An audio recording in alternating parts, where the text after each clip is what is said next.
In the wake of the apocalypse, I found myself transformed into a tyrant, overseeing the desperate remnants of humanity.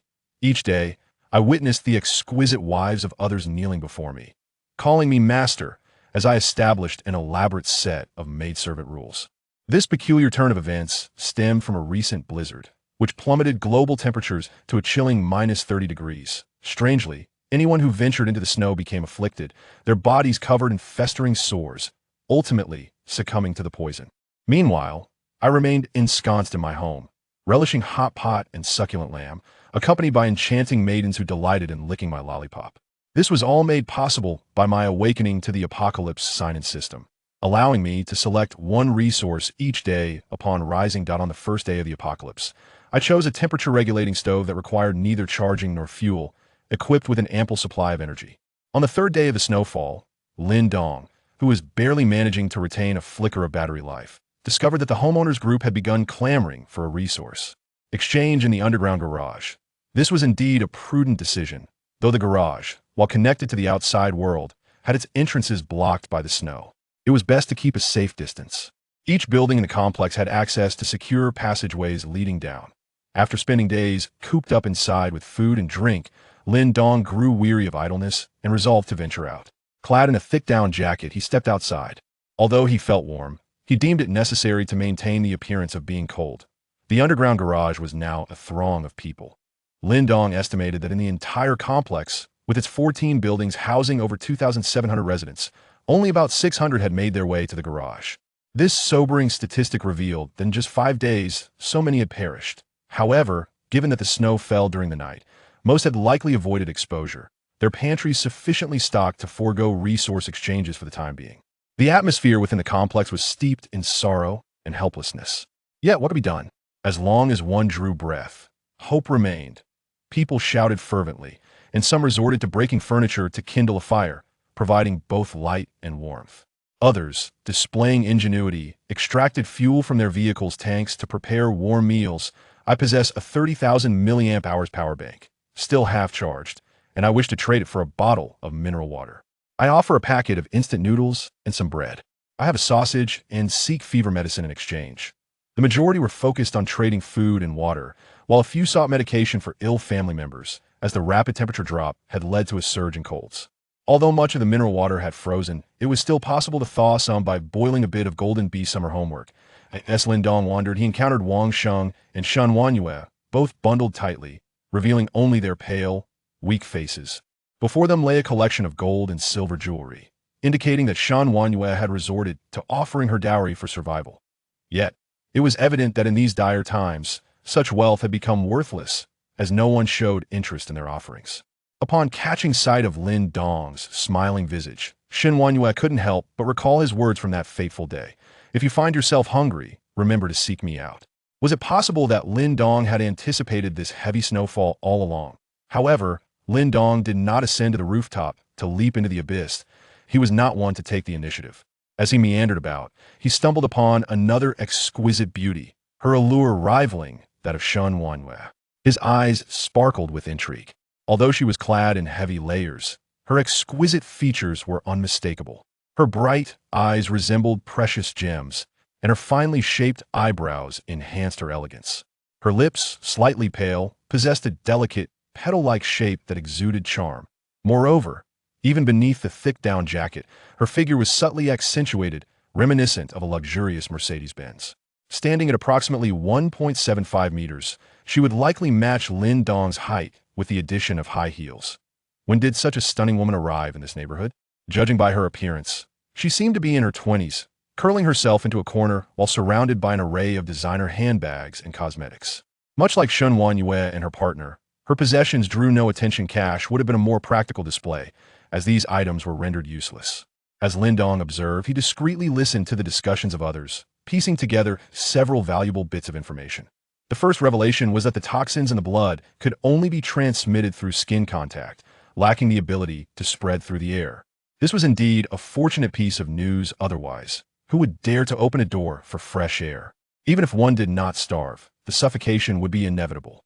The second piece of good news was that some individuals, unable to withstand hunger, had conducted daring experiments, WY encasing their skin in waterproof materials such as placing plastic bags over their clothing and using umbrellas to shield against snow that could traverse areas where the snow was not too deep.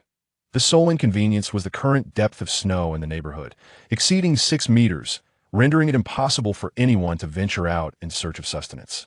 Of course, many discussed modifying available household tools to convert vehicles, hoping to see if they could drive out. Lin Dong found this notion absurd given the thickness of the snow. Even an excavator would struggle, let alone a small car. This illustrated the dire scarcity of resources. The third piece of news, however, stirred a sense of unease within Lin Dong. The corpses, victims of the blood toxin, had all developed milky white pupils. Each body lay frozen in grotesque contortions, presenting a chilling sight. He could not help but speculate, would these corpses eventually rise as zombies? The more he pondered, the more plausible the thought became.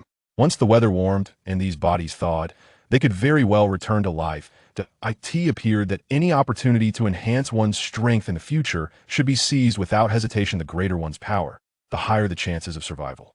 "Excuse me, handsome, do you have any bread or instant noodles?" Lin Shui inquired as she noticed a young man lost in thought, gradually approaching her. "I spent several tens of thousands on these designer handbags. Could we perhaps trade for some food?" Lin Dong snapped back to reality, raising an eyebrow slightly. The woman's voice was melodious, laced with a hint of alluria, truly delightful sound. "Your belongings are of no practical use. Could you offer something tangible?" he remarked, unabashedly appraising Lin Shui's delicate face. Lin Shui bit her lip, fully aware of the gravity of their situation. Designer handbags are but fleeting illusions. Each individual, wrapped in their own burdens, goes hungry. Who has the heart to adorn themselves with such accessories? It is merely a refusal to accept reality. She lives alone, without a man to lean on, and in this cruel passage of time, the only asset she possesses is her own body. Yet, she is reluctant to surrender it so easily. Is this acceptable? Handsome? Lin Shui pondered momentarily, retrieving a black plastic bag from her pocket, completely oblivious to the fact that her identification card had fallen to the ground. Lin Dong, with keen eyes, noticed this and realized the woman was named Lin Shui. Upon inspecting the contents of the plastic bag, he was met with utter disbelief. Inside lay an assortment of stockings, thigh-highs, mid-calf, bodysuits, and fishnets, all manner of styles. How ironic, he thought, as she called him handsome while clearly perceiving him as just another inconsequential loser. Lin Shui lowered her voice. "These are all worn and unwashed." "Get lost," Lin Dong retorted, tossing the plastic bag back at her before extracting a piece of bread from his own pocket. "I reside in Building 5, Room 301. If you want food, come to my place. We are all adults, you should comprehend my meaning." With that, he shot her a knowing glance, pocketed the bread, and turned to leave. Lin Shui bit her pale lips until they nearly bled. In the world before the apocalypse, such a man would not have even garnered a glance from her. Yet, in this new reality, she found herself compelled to appease him. Despite her anger, what could she do? He had food.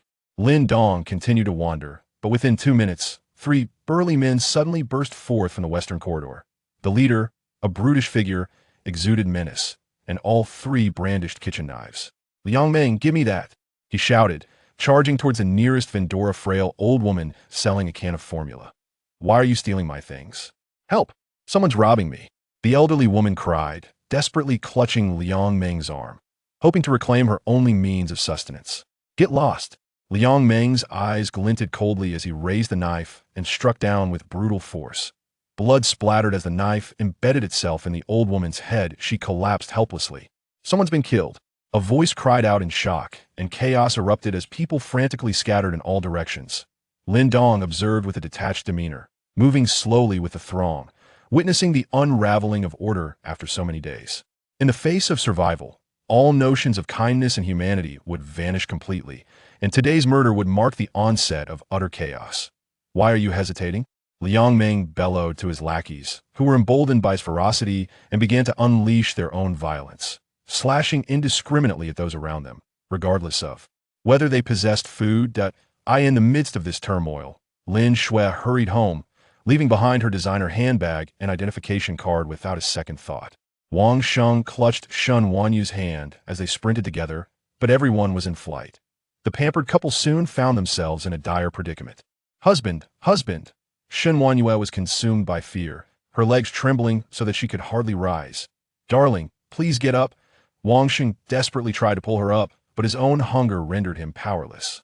As he witnessed Liang Meng charging towards them with a knife, he gritted his teeth. "Wait for me, my love. I will find someone to help." With that, he released her and ran off without a glance back. Husband, please save me." Shen Wanyue, in utter disbelief, could never have imagined that her newlywed husband would abandon her. As the assailant approached, panic overwhelmed her, and she began to weep. Upon seeing this, Lin Dong rushed over to support her. She was his prey, he could not allow her to perish. "Come with me," he urged, and as she felt his strong, reassuring arms, she realized it was Lin Dong who had come to her rescue, filling her heart with gratitude. Liang Meng's murderous rampage was indiscriminate. Anyone nearby became his target. The chaos continued until the underground parking lot was devoid of life.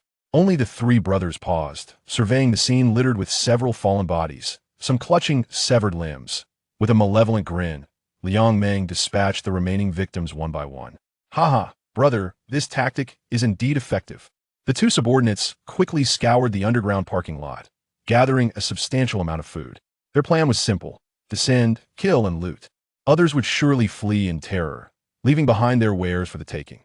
Liang Meng calculated that the food they had acquired would suffice for the three of them for 2 days, but securing more would prove difficult. The frightened residents would undoubtedly lock themselves in, making future raids challenging. "Let's head back," he instructed. That moment, another subordinate approached, brandishing an identification card with a lewd grin. "Boss, I found something interesting." Liang Meng took the card, and his eyes lit up. "What a beautiful woman!" The ID photo showcased a lady named Lin Shui, her delicate features and bright, captivating eyes revealing her as a true beauty. The only unfortunate detail was that the address on the ID did not belong to the Jiyuan community. It was likely that of a tenant, the specific location of whom remained a mystery. The subordinate Zhang Peng blinked and chuckled. "Boss, I haven't been with a woman in days. This exquisite specimen must be experienced." Liang Meng replied with a sinister grin. "Patience. Let's first secure our food, then craft a tool to break down doors. Eventually, we shall find her, and there are plenty of women in this community for us to enjoy." With malevolent smiles, the trio made their way home. After escorting Shen Wanyue to safety, Lin Dong barricaded the emergency exit before returning to the 3rd floor of Building 5. As they approached her door, Shen Wanyue finally found the strength to stand. Immediately, she broke free from Lin Dong's grasp and angrily pounded on the door. Wang Sheng, open the door. You coward. How dare you abandon your wife and return home alone? Open the door." Her voice resonated loudly, in a fit of madness. Lin Dong cheerfully opened his door, leaning against the frame with crossed arms, watching the unfolding drama. Inside, Wang Sheng trembled in fear, only daring to peek through the peephole when he heard his wife's voice. He saw merely Lin Dong and his wife, which finally emboldened him to open the door. "Xiaoyu, are you all right? Come in quickly, or that group will come charging back," he urged, appearing as though he were not the one who had abandoned his wife moments ago. He hastily tried to pull her inside. However, Shen Wanyue was displeased and shrugged off her husband's arm, pointing an accusatory finger at him. "Wang Sheng, are you still a man? How could you make such promises before our marriage? Are you truly going to abandon me in danger and run away? I must have been blind to marry you," she lamented, bursting into tears. Seeing Lin Dong observing their plight with amusement, Wang Sheng's expression darkened. He forced a smile and explained, "Xiaoyu, it's not that I was afraid. I was looking for help, but no one was willing. I had to come back to fetch tools to save you. You must believe me. But why did you close the door?" Shen Wanyu's question pierced through his excuses, leaving him utterly speechless. She continued to lament, "We've consumed all the food and drink at home. I even lost my gold bracelet. What am I to do? I'm still young. I don't want to starve alongside you." At that moment, Shen Wanyue was at her wit's end, and Wang Sheng felt equally helpless. Despite his self-proclaimed status as a societal elite with an annual salary in the hundreds of thousands, he found himself utterly powerless in such a predicament. Suddenly, Wang Sheng's gaze fell upon Lin Dong, who was stifling laughter, and he realized something was amiss. This fellow appeared to be in excellent spirits, his complexion rosy, showing no signs of hunger. "Lin Dong, do you have any food at home?" Wang Sheng inquired tentatively. Lin Dong confirmed, with a hint of pride, that he indeed had plenty to eat. This. Shen Wanyue ceased her tears, her eyes lighting up with hope. That's wonderful, Lin Dong. Could you spare us some food? Lin Dong flashed a radiant smile. Of course not. He then casually retrieved a can of soda from his pocket, took a sip, and let out a satisfied burp, declaring that even in winter, drinking ice-cold soda was a delight. Wang Sheng and his wife stared, their eyes nearly popping out of their heads, their mouths watering at the sight. This was something they had long taken for granted before the apocalypse. Yet now, it was a luxury beyond their reach. It served as a testament to the abundance of resources Lin Dong possessed after all. Who would casually flaunt soda if they were not well-stocked? Lin Dong, look, we're neighbors, Wang Sheng said with a sycophantic grin. As the saying goes, distant relatives can't compare to close neighbors. If you're willing to share a little with us, once this disaster passes, I can arrange for you to join my company. How does a monthly salary of 6,000, no, 8,000 sound? Lin Dong scoffed at his foolishness clearly. He had yet to grasp the reality of their situation. After just a sip from the soda can, which had already turned cold, Lin Dong reluctantly tossed it back into his room and pulled out another can to continue drinking. Wang Sheng and his wife, their eyes now green with envy, became even more convinced of Lin Dong's vast stockpile of supplies.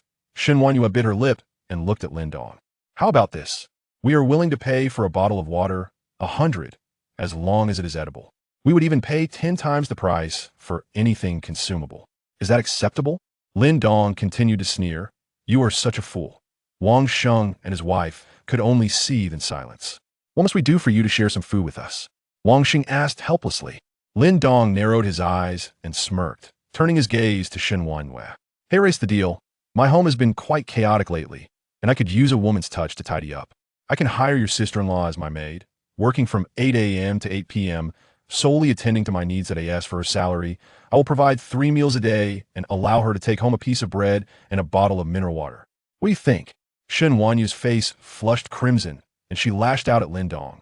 You are utterly unreasonable. Why should I clean your house? Do you think so little of others?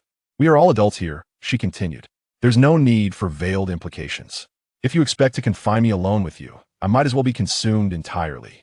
The 3 meals could easily transform into something entirely different. Wang Sheng was also incensed, but managed to maintain a semblance of rationality. Furrowing his brow, he replied, This is absolutely unacceptable. How about this? I will help you tidy your house alongside my sister-in-law. We will ensure it is spotless. Lin Dong coolly retorted, My home does not welcome men. If you are unwilling, then so be it. With that, he shut the door, unconcerned, knowing he had food and drink, and plenty of time to spare. Wang Sheng and his wife exchanged glances, and then Shen Wanyue erupted again. You left me behind to escape. This is far from over between us. With that, she stormed home, leaving Wang Sheng to hurriedly comfort her.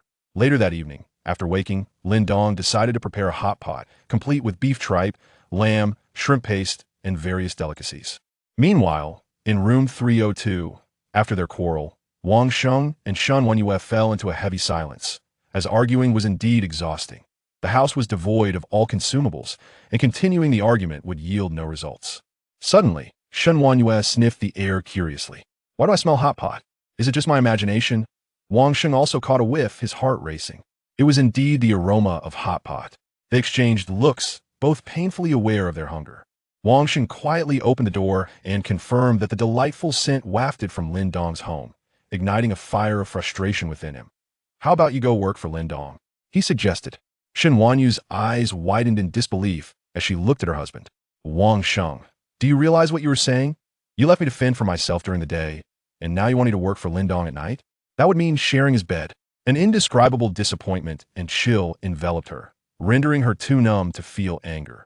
Wang Sheng, though simple-minded, understood the implications of sending his wife to work for Lin Dong, yet his hunger was overwhelming. For the first time in over 20 years, he truly felt the depths of starvation. There was no longer any desire to argue. Originally, today, I had hoped to rely on the exchange of goods, but now that hope has been completely dashed. His sole chance of survival rests upon his wife's toil, bringing home a morsel of bread. Not be alarmed, Xiaoya. Your role is simply to tidy up the house. If Lin Dong dares to harm you, cry out loudly, I will hear you, and rush in to save you. Shen Wanyue was devoid of any inclination for loud disputes. The chill in her heart surpassed the coldness of her body. This is what they refer to as a silence more profound than death. Reflecting on the past, her husband held a respectable social standing, exuding elegance and courtesy, and was remarkably attentive to Heron, ideal husband in the eyes of family and friends. Yet, when faced with calamity, he revealed his true nature, timid and heartless, willing to sacrifice his wife for a mere morsel of food. And still, he donned a facade of hypocrisy. Upon seeing his wife in such a state, Wang Sheng hastily explained, "Xiaoye, I am not deceiving you. You must trust me. Remember what I said about the principle of retreat for the fortunate? We're the fortunate ones. If we concede just a little, there will be a way that you could even offer up your wife." Tears streamed down Shen Wanyu's face once more. What sort of principle was this? It was nothing but Wang Sheng's feeble excuse that if he had the capability, he could easily have robbed Lin Dong. How could they both be left starving? Why can't you comprehend this? Wang Sheng attempted to clarify, but Shen Wanyue had already struggled to her feet, her icy gaze fixed upon him. "Fine, I will accompany Lin Dong," she declared, striding towards the door. Wang Sheng reached out, intending to stop her, but hesitated. Shen Wanyue realized her husband was not stopping her, and her heart sank completely.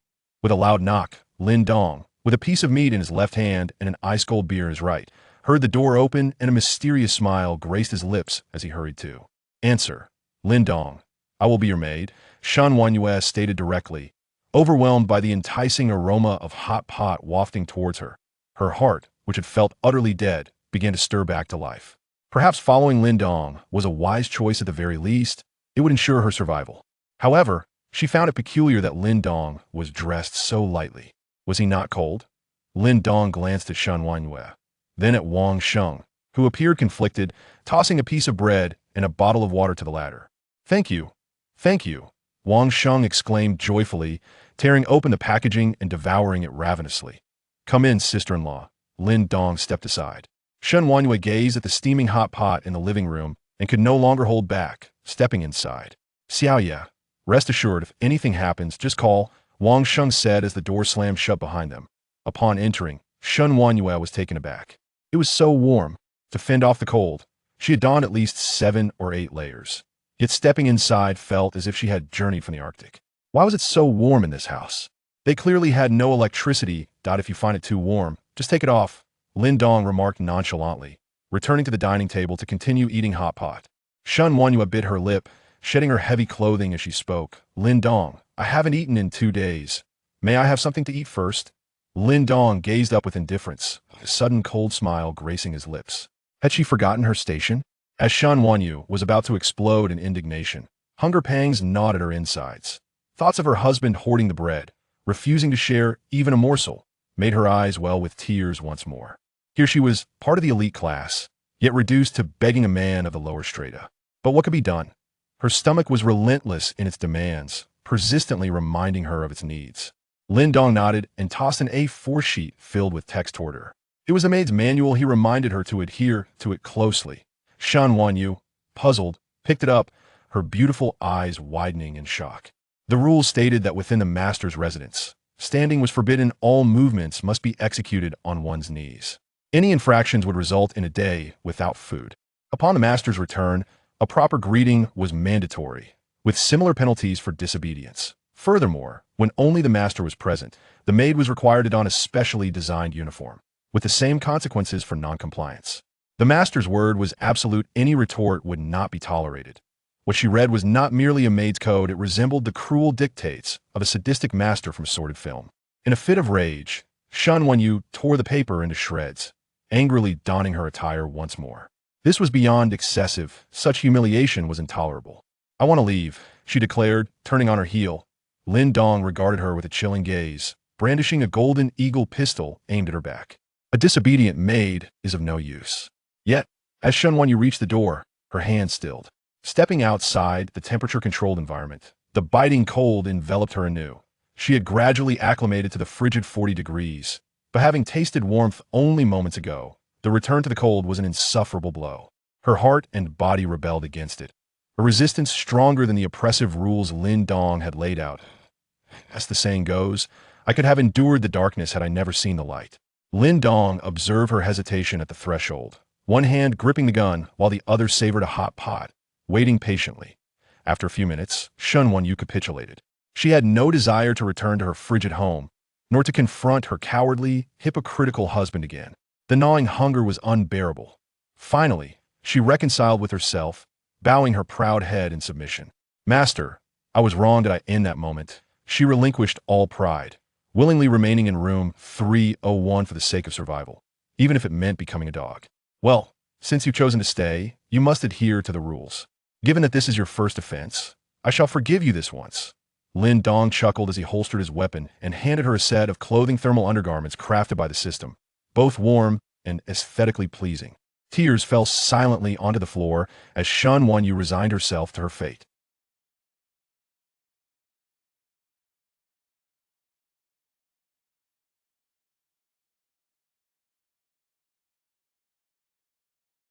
Chapter 7. Battle Maid? Maid outfit? After finishing the bread, Wang Shen couldn't help but lean against Lin Dong's door to listen for any sounds. But the soundproofing was too good, and he couldn't hear anything for a while. He could only endure the aroma of hot pot coming from inside. A piece of bread was simply not enough to fill him up. After a while, he heard his wife's piercing scream, and Wang Sheng's expression twisted in an instant. He wanted to knock on the door, but thinking of Lin Dong's strong physique and the possibility of not being able to eat bread in the future, he lowered his hand again. Lin Dong, don't let me find an opportunity, or I'll kill you. Wang Sheng's face was grim as he gritted his teeth and went home. An hour later, Lin Dong had filled the bathtub with hot water and told Shen Wanyu to wash up by herself. He returned to the sofa to smoke, sighing that this was the life. No wonder she's a gem from Building 5. Shen Wanyu gave him the impression of one word: very smooth.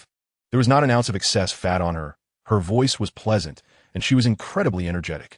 She was nothing like the old Zhao Yufei who had kicked herself away in disdain. Moreover, the power level he gained from the system had greatly improved his physical quality. Truly an all-around enhancement. By the time Shen Wanyu finished washing up and came out, Lin Dong had already gone back to his room to sleep, leaving a pile of household garbage in the living room and only a bit of food left in the hot pot on the dining table. Recalling her earlier experiences, Shen Wanyu couldn't help but feel like crying, but she still crawled to the dining table and finished the leftovers, even drinking most of the hot pot soup that she had thought was inedible.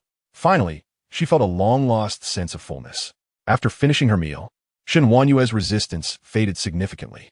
Strictly adhering to the maid rules, she began tidying up the house. Once everything was clean, she curled up on the edge of the sofa and fell asleep. She realized that Lin Dong's place had food, was warm, and was simply a paradise. As for dignity and chastity, they were insignificant in front of being full. Surviving was the most important thing. The only thing she found strange was that she had no idea where Lin Dong kept the food. The kitchen fridge was empty. Could it be in the bedroom? But she didn't dare to enter Lin Dong's bedroom, and it was just too comfortable here. The temperature of 26 degrees was truly a paradise, so there was no need to take risks. One could only say that Shen Wanyu was really lucky.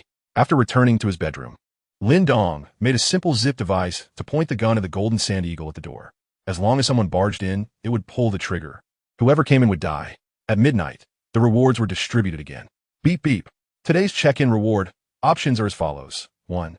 Nuclear-powered generator, unlimited energy. 2. Battle Maid function activated. 3. RPG rocket launcher with 1,000 rockets. 4. A pair of socks that will never smell. Lin Dong did a fish leap, looking at the system panel in surprise. Damn, Battle Maid?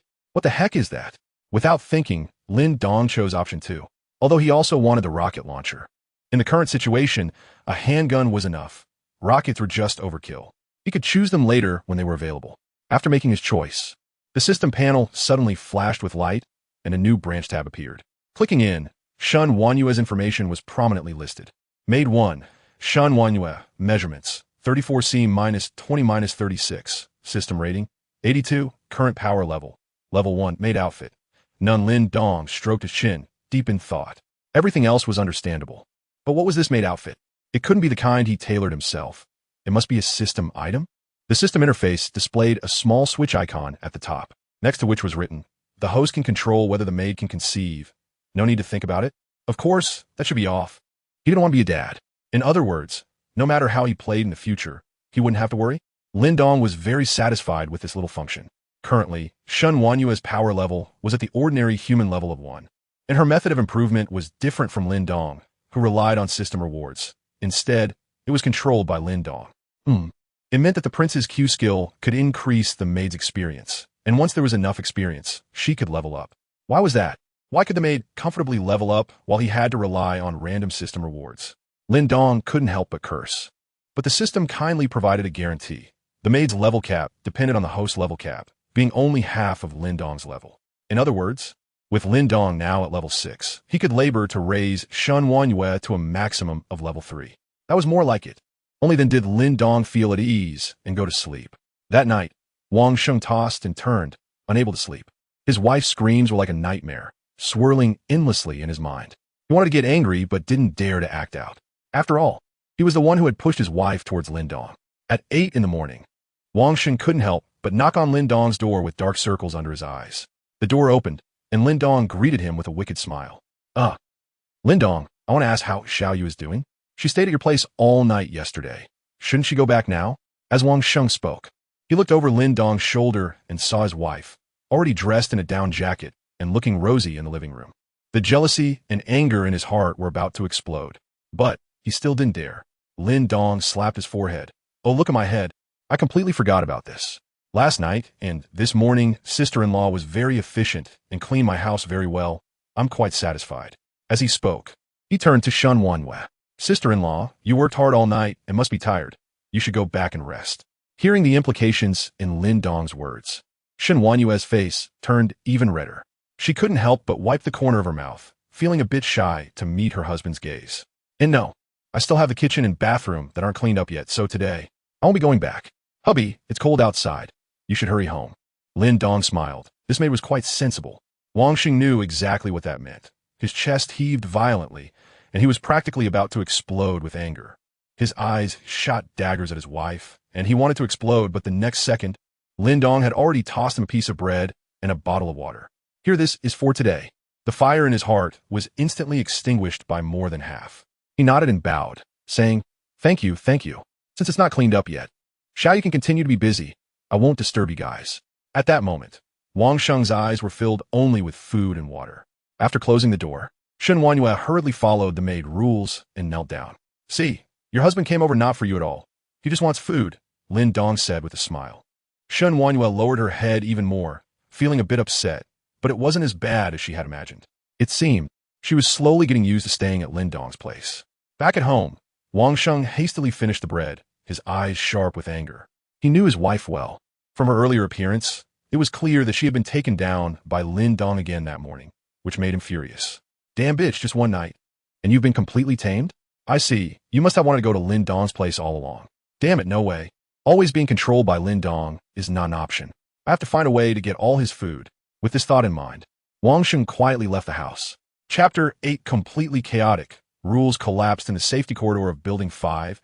Many survivors from the building gathered.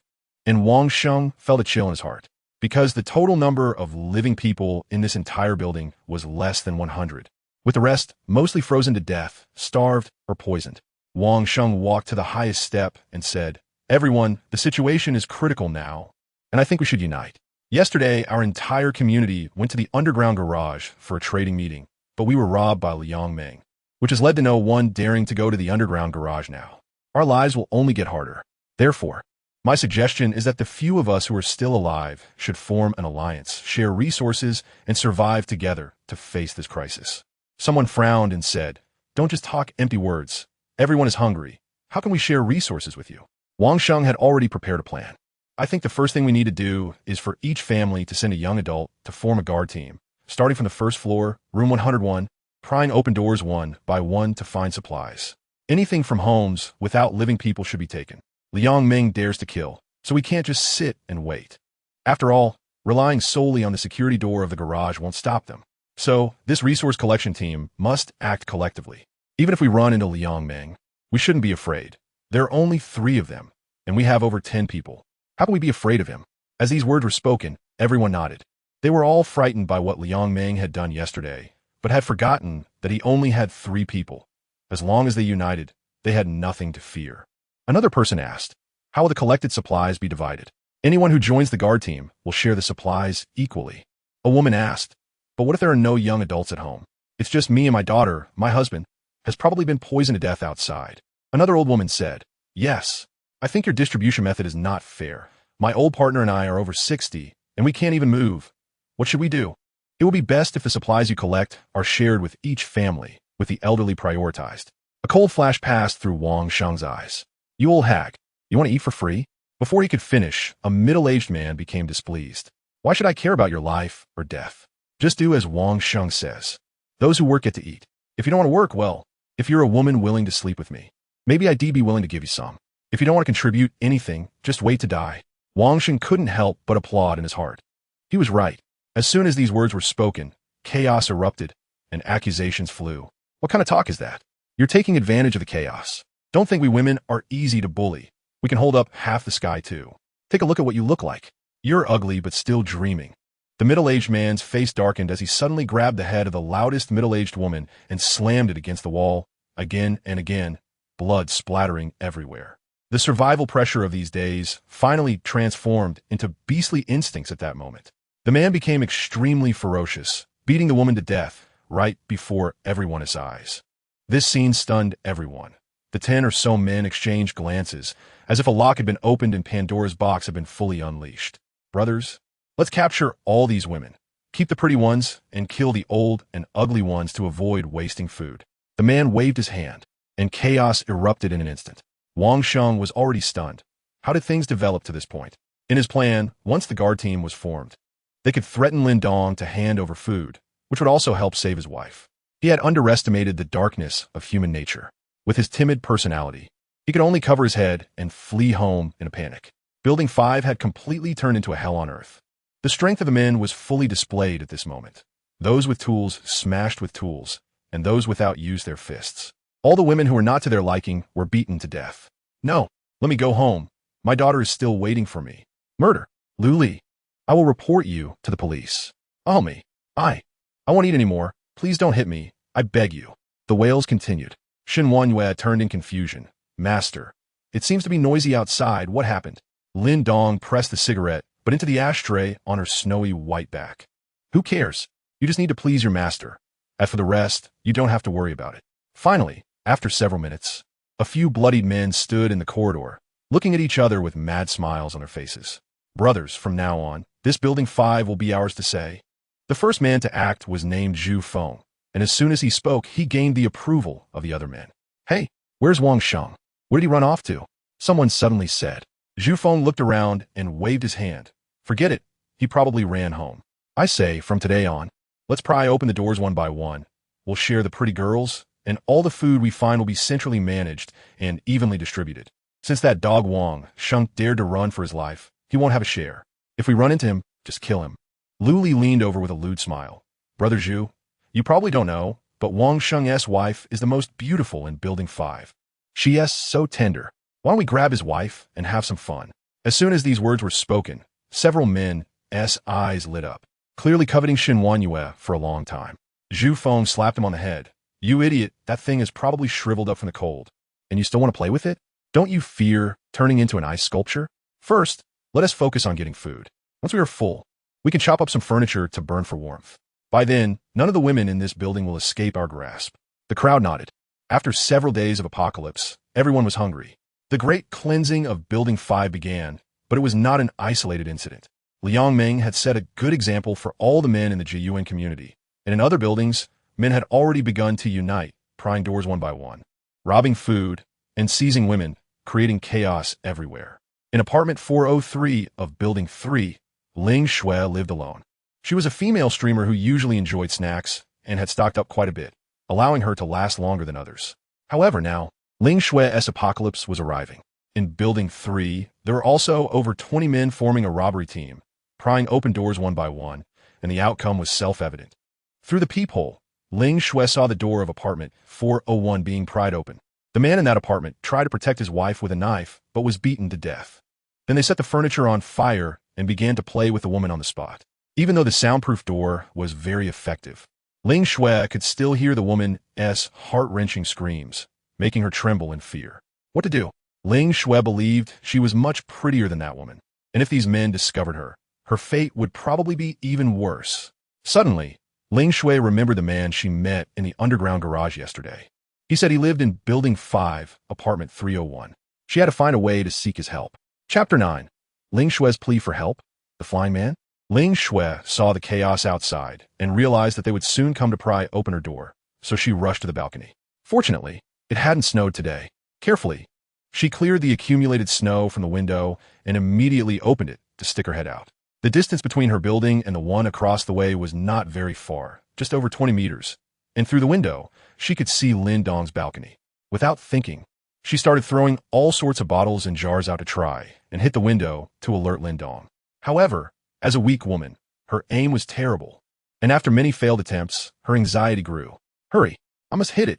Finally, a bottle of skincare product hit the glass accurately, making a loud noise without breaking it. Catching Lin Dong's attention as he was instructing the maid, Shan on some matters. He frowned and looked out, spotting Ling Shui waving at him. Come save me. They're about to break in. Her voice was loud enough to attract others' attention. Huh, did I just hear a woman's voice? The man committing violence in room 401 stood up in confusion. On the sofa, a muscular man was smoking, his eyes narrowing as he turned to look outside. Noticing the sound was coming from this floor. The man was named ice.When, the leader of Building 3. A younger lackey hurried over. Boss, the sound is coming from 403. There's a woman in there. Ice.When extinguished his cigarette and slowly stood up. Then let's pry the door open and take a look. I'm curious who she's calling for help. A lackey pointed at the nearly unconscious woman on the floor and asked, What about her, boss? Looking at the woman rolling her eyes and gasping for breath, Ice.When helplessly said, Have you all not seen a woman in 800 years? We finally meet one, and you almost kill her so quickly? There will be fewer women to meet in the future. What will you do then? The lackey scratched his head and chuckled. Don't blame us. It's just that her constitution is too weak. All right. Next time we come across a decent one, take it slow. Ice.When waved his hand and led his men to 403. Pried open. Crack, crack. Soon, the sound of the door being pried open reached Ling Shui, who became even more frightened and called for help to Lin Dong. They're coming. Please, save me. Lin Dong, however, seemed unhurried, crossing his arms with a smile. Save you? Do you know what you would have to give in return? Ling Shui was speechless, her eyes reddening. In such a critical situation, this man actually had the leisure to tease her. As long as you save me, I'll be your girlfriend. However, Lin Dong slowly shook his head. I don't need a girlfriend. Ling Shui felt numb. Then what do you want? The next moment, Shan, dressed in a special maid outfit, slowly crawled to the balcony and obediently knelt by Lin Dong's feet. This scene completely stunned Ling Shui. Wow, this is so exciting. Looking at Shan's revealing outfit, Ling Shui was utterly shocked. Is she superhuman? Not afraid of the cold at all? Lin Dong smiled and stroked Shan's hair, looking at Ling Shui. I can save you, but the price is the same as hers. Crack, crack. Soon, the door was pried open, and Ice.When led his men rushing in, finding Ling Shui pleading for help on the balcony. Inside, there were various posters and photos of Ling Shui, her perfect face and figure exciting everyone. Wow, brothers, we hit the jackpot. She's truly a gem. Ha ha. How did I not notice that there was such a beautiful girl in our building before? If it weren't for the apocalypse, I wouldn't have had the chance to play with her. Oh my god, she's a female streamer. Look, she even has streaming equipment. Hearing the lewd laughter behind her, Ling Shui felt like crying. Don't come over. Ice.When stepped forward, hands in his pockets, approaching the balcony. Beautiful lady, why don't you come with us willingly? Don't worry, I'll make sure they go easy on you. Ha ha ha. Ling Shui's legs went weak with fear. She didn't believe this man's words. The sister from room 401 had cried out in such agony. She must have been in so much pain. Turning to look at Lin Dong, she saw Shan had crawled back inside, and Lin Dong seemed to be getting ready to close the window and return indoors. Feeling utterly desperate, Ling Shui finally shouted, I'm willing to be your dog. Following this man might mean only he would have his fun, but if the men in the building got their way, who knows how many would have their turn. It would be deadly. Shan slightly pouted. Who asked the dog? She's a maid. However, in this situation, life wasn't much different from being a dog. Were you calling for help? Ice.When asked, puzzled, quickly closing in on Ling Shui. Just as his big hand was about to grab her, he was horrified to see a young man from the opposite building climbing out the window, preparing to leap. What was he doing? Jumping to commit suicide? But in the next second, with a loud bang, Lin Dong suddenly kicked off, leaping across the gap between the two buildings straight toward 403's balcony. What the hell? Ice.When was stunned, and then a size 44 foot kicked him squarely in the face with such force that it sent him flying, crashing into a group of people. Wow. Boss, are you okay? Ouch, my back is about to break. Who kicked the boss? Damn, is he a flying man? Lin Dong landed steadily, slightly surprised himself. I'm only level 6, and I'm this strong? Just now, he had felt a sudden surge and thought he could jump over, and he really did. The system's currency was amazing. That was over 20 meters, truly like a flying man. Ling Shui was stunned, staring blankly at Lin Dong, who had landed in front of her. How did he get over here? Zhang Dajuan struggled to get up, looking at Lin Dong with some fear, but then remembering he had over 20 men with knives, he felt more confident. Kid, trying to play the hero to save the beauty? Don't you see how many of us there are? Brothers, stab him, with his command. The men pulled out knives and other tools, ready to kill Lin Dong. Come on, I was just about to test how strong my destructive power is. Lin Dong grinned, not planning to use a gun, and swung his fist at the nearest man. Bang! The punch was incredibly powerful, instantly smashing the man's head, which exploded like a watermelon. Blood and flesh splattering over many faces, some even swallowing it in shock. This scene stunned everyone, causing them to freeze in place, eyes wide in horror as they stared at Lin Dong. Zhang Dajuan's jaw nearly dropped. Holy crap, he is really a superhuman. What kind of destructive power is this? Ling Shui felt the warm blood on her face and fainted, her eyes rolling back. Lin Dong, equally astonished by his own fist, then picked up the man's knife and coldly laughed at them. Everyone, the delivery man has come to send you off. Chapter 10. Rescuing Ling Shui. I don't raise useless dogs. Lin Dong's words at this moment sounded like the whispers of a demon. Run, someone shouted, and the newly formed team instantly became chaotic, all pushing towards the door. Zhang Dajuan ran the fastest. But with over 20 people squeezing through a small door, escaping was not so easy. It was pure chaos. Lin Dong didn't care about the chaos. He picked up a kitchen knife and started to kill indiscriminately. With one slash, either an arm or a leg would fly off, and before long, Ling Shui's home had turned into a hell on earth. Only half of the people managed to escape. Lin Dong walked out of 403, and seeing that the corridor was completely empty, he finally discarded the dull knife. Help, help! The woman in room 401, with the door wide open, struggled to crawl to the entrance, desperately seeking help from Lin Dong. Lin Dong looked over. This woman was somewhat attractive, appearing to be in her 30s or 40s. If it weren't for the apocalypse, she would still have her charm. Unfortunately, she had already been ruined by that group of people, and now she seemed to be experiencing a fleeting moment of clarity. Help me. The woman looked at Lin Dong with eyes filled with hope. Not interested, Lin Dong said as he prepared to leave. The light in the woman's eyes dimmed, and she raised her head to heavily bang it against the floor, her life slowly slipping away. With great difficulty, she uttered a few words that made Lin Dong pause. Jiangcheng, Technology, University. Before she could finish speaking, the woman completely lost her breath. Jiangcheng Technology University? Lin Dong squinted slightly. This piqued his interest, because his ex-girlfriend, Zhao Yufei, also attended that school. Lin Dong glanced at the woman's corpse, sighed, and stepped into her home. Her man had long since collapsed in a pool of blood, eyes wide open in death. Soon, Lin Dong found a photo of their family of 3, and his eyes lit up, because the woman's daughter was very beautiful, exuding a youthful aura, and when she smiled, there were cute dimples. Lin Dong estimated she would at least be a campus belle, likely scoring higher than Shen Wanyue, making her a suitable candidate for a maid. He also learned the girl's name, Chun Yunqi, 19 years old, a sophomore in the School of Media at Jiangcheng Technology University. All right, once I have the ability to get out, I'll go to Jiangcheng Technology University and hope she hasn't died or been ruined. And Zhao Yufei, don't you die either.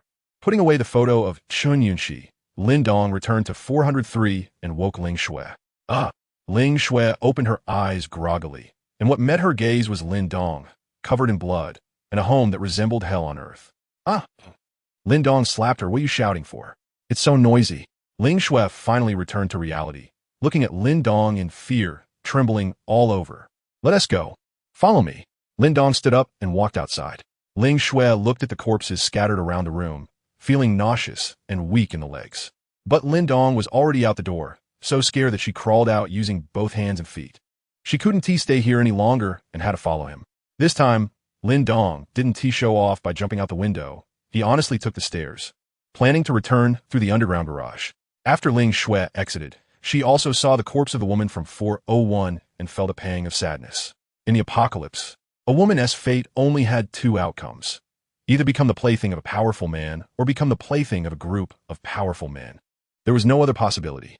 The so-called dignity, chastity, and values were utterly insignificant in the face of power. Thinking of this, Ling Shui was grateful she followed Lin Dong. Otherwise, her fate would have been worse than that woman's. In an instant, she realized many things and felt empowered, quickly catching up with Lin Dong.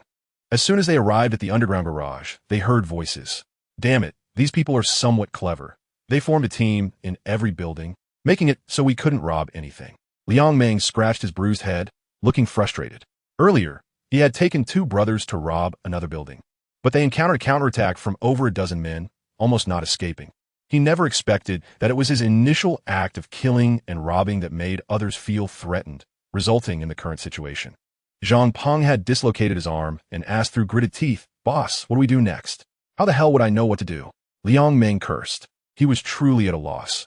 Now, there was a tendency for the buildings to unite, which was turning them into targets. Zhang Peng wanted to say something else, but suddenly heard footsteps and hurriedly looked over. "Who?" Lin Dong naturally saw them too and replied casually. Just passing by. Ling Shui recognized them and quickly hid behind Lin Dong, afraid of being seen. Just passing by? Liang Meng was surprised. Everyone in the neighborhood had heard of the 3 brothers' reputation, yet this kid was so bold. Zhang Peng noticed the woman behind Lin Dong and suddenly brightened. "Boss, this is the woman on the ID card. It's her." Liang Meng instantly became excited. "Really? What a coincidence for us 3 brothers. We've been getting beaten everywhere today, but didn't he expect to run into such a beauty here? Haha, our luck isn't bad." Saying this, the 3 of them surrounded her. Ling Shui was terrified and tried to cover her face with her hat. "Don't hide, beautiful. Let me take a look at you," Liang Meng leered, reaching out to grab Ling Shui's face, completely ignoring Lin Dong's presence. Smack! Lin Dong expressionlessly swatted his hand away. "Are you blind? Can't you see there's a man here?" Liang Meng, feeling pain, withdrew his hand and finally noticed Lin Dong. Although Lin Dong was tall and looked strong, they were 3 ruthless men who had killed before. Zhang Peng noticed the blood on Lin Dong and frowned slightly, sensing something was off, but didn't say anything. They could kill so others could too, but this blood seemed a bit too much. "Kid, I'm in a good mood today and don't want to kill anyone. Just hand the girl over to me and I'll spare your life." Liang Meng grinned wickedly. Lin Dong sighed. "I'm in a hurry and you insist on coming up to deliver, so don't blame me." After saying that, he kicked out like lightning. Crack, crack, crack. 3 sounds of bones breaking echoed, and it took Liang Meng and the others a second to feel the intense pain. All kneeling on the ground, clutching their groins and sweating from the pain. "Hiss, damn, you little brat. You're not following the rules of martial arts. Damn, I'm going to die from pain. Did I break something?" Ling Shui's eyes were almost sparkling. This man was indeed powerful. Lin Dong turned to look at her and suddenly pulled out a gold desert eagle from his pocket, handing it to her. "You take care of them." "Huh?" Ling Shui was confused. Killing millions might not be a problem, but killing 3 living men was a bit much, wasn't it? "Quickly, if you want to be my dog, you need the ability to kill. I don't raise useless dogs." After saying that, he firmly shoved the gun into her hands. Chapter 11 Apocalypse Survival Law. Learn to kill the golden eagle in Ling Shui's hand felt slightly heavy, and the cold metal touch made her instantly understand that this was not a toy. This was the real deal. The gun must be aimed at people, and your index finger goes on the trigger. Keep your hand steady, Lin Dong patiently instructed. Ling Shui's face was full of reluctance, but after meeting Lin Dong's sharp gaze, she didn't dare to argue. Liang Meng saw Ling Shui pointing the gun at him and thought it was a toy gun, unable to help but scoff.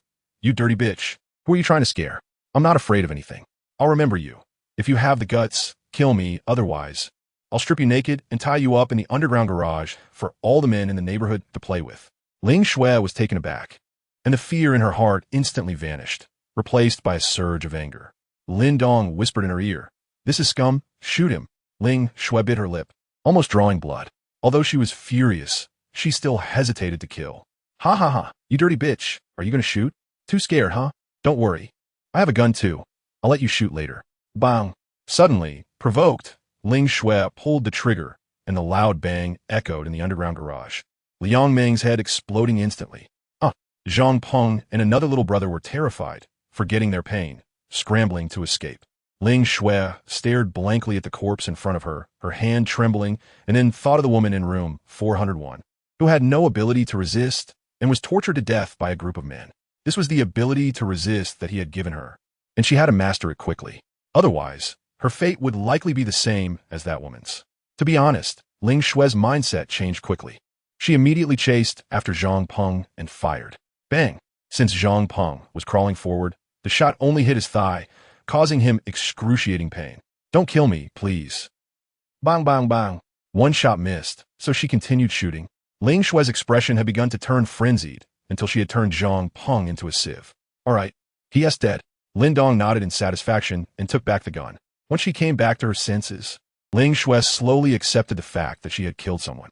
The nauseating feeling could no longer be suppressed, and she turned to the side and vomited heavily. Meanwhile, Lin Dong went to the last little brother. Big brother, please, you're my dear uncle. Don't kill me. I could be your dog.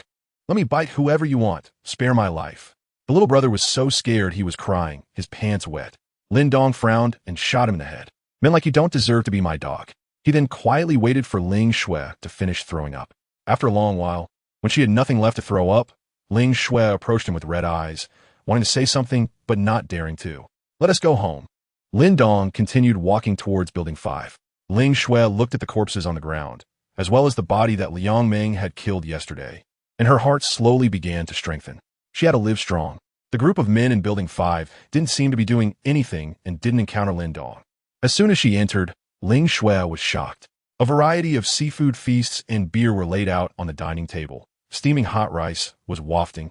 The room was clean and tidy, mixed with the smell of smoke and a faint fragrance, and most importantly, it was warm here. What's going on? When Shun Wanyue saw him return, she immediately crawled over and performed a bow. Welcome home, master. Her voice was sweet to the point of being cloying. Ling Shue then saw Shun Wanyue's face and was momentarily stunned by her beauty. So beautiful.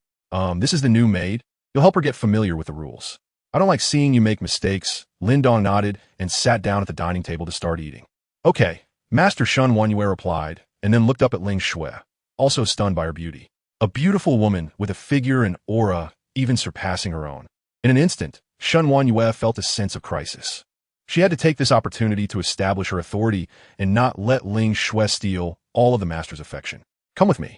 I'll take you to the bathroom to wash up. The master likes cleanliness. After saying that, she crawled towards the bathroom, and Ling Shue followed, dazed.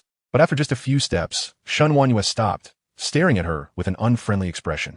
Once you enter this door, you are the master's maid. The first rule of being a maid: without the master's permission, you are not allowed to stand. Ling Shue was startled by the other's fierce attitude. She wanted to slam the door and leave, but thought of her earlier encounter and the gun in Lin Dong's hand. Sorry, biting her lip. Ling Shue took off her thick-down jacket and knelt on the ground, mimicking Shun Wanyue. Lin Dong, while eating the peeled shrimp that Shun Wanyue had prepared, couldn't help but nod. It seemed the maid was progressing quickly. She was indeed from the elite class of society and adapted well to her new identity, worthy of praise. Without the down jacket, Ling Shue's explosive figure was fully revealed, which pleased him greatly. In the bathroom, Shun Wanyue helped Ling Shue wash up, and the two women were silent. Sister, why is it like this here? Don't ask what you shouldn't tea. You need to have respect for the master. Otherwise, you won't even know how you died. Ling Shue fell silent. She didn't understand what the other had gone through to become like this. Looking at Ling Shue's impressive figure, Shun Wanyue's sense of crisis grew stronger, and her grip became heavier, nearly making Ling Shue faint from the pain. Sister, when do you think we will be rescued? Ling Shue couldn't help but ask. Shun Wanyue paused for a moment, unable to help but sigh. Don't say such things in the future. Meeting the master is already our rescue. Don't you understand what will happen to women like us without a master? Ling Shue remained silent. She naturally understood, having witnessed it just half an hour ago. In the future, just follow me and live well here. Dignity, chastity, and values can all be thrown in the toilet. As long as we can live, that's more important than anything. Shun Wanyue warned once again, then began to explain the maid rules one by one, making Ling Shue blush. Half an hour later, wearing a special maid outfit, Ling Shue came out with Shun Wanyue. Master, she has all cleaned up. Lin Dong had just finished eating, grabbed a lobster, and tossed it in front of her. Well done. Here, as a reward. Shun Wanyue was overjoyed. Thank you, master. Ling Shue looked on with some envy. In this apocalypse, there was still warm lobster to eat, which was simply amazing. Lin Dong looked at her and slowly smiled. Maid 2. Ling Shue. Measurements: 46G, -22, -38. System rating: 85. Current strength: level 1. Maid outfit. Lin Dong looked at the system panel data and couldn't help but nod in satisfaction. It seemed that not all streamers on Douyin were just beauty filters and high-tech talents. There were also genuine goods, like the all-natural Ling Shui. Very satisfying. Chapter to roll. Roll. It's good to roll. The situation in the Jiyuan community is becoming increasingly dire. Each building has its own king, forming a violent organization akin to a mafia that dominates the entire building. Women have completely become their playthings, and every day, someone can't bear the humiliation and chooses to jump from the building, leaving a human-shaped hole in the snow on the ground. This isn't even the worst part. Because the snow is too deep, it forms a cushion, so those who jump don't die immediately. Most of them are buried deep in the snow, either suffocating to death or silently waiting to die from poison, with screams and wails constantly assaulting the nerves. In Building 5, Zhu Feng called a dozen people into the room and began distributing supplies. Today our achievements are quite good. We pried open 23 doors in total.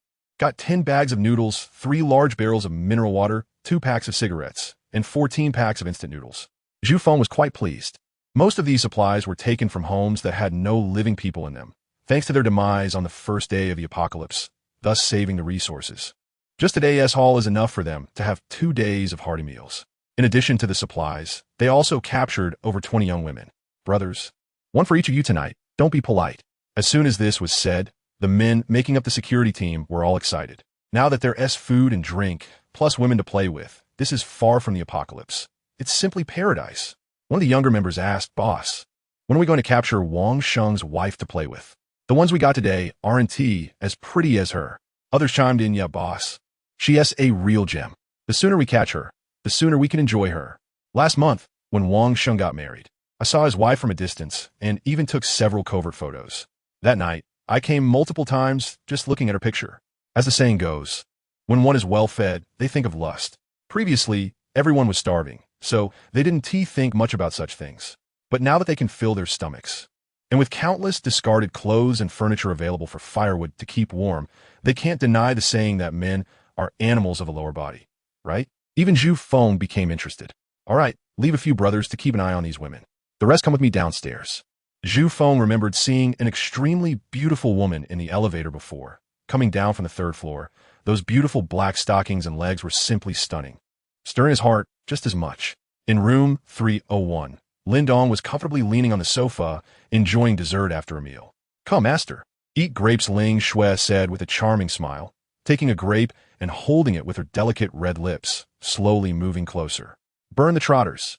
Isn't today the first time? So skilled?" Shen Wanyue gritted her teeth in anger. Truly, a professional streamer, using all kinds of seductive techniques, Shen Wanyue felt instantly overshadowed. "No, if this continues, I'll lose my favor." After thinking for a moment, Shen Wanyue picked up the red wine on the coffee table.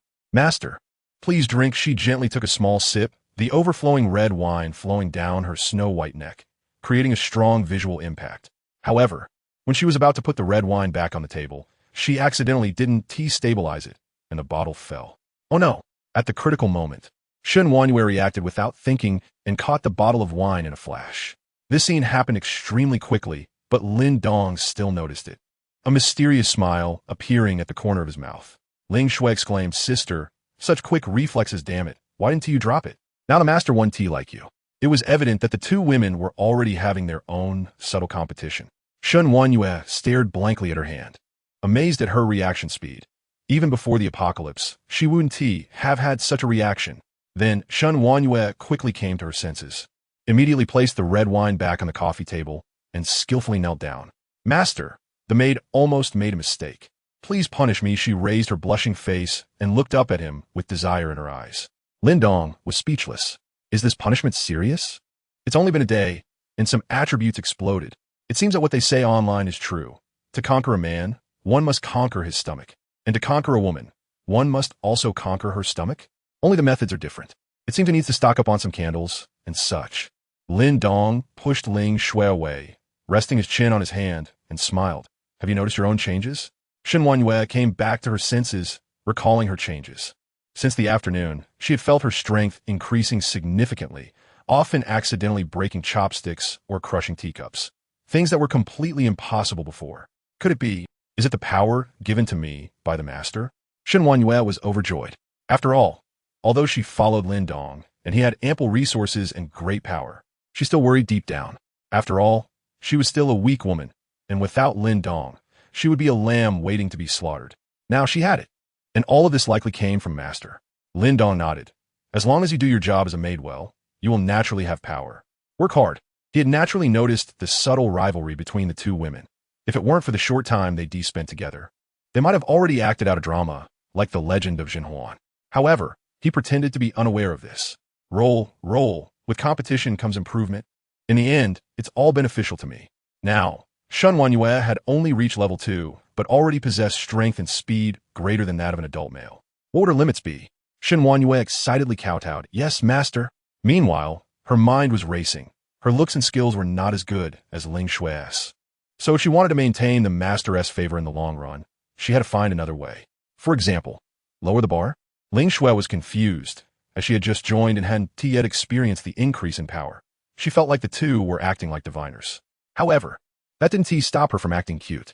Master, I also want power. Lin Dong, feeling a bit impatient from being teased, was about to grant her power when he suddenly paused and looked toward the door, his brows slightly furrowed. After a while, the two women heard hurried footsteps outside the door. Put on your clothes, get ready to watch the show. Lin Dong patted the two women and whispered. It's boring to stay cooped up at home, doing forbidden things. It's more exciting when someone comes looking for trouble. But unexpectedly, the person outside was not looking for him. Wang Sheng, open the door for me. Don't hide in there without saying a word. I know you're home. Zhu Feng pounded heavily on the door of room 302, his tone unfriendly. Only when she heard the voice did Shen Wanyue remember she still had a husband. And her heart suddenly became complicated. Was she being a bit too cheap? How could she, who prided herself on being in the elite class, willingly become another man's dog while having a husband? Then she couldn't help but raise her hand and slap herself. Shen Wanyue, you already have a master, and yet you still think about your husband? You're truly despicable. Chapter 13. Betrayed by her husband again. Shen Wanyue went crazy. Lin Dong was stunned by this scene, unable to help but give a thumbs up. Truly a social elite. The speed of adapting to a new job is impressive. Look, she's fully immersed in it. In room 302, Wang Sheng, who was both hungry and scared, trembled at the sound of knocking on the door. Why, you've got the wrong person. I'm not Wang Sheng. Outside, Zhu Feng and others were taken aback for a moment, then burst into laughter. Huh, how come I never noticed before? Wang Sheng is actually so humorous. Oh, my stomach hurts from laughing. Hey, this guy is an executive, a wealthy man earning hundreds of thousands a year. This is called being relatable. I know. In book terms, this is called, stealing a bell while covering your ears, right? Zhu Feng laughed for a long time, then knocked heavily on the door again. Stop hiding, Wang Sheng. Open the door, let us talk. If you don't open, don't blame us for being rude. Brothers, get ready to pry the door open. Hearing pry the door, Wang Sheng was even more terrified. This security door was his last line of defense. If it were pried open, wouldn't anyone be able to come in and bully him? Don't pry. I'll open. Wang Sheng hurriedly opened the door. Zhu Feng couldn't help but sneer. This is what a company executive is like. Just a little intimidation and he is scared? What a waste of such a beautiful wife. Hey guys, what is up? Wang Sheng forced a smile. Zhu Feng pushed him aside, and the others filed in, looking at the bread wrappers and water bottles in the room, as well as the wedding photo hanging on the wall, unable to suppress their wicked smiles. Not bad. Manager Wang, living quite well. Where's your wife? Wang Sheng continued to smile awkwardly. My wife? She went back to her family before the snow. She is not here right now. Someone stepped forward and slapped him on the head. Stop pretending.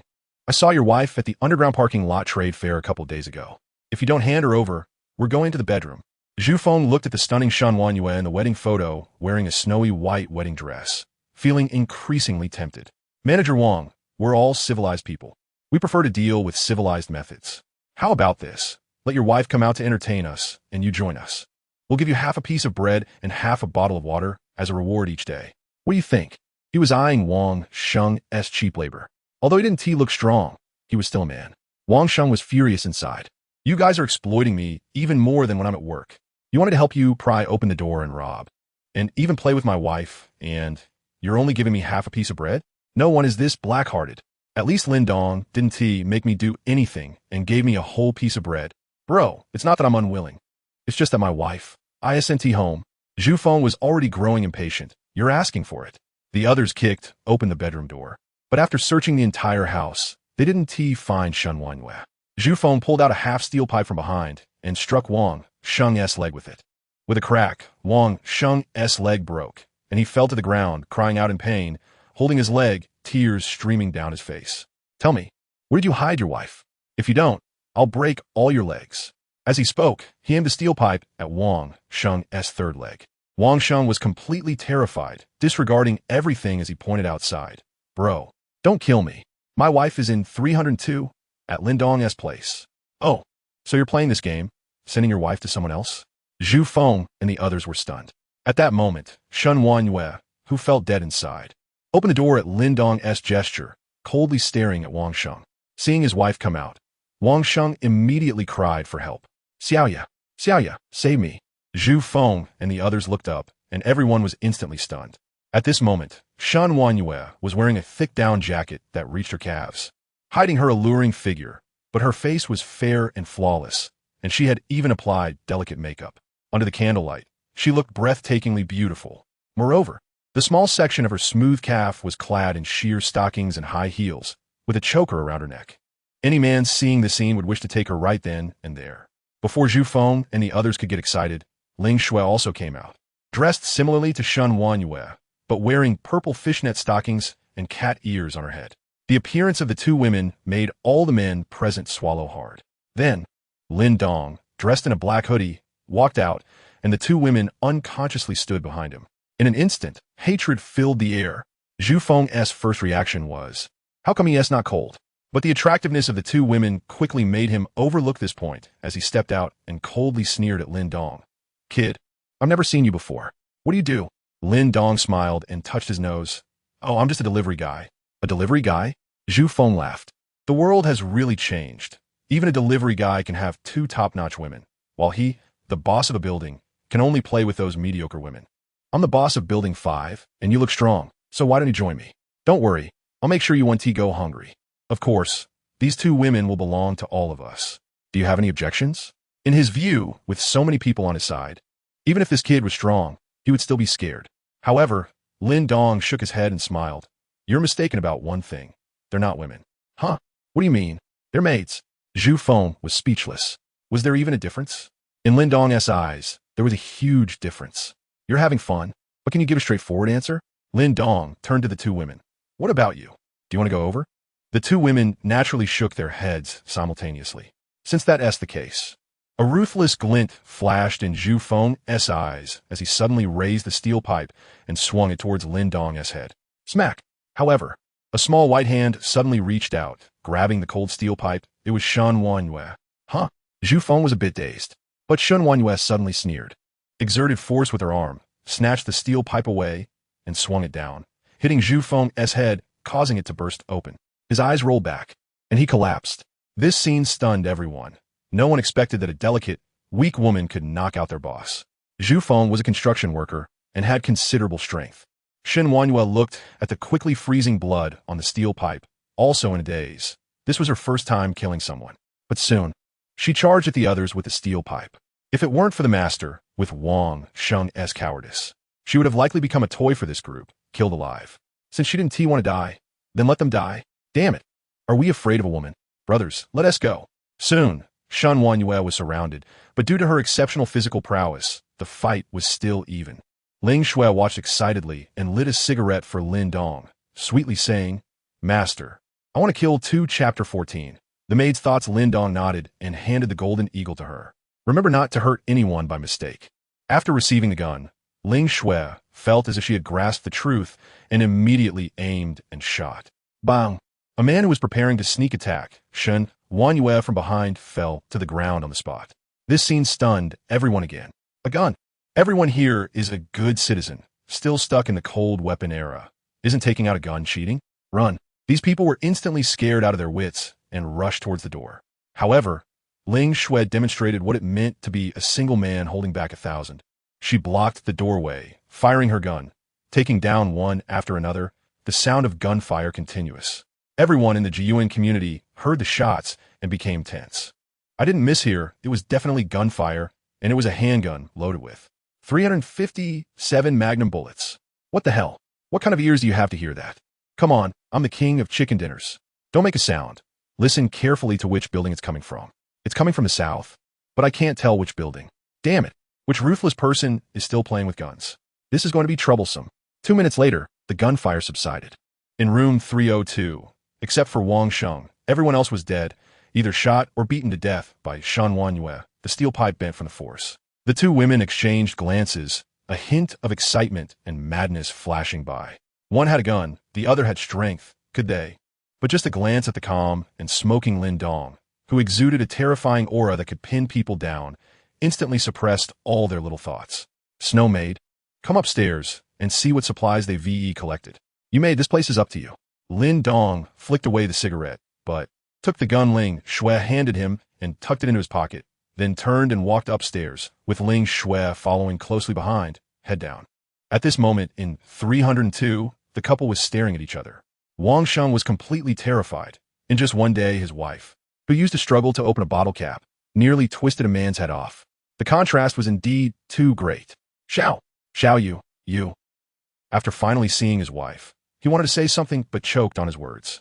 Shen Wanyue, with blood from others still on her face, coldly stared at him, her grip on the steel pipe tightening. Wang Sheng, we've been married, and as your wife, you repeatedly send me out. Are you still a man? Faced with his wife's accusation, Wang Sheng didn't know how to explain and could only cry bitterly. Xiao Yu, I was wrong. I really was wrong. Xiao Yu, while Lin Dong is not here, can you steal me something to eat? I'm really too hungry. Trust me, as long as I'm full and have strength, I won't be afraid of anyone. I will definitely protect you well in the future, and I won't let anyone.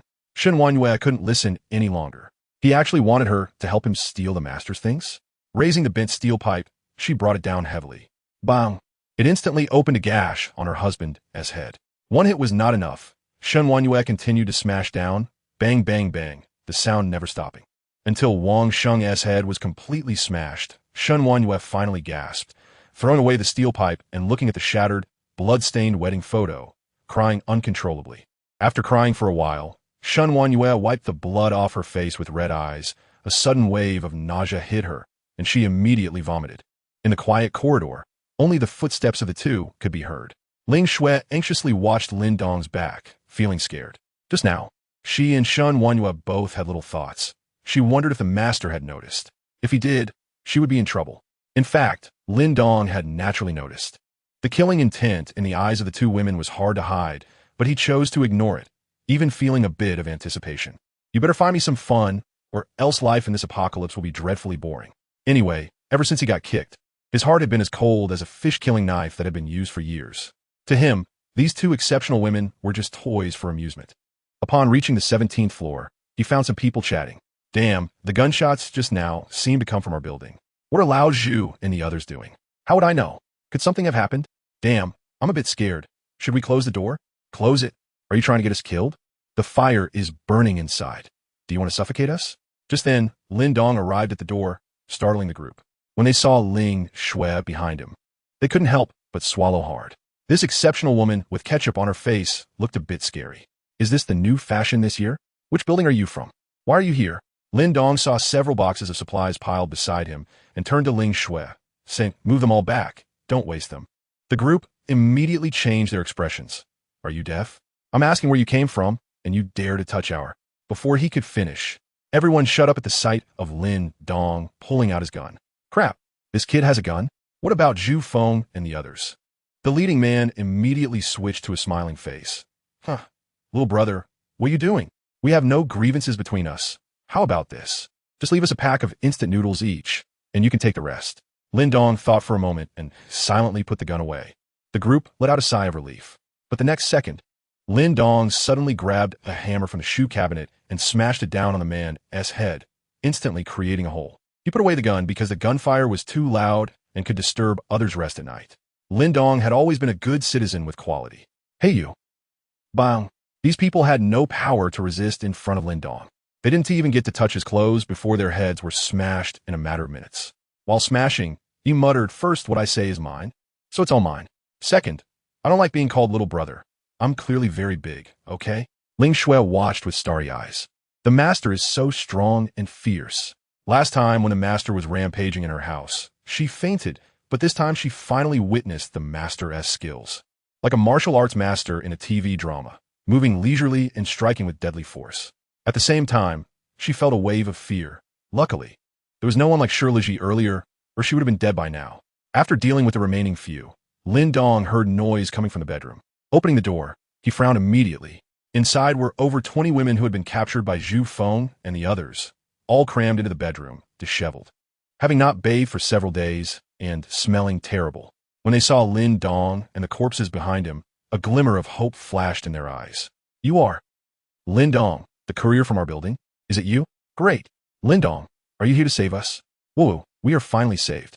That group of beasts killed my husband and strangled my son. Let me out, I want to kill them. The women rushed out to beat the corpses. Lin Dong stepped aside, observing carefully, and finally sighed in regret. There are no beautiful women here, not even one who can score above 80. It was a wasted trip. These women either had their husbands and children killed by men or had been insulted by them. So they all felt angry and showed no mercy in their wrath. Ling Shui stood by, watching these crazy women, and felt grateful once again for meeting Lin Dong. After venting their anger, the women noticed the pile of supplies nearby, their stomachs growling, and rushed over uncontrollably. Seeing this, Ling Shui quickly ran over and opened her arms to block them. These supplies belong to the master. You are not allowed to take them. The women saw Ling Shui's rosy complexion and her clean appearance, even catching a faint fragrance from her, which made them extremely jealous. Why is it yours? These things were taken from my home by those men. They belong to me. That's right. Can the two of you eat all of this? You have to share it with us. Dress like a streetwalker. You have no shame. Hey, I say everyone should stop fighting. We are all women. And women shouldn't bully women. Little girl, you should step aside. Ling Shui was furious and looked to Lin Dong for help. Master, give me a gun. I'll shoot them. These people were too much. The master saved them, and they were still not satisfied, even wanting to steal supplies. Lin Dong smiled and moved through the crowd to the supplies. He gave a signal, and Ling Shui immediately knelt down, arching her body, creating a ready-made stool. This scene left all the women dumbfounded, cursing Ling Shui for being shameless in their hearts. Want food? No problem. Each of you answer me a question. If I'm satisfied, each person gets a pack of instant noodles and a bottle of mineral water. Lin Dong casually grabbed a pack of instant noodles and crushed it. The women exchanged glances.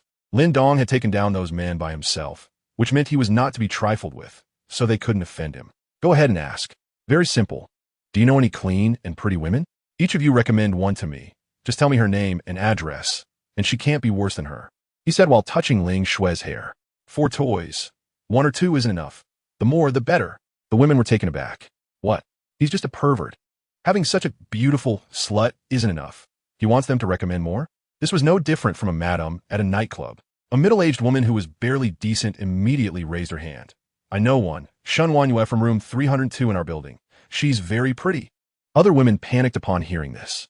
Damn it, this old woman got there first. Shen Wanyue's reputation in Building 5 is quite intimidating. However, Lin Dong shook his head. That one doesn't count. I've already taken Shen Wanyue. Find another. The middle-aged woman was at a loss.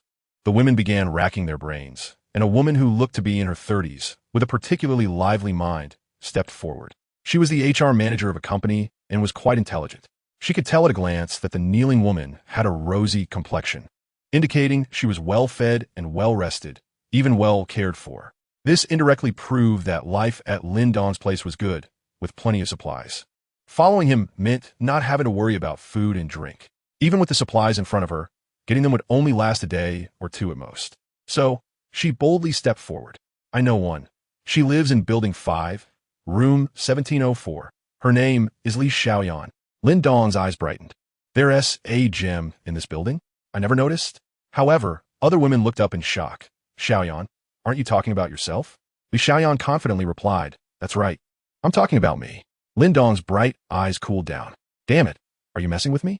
This woman had a big face and was barely a 60 on the scale, nothing more. Seeing Lin Dong's unsavory expression, Li Xiaoyan hurriedly said, Don't judge me by my current appearance. It's because I haven't bathed or put on makeup. Just let me wash and put on some makeup, and I won't be any worse than the flashy slut under you. Ling Shui was furious. You're the flashy slut. Lin Dong waved his hand. You're too ugly. You don't count. I can count. Li Xiaoyan remained confident. Let me tell you, you used to be just a courier. I can understand that you haven't experienced the finer things, so I don't blame you for being infatuated with this slut. But I, Li Xiaoyan, am definitely not someone who can be compared to her with a plastic surgery face. As long as you take me in, I guarantee I'll serve you well. Trying to PUA me? Lin Dong felt like laughing. Did he not know whether Ling Shui had undergone plastic surgery? What did you do before? I was the HR manager of a company. No wonder you speak with such a nonchalant attitude. Lin Dong suddenly smiled mysteriously. Good. I'll give you a chance. You could be my trial maid. If you perform well, you may have a chance to be promoted to a regular position. Trial? Li Xiaoyan was not satisfied. But after thinking about it, she agreed. After all, it was finally an opportunity. As long as she was given a chance. She was confident she could make Lin Dong infatuated and then kick that flashy slut out. This was how she got her managerial position.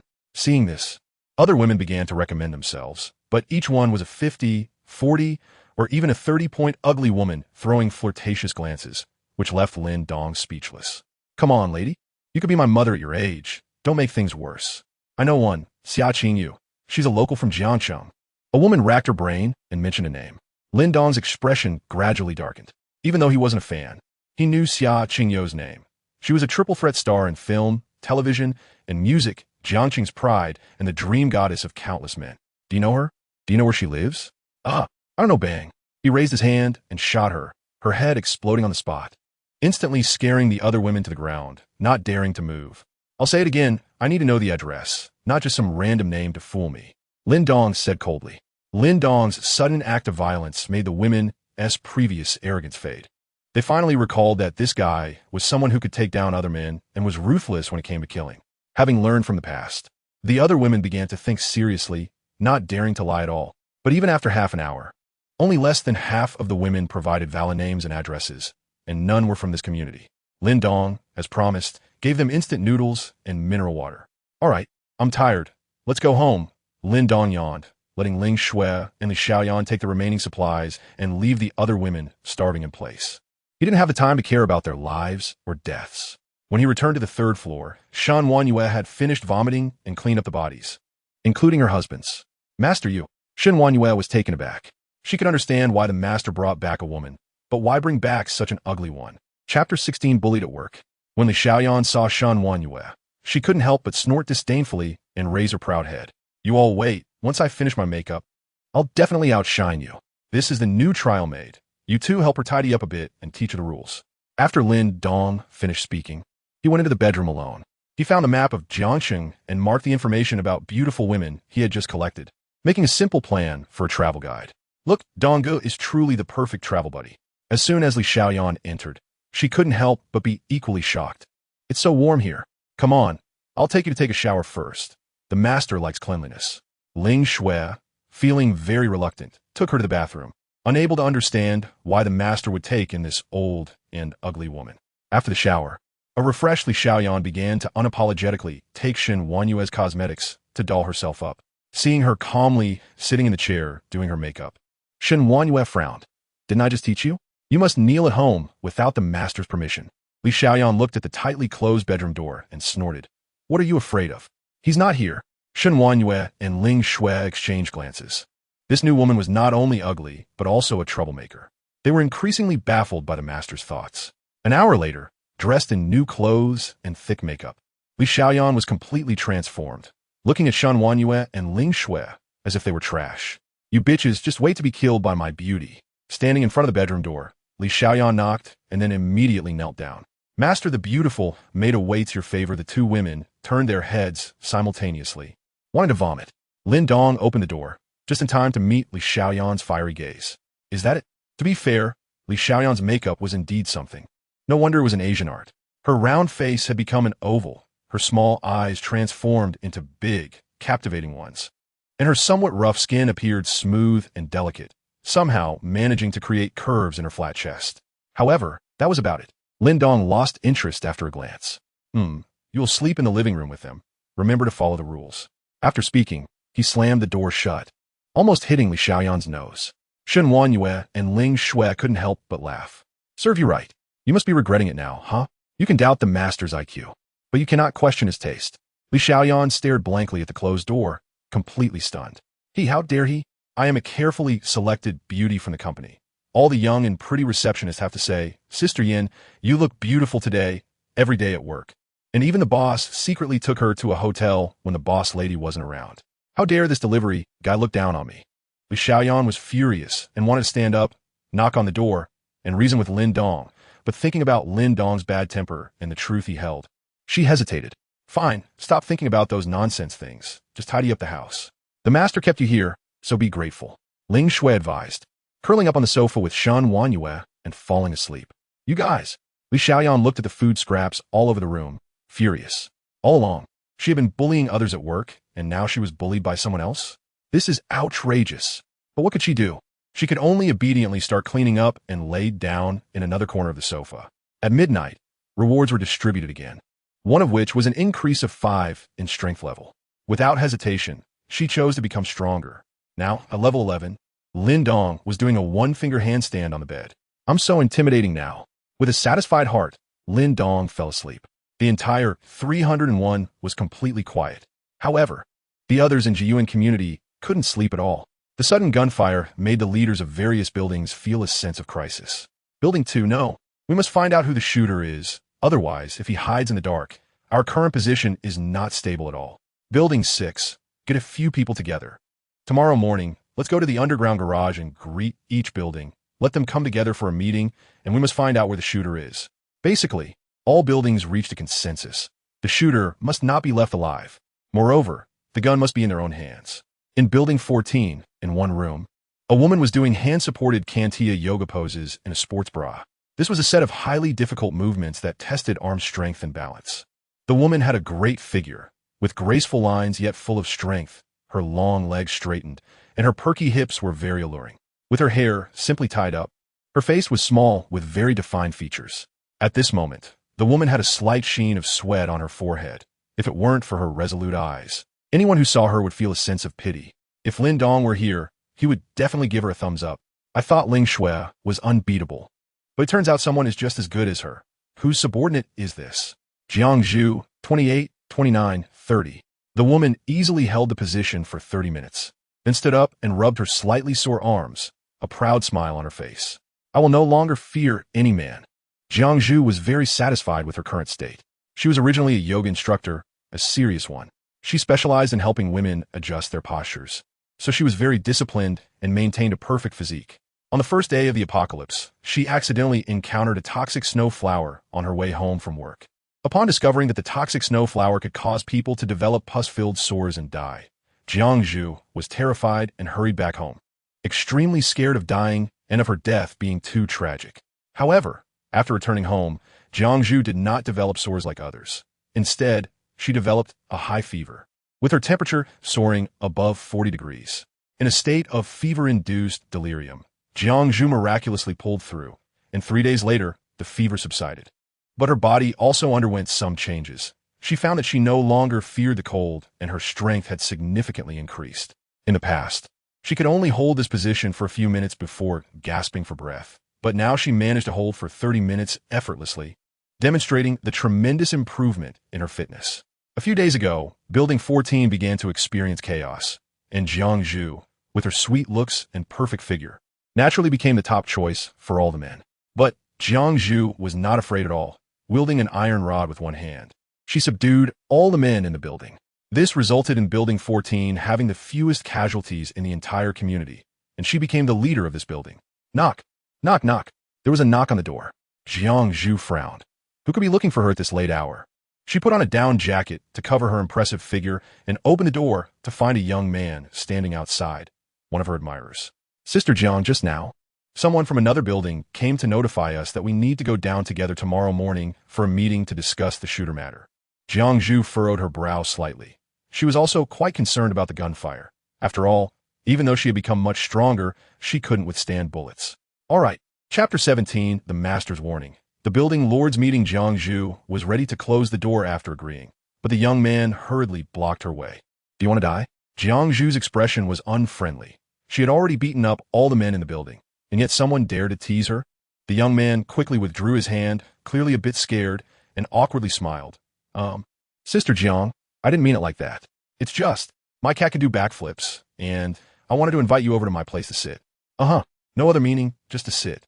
Such an exquisite beauty. Even with her strong combat skills, could still attract a lot of attention, and this young man was one of them. As long as he could win over Jiang Zhu, he would be able to stand tall. Crazy, Jiang Zhu said disdainfully and closed the door. At 2 in the morning, the entire community was quiet. Li Xiaoyan was not asleep. She tossed and turned, unable to understand why Lin Dong refused to sleep with her. Could it be that he was not capable in that regard? But the other two women clearly looked satisfied. It couldn't be that he was incapable, right?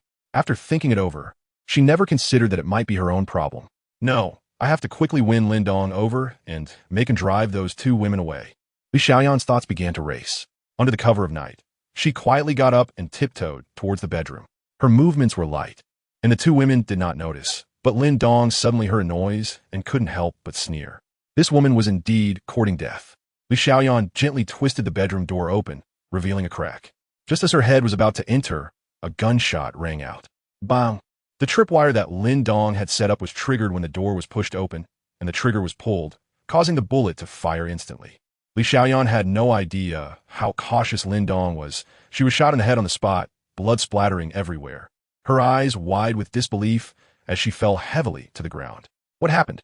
The sudden gunshot startled the two women awake, and they quickly got up and turned on their flashlights. Upon seeing Li Xiaoyan's corpse, both women froze, cold sweat breaking out on their foreheads. What's going on? Nothing. Just throw this stupid woman's corpse away. Clean the house before morning. Lin Dong's indifferent voice came from the dark bedroom. Yes. The two women quickly sprang into action. They lifted Li Xiaoyan's body and threw it out the window, then boiled hot water and began scrubbing the floor.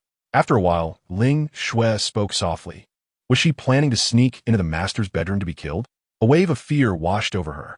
During the day, when she heard Shen Wanyue say the master didn't allow them to go into his room to sleep with him, she had considered sneaking in while he was asleep. She didn't expect the master to be so prepared. Luckily, she was too tired that night to remember. Shen Wanyue nodded with a serious expression, thinking even more deeply. While changing water in the bathroom, she quietly shared her guess. I think Lin Dong is warning us. Huh? What do you mean? Last night, both of us had some bad thoughts about Lin Dong, and he must have sensed it, but he didn't show any signs, which means he doesn't care whether we betray him or not. However, he still let that stupid woman in, probably knowing that Li Xiaoyan would break the rules. So she ended up dead. Lin Dong's message is probably that we can betray him and break the rules, but we must also be prepared to be killed by him. So if we want to act against Lin Dong, we must completely eliminate him. Otherwise, he won't give us any chance to beg for mercy. It's either him dead or US dead. Ling Shui was stunned by Shen Wanyue's speculation. How sinister. It's no wonder she is part of the elite class. Shen Wanyue basically guessed Lin Dong's thoughts accurately. That's exactly what he meant. Lin Dong was looking forward to how the maids would betray him, but he also warned them in advance. If they wanted to betray him, they better be fully prepared, or else it would be death. Bring it on. Make a big wave. While others faced the apocalypse fighting against the heavens, Lin Dong felt that he was definitely growing stronger and that fighting against the heavens was meaningless. It was much more interesting to fight against people. One must admit, this warning had a huge effect. The last bit of Shen Wanyue's small thoughts was completely extinguished. Ling Shui quickly shook her head. I won't betray the master. I am a master's most loyal maid. Is that so? Shen Wanyue glanced at her, smiled, and said nothing more, continuing to wipe away the bloodstains. The two women were busy until 4 in the morning, opening the windows for ventilation, spraying perfume, and meticulously checking to ensure there were no bloodstains or smells before finally falling asleep peacefully. At 8 in the morning, Lin Dong got up, enjoyed a delicious breakfast served by the two women, and helped Ling Shui level up to level 2. After the upgrade, Lin Dong, smoking a cigarette, looked out the window in confusion. Strange, why is it so quiet today? In the past few days, as soon as dawn broke, the community was filled with the sounds of smashing and screaming. Today was exceptionally calm. Shen Wanyue looked at the already asleep Ling Shui, her eyes filled with envy, and nudged Lin Dong's pant leg. Master, this morning I saw people from other buildings gathering downstairs. They must be discussing something in the underground garage. Is that so? Lin Dong nodded, stood up, and kicked Ling Shui. Stop sleeping. Hurry up and get up. Let's go see what's going on. I still want to sleep. Okay, master. Look at how scared the child is. She is almost in shock. In the underground garage, the building lords had gathered with their people, and a bonfire was set in the middle. Jiang Zhu was sitting on the roof of a big rice SU-7, wearing a thick down jacket, listening to their mutual suspicions. Building 7, what's going on? Where are the people from Building 3 and Building 5? Are they looking down on us? Building 6, when I sent someone to notify them yesterday, I found that Building 5 was locked. I knocked for a long time, but no one answered. Building 3 had a leader named zheng. He said he wasn't coming. Building 10, what does that mean? Are we saying that the gunman is in these 2 buildings? Building 8, it's possible. Building 11, hey, what's the point of guessing like this? I say, haven't you noticed that the lord of Building 14 is actually a beauty? As soon as this was said, everyone shifted their gaze to Jiangzhu, their eyes lighting up. Even though she was wearing a down jacket, Jiangzhu's delicate little face still showed, standing out among a crowd of rough men. Next to Jiangzhu, several men smiled mysteriously, seeing someone teasing their boss. You all are courting death. If you provoke Sister Jiang, just wait to be beaten to tears. Once they dealt with them, Building 14 would be able to accept the other side's supplies, increasing their chances of survival. Seeing all the men staring at her with a smug expression, Jiangzhu slowly stood up. What? Do you think I'm an easy target just because I'm a woman? As she spoke, she stomped her right foot heavily, causing the Rice Su-7 to cave in completely, and the airbags exploded. Chapter 18. Your gun is fake. Mine is real. Wow. Everyone was shocked by this kick. What kind of power is this? That's a car. Even a strong man would need to jump to kick a hole. Did this little girl just kick the airbag of a trendy car like that? No wonder she could become the king of a building. Turns out she is so strong. Jiangzhu's underlings were at a loss. Their sister Jiang was indeed strong, but her brain was a bit straightforward. You intimidate so early, and others don't dare to make a move. How are we supposed to rob? Huh? Can't you be a little less naive? But they only dared to think this in their hearts. Jiangzhu didn't hold back with them, and they didn't dare to speak out. They came to this meeting voluntarily. Building 7. Truly a woman who doesn't yield to men, big sister. You're awesome. Thumbs up. After the brief interlude, everyone continued discussing the gunman, but after much deliberation, they still couldn't confirm which building the gunman was in. At this moment, the king of Building 2 stood up, his face full of arrogance, and laughed. Enough of guessing, brothers, surround them all. With a wave of his hand, more than 10 men from Building 2 quickly formed a circle. A dozen people surrounded over 100. Building 7 frowned. Tian, what do you mean?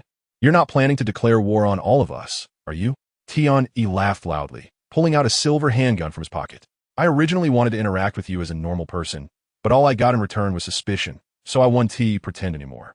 I'm the gunman, and I'm revealing my identity. This scene instantly scared everyone, and the atmosphere quickly became chaotic.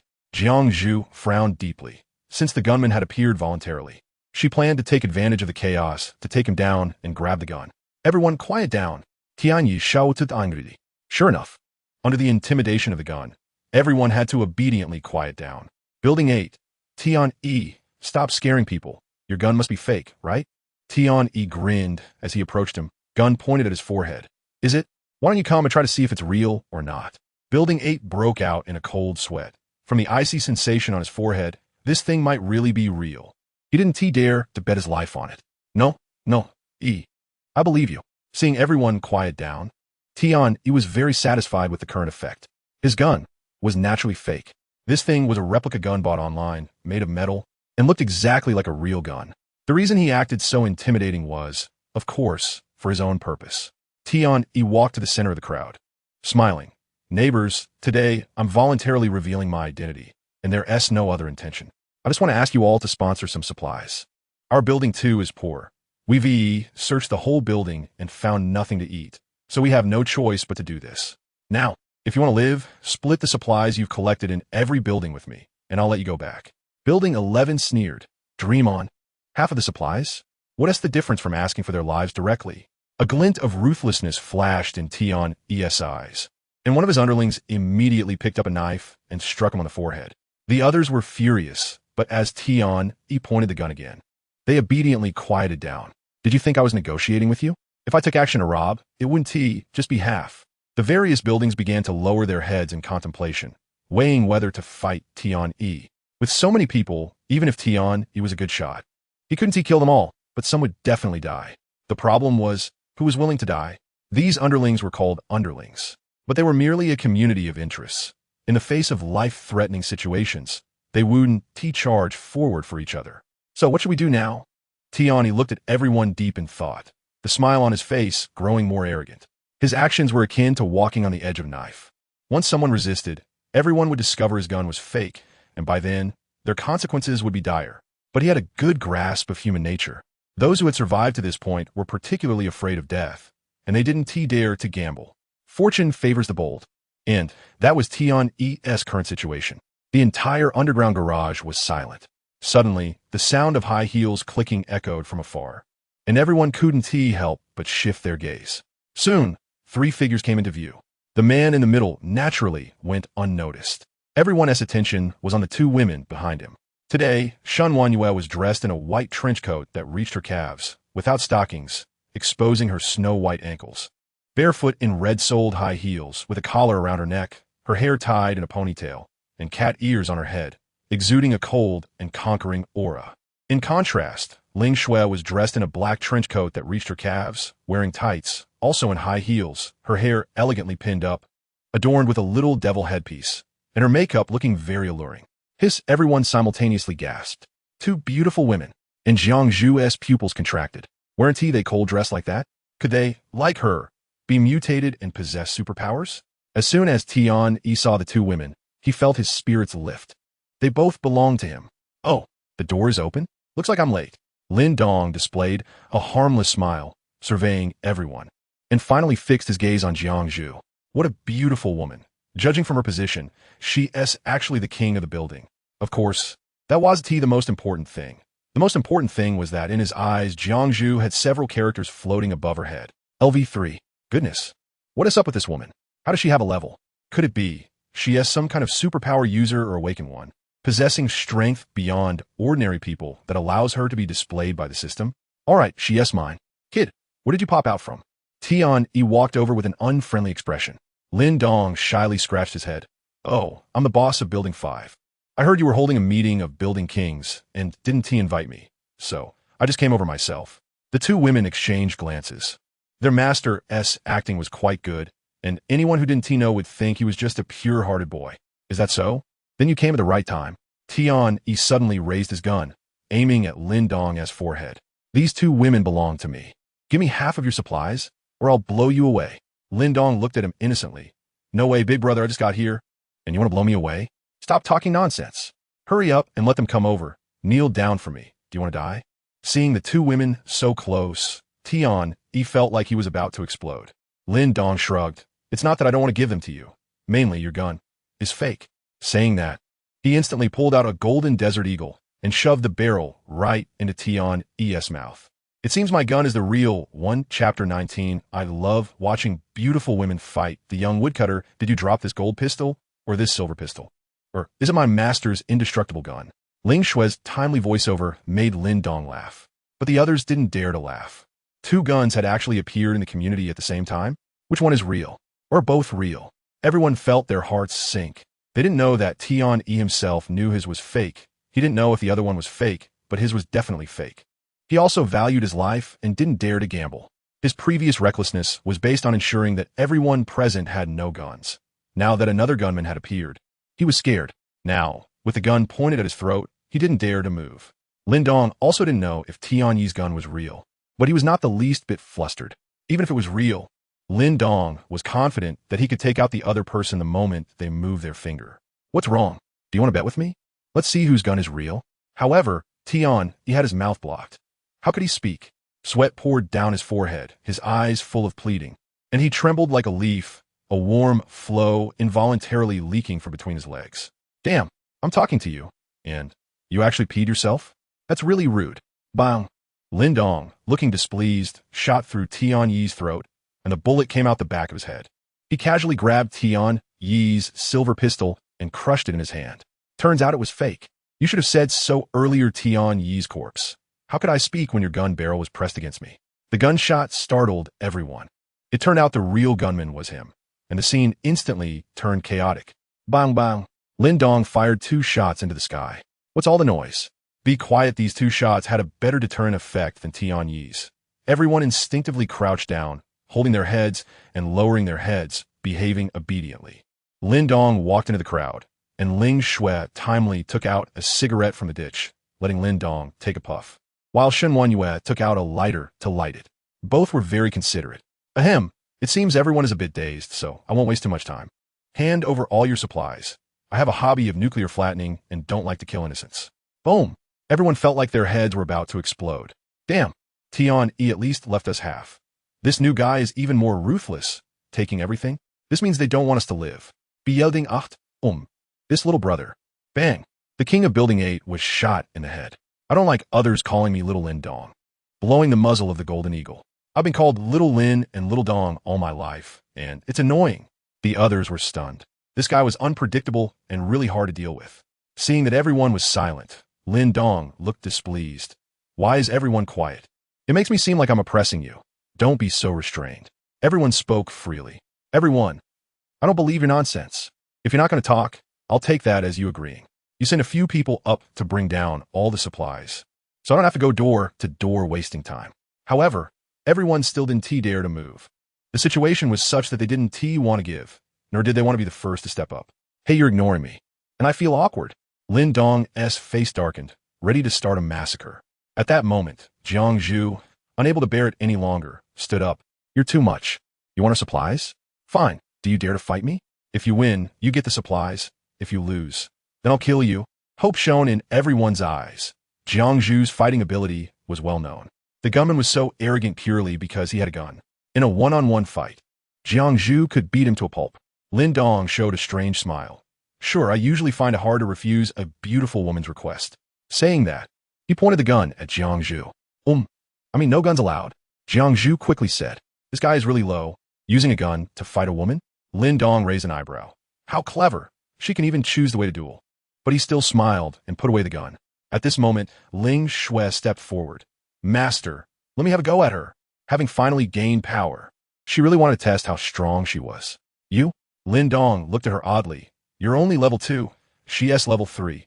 You might lose. Fine. If you lose, Master has a punishment for you. Don't worry, Master. I won't lose. Ling Shui said confidently. Shen Wen thoughtfully propped up a stool, while Lin Dong crossed his legs and smoked, sitting down. Beautiful lady, you first fight my maid. If you win her, then you qualify to fight me.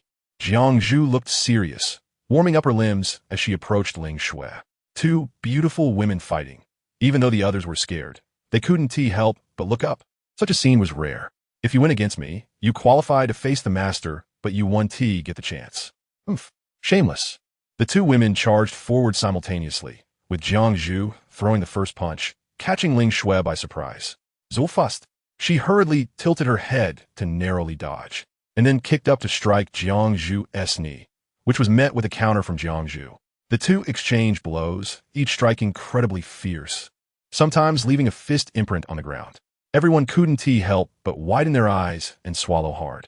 Wow, these two women are so fierce. It seems like either one could beat me up. The people from Building 14, who originally had confidence in Jiang Zhu, now felt their confidence wavering, as if their worldview was challenged. Why were all these beautiful women so strong, making it hard for us men to survive?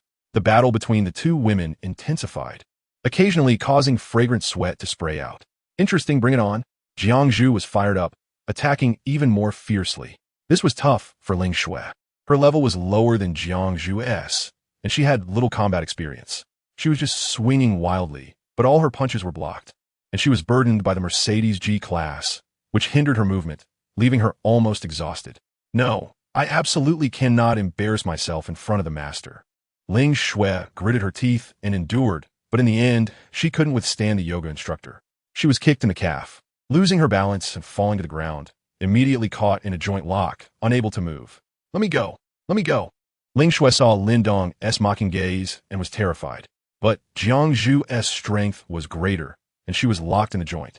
No matter how she struggled, she couldn't break free. All right, you win. You have the qualification to face me, Lin Dong said, taking Ling Shui's place in admitting defeat. Jiang Zhu then stepped back, panting to regain her strength. This man must be stronger than this woman, so she needed to be cautious.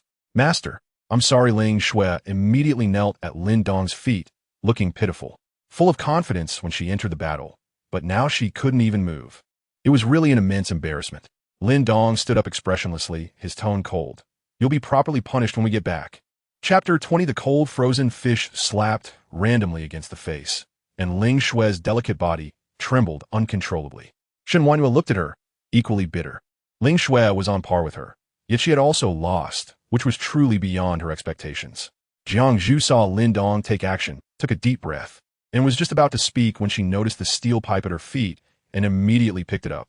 I'm a woman. Is there anything wrong with using a weapon? Lin Dong chuckled. Suit yourself, then I can use a weapon too, right? Don't worry, I won't use a gun. Jiang Zhu was infuriated. This guy was even more infuriating. Didn't he know to give women a chance? Lin Dong looked around and suddenly reached into Shen Wanyue's down jacket collar, then pulled out a frozen fish in her dazed gaze. Yep, just a frozen fish. And should be a Mayu fish. He tapped the frozen fish with his finger, nodding in satisfaction. He had always wanted to try out how powerful a frozen fish could be after watching it on TV, and now he could finally verify it. Jiang Zhu's expression was strange. Is your last name Gao? Lin Dong shook his head. No, my last name is Lin. Jiang Zhu was speechless. Then her small face turned serious as she gripped the steel pipe tightly. Can we start? Jiang Zhu nodded, and the next second, Lin Dong suddenly disappeared from her sight. Huh? Where'd he go?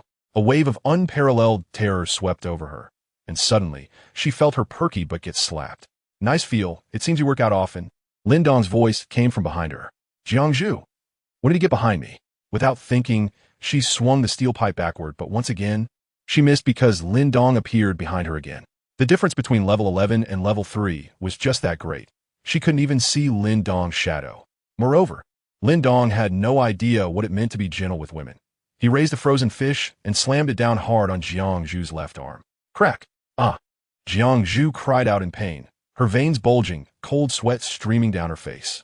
The others couldn't help but hold their breath. Jiang Zhu's arm was brutally broken, twisting outward. What a Sigma man. He really showed no mercy to women. Sorry, I didn't control my strength well. Are you okay? Lin Dong felt a bit awkward. Go to hell. Jiang Zhu was furious, and her remaining right hand continued to swing the steel pipe. But Lin Dong was faster. With another crack, her right arm was also broken. At the same time, the tail of the frozen fish snapped off. Looks like this variety isn't hard enough. Maybe I'll try a carp or a herring next time, Lin Dong mused, stroking his chin. Jiang Zhu was in so much pain that she cried, both arms broken. This was something no ordinary person could endure, rolling on the ground in agony. Master is amazing. Ling Shui flattered, but only received the back of Lin Dong's head in response. The others looked at Jiang Zhu's miserable state, their faces turning green. Damn, is this guy Superman? What the hell is going on? You have a gun and still feel insecure? Why not go rob someone else instead of us? Dropping the fishtail, Lin Dong sat down on Jiang Zhu's temple, squashing her little face into a distorted shape. Jiang Zhu was furious, humiliated, and in pain. Her powerful long legs struggled violently, but she still couldn't escape. Damn man, how can you humiliate me like this? Everyone, she lost. So you still have to bring all your supplies to me. You have half an hour. If you don't bring them, I'll come to your door one by one. Oh, and by the way, bring all the women you've captured over to let me have a look. Oh, and put all your control knives here for safekeeping. I'm a person who lacks a sense of security. I can't sleep well with you all holding weapons. Everyone, you have a gun and still lack a sense of security? Everyone exchanged glances, then obediently dropped their weapons, got up, and ran back to move things. They had no choice. This guy could shoot, and outside, the snow had blocked the roads, leaving them no place to escape. The young men who liked Jiang Zhu looked at her twisted face with complicated expressions, gritted their teeth, and ran away. Nothing was more important than their lives. Seeing everyone run away, Ling Shui happily approached. Master, you are too amazing. Master's mighty Shen Wanyue sighed, little burn trotters at this moment. Thinking of relying on cuteness to plead for mercy was probably unrealistic. Sure enough, Lin Dong looked at her indifferently. Go back and tie yourself up in the bathroom. You can't eat for a day, and I'll let you go tomorrow. Ling Shui was stunned. What kind of punishment was this?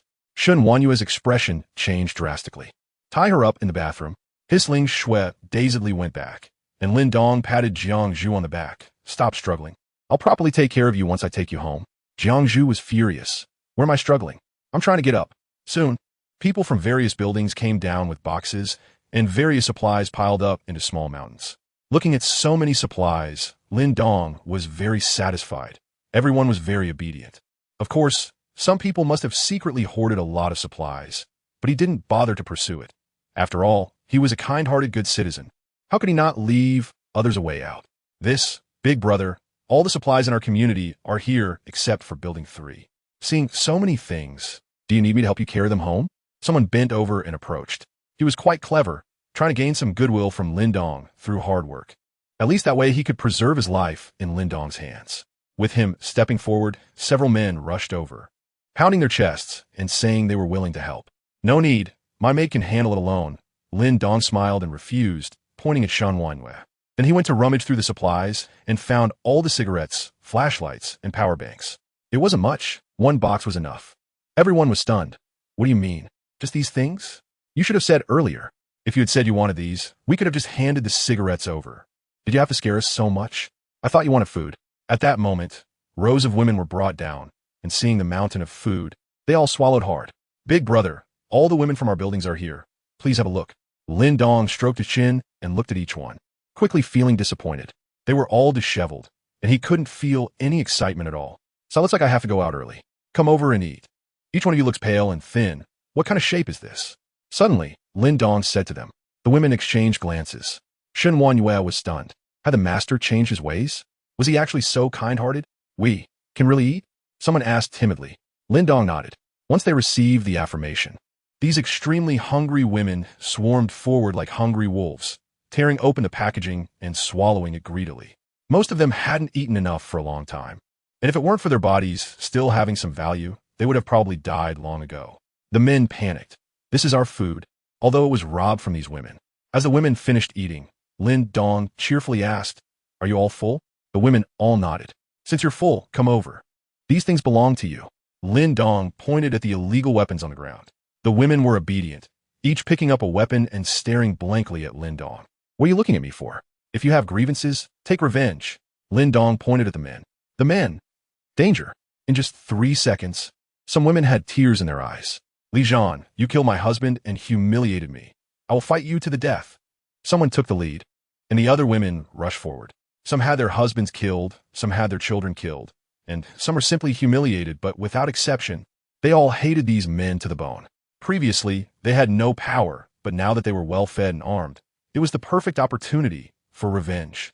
The underground garage instantly descended into chaos, filled with the sounds of hacking and slashing. Meanwhile, Lin Dong was slowly smiling, carrying Jiangzhu and taking Shen away. Chapter 21, What does it mean to cherish the fragile? Jiangzhu couldn't help but say, if you let them seek revenge like this, it will only exacerbate their deaths. Indeed, even if these women are well-fed and armed, they still do not hold an advantage against strong men. Shen teased, "So what? Should I let my master take justice for them? Help them seek revenge? Just giving them a chance is already a tremendous grace, rather than being humiliated to death. At least they have resisted now, right?" Jiangzhu was left speechless. When she returned home, Ling Shui had already obediently tied her hands. Thud! Lin Dong roughly threw Jiangzhu onto the floor. "Made you take her to wash up and teach her the rules while you're at it." Shen obediently showcased her specially made maid outfit. Yes, master in the bathroom. Ling Shui knelt to one side, watching Shen help Jiangzhu wash up. "Hey, be gentle. My arm feels like it's broken." "Well, you should be quite strong too. Why don't you resist? The three of us just need to plan well, and we can definitely kill him." "What kind of clothes are these? Can a person even wear this?" Jiangzhu would rather die today, even if I have to jump from the top of a building, than wear these clothes." "What? Were these rules? I would never do that. Do we still have human rights?" Shen found it amusing. She actually wanted human rights? 2 hours later, Lin Dong opened the system panel while smoking. Maid 3. Jiangzhu. Measurements. 38E-18-36. System rating. 85. Current strength. Level 3. Maid outfit. None from the data. Jiangzhu was not as good as Ling Shui as Mercedes G-Class, but after years of fitness training, Jiangzhu had a better waist-to-hip ratio, making her figure visually more stunning than Ling Shui's. Ding ding. Detected that maid Jiangzhu is severely injured. Do you want to heal her with one click? Oh, the system has this feature? That saves some trouble. But Lin Dong did not rush to heal her. Jiangzhu was clearly not one to admit defeat.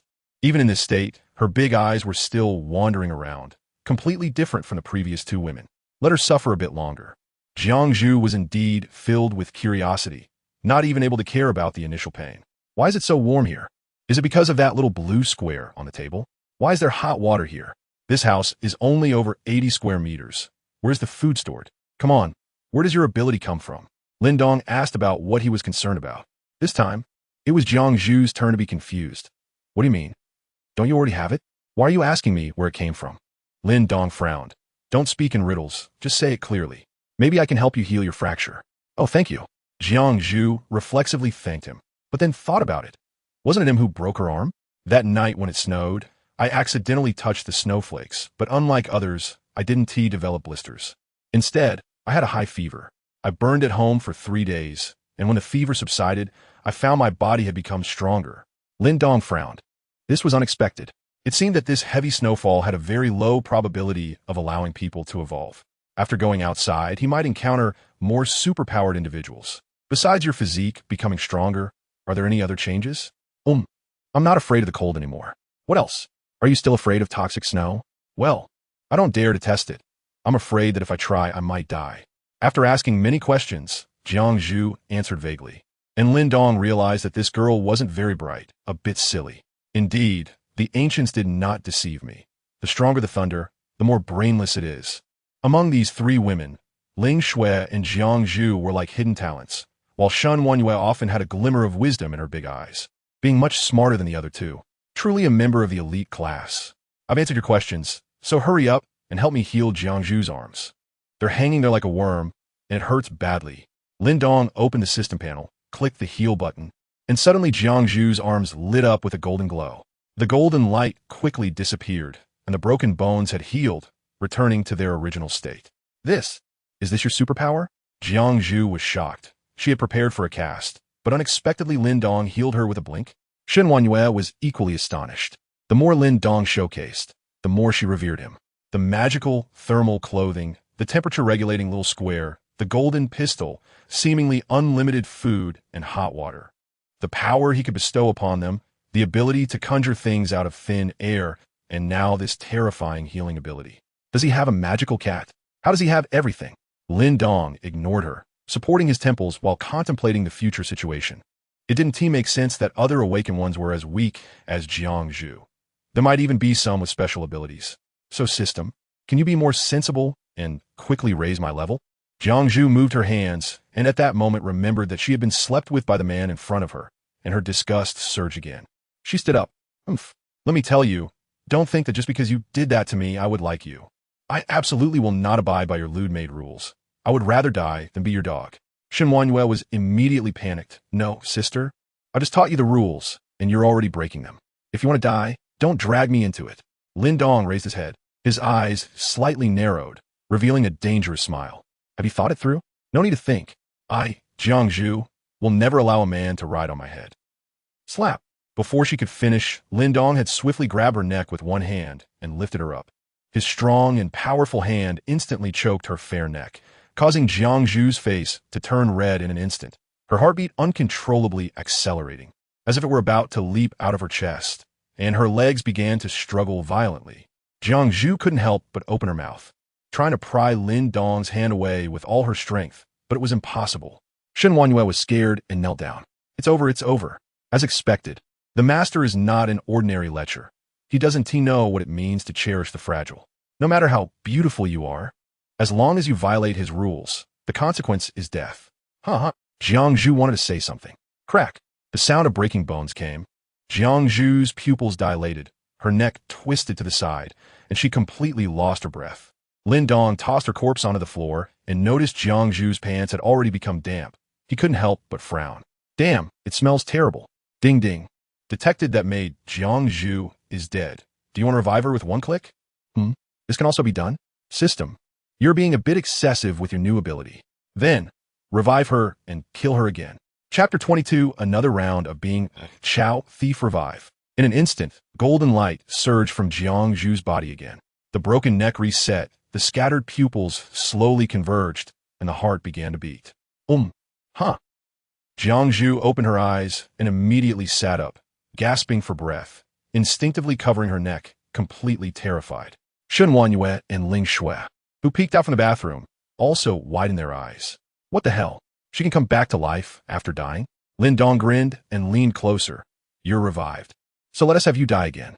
Saying that, he reached out and grabbed her neck again. Jiang Zhu, this person is a pervert. The suffocating and dying sensation she just experienced was an unprecedented, terrifying experience. She felt her soul enter an incredibly dark place. It was too scary. No. Don't kill me. Crack. She died again. This is fun, revive again. Lin Dong was laughing like a maniac at that moment. Jiang Zhu revived once more. No, I want to leave. I'll listen to you. I'll be your maid. I'll be your dog. Just waking up. Jiangzhu immediately knelt down and begged for mercy. It was too terrifying. He is not human. He is a demon. Lin Dong frowned discontentedly. I still prefer your rebellious attitude from before. Get back to that. I want to dare. Master. I will obey you from now on. Please don't kill me.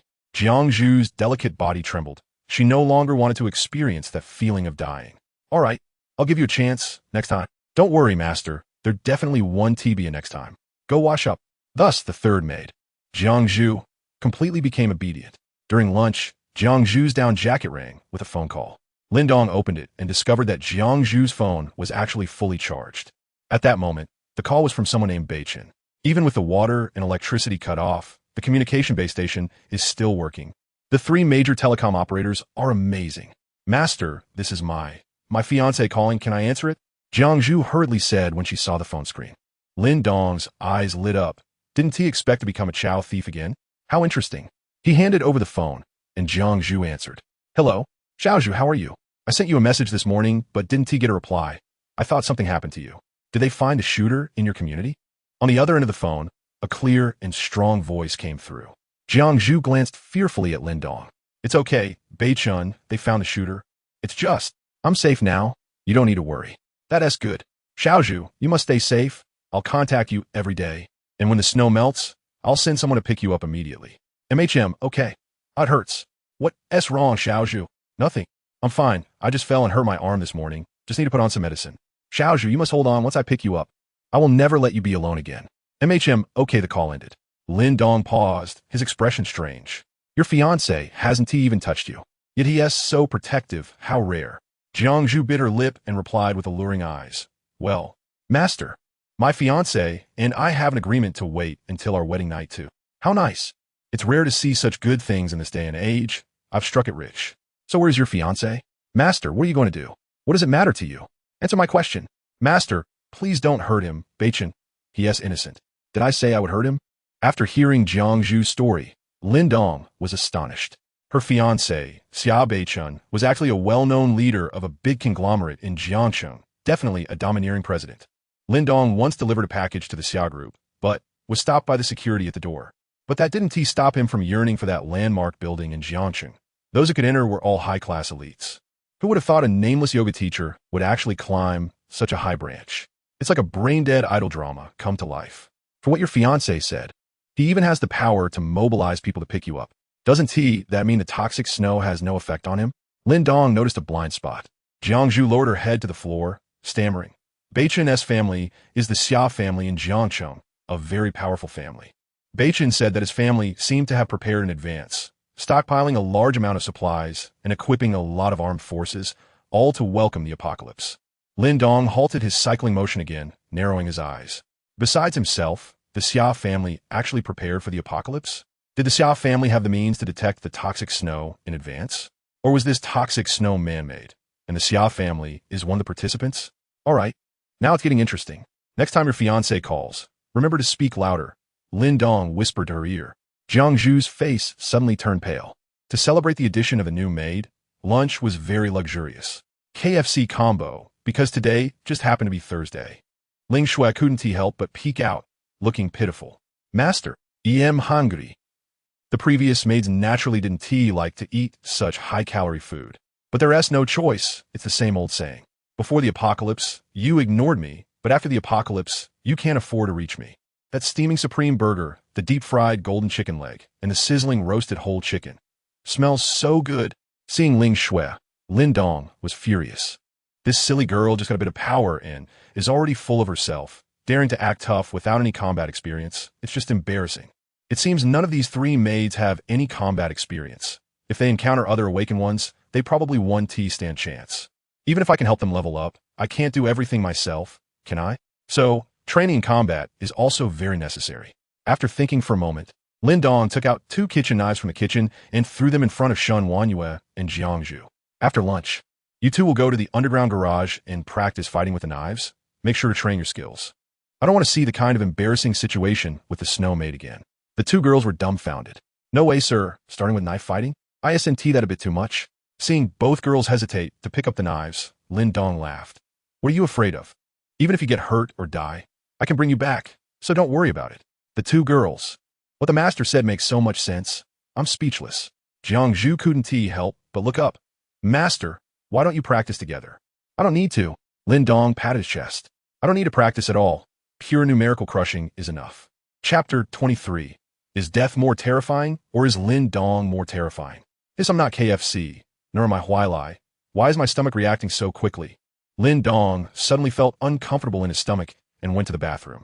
After using the restroom, he took two girls and grabbed a kitchen knife, heading to the underground garage. At first, they were somewhat restrained, and after chopping for a long time, they didn't even break a sweat. If one of them got killed by the other, they would be tied up in the bathroom for a day. Seeing them dragging their feet, Lin Dong directly issued an ultimatum. Jiangzhu and Wenwei. In an instant, the expressions of the two girls changed. Fierce, murderous intent and an unmistakable fear. They would rather be chopped into 8 pieces than be tied up. In the underground garage, the kitchen knives of the two girls sparked as they chopped, flesh and blood flying everywhere, creating a terrifying scene.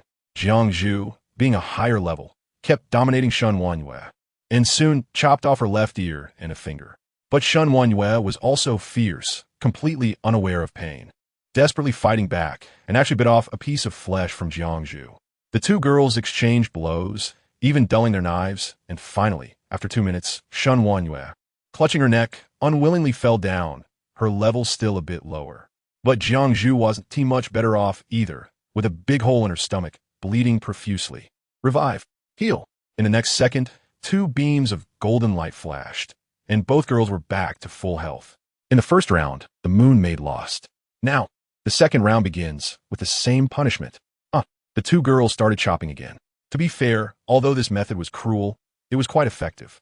Their fighting styles became increasingly ferocious, fighting like crazed dogs, rapidly accumulating battle experience.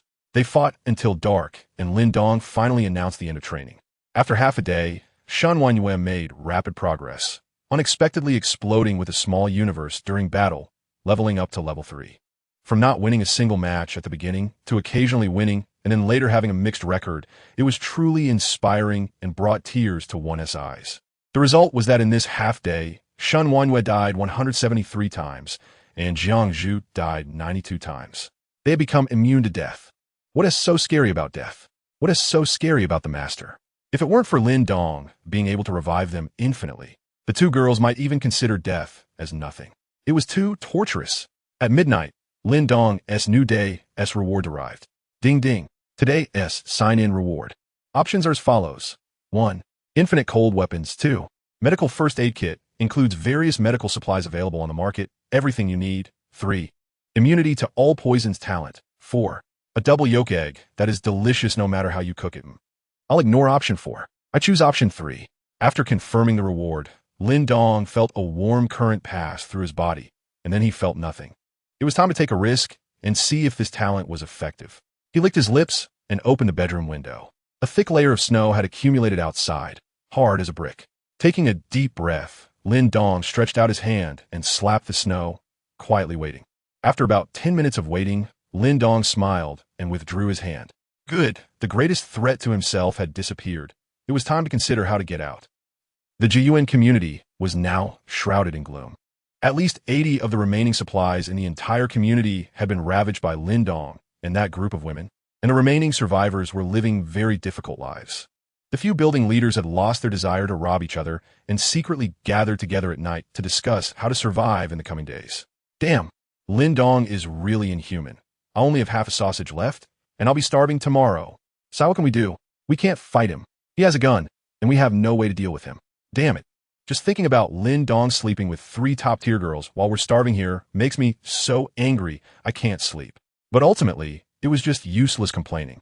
Among them, the leader of Building 11 was smoking, the light from the flame reflecting a crazed glow in his glasses. He slowly spoke. Everyone, actually, there are other ways to survive. The others were taken aback. What other way could there be in this situation? Zhang Xian, let us hear it. Zhang Xian was the leader of the 11th floor, looking to be in his 30s, wearing gold-rimmed glasses, a typical intellectual look. But to become the leader of a building, he surely wasn't as simple as he appeared. Zhang Xian smirked coldly, licking his cracked lips. Don't forget, human flesh is still meat. Everyone gasped in unison. They never expected Zhang Xian would come up with such a disgusting idea. In a world where rules had collapsed, they could randomly kill people and act recklessly. But they had never considered cannibalism. This had nothing to do with morality. It was human instinct. Once this line was crossed, they might no longer be worthy of being called human. What? Everyone's sitting here. Who doesn't have blood on their hands? Are you all afraid of this? Zhang Xian mocked.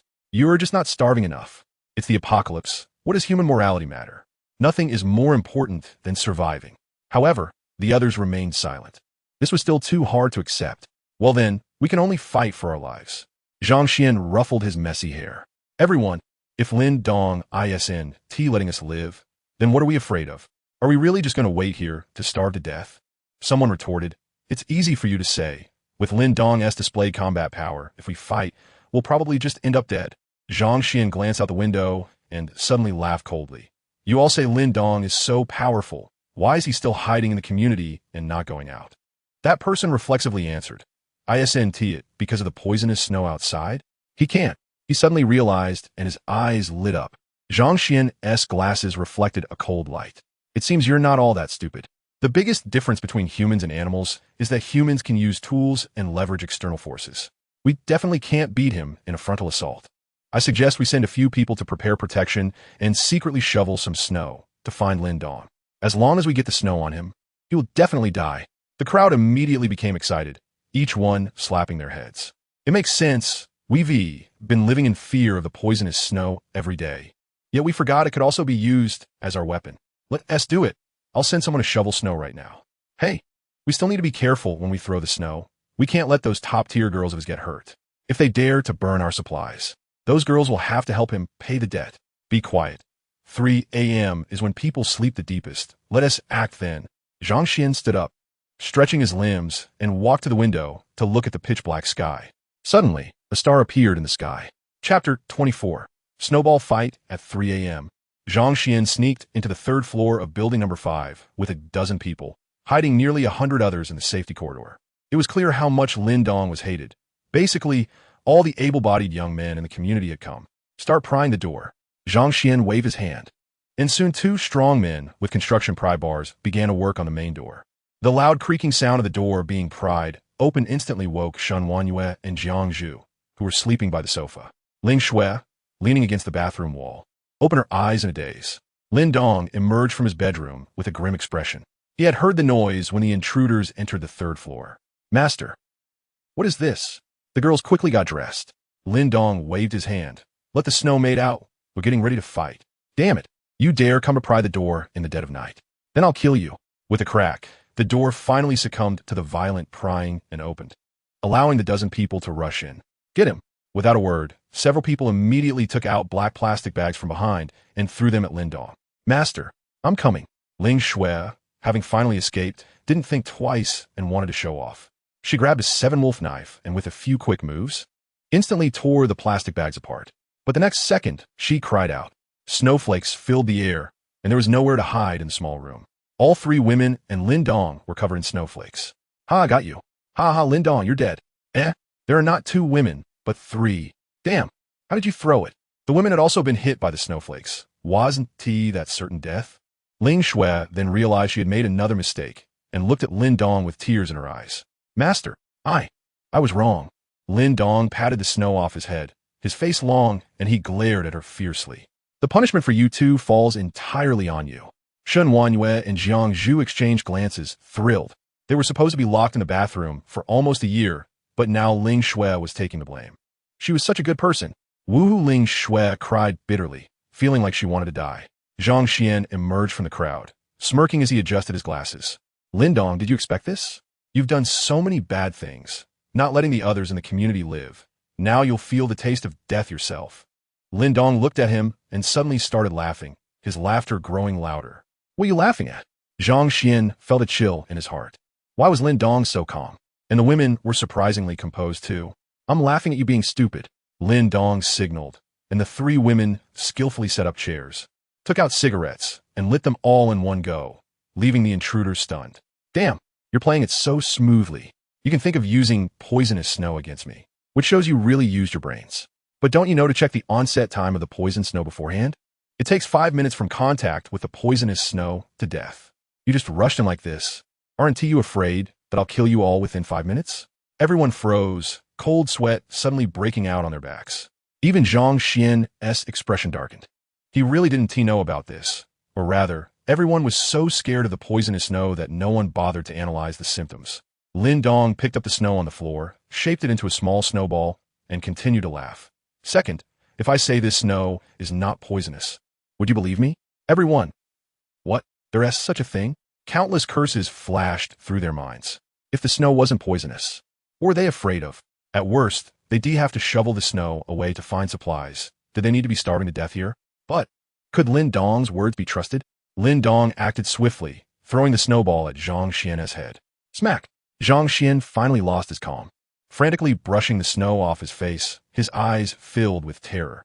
Lin Dong stood up and approached him. What are you panicking for? Want to take a gamble on whether this snow will poison you? Zhang Xian was already trembling with fear, repeatedly guessing in his mind whether the snow was poisonous or not. Damn it! How did things turn out like this? Is the snow poisonous or is Lin Dong bluffing? Why is he not afraid at all? How can he be so calm? Could it really be non-toxic? To be honest, quick thinkers tend to overthink in situations like this. He was scared. Those who had survived until now were very life-conscious. Right, or not. Smack! Lin Dong raised his hand and slapped him. No begging for mercy, you just need to bet with me on whether you'll be poisoned or not. Zhang Xian was almost in tears. I bet I won to be poisoned him, then let us wait and see. Lin Dong stood up with a cold smile and clapped his hands. Made in snowball fight. Yes, master. The three women were not worried at all about whether it was poisonous. They just believed in their master's words. They immediately rushed to the balcony to gather snow, shaping it into snowballs and throwing them at the intruders. Damn! Don't hit my face. Smack, smack. Hey, this snow is a bit sweet. Damn, run. I don't want to be a test subject for poison. Get out. Don't come in, let me out. They also didn't dare to gamble on whether the snow was poisonous. With over 100 people inside and outside combined, they were being pelted by snowballs by 3 weak women, who even rushed out of the corridor. Ling Shui was in charge of shoveling snow. Shan Wanyue carried the bucket, and Jiangzhu was responsible for throwing. The scene was quite cheerful. Beep beep. Detected Maid Shun Wanyue poisoned. Do you want to detoxify with one click? Detected Maid Jiangzhu. Checking. Lin Dong revealed a squinting smile as he looked at the system panel. System? You really don't understand, huh? Why can the maids detoxify with one click while I have to brush out toxin immunity? Is it double standards or what? Detoxify? It seemed that even if Jiangzhu gained abilities through the poisonous snow, she still couldn't achieve immunity. Zhang Xian was lifted by Lin Dong by the neck to the underground garage, watching the 3 women having a snowball fight. Seeing over 100 people he brought being playfully pelted with snowballs by 3 women, he felt his worldview collapse. Suddenly, he felt an itch on his body. What's wrong with me? Zhang Xian was terrified. Lin Dong tore off his down jacket, sweater, and thermal wear, revealing his arms, which were already showing bluish pustules, rapidly swelling with blisters. EM poisoned. How? How is that possible? Zhang Xian exclaimed in horror. Isn't it? So the snow is indeed poisonous. But why is Lin Dong fine? Seeing Lin Dong still calmly smoking, showing no signs of poisoning, Zhang Xian was completely panicked. No, I don't want to die, but the poison from snow was so potent that once 5 minutes passed, he would instantly drop dead. Zhang Xian's eyes bulged as he died with a twisted expression. Chapter 25. Guessing and Confirming. Indeed, turning into zombies, not only Zhang Xian, but others also suddenly developed symptoms, with pus-filled sores appearing on their faces and hands one by one. Is this snow poisonous? No, help me. I was wrong. I'm gonna fight you bitches. The 3 women simultaneously stopped, trembling as they looked at the people who were succumbing to the poison, exchanging glances. Damn, what about us 3? Ling Shui hurriedly checked her arms and legs, then pulled down her collar to look inside, finally letting out a sigh of relief. It's good that nothing's wrong. Still so white and perky, although they wouldn't die because of Lin Dong's presence. The symptoms of poisoning were simply too terrifying for women. The sores on their faces burst, making them uglier than zombies in movies, reminiscent of that infamous mermaid adult film known worldwide. More terrifying than death is how hideous the dead look. About 30 men were moaning and collapsing, their eyes wide open in grotesque positions, but they were soon frozen stiff by the -40-degree temperature. Master, are we okay? Shen Wanyue asked nervously. Lin Dong smiled faintly. What do you think? Seeing Lin Dong so calm, Shen Wanyue finally breathed a sigh of relief. Jiang Zhu's eyes flickered with light. She believed she had gained immunity from the poisonous snow. I forgot to mention, I can help you detoxify, but that doesn't mean you can be immune to the toxin. If you want to test your own resistance, I'm quite looking forward to it. Lin Dong seemed to sense something, his face full of smiles. Thud! The three women dropped to their knees at the same time. Master, we won't test it. What a joke. Being able to detoxify and being able to resist poison are two different concepts. If you secretly test the poison behind Lin Dong's back, he really won't save you. Lin Dong clapped his hands. All right, from now on, hide behind me. I'll do an experiment. The three women obediently hid. Lin Dong took out a constant temperature furnace, and the temperature within a radius of 3 meters instantly rose, enveloping Zhang Xian's body. In the terrified eyes of the three women, after thawing, Zhang Xian's body began to move slightly, a low growl coming from his throat, which soon grew louder as his body started to twist violently. Ling Shui couldn't help but cover her mouth in shock. This scene was all too familiar to anyone who had seen a movie. Zombies. Lin Dong's eyes narrowed slightly, confirming his suspicion that the toxin in the poisonous snow was the zombie virus. It was just that the low temperature had frozen the virus, but once the temperature rose, the zombies would come back to life. Well, this is simply impossible for the survivors who are hoping for the sun to come out to live. Roar! Zhang Xian stood up, howling, his eye sockets devoid of pupils, yet strangely staring at Lin Dong. The next second, he charged over. At least a level 2 speed, Lin Dong commented. As Zhang Xian approached, Lin Dong kicked him away, causing cracks to form on his supporting column. With close to level 3 strength and defense, feeling the rebound sensation in his palm, Lin Dong gained a rough understanding of the zombie's level. However, Zhang Xian still struggled to get up, once again howling and charging at him in a very twisted manner. This time, Lin Dong didn't hold back and slapped his head off. Well, I have to say, it's indeed strong. He was just an ordinary person in life, yet after death, he possessed such great strength. That's pretty fierce. To know that Shen Wanyue at level 2 could take on 10 adult men. At level 3, it wouldn't be a problem for one person to take on 20 or 30. However, zombies waking up with such strength, how can ordinary people survive? Zombie virus Niume. So it seems I need to help these maids level up quickly. If the temperature rises one day and there's a zombie outbreak, can I really rely on myself alone to fend off the zombies? It's really exhausting. Master, what is he doing? Shen Wanyue looked at Zhang Xian's headless body in fear. Lin Dong walked back while saying, You all saw it. The poisonous snow contains the zombie virus. Once exposed to high temperatures, they will awaken. Just like in the movies, only a headshot works. The three women shivered at the same time. Goodness, who knows how many people in the community have been poisoned to death? These are all zombies, and if an outbreak occurs with their current pathetic strength, they would probably be instantly devoured by a horde of zombies. In an instant, the three women ran even faster. Being by their master's side gave them a sense of security. Jiang Zhu's expression was strange. So I'm considered mutated? Just not turn into a zombie. That's the idea, and I believe you're not the only one like this. There are probably many awakeners with special abilities outside. So level up faster. The three women were overjoyed, their faces beaming. Okay, Master O, and the snow maid is still tied up. No slacking off. Master, don't the sun was high in the sky as Lin Dong stretched lazily by the window, watching the sun appear, his gaze becoming solemn. It's been a week since the apocalypse, and this is the first time the sun has come out. However, the temperature hasn't risen much. It's still about minus 30 degrees outside. It seems the zombie outbreak will still take some time. After a night of hard work, Lin Dong did not come away empty-handed. Shen Wanyue and Jiang Zhu both reached level 4, and even the gluttonous Ling Shui reached level 3, so it was a balanced mix of tough love and sweet rewards. But the others in the community were eager to bow to the sun, finally seeing sunlight. This terrifying, heavy snow should be coming to an end, right? Jiang Zhu's phone rang at the right moment. Xiao Zhu, that's great. The sun is out. The snow outside should melt soon. Just hold on a little longer. I'll send someone to pick you up soon. Okay. I'm fine. No rush, Xiao Zhu. Are you still sleeping? You sound really tired. I am so sleepy. Last night someone caused a riot. As the king of the building, it took me a long time to suppress him. How are you? Did he bully you? Did you manage to suppress him? No. I couldn't suppress him. He was too strong. But I'm fine. Don't worry. That's good. Xiao Zhu, I miss you so much. Let us have a video call. Hearing about the video call, Jiang Zhu immediately sat up. Oh no, if Xiao Beichen sees me like this, he will go crazy. But I still want to sleep. How about we do it next time? There was a long silence on the other end before a deep sigh was heard. All right, Xiaozhu, you rest well. Whenever you have time, we can have a call again. Just remember, I love you. I also love you. That is it, goodbye.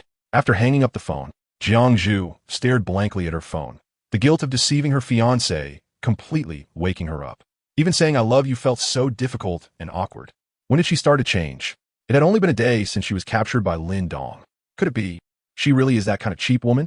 Chapter 26. The RV arrives, and my ex-girlfriend calls on the other side of Jiang City. More than 50 kilometers away from ice.When community, a large manor stands out like a sore thumb. Outside the manor, there are 2-story high piles of snow, but inside, there isn't a single flake to be found. Many servants dressed in down jackets are walking around, and even in the manor's pond, goldfish swim back and forth, while flowers bloom against the walls. It's as if this manor is completely unaffected by the apocalyptic snow. This is the Xia family manor.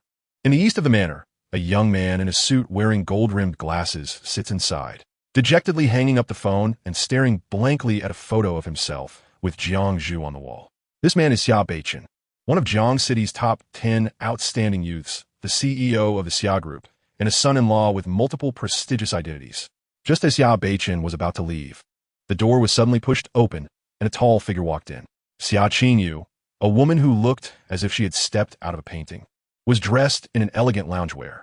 Her skin was as pale as snow, and her big watery eyes shone brightly, yet carried a cold glimmer. With a high nose and smooth facial features, her long hair cascaded down her shoulders, standing about 167 centimeters tall.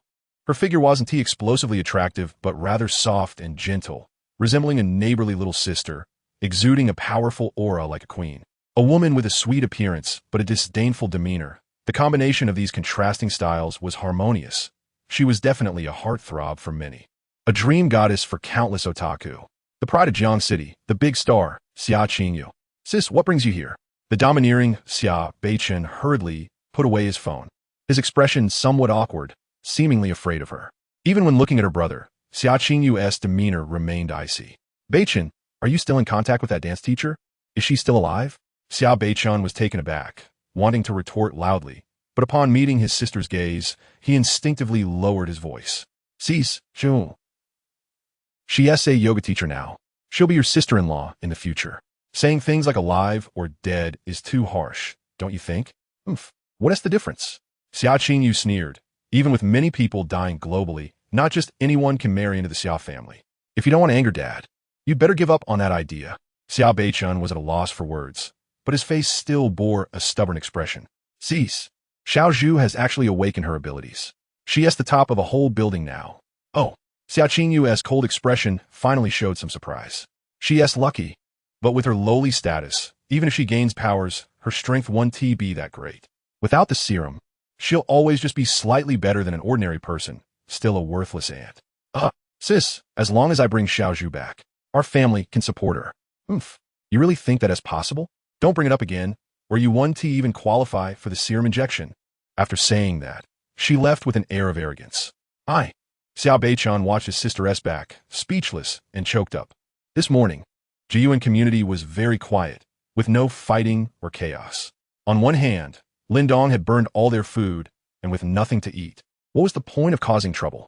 On the other hand, everyone was eagerly waiting for the snow to completely melt, hoping that order might be restored and that relevant authorities would come to rescue them.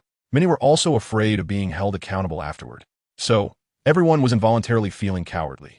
Although the temperature was still very low, most people were kneeling in prayer, hoping the snow would melt quickly. However, things didn't develop as most hoped. At noon, dark clouds once again covered the sky, and heavy snow began to fall. Why? Why is the heavens so ruthless? Why does it have to snow again? Whoa, we can't get out. Will we be trapped here forever? I can't take any more of this damned apocalypse. It's snowing well. I want to be held accountable. I still want to do whatever I want. I really don't want to live these despairing days anymore. Many people, unable to withstand the emotional roller coaster from joy to sorrow, chose to jump off buildings, falling into the snow with a thud. I could endure the darkness if I had never seen the light. This time, it seemed like the sun was intentionally messing with their mindset, causing those survivors who had been gritting their teeth to persist to finally snap and choose suicide. Perhaps if they died, they wouldn't have to face this sorrowful world anymore. Shun Wanyue and Ling Shui stood by the window, watching the figures occasionally fall into the snow. Their eyes filled with heaviness. Of course, they were only lamenting the fragility of life and weren't overly sentimental. After all, without Lin Dong, their ending would likely be extremely tragic, with jumping off a building being a comparatively comfortable option. At midnight, the rewards refreshed once again. Beep. Today's sign-in rewards. Options are as follows. 1. High-tech post-apocalyptic RV, no energy needed, self-generating electricity. 2. 10,000 barrels of fuel. 3. Multifunctional hardware accessory kit. 4. An incredibly fun flying chess game. Lin Dong, who was eagerly waiting, suddenly sat up. Damn, finally it's here. I choose 1.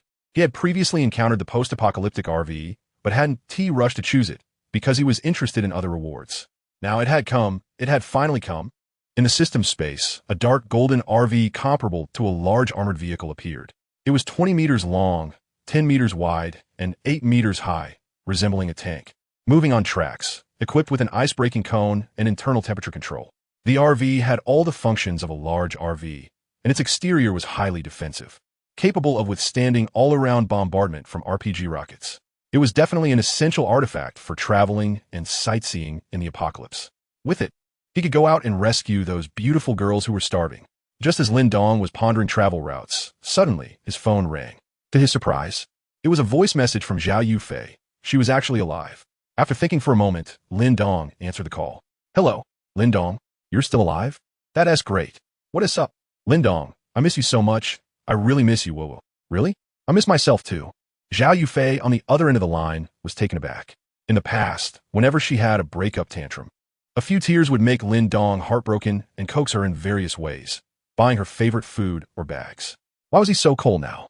However, thinking about the apocalypse, she could understand that Lin Dong might have been traumatized.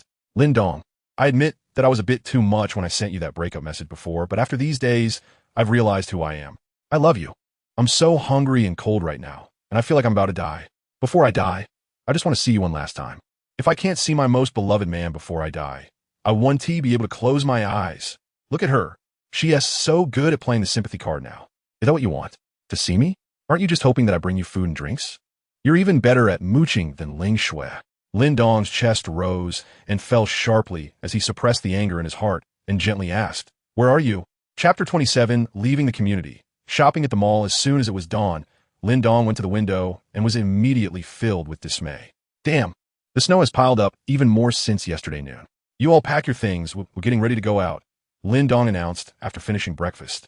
The 3 girls were momentarily stunned, then burst into enthusiastic cheers. Great, we can finally go out. I want to choose clothes at the mall. I want to shop for free. Speaking of which, how do we get out? Lin Dong took them to the vehicle exit of the underground garage, waved his hand, and the Apocalypse RV made its appearance. The 3 girls were stunned. Master, you should have brought this out earlier. This is amazing. Master, I want to drive. Ling Shui eagerly raised her hand. Lin Dong laughed as he sat on the sofa. You can drive? All right, then you can drive. The next second, Ling Shui blushed and sat on his lap. Lin Dong. Sorry, I didn't expect this kind of vehicle. Shen Wanyue smiled wryly. Then let me drive. Where are we going first? Let's head towards Jiangxing University of Technology. If we come across any malls along the way, we can stop and you can go in and choose clothes. Lin Dong was in a good mood since it was hard to get out. The Jiangxing District 3 Traffic Commission reminds you, there are countless roads. Safety is the first priority. Driving unsafely is a challenge. Lin Dong and the others were momentarily stunned and couldn't help but shake their heads and laugh. This RV is quite user-friendly. Beep, beep, beep, beep, the RV started. Breaking through the garage entrance and the snow, its powerful destructive force sweeping away everything in front of it. The front windshield even thoughtfully displayed a VR projection, clearly showing everything around, including buildings buried in snow. The RV broke through the snow, plowing a huge trench on the community ground, and slowly drove towards the community entrance. People in the buildings noticed this giant vehicle and, forgetting the snowflakes falling outside, leaned out desperately and shouted for help. Stop! Take me out, please! I haven't gotten on yet. Please take my child away. He is still small. Give him a chance to live. But the RV had excellent sound insulation, or even if Lin Dong heard them, he wouldn't care. Seeing the RV not stopping, some people, in a desperate attempt, started jumping onto the RV, angrily pounding on the roof. Detected that the RV is being attacked. Should we use countermeasures? Lin Dong sneered, counterattack. Buzz. The vehicle's metal shell suddenly emitted a blue light, and those who managed to jump up were instantly electrocuted, falling helplessly onto the snow, with some even falling in front of the vehicle, watching the massive treads roll towards them. Please, no. Bang. The treads rolled over, leaving a trail of blood. Only the desperate screams of the people in ice.When community remained. Their SA game that gets younger the more you play it. It's the mobile game Peacekeeper Elite. Here, no one calls you brother, because they all call you elementary school student. Inside the RV, dynamic music was playing, Shen Wanyue was driving, Lin Dong and Ling Shui were also driving, while Jiang Zhu leaned against the window, staring blankly at the outside scene. Everywhere was a sea of white snow, with no visible streets. Only recognizable buildings to confirm their location, resembling the scenery in Wandering Little Ball. The RV was not moving fast, about 30 miles per hour, and after half an hour, they finally encountered a mall. Wonima Mall, a well-known large mall. Carefully parking the RV at the mall entrance, the group got out after dressing up, as the RV had a snow-clearing function, creating a safe surface. Let us go pick out some clothes, Lin Dong said, suddenly looking up through the frost-covered glass. He saw that there were actually people inside the mall looking at them through the glass. However, if you want to survive in the apocalypse, a mall is indeed a good choice. There are restaurants and supermarkets, and it's much better than staying in the community. The mall's main entrance had long been closed, but that was no problem for Lin Dong, who ripped open the iron gate with bare hands and led the three girls inside. The mall was dark inside, and as soon as they entered, flashlights were pointed at them. Who is it? How did you get in? Lin Dong smiled and said, just passing by. We ran out of clothes at home. Can you pick a few out? What? The person asking was stunned. Do you think you're on vacation? Damn, these girls are really beautiful, like fairies. Aren't they cold? They came out wearing just big coats? Today, all three girls were dressed in black coats that concealed their alluring figures, wearing high heels that revealed their white ankles and adorned with sparkling necklaces, like roses blooming in the icy snow. Lin Dong heard them swallow, and he pulled out his flashlight to illuminate the place, instantly startling everyone. Holy crap, so many people? The entire mall had 4 floors, and from the hollow area, he could see at least 100 figures moving around. Wasn't it snowing since midnight? The mall had already closed. However, upon seeing the cinema sign on the 4th floor, Lin Dong understood. These must be the audience of the midnight movie. They discovered the toxic snow outside when they went out, and thus hid in the mall, likely relying on the mall's vast supplies to survive. A burly man with a beard walked over with a smile. Brother, you came from outside. We want to ask if the snow outside is still toxic. Is there any rescue team coming to help? Lin Dong shrugged. Of course it's toxic, and there is no rescue team. The bearded man sighed deeply and suddenly looked at the RV outside with a sinister smile. Brother, how many people can that car take? Lin Dong chuckled. What does it matter to you if it can take people? Even if it can take people, can you find a place better than this mall? At least the supplies here are enough for you all to survive for a long time. The burly man was speechless. At this moment, the crowd parted, and a plump figure came to the front. The bearded man immediately switched to a smiling face upon seeing her. Miss Liang, you're here. From her appearance, it was impossible to tell her face or even her gender, but Lin Dong recognized her through her bright eyes. She was a woman, and a very beautiful woman at that. This was interesting. The mall seemed particularly harmonious, and such a beautiful woman hadn't been taken yet? Judging by the reactions of others when she appeared, they seemed to have some respect for her. The woman saluted and said, Hello, I'm Liang Jihan, the safety officer of Jiangchang Fuan District. Now, your vehicle has been requisitioned. Chapter 28. Sorry, I have no morals. Lin Dong's expression suddenly became displeased. Miss Liang, right?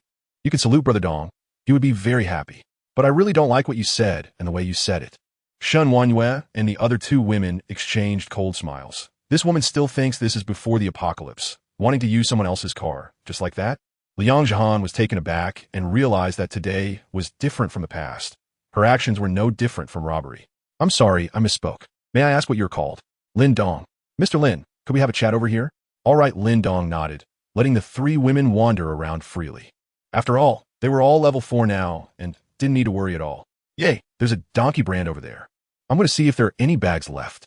There's a lingerie store on the 2nd floor. We need to stock up on a few sets. Then I'll just wander around. The 3 women cheered and dispersed. The bearded man squinted his eyes, exchanged glances with a few people around him, and each followed suit. Liang Jihan led Lin Dong to the 4th floor, unable to help but say, Mr. Lin, these are your household maids. Liang Jihan felt she couldn't understand this man at all. Who would be willing to have such beautiful maids? Probably the kind of maids that aren't serious. Mr. Lin, it would be best if you advise them not to run around. It's not safe here. It's fine. They're all adults. I don't need to watch them every day. All right. They walked to a vacant shop in the corner on the 4th floor, where a bonfire was burning. After Liang Jihan brought over a stool and invited Lin Dong to sit down, she finally took off her thick down jacket, revealing her perfect curves and beautiful face. Liang Jihan had very three-dimensional features, like finely crafted porcelain. Although her long hair hadn't been washed for several days, it was still smooth. Her mouth was small and delicate, with distinct contours. She was about 170 centimeters tall, with a pair of long legs that were very straight. Even through a thick sweater, one could see her impressive figure. At least a sea-level powerhouse. If I were to score, it would probably be around 83 or 84. How could someone so beautiful not be targeted by the men in the mall? However, upon seeing the bulging holster at her waist, Lin Dong understood. So, she truly had truth in hand. Mr. Lin, could you tell me what the situation outside is like now? I just came out of the community and don't know much about the outside. It's pretty much like what you see in the movies, snow covering the whole city, and you can't encounter anyone on the road. Liang Jihan sighed deeply and recounted her experience. It turned out that on the night of the apocalypse, she was secretly tracking a criminal. This person hid in the mall, so she followed him in. Then, there was a standoff with the criminal in the cinema. The other party took a hostage, forcing her to back off. Before Liang Jihan could call for support, the criminal abandoned the hostage and ran out of the mall, discovering that it had already started snowing outside. Even more terrifying was that many people outside the mall began to develop pustules on their faces and bodies, struggling and screaming as they fell to the ground. This frightened both her and the criminal, and they hurriedly hid back in the mall. As expected, the criminal also died from the snow, while she was lucky enough to escape just in time, narrowly saving her life. Mr. Lin, the reason I need to requisition your vehicle is that I hope we can save more people, bringing those survivors trapped in the community to the mall. Relying on the rich supplies here to give them a chance to survive, Liang Jihan said earnestly. Lin Dong couldn't help but chuckle. He actually encountered a saint? How do you plan to save them? Or let me ask you, how many can you save? The permanent population of Jiang City is about 10 million, right? Excluding those who have died from poisoning, freezing, hunger, or illness, I estimate there are still nearly 1 million people alive. How many do you think you can save in a day with your strength? 100? Besides, even if I lend you the car and you bring them all to the mall, or take the supplies from the mall out, what if the people who originally stayed in the mall are unwilling? Liang Jihan hurriedly said, I know, but as a member of the relevant department, I have the duty to save the public's life. I know my strength is limited, but isn't there still you, Mr. Lin, to help? I've calculated that there are. Hold on. When did I say I would help? Lin Dong rolled his eyes. You want to save people. That's your duty, and it has nothing to do with me. I can't possibly give you my car. How you want to save people is your business. I'm just passing by. Don't involve me. Liang Jihan was exasperated. Mr. Lin, how can you be so heartless? We are all survivors, helping others. Don't moralize me. I have no morals. Liang Jihan was stunned. How to deal with someone so stubborn? The air suddenly fell silent. The three women were having a great time shopping. Because it was too cold, most men and women of all ages staying in the mall were picking out thick clothes and bedding, while some summer clothes remained intact. In a lingerie store, Ling Shui was excitedly picking out lingerie, and all her choices were the type that would make one S-nose bleed. This one is so sheer, but their S-nose size that fits me. I can give to Sister Wanwei. Oh, this stocking material is so poor. The master will definitely like it. Wow, this must be very stimulating to wear. I'll change into it when I get back to the RV. Outside the lingerie store, the bearded man was secretly watching her with two men. Damn, this woman is just a horsefly. Look, she's picking out all QQ lingerie. Damn, Biao Ge. I can't help it. I want to take her right now. The burly bearded man, named Chun Biao. Don't rush. Did you forget that Miss Liang doesn't let us mess with the women here? Aren't you afraid of the gun in her hand? Hearing this, the two younger brothers showed unwilling expressions but didn't dare to refute. It was precisely because Liang Jihan relied on the deterrent power of her gun that they didn't dare to act recklessly these days. But are we just going to watch? I haven't touched a woman for several days. Finally encountering this gem, I'm about to burst. Chun Biao sneered. I've already said not to rush. Just listen to me. Wait for the signal. Besides these three new women, all the women in this mall are ours. Ling Shui's ears perked up. She overheard the conversation of the three outside, but was not afraid at all, still focused on picking out lingerie. On the 4th floor, Lin Dong saw Liang Zhihan wanting to get angry, but not daring to, and he was somewhat amused. At that moment, a young woman walked in, looking quite decent, but with a colorful hairstyle, clearly a social little girl. "Hey, Sister Zhihan, what are you talking about? Can we go out?" Chapter 29. New Year greetings came early. Liang Zhihan looked up and said, "Jingjing, what are you doing here? The supplies here are quite sufficient. I suggest you all stay put and wait for rescue. I'm discussing with this gentleman about borrowing his car to pick up people trapped nearby." Jingjing immediately showed a reluctant expression. There were already enough people here. Why bring more? But thinking of her mission, she quickly put on a sweet smile, ran over to hug Liang Zhihan, and looked at Lin Dong. "Hey, handsome, your car is really cool. Where did you get it? How many people can it hold?" "Oh, I'm a mechanic. I was bored stuck at the repair shop, so I modified it," Lin Dong said, feigning nonchalance while subtly glancing at Jingjing's fidgety hand. Jingjing acted as if she was carefree, grinning and leaning on Liang Zhihan's shoulder. "Sister Zhihan, I think we already have enough people trapped here, so why bring more in?" Liang Zhihan's expression turned serious. "Jingjing, it's already a huge stroke of luck that we can survive in this mall. We don't know how many people outside are starving and freezing. As fellow survivors, we absolutely cannot turn a blind eye to their suffering." And, before she could finish her sentence, she suddenly felt a loosening around her waist and quickly looked down. The gun was gone. Lin Dong shook his head, thinking, is this person really a police officer? Her alertness is terrible. Someone just took her gun right in front of her. But this little girl does have some skills. She seems to be a habitual offender. Jingjing swiftly retracted her hand, holding the gun and inspecting it carefully. "Jingjing, what are you doing? This isn't a toy. Give me back my gun." Liang Zhihan immediately stood up, her face full of tension. Jingjing smiled sweetly while playing with the gun, suddenly clicking off the safety and pointing her finger on the trigger at Liang Zhihan. Liang Zhihan was stunned, mostly in disbelief. Jingjing was actually pointing a gun at her? "Sister Zhihan, do you think my boyfriend taught me well? Isn't it true that if you pull this thing, you die? Jingjing, do you know what you're doing? This is assaulting a police officer. You could go to jail. Hurry up and give me back the gun. I can promise not to pursue this matter." Jingjing couldn't help but scoff, her sweet smile completely gone. "You really are an idiot. Go to jail? Do you think I'm scared? You're the only police officer here. If I kill you, who will catch me? I'm not scared of anything." Liang Zhihan's face darkened. "Is this part of Chun Biao's plan? What do you all want to do?" Jingjing's boyfriend was Chun Biao, nearly 20 years older than her, old enough to be her father. "You'll find out soon enough. Now, you two get out of here, behave yourselves, or I might really shoot."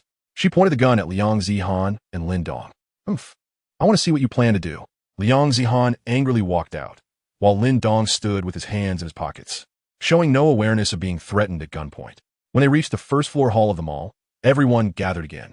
To Liang Zhihan's surprise, everyone looked at her being threatened by the gun, yet they remained unmoved, instead showing grins of excitement and pleasure. Why was that? If it weren't for her, they would definitely have caused internal strife, and more people would have died. For a moment, her heart sank to the bottom. "Honey, I got it sorted," Jingjing shouted loudly. Chun Biao showed a wild grin on his face and waved his hand. "Get over here, you guys. Take down these 3 women." The men responsible for following her were suddenly energized and rushed into the store. What are you doing?" Ling Shui protected a large bag of underwear against her chest, looking pitiful. The men laughed lewdly. "What are we doing?" "Of course, we're going to have fun with you." With that, they charged at Ling Shui from both sides. Just as they got close, Ling Shui suddenly switched to a teasing expression, her long legs kicking out like lightning, instantly sending both men flying. The powerful force sent them crashing through the glass door, soaring to the second floor, and landing headfirst onto the ground below. Unfortunately, they splattered too much blood, ensuring they wound T when the jumping from a building duo championship. Chun Biao skidded to a stop in shock. What the hell? This woman is so strong? But due to the slippery floor, he ended up on his knees, sliding to Ling Shui's feet. Ling Shui switched back to a pitiful expression. "Uncle, why are you greeting me so early for the new year? I don't have any red envelopes for you being a live streamer." Her ability to switch expressions was quite skilled. Hearing her sickly sweet voice, the wicked fire in Chun Biao's belly was instantly extinguished, and he clumsily scrambled to escape. Ling Shui didn't chase after him. Since her master hadn't given the word, she continued to pick clothes. On the other side, Shen Wanyue and Jiang Zhu were also attacked, but managed to kick away the intruders.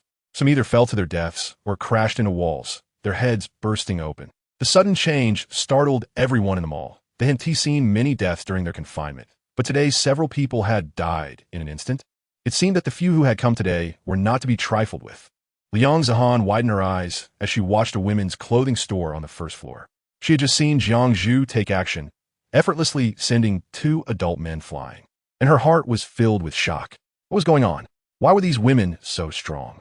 Chun Biao, scrambling to escape, finally reached the first floor and, confirming that Ling Shui hadn't followed, he relaxed and immediately snatched the gun from Jingjing's hand, pointing it at Lin Dong. With the gun in hand, a sense of security washed over him, and he felt that his plan wasn't a total failure. Kid, what's up with those women of yours? Lin Dong's expression was somewhat displeased. First, I don't like being called kid. I prefer being called big brother. Second, they're not my women. There's a difference. Third, are you sure you want to point a gun at me? Chun Biao was furious. What the hell are you pretending for? Hurry up and bring those women over, or I'll shoot you. Liang Zihan immediately stepped in front of Lin Dong. Chun Biao, what do you want? Do you know this is a crime? Chun Biao couldn't help but laugh loudly. Crime? Miss Liang, should I be laughing at your overflowing sense of justice or your stupidity? Do you know we're in the apocalypse? Do you have any idea how many people die outside every day? Even if I commit a crime, who will catch me? The gun is in my hands. My word is law. Who dares to defy me? The crowd couldn't help but shrink their necks. Who would dare to defy him? Even if they didn't want to, they had to comply. Liang Zihan's chest heaved violently with anger. Chun Biao, listen to my advice. It's not too late to give me back the gun now. Do you really want to stand against everyone? At that moment, Jingjing suddenly interjected, Officer Liang, it's not me standing against everyone. It's you standing against everyone. Everyone. Officer Liang just said she plans to drive out and rescue all the nearby survivors to bring them to our mall. Chapter 30. Meishida. As soon as these words were spoken, the crowd became agitated. Are you still bringing people in? The supplies in this mall are dwindling, and it won't be long before we run out of food. Why bring more people? Exactly. I disagree. I also disagree, Miss Liang. The supplies in this mall belong to all of us. You can't just decide to bring people in. Hey, she doesn't have a gun now. Her word doesn't count anymore. From now on, it's up to us. Ha, you guys are thinking too small, Chunga. Miss Liang is no worse than those 3 gorgeous beauties. If we're deciding, is it too much for me to want to have some fun with Miss Liang? Yeah. I almost forgot about this. Add me in, ha ha ha. It's time to deal with her. A safety officer looking so beautiful, appearing delicate and weak. How can she protect us? She must be relying on unspoken rules to get promoted. Clearly, she didn't come up through proper channels. This was said by a woman who was jealous of Liang Zihan's beauty. Hearing the naked words of the crowd, Liang Zihan's heart trembled with coldness. Just a few days after the heavy snow blocked the roads, she sensed that order was about to collapse. Chun Biao had taken a few people as his underlings, planning to completely dominate them all. So, she immediately revealed her identity and the truth, which quelled the stirrings of chaos. But unexpectedly, what she got in return was cold mockery. The sharp tongues and indifferent faces of these people were like a sharp knife, painfully stabbing at her heart. All her helplessness and coldness eventually turned into a single tear. Everyone, don't make the same mistake again. A middle-aged woman in a mink coat stepped forward. She was older and seemed more sensible, a somewhat respected figure among the women. Miss Liang, it's not that we were wrong, it's that you are wrong. You fantasize about saving this and that, but in the end, you won't save anyone, and you might even harm those of us who are living well. Take my advice. Just don't interfere. After speaking, she looked at Chun Biao. Biao, the gun is in your hands now. From now on, this mall is yours. But I do have a suggestion. Have that kid hand over the car keys, and I'll take a few women who are willing to leave. We won't compete with you. What do you think? Bang! The gun suddenly fired, and a bullet hole appeared in the woman's head, blood splattering onto the faces of others, until her body fell to the ground. Everyone was in shock. Damn old hag. Knowing the gun is in my hands, you still dare to negotiate with me? Chun Biao sneered, then raised his voice. Brothers, from now on, the supplies are ours, and all the women here are also ours. You can play with whichever you want. Except for Miss Liang and the 3 new girls, leave them for me. Let's get chaotic. As soon as these words were spoken, the beastly nature of all the men was completely unleashed. Lewd laughter resounded as they rushed towards the group of women. Let go of me, you filthy man. Don't touch me. A man slapped a woman, causing her to spit blood. Damn it. Even now you're pretending to be a pure lady? I wanted to have you for a long time. In an instant, the scene was thrown into complete chaos. These women screamed and tried to flee. But how many could outrun the men? They were quickly pinned to the ground, their hair yanked as violence ensued. Please no, I beg you, let me go. I have AIDS. Oh, what a coincidence. I have it too. Filthy loser, let go of me. Miss Liang, save me. Among these women, the one screaming the loudest was exactly the one who had just scorned the others the most. Jing Jing quietly heard that Chun Biao had taken 4 beauties more beautiful than himself, and she was immediately displeased. Chun Biao, what do you mean by this? Don't you want me anymore? I'll tell you, you're not allowed to touch any of those girls. Without me, how could you possibly get the gun? Chun Biao ignored her. Jing Jing became even angrier, pulling on her boyfriend's arm and throwing a fit. Chun Biao, you remember this. I absolutely won't allow you to touch other women, otherwise. Damn it, you could die too. Chun Biao completely lost it, raising his hand and shooting Jing Jing in the heart. Bang! Jing Jing stared blankly at the blood pouring from her chest, looking in disbelief at the fierce Chun Biao. Wanted to reach out for something, but her body fell weakly to the ground. The young girl ultimately paid the price for her youthful ignorance. Liang Zihan couldn't bear to close her eyes, still repeating the same words. She wanted to save some people, but how many could she save? In the apocalypse, one cannot save everyone. Moreover, even if she saved them, so what? They were a bunch of ungrateful wolves. They wouldn't remember your kindness. Only resent you for restricting them. Liang Zihan felt her faith wavering. Chun Biao disdainfully glanced at Jing Jing's lifeless body, then immediately turned the gun towards Lin Dong. Kid, hurry up and hand over the car keys. Now that he has taken control of them all, as long as he gets the car, he won't have to fear the threats of the apocalypse anymore. Sai told you I don't like being threatened with a gun. Lin Dong sighed deeply, suddenly raising his hand like lightning, and the golden eagle fired a bullet. Before Chun Biao could react, he shot him in the head. Huh, what the? Chun Biao's eyes rolled back, and he fell backward. Clearly, he had already grasped the truth, and clearly, he was about to welcome a life of indulgence. How could he die so quickly? Unwilling, truly unwilling. This sudden turn of events stunned not only Liang Zihan, but also the others. What the hell? He has a gun too? The men who were committing violence were instantly scared into immobility. Maids, are you done picking? Lin Dong clapped his hands. All right. Master. The 3 women each returned with large bags, as if rushing to catch a train during the spring festival. Place the things here. You are allowed to unleash your strength, and if the snow maid wins, the punishment is lifted. The 3 women's eyes lit up simultaneously. Okay, master. Ling Shui was even cracking her knuckles, full of fighting spirit, just as Liang Zihan was puzzled about how they were going to unleash their strength. She saw Shan Wanyue distributing a large chopping knife to each of them. These were the bone-cutting knives she had just confiscated from the supermarket. The 3 beautiful women, each holding a large knife, looked visually striking. The next second, the 3 women dashed out simultaneously. Jiang Zhu ran towards the nearest man, and with a swift chop of the knife, blood splattered everywhere as the man's head flew high. The girl beneath him was terrified, blood splattered on her face, and she screamed at the top of her lungs. Shut up. Jiang Zhu frowned slightly, and the knife came down again. The girl stopped screaming. Liang Zihan watched as the 3 women rampaged through the crowd. Regardless of age or gender, every encounter resulted in a swift kill, arms and legs severed, heads flying, leaving her utterly shocked. These were not 3 weak women. They were 3 female killing gods. Which good person could fight like them and kill without blinking? Lin Dong, you must stop them. We can't let them kill innocent people like this. Chapter 31. I am not afraid of death. Unless you really kill me watching the maids unleash their terrifying killing spree. Lin Dong nodded in satisfaction. It seems the death training was quite effective. Even Ling Shui, who participated in the training the latest, displayed a fierce and fearless killing momentum that made people feel scared just watching. Turning to Liang Zihan, who looked desperate and pleading, Lin Dong couldn't help but snicker. Miss Liang, you really are both a saint and double standard. Just now, when Chun Biao shot and killed someone, you didn't say a word. But now that my maids are killing, you're not happy? Liang Zihan was speechless, her face alternating between red and pale. Lin Dong, that's different. Chun Biao killed to establish authority. They're purely killing innocents. What did those women do wrong?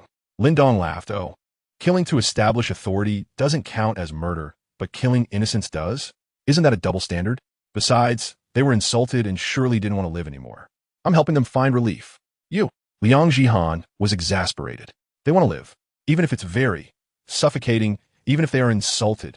At least they have hope to survive. How can you easily decide their lives and deaths? Lin Dong spread his hands. So you're saying that even if you were insulted, for the sake of survival, you'd grit your teeth and persist? You're grasping at straws.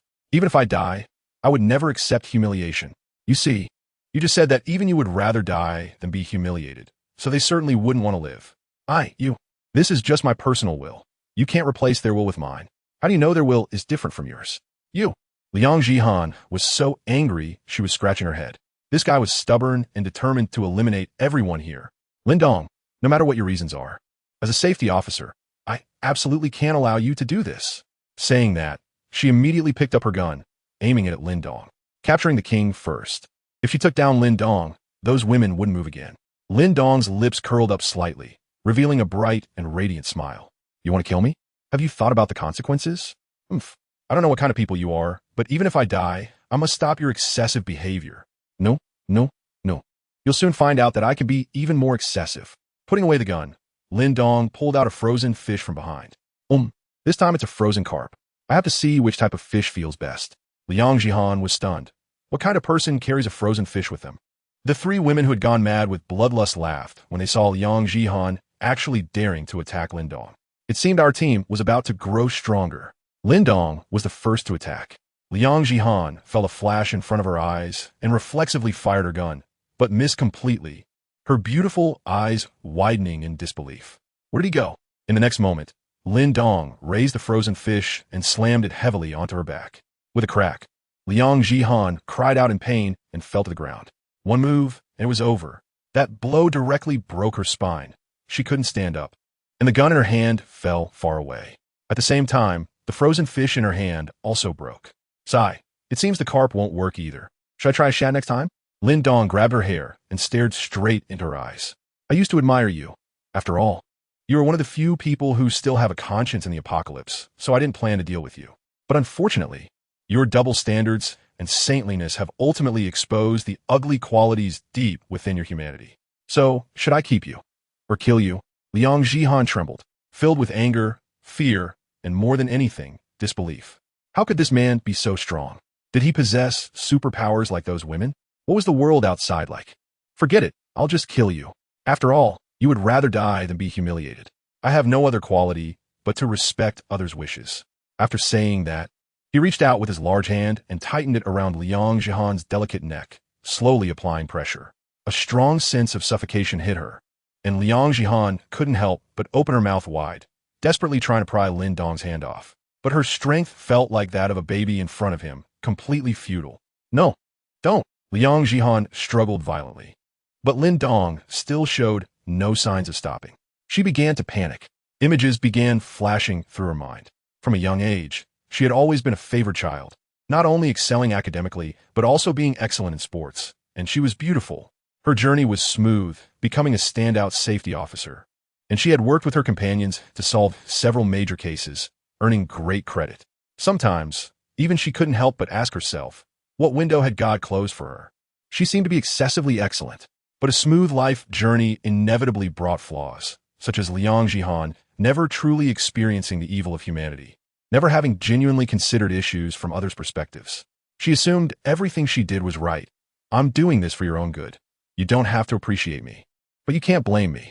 So, once she faced betrayal, she panicked, lost, and now was on the brink of the end of her life.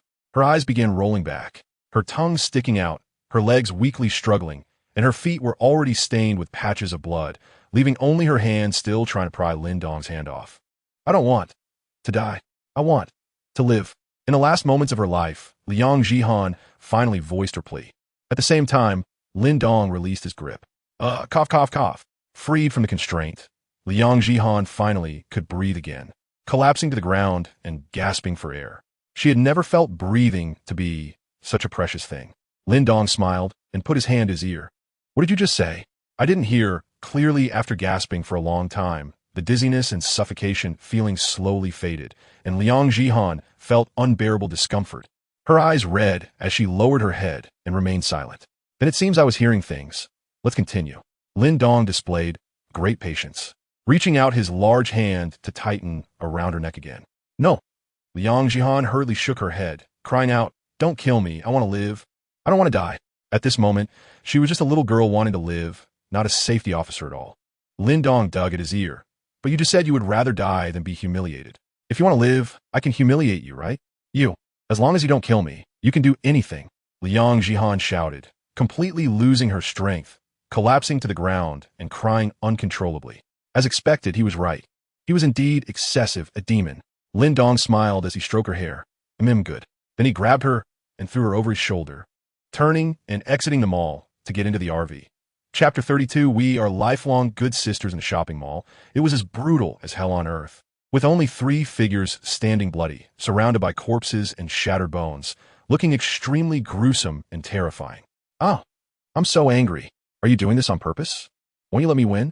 Ling Shui angrily threw the dull knife she had been using to the ground and stomped on it. The final results were out. Shen Wanyue had the highest number of kills, Jiang Zhu ranked second by just 1 kill, and Ling Shui was at the bottom. Clearly, if the two of them had just let her win a little, she could have escaped the torturous life of being tied up in the bathroom. But unexpectedly, these 2 women were even more eager to kill than she was. This is too much. Shen Wanyue wiped the blood from her face and forced a bitter smile. Xiaoxue, we don't want to be tied up in the bathroom either. You've already experienced it, so you should have the capacity to endure. Just bear with it a little longer. Jiang Zhu nodded in agreement, clearly also terrified of being tied up in the bathroom. You 2 bitches. Ling Shui gritted her teeth in anger. All right, there's still plenty of bottled water in the supermarket. Let's heat it up and wash ourselves before getting in the car. The master will need some time anyway. Shen Wanyue glanced at the RV outside and turned to look for water. Jiang Zhu and Ling Shui exchanged glances, clearly igniting sparks. But they still followed along. If they got in the car covered in blood, Lin Dong would probably come up with some terrifying punishment to torment them again. They had to face the master in a fragrant and fresh manner. The hot water rinsed over their proud bodies. Ling Shui was still very angry. But when she looked at the large bag filled with clothes she had packed, her eyes suddenly turned, revealing a cunning smile. You 2 bitches really think I have no other way to make the master spare me from punishment? Just wait. Detected that maid, Liang Jihan, is seriously injured. Would you like to heal her with 1 click? Heal. Liang Jihan's broken spine instantly healed, allowing her to go wash up in the RV bathroom herself. Maid 4, Liang Jihan. Measurements, 38C-19-38. System rating, 84. Current strength, level 3. Maid outfit. No, not bad. Not bad. The maid family is getting bigger and bigger, and life in the future will definitely be colorful. While Lin Dong was puffing smoke, his phone rang again. Zhao Yufei was calling. Hey, Lin Dong, where are you? Why aren't you here yet? The moment the call connected, she bombarded him with a questioning tone. It seemed this woman was still not hungry enough. She actually had the energy to call herself? Lin Dong sneered and pretended to sound anxious. Fei, I found a way to get an RV, and there is plenty of food. Don't worry, just hold on a little longer, I'll be there soon. After saying that, he couldn't help but turn away and vomit a little.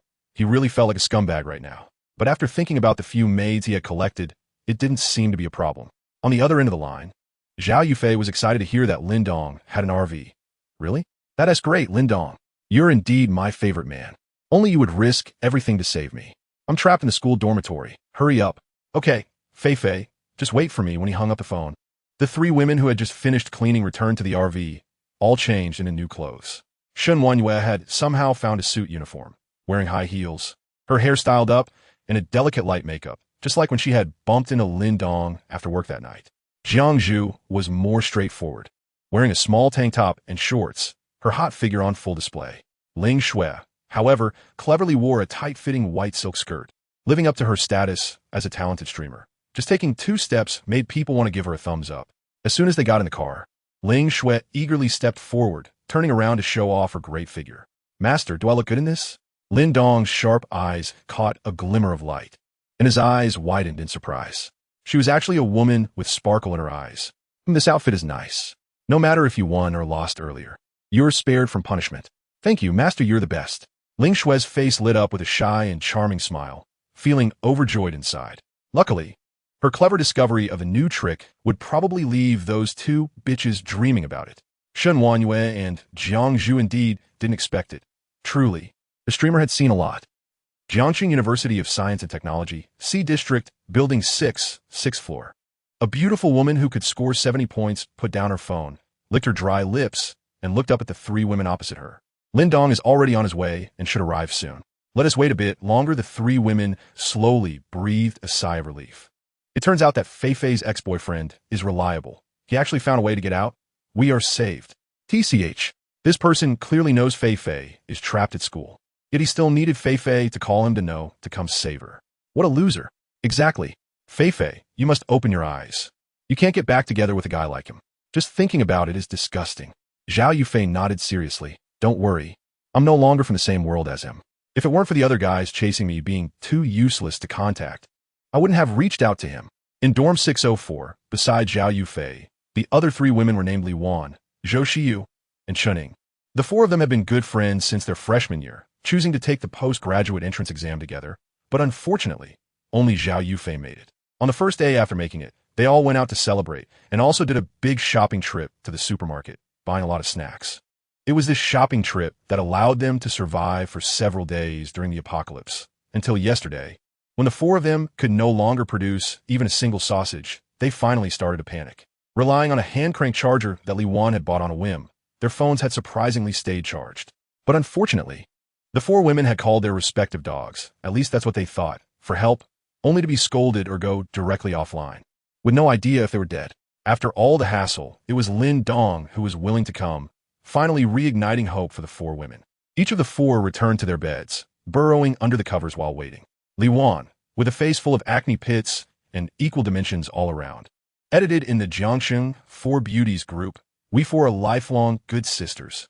Zhao Yufei, good sisters who will never be separated. Chuning, I saw online that the outside world is in chaos, with people killing and robbing everywhere.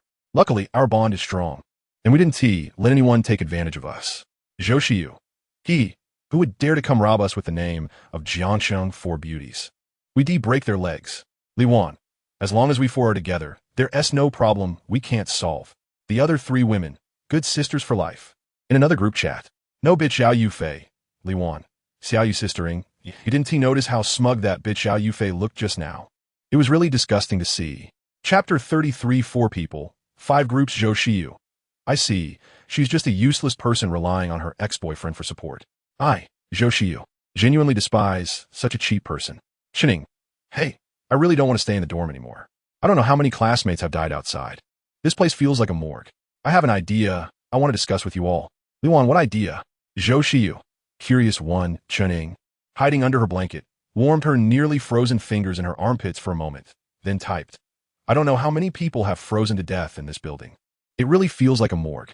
I really don't want to stay here anymore. So if Lin Dong comes later, we need to find a way to hitch a ride in his RV to leave here. Since that cheap person Zhao Yufei doesn't plan to get back together with Lin Dong, let her stay here alone. Li Wan, if that cheap person doesn't leave with Lin Dong, how can we hitch a ride? Zhou Xiyu, yeah, we're not familiar with Lin Dong.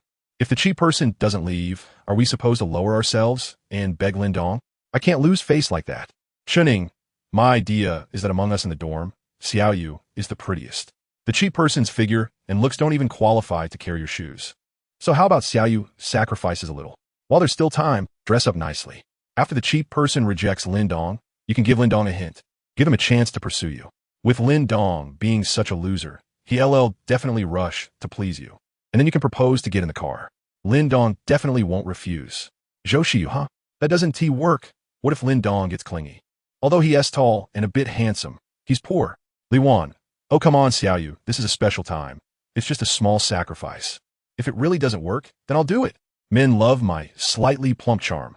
I can take Lin Dong down in no time. Chuning, Zhou Xiyu. Li Wan, why are you too silent? Zhou Xiyu, oh, I still can't accept it. My mom doesn't allow me to have contact with those stinky men. How about Ingjia goes instead? After all, if Ingjia dresses up a bit, she is also campus flower level. Chuning, I can't do it. Zhou Xiyu, you can do it. Believe in yourself, Ingjia. Li Wan, I think I could do it too. Chuning, well, okay, I'll sacrifice a bit, but you can rest assured. As long as I get Lin Dong, I will definitely take you two with me, excluding the cheap person. We 3 are lifelong good sisters. Zhou Xiyu, yeah, we 3 are the real good sisters. Li Wan, no, I really think I can do it. No fat pig Li Wan group. Zhao Yufei, if it weren't for that fat pig Li Wan eating so much, our snacks could last at least 2 more days. Now I have to find that loser Lin Dong. It's really annoying. Chuning, exactly, she's as fat as a pig. And she even dares to call herself a slightly plump girl. It's really laughable. I feel sick looking at her pig face every day. Zhou Xiyu, luckily, Fei Fei's ex-boyfriend is reliable. Otherwise, our 3 sisters would starve to death because of that fat pig. Zhao Yufei, haha, when Lin Dong comes later, We absolutely cannot bring that fat pig along. Otherwise, no matter how much food we have, it won't be enough for her to waste. Chening, yeah, I agree. Zhou Shiyu, agree one. No old woman, Chening group. Zhao Yufei. That old woman is actually hiding under the blanket to put on makeup? What does she want? Li Wan. Who knows, it's so cold. Everything is frozen. If she can put on makeup, that would be a miracle. Zhou Shiyu, haha. Maybe that old woman is trying to seduce Fei Fei's ex-boyfriend, who told him to be old and ugly. He can't even go out without makeup.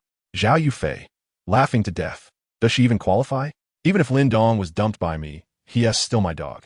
Someone like her, who is almost menopausal. If she were naked and thrown on the street, no one would even glance at her. Li Wan, stop it, it's painful to watch. No green tea, Zhou Shiyu group. Chening, where did the green tea go? Hasn't she been blocking the toilet for several days? Doesn't tea she smell? Li Huan, Ying Yi. When hasn't tea she smelled? Zhao Yufei. Let me tell you, last time when we bought snacks, she bought a box of chocolate and hasn't taken out these days. I suspect she is hiding it. Right now, she is probably in the bathroom sneaking a bite. Li Wan, what? How could she be so shameless? Stealing and hiding food? Chuning. Green tea is just green tea. Luckily, our three sisters are on the same front and share with each other. Otherwise, we wouldn't be starving, but would definitely be disgusted to death by her. Zhao Yufei shot a cold glance at the other three girls, placed her phone on her chest to prevent it from shutting down due to the cold, curled up, and fell asleep. Lin Dong, hurry up. Meanwhile, in the library on the other side of Jiangxing University of Technology, Chun Yunqi was sitting cross-legged, accepting a pre-peeled sausage handed to her by her boyfriend, Feng Yi. Chun Yunqi took a bite and immediately spat it on the ground. What the heck? It's frozen solid. How can I eat this? With a face full of disgust, she threw the sausage at her boyfriend Feng Yi, who hurriedly caught it and placed half of it by the campfire to roast, smiling and saying, "Baby, let me roast it for you, don't worry. Isn't there anything else to eat besides sausages?" Feng Yi, don't you have superpowers? Go get me some desserts from that dessert shop I love on the back street. I'm so tired of eating this junk food every day. Probably only a few people know that the pure campus flower of Jiangxing University of Technology actually has such a sharp-tongued side. Feng Yi smiled wryly and said, "Baby, although I have superpowers, I'm still afraid to touch the snow. What if I can't be immune to toxins and get poisoned? This sausage is the last bit of food I could scavenge from others. I can't bear to eat it. But wait a bit longer. The monkey will soon be able to break through the tunnel, and we can go to the teacher's dormitory to get other food." As the student council president, being able to date the universally recognized pure campus flower goddess, Feng Yi is especially considerate towards his girlfriend. On the night when the poisonous snow fell, Chun Yunqi got angry over a trivial matter and locked herself in the library. To cheer her up, Feng Yi ran out for over 10 kilometers in the night to buy her a gift, but accidentally encountered the poisonous snow on the way back. When he returned to the library, everyone discovered that the snow was toxic, and Feng Yi developed a high fever. After the fever subsided, Feng Yi discovered that he had gained special abilities. His strength became immense, and he could shoot lasers from his eyes, which was quite impressive. Moreover, he wasn't the only one who awakened superpowers in this library. There was another person, nicknamed Monkey, who was acquainted with Feng Yi. Later, as the rules began to collapse, Feng Yi and Monkey started to dominate the situation, quickly taking control of everyone using their superpowers and robbing them of all their food. And Chun Yunqi, relying on Feng Yi, had never gone hungry. Chapter 34, Apologize to Me. After hearing this, Chun Yunqi couldn't help but let out a deep sigh. After all, she wasn't the kind of girl who made unreasonable demands. Forget it. Having you as a boyfriend is like having none at all. I can't even get dessert. Let's break up. I feel like the monkey is actually quite interesting. Dating you is not as good as being with him. Feng He immediately shivered and squatted down in front of his girlfriend with a heartfelt expression. "Baby, you can't say that. It's just dessert. Trust me. In at most 2 days, the monkey will dig a tunnel to the back street, and you'll definitely be able to eat it." Chun Yunqi snorted coldly and slightly pouted. She was actually just saying it. After all, Feng Yi's looks, physique, and family background were not something the monkey could compare to. Moreover, Feng Yi had superpowers. If it weren't for him, she would probably have starved to death by now. But Chun Yunqi didn't have the awareness to lower her stance. In her eyes, a stinky man should treat her well. After all, she was so beautiful. Over the years, her speed of changing boyfriends was faster than changing clothes, but she had never let any man touch her, not even holding hands. She had seen her parents countless times at home. Whenever her mother got angry, her father would put on a flattering face to coax her, which further solidified her belief. Men are all despicable. You can't treat them well, and you can't casually give your body to a man. The prouder and colder you are, the better they will treat you. Umph. I hope you keep your word. Otherwise, I'll really go find a monkey. Think, you nodded it repeatedly. But a cold glint suddenly flashed in his eyes. On the first floor of the library, the originally smooth and tidy floor had been dug out to create a 2-meter-wide hole, which was quite deep. Clang! A pair of dark hands suddenly reached out from the hole. Damn, this is exhausting. A lean and short man crawled out of the hole, shaking off the dirt on his body and cursing incessantly. His name was Ho Ming, due to his surname and his stature. He had been called Monkey since he was little, and he was used to it. Ho Ming looked around and walked towards the upper floor of the library. On the way up, he frequently saw various corpses with tragic appearances. These were all students from Jiangxing University of Science and Technology. Some had failed to reach the shore. Some were habitually studious. And of course, some couldn't afford a room and were secretly dating in the library. After the poisoned snow fell, these people were trapped here. Some were poisoned to death, but most were beaten to death, and the blood on the floor had long since frozen into ice. However, these tragic scenes no longer scared him. After all, many of those killed were by his own hand. He was a superpower user, and since he had the power, he should be able to kill whoever he wanted. He made his way to the top floor, where there were piles of books and bookshelves forming a bonfire. And Feng, Yi, and Chun Yunxi were sitting nearby to warm themselves. Damn it, I'm down there digging hard.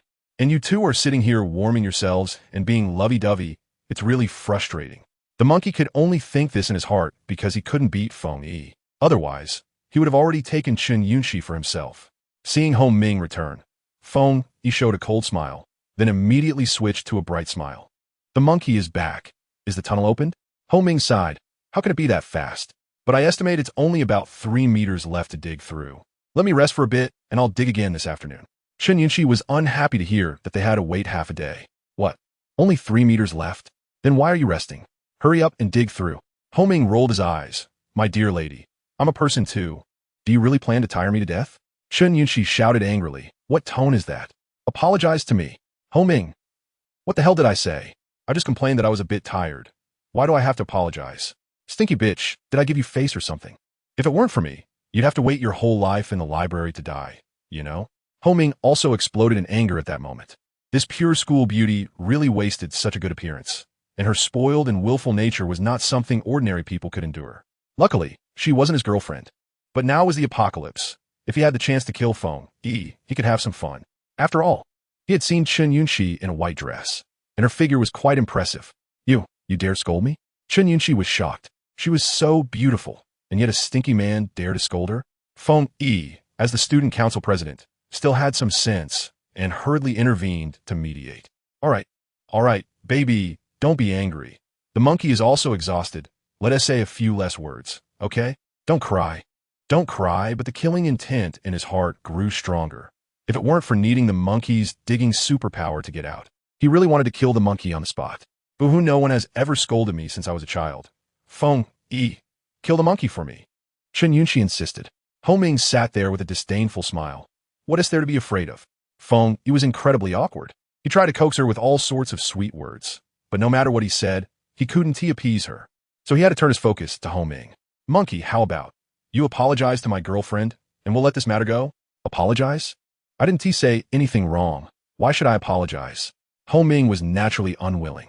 Feng Yi's expression darkened, and his eyes began to glow red. All right.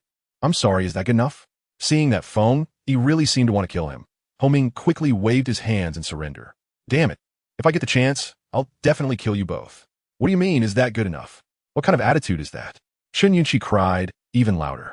Ho Ming, helpless, could only put on a sincere expression. I'm sorry, it was my fault, just stop crying. Chun Yunxi's tears stopped abruptly, and she snorted coldly, sitting back down to continue warming herself. In the future, when you talk to me, pay attention. Training a stinky man, besides being proud and indifferent. Crying is also a very effective method. Ho Ming was about to explode with anger. His chest heaved violently, but he managed to hold it in. The three fell silent, and the atmosphere slowly became tense. You mean, you gained superpowers by doing that with him? In the moving RV, Liang Jihan couldn't help but cover her mouth in surprise, her eyes wide as she looked at Shen Wanyue.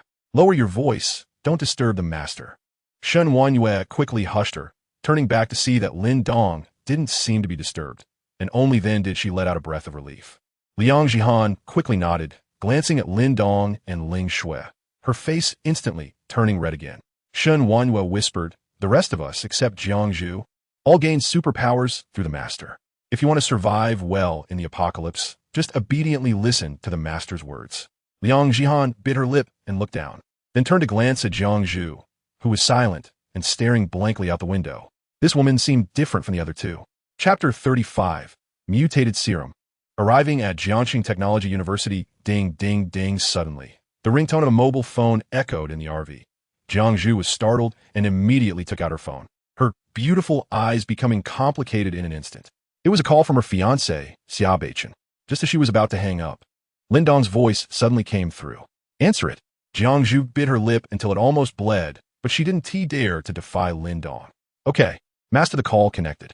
"Xiaozhu, how are you today? Is it convenient to video call?" What is that noise on your side?" On the other end of the line, Xiaobeichin missed Jiang Zhu and wanted to video call his fiancée, but upon suddenly hearing a woman's voice from Jiang Zhu's side, he panicked. "Oh no, has my Xiaozhu been taken by someone?" An indescribable rage instantly filled his body. "It's fine, Beichun. I miss you so much, so I'm watching a little movie." Jiang Zhu could only choose to lie and shot a fierce glare at Ling Shui, signaling her to keep it down. However, Ling Shui seemed to be intentionally going against her, raising her volume significantly. Hearing his fiancée's voice overlapping with a woman's scream indicated that she hadn't been taken after all, and Xiaobeichin finally breathed a sigh of relief. "Thank goodness. I'm not wearing a green hat." Thinking of the fact that his fiancé was actually watching that kind of thing, Xiaobeichin couldn't help but tease, "Oh, I didn't expect Xiao Zhu to have such a hobby in private. You clearly don't let me touch you. How about we video call the husband, and I'll let you see the real deal?" He chuckled mischievously. Jiang Zhu took a deep breath. No. We agreed to do that only on our wedding night. You can't be a rogue. All right, I'll listen to you." Xiaobeichin laughed heartily. "Xiao Zhu, I know you're having a hard time now, but don't worry." Xiaobeichin glanced around and lowered his voice. "Our family has obtained mutated serum, which has a chance to help awaken abilities. We'll be injecting it tonight. Don't worry, I will definitely succeed. Once I succeed, I'll come and pick you up myself." Upon hearing this, Lin Dong immediately signaled Ling Shui to be quiet and gave Jiang Zhu a look, urging her to pry for more information. "The serum can help people awaken abilities? This is interesting." The other women also perked up, straining to listen. Jiang Zhu was a bit surprised and asked, "Serum? Where did it come from?" This involves a very mysterious organization, and I don't know much either." Xiaobeichin had no defenses against Jiang Zhu. "Only my dad and my sister have contact with them. And I heard from my sister that the probability of the serum helping people awaken abilities is not high, and there is a significant chance of death since it's extracted from poisonous snow. But don't worry, I'm Xiaobeichin. For you, I will definitely awaken successfully." Jiang Zhu's heart lifted. "Beichun, don't inject that thing. It's too dangerous." "Don't worry, Xiao Zhu, I won't be in any danger. I believe that my love for you can overcome some difficulties and obstacles." Lin Dong and the others shivered at the same time, goosebumps all over. The domineering CEO, actually, sounded so cheesy. Jiang Zhu knew that her fiancé was aware she had gained abilities through contact with poisonous snow and that his male chauvinism was driving him to awaken. And she hurriedly tried to persuade him. But the domineering CEO just wouldn't listen, spouting all kinds of cheesy lines, making it clear that for her, he was willing to go through fire and water, completely overwhelming Jiang Zhu. "All right, my sister seems to be coming, so let us not chat for now. Xiao Zhu, just wait for my news." Xiaobeichin hurriedly hung up the phone. Jiang Zhu held her phone in a daze, wanting to raise her head and ask Lin Dong to change direction to the Xia family to stop Xiaobeichin. But she had no idea how to face her fiancé. She had clearly promised to give herself to him on their wedding night, but due to the sudden apocalypse, she had been played by Lin Dong. She didn't deserve to be Xiaobeichin's wife anymore. Beichun, I'm sorry." Desperate, Jiang Zhu couldn't help but cry. Lin Dong patted Ling Shui, signaling her to continue, while Liang Jihan stared deeply at Jiang Zhu, her little head not knowing what to think. Another half an hour later, the RV finally spotted Jiangxing Technology University in the distance. Lin Dong put on a down jacket and thick pants, his gaze cold. Ling Shui asked flirtatiously, "Master, why is this our first stop on the trip?" Lin Dong replied with a half-smile, "Because my first love is still alive, and she's waiting for me here." The four women were taken aback simultaneously. "First love? No wonder Lin Dong only had desire in his eyes, facing four beauties, but no emotion. It turns out he was already attached to someone.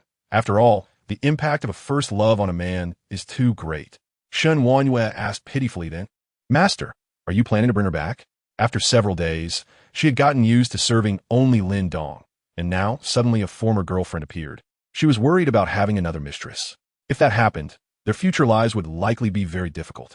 After all, no woman would allow her man to keep so many exquisite beauties as toys. And once Lin Dong was gone, their strength would be unable to improve.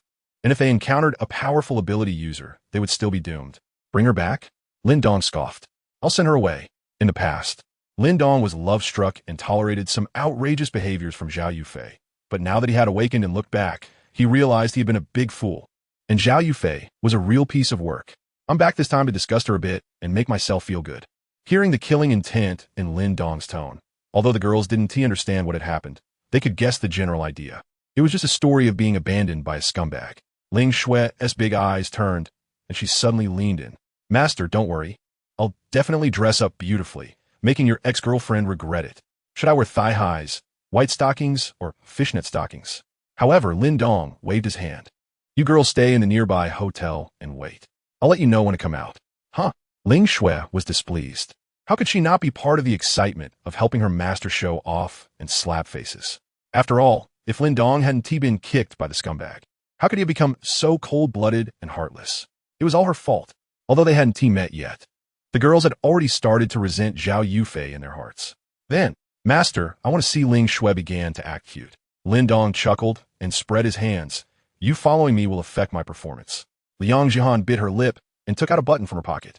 I have a professional invisible camera here, used to gather evidence before. It can connect to my phone. How about, to be fair, gossip is every woman's nature. Although she still resisted Lin Dong, it didn't stop her from wanting to watch the drama unfold. Ling Xue's eyes lit up, and she immediately took the camera and pinned it to Lin Dong's clothes, leaning close to his ear and whispering, Master, you can wear the camera when you come back. I can do it. Lin Dong's eyes widened in surprise, and he touched his nose and coughed. Ahem, since you want to see, then your master will satisfy you this time.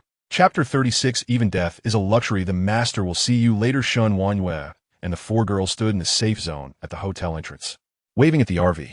Let's go in and find a clean room to wait for the master's orders. Shen Wanyue tucked the temperature-controlled stove given by Lin Dong into her pocket and entered the hotel first. Ling Xue followed. Liang Jihan and Jiang Zhu didn't move. And after they disappeared from view, Liang Jihan suddenly whispered, Miss Jiang Zhu, I can see that you don't want to stay by Lin Dong's side. Now we have a chance to escape from him, but we need to join forces to have a chance. I know this hotel. It's a famous 5-star hotel in Jiangcheng, with very complete facilities.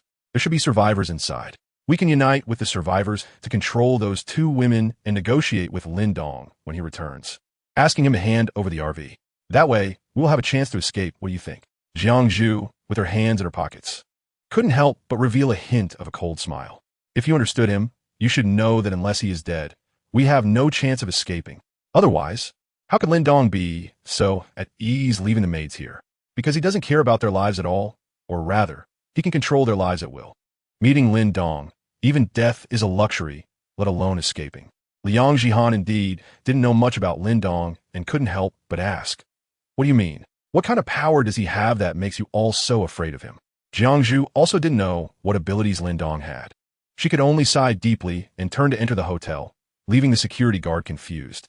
Seeing that Jiang Zhu had given up, Liang Jihan could only frown and follow her in. She couldn't escape alone. While this hotel is eerie, it has quite an escape room atmosphere, Ling Xue said, holding a flashlight and walking side by side with Shen Wanyue at the front. The hotel was luxuriously decorated, but had no light at all. It indeed looked like some strange scenes from a horror movie, with many doors wide open, and there were traces of blood and corpses on the walls and carpet. The four girls headed straight to the top floor, where the most luxurious presidential suite was located. After opening several doors in succession, they found that either it was a mess or the windows were broken. When they reached the last room at the end of the corridor, Shen Wanyue was just about to kick the door open when she suddenly frowned. Be careful, there's someone inside. Even through the thick security door, she could hear sounds coming from inside. What's there to be afraid of? Let's just knock and see, Ling Xue said boldly, stepping forward. Knock, knock, knock. The knocking sound suddenly rang out, and the people inside went silent. After a long while, the door was opened a crack, and a middle-aged man cautiously peeked out. Upon seeing the four beautiful women, he was instantly stunned.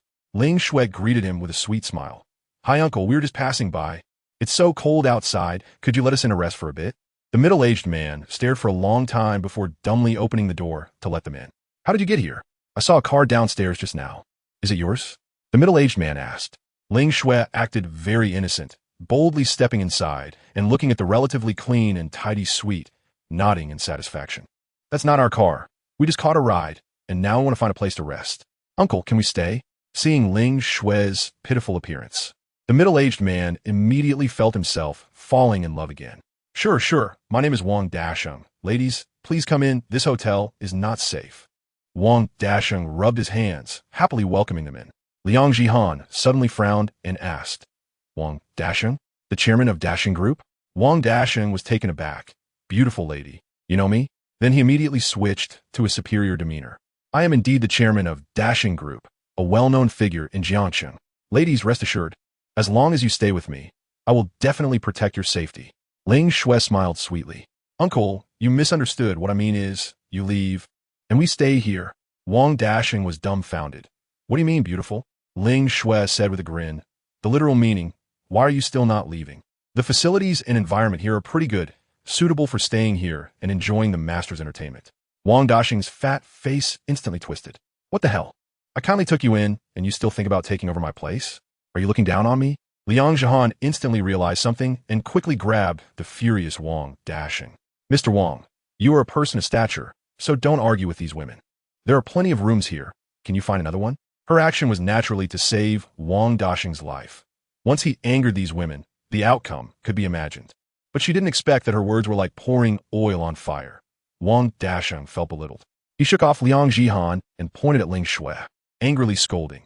"You filthy bitch, I used to chop from West Street to East Street with a watermelon knife. Do you really think such a big business was earned honestly? Damn it, come here, capture all four of these women for me.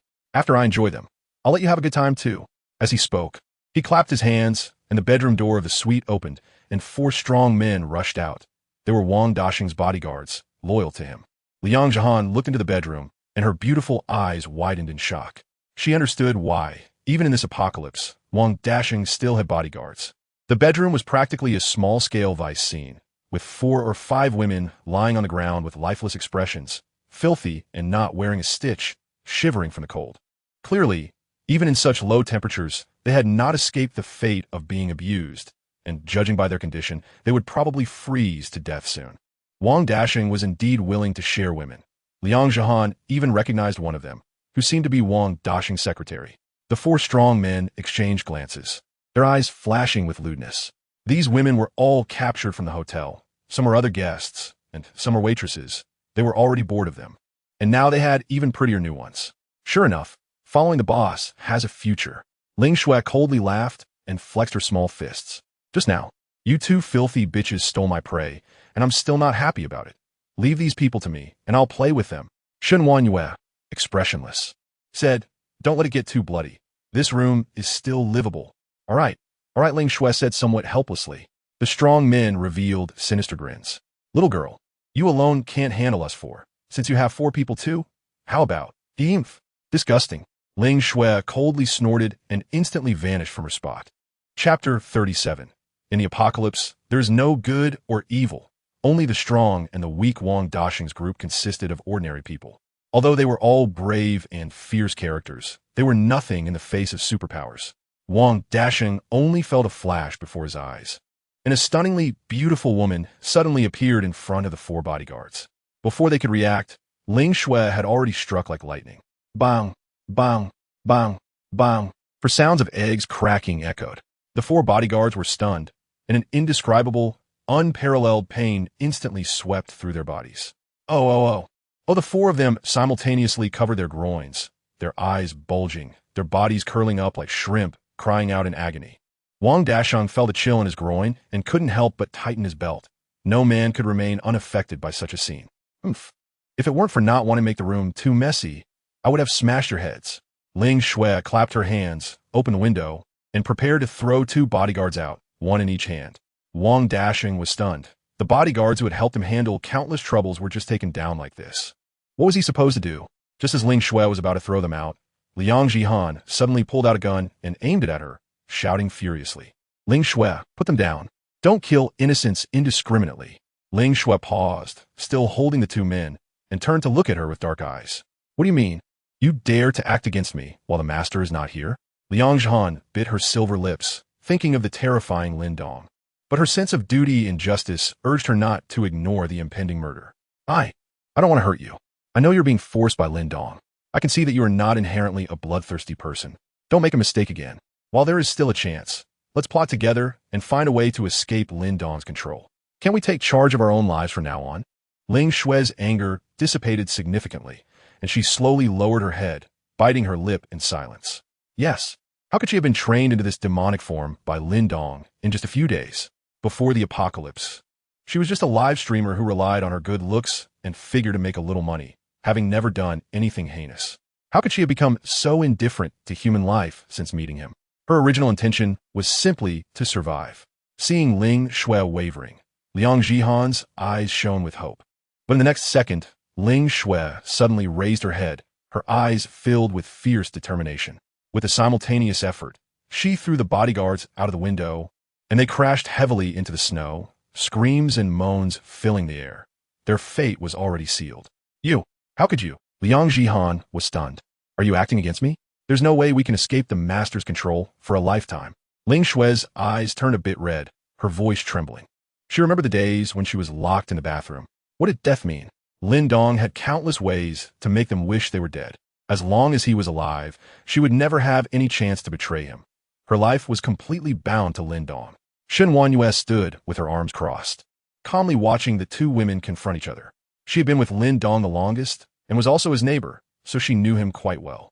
This was a person from the bottom who had been psychologically twisted by endless pressure before the apocalypse. Such people, once they gained power, were the most terrifying. However, she had no way to intervene. In the end, it all came down to power. Lin Dong had the power, so they could only follow him. All right, Miss Liang. Put down the gun.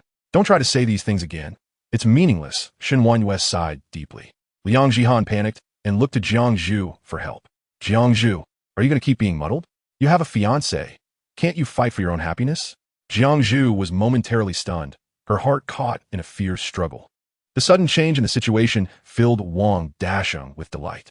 Although he couldn't figure out what had happened between these women, there was clearly a trend of internal conflict. Now was a great opportunity for him to take control of the situation. Taking advantage of their distraction, Wang Dasheng dashed back to his room, opened the safe, and pulled out a gun. Damn it, do they really think I'm a soft persimmon? A few little girls think they can control me? Today, I'll kill all of you. Wang Dasheng's anger surged as he grabbed the gun and rushed out, aiming a shot at the nearest Liang Jihan without a second thought. This woman had a gun. He needed to take her out first. The sudden turn of events genuinely caught the women off guard. Shen Wanyue exclaimed, "Watch out." Bang! Liang Jihan was completely unaware and only felt a sharp pain in her chest. She looked down in a daze and saw a large bloody hole gushing blood. Why? She didn't understand. She had been trying to save him all along. Why did he want to kill her? Was it truly impossible to exchange good intentions for kindness? This damned apocalypse. Shen Wanyue instantly became furious. This fat pig, whose name resembled her ex-husband's, was also such a detestable person. Damn it. Ling Shui reacted even faster, kicking the nearest bodyguard out, who crashed heavily into the unsuspecting Wang Dasheng, knocking him over. Shen Wanyue rushed over immediately, pulling out a dagger from her thigh. With one swift motion, she slashed Wang Dasheng's neck, and blood gushed out in an instant. Yet Shen Wanyue was not satisfied. She picked up the dagger and stabbed him repeatedly, as if stabbing rice, her newly changed clothes stained red. Jiang Zhu caught the collapsing Liang Jihan. Her beautiful eyes filled with complexity as she looked at her. Now you understand, right? In the apocalypse, there is no good or evil, only the strong and the weak. I do not want to pursue my happiness. It's just that I no longer have the right to pursue happiness. All I can do is obediently obey. I have no other choice. Cough, cough. Liang Jihan spat out blood, wanting to say something but couldn't utter a word. This time it was much worse than when she was in the mall. Her heart was dead in a way that was both physiological and psychological. In the apocalypse, there is no good or evil, only the strong and the weak. The good will she extended only brought betrayal. If I could have a second chance at life, Liang Zhihan, would never be a saint again. I would be a person devoid of emotions. And Lin Dong, you took my first time. If I have the chance, I will definitely tear you to pieces. Unfortunately, everything is just a fantasy. Ding dong. Detected that maid Liang Zhihan is on the brink of death. Would you like to heal her with one click? Lin Dong, who was driving into the entrance of Jiangsu University of Technology, was taken aback. What the hell? I just left for a few minutes, and she's about to die? Did she get into a fight with the other women? Heal. Forget it. I'll ask about it when I get back. Chapter 38, Another Way to Help Others. Liang Zhihan was summarizing her life at the brink of death when suddenly, a flash of golden light enveloped her. The blood hole healed, and her weak heartbeat regained its strength. Her beautiful eyes widened in shock as she felt energy returning to her body. Liang Zhihan crawled up from Jiangzhu's arms. What's happening? Jiangzhu forced a smile. Now you should understand, encountering that demon, even death is a luxury. Want to escape? Where can we run to? Liang Zhihan stared blankly at Shen Wanyue and Ling Shui, who seemed to have anticipated this, her pupils dilating in realization. Could it be? This is Lin Dong's ability? Not only does he possess immense power, but he can also control the lives and deaths of others at will, even when he is not present. Isn't this cheating? No wonder these women dared not escape. In that moment, Liang Zhihan fully understood, and her fear of Lin Dong deepened to the bone. Shen Wanyue tossed the bloody dagger at her feet and said lightly, after this experience, you should understand. In the apocalypse, it's either you kill others or others kill you. There's no other possibility. You may have been a kind-hearted, good person before, but now, if you want to avoid punishment from the master, just obediently be a bad person. There's still a few women in the bedroom. You can send them off? Liang Zhihan dazedly picked up the dagger and walked into the bedroom. Various disgusting and pungent odors assaulted her senses, and one could imagine the inhumane torture they had endured here. Help me, please. A weak voice of distress came through, and Liang Zhihan turned to see Wang Daxing's personal secretary. Before the apocalypse, she was also a glamorous presence, though everyone knew she was just the kind of secretary who got promoted because she had nothing to do. However, once the apocalypse hit, she became merely a tool for Wang Daxing to control his bodyguards, toyed with by others, living in misery. Not just her, but the other women here were also quite good-looking, yet now they were just tools. Is this the fate of women in the apocalypse? Liang Zhihan couldn't help but ask herself. The pain in her heart suddenly felt less intense. Perhaps being by Lin Dong's side, suffering at his hands alone, is better than being tormented by countless men. Tightening her grip on the dagger, Liang Zhihan squatted beside the secretary and gently stroked her dirty, messy hair. Don't be afraid. I'll help you now. The secretary slowly showed a smile, but it froze completely as the dagger in Liang Zhihan's hand swiftly slashed across her neck. The secretary's body convulsed violently, her eyes starting to go white. Thank you. Liang Zhihan vaguely heard her thank you, biting her lip in silence. In a way, she was also helping others.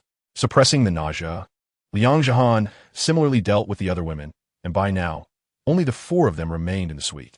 Exiting the bedroom with a pained expression, Ling Shui impatiently reached out. Hurry and take out your phone. We need to catch up on the master's news. Liang Zhihan paused for a moment, silently took out her phone, and quickly connected to the button camera on Lin Dong. Watching the three women gather around the phone, carefree, Liang Zhihan sighed deeply. Perhaps she should be like them. Be a carefree dog. In the footage, Lin Dong was smoking with one hand while controlling the steering wheel with the other. Looking at the familiar scenery of the school, he was filled with nostalgia. This was once his alma mater. Had it not been for family reasons, he might have finished college here and continued to pursue further studies with Zhao Yufei. The large RV drew a long black line across the snowy scene, attracting the attention of many survivors, who couldn't help but shout for help. Help! Save me! Hey, is the driver deaf? I'm right here, come save me. SOS! I'm a foreigner, prioritize saving me. Screw you, foreigner, take me first. But unfortunately, Lin Dong chose to ignore them. He naturally knew where Zhao Yufei's dormitory was. The RV slowly stopped under the dorm building, and a loud rumbling naturally drew the attention of everyone in the building, who cautiously poked their heads out to see if a rescue team had arrived. However, they were disappointed. The person stepping out of the RV was just an ordinary man. Lin Dong carried a box of instant noodles, attracting the attention of many. Handsome, are you from the rescue team? A girl asked as she stepped out of the dormitory. Lin Dong smiled. No, I'm just here to pick someone up and leave. You all go about your business, eat and sleep. Others, Can you share some instant noodles with us? We've been hungry for several days, someone asked pitifully. Lin Dong sneered. What makes you think I care if you're hungry? You. Some girls were already getting angry, ready to confront him further when Zhao Yufei, hearing the commotion, ran down. Everyone step aside, this is my boyfriend. You all get away from him.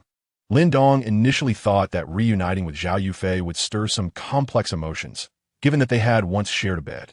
However, to his surprise, his cold heart felt no ripple, as if he were seeing a stranger. In the hotel, the four women also saw Zhao Yufei through the camera and all pouted. Is this the master's ex-girlfriend? Not that impressive, right?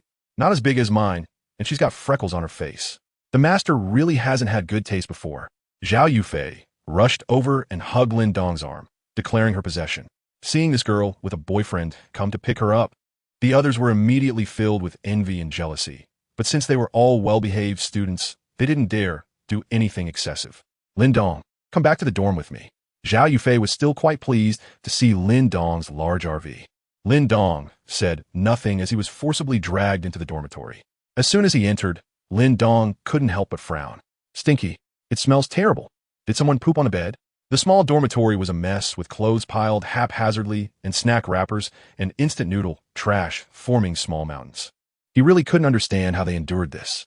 Thank goodness for the system, allowing him to have a maid to keep his place clean even in the apocalypse. Once Zhao Yufei closed the door, she immediately released Lin Dong's arm, her expression changing on the spot. Lin Dong, what's wrong with you? Why did you take so long? You made me so hungry, you know? Hurry and boil some water for me to cook instant noodles. Why did you only bring instant noodles? I'm so sick of that stuff. Couldn't you bring something else? It's so annoying. Zhao Yufei's barrage of complaints made Lin Dong unable to help but laugh. It was still the familiar flavor. She used to treat him this way. Whenever there was the slightest hint of displeasure, she would scold him. Was I really a masochist back then? Seeing Lin Dong standing still and still laughing, Zhao Yufei's anger flared up. What are you laughing at? Hurry up. Lin Dong's smile gradually darkened as he carried the instant noodles to the window and threw them out. If you want to eat, go pick it up in the snow yourself. Did I give you some face? Chapter 39. I can only take 3 people with me. Lin Dong's sudden action truly shocked Zhao Yufei. Right now, not to mention instant noodles, even a single seasoning packet had to be discreetly licked to eat, and he threw away an entire box of instant noodles?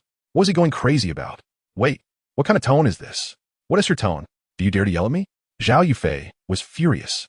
Li Wan and the other 2 girls gasped and rushed to the window, tried to retrieve the instant noodles, but they were on the 6th floor, far from the snowy ground.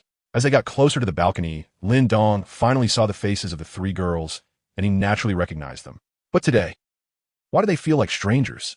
Li Wan had smeared a layer of oil on her chubby face. Zhou Xiyu had 2 big blush spots on her cheeks that were almost off the charts, looking like a Lucky Charm doll. Qining looked even more terrifying. Her smoky makeup truly made her look like she had been through smoke, black and white, with her face covered in powder resembling a frizzy hedgehog, which was quite scary. Damn, are you all playing NPCs in a mystery room? Li Wan angrily pointed at Lin Dong. Lin Dong, how can you waste food? You need to go down and pick it up right now, or else my Fei will definitely not get back together with you. Slap. Without thinking, Lin Dong raised his hand and slapped her across the face, instantly leaving her pig face swollen and red. What are you made of, daring to shout at me? Li Wan was stunned, and the other girls were also dumbfounded. How dare he hit someone? Lin Dong looked at his hand with a face full of frustration. Damn it. This pig could probably sustain an oil refinery on her own. Where did all this oil come from? Lin Dong disdainfully shook off the grease on his hand and thought for a moment before taking out a bottle of warm mineral water to wash his hands. The 4 beauties of Jiangsheng stared blankly at Lin Dong. In their impression, Lin Dong was a devoted, obedient good guy who was generous to others. How had he changed so much today? He was quick to turn on people, hitting someone over a disagreement. He seemed like a completely different person. Also, he brought warm water with him.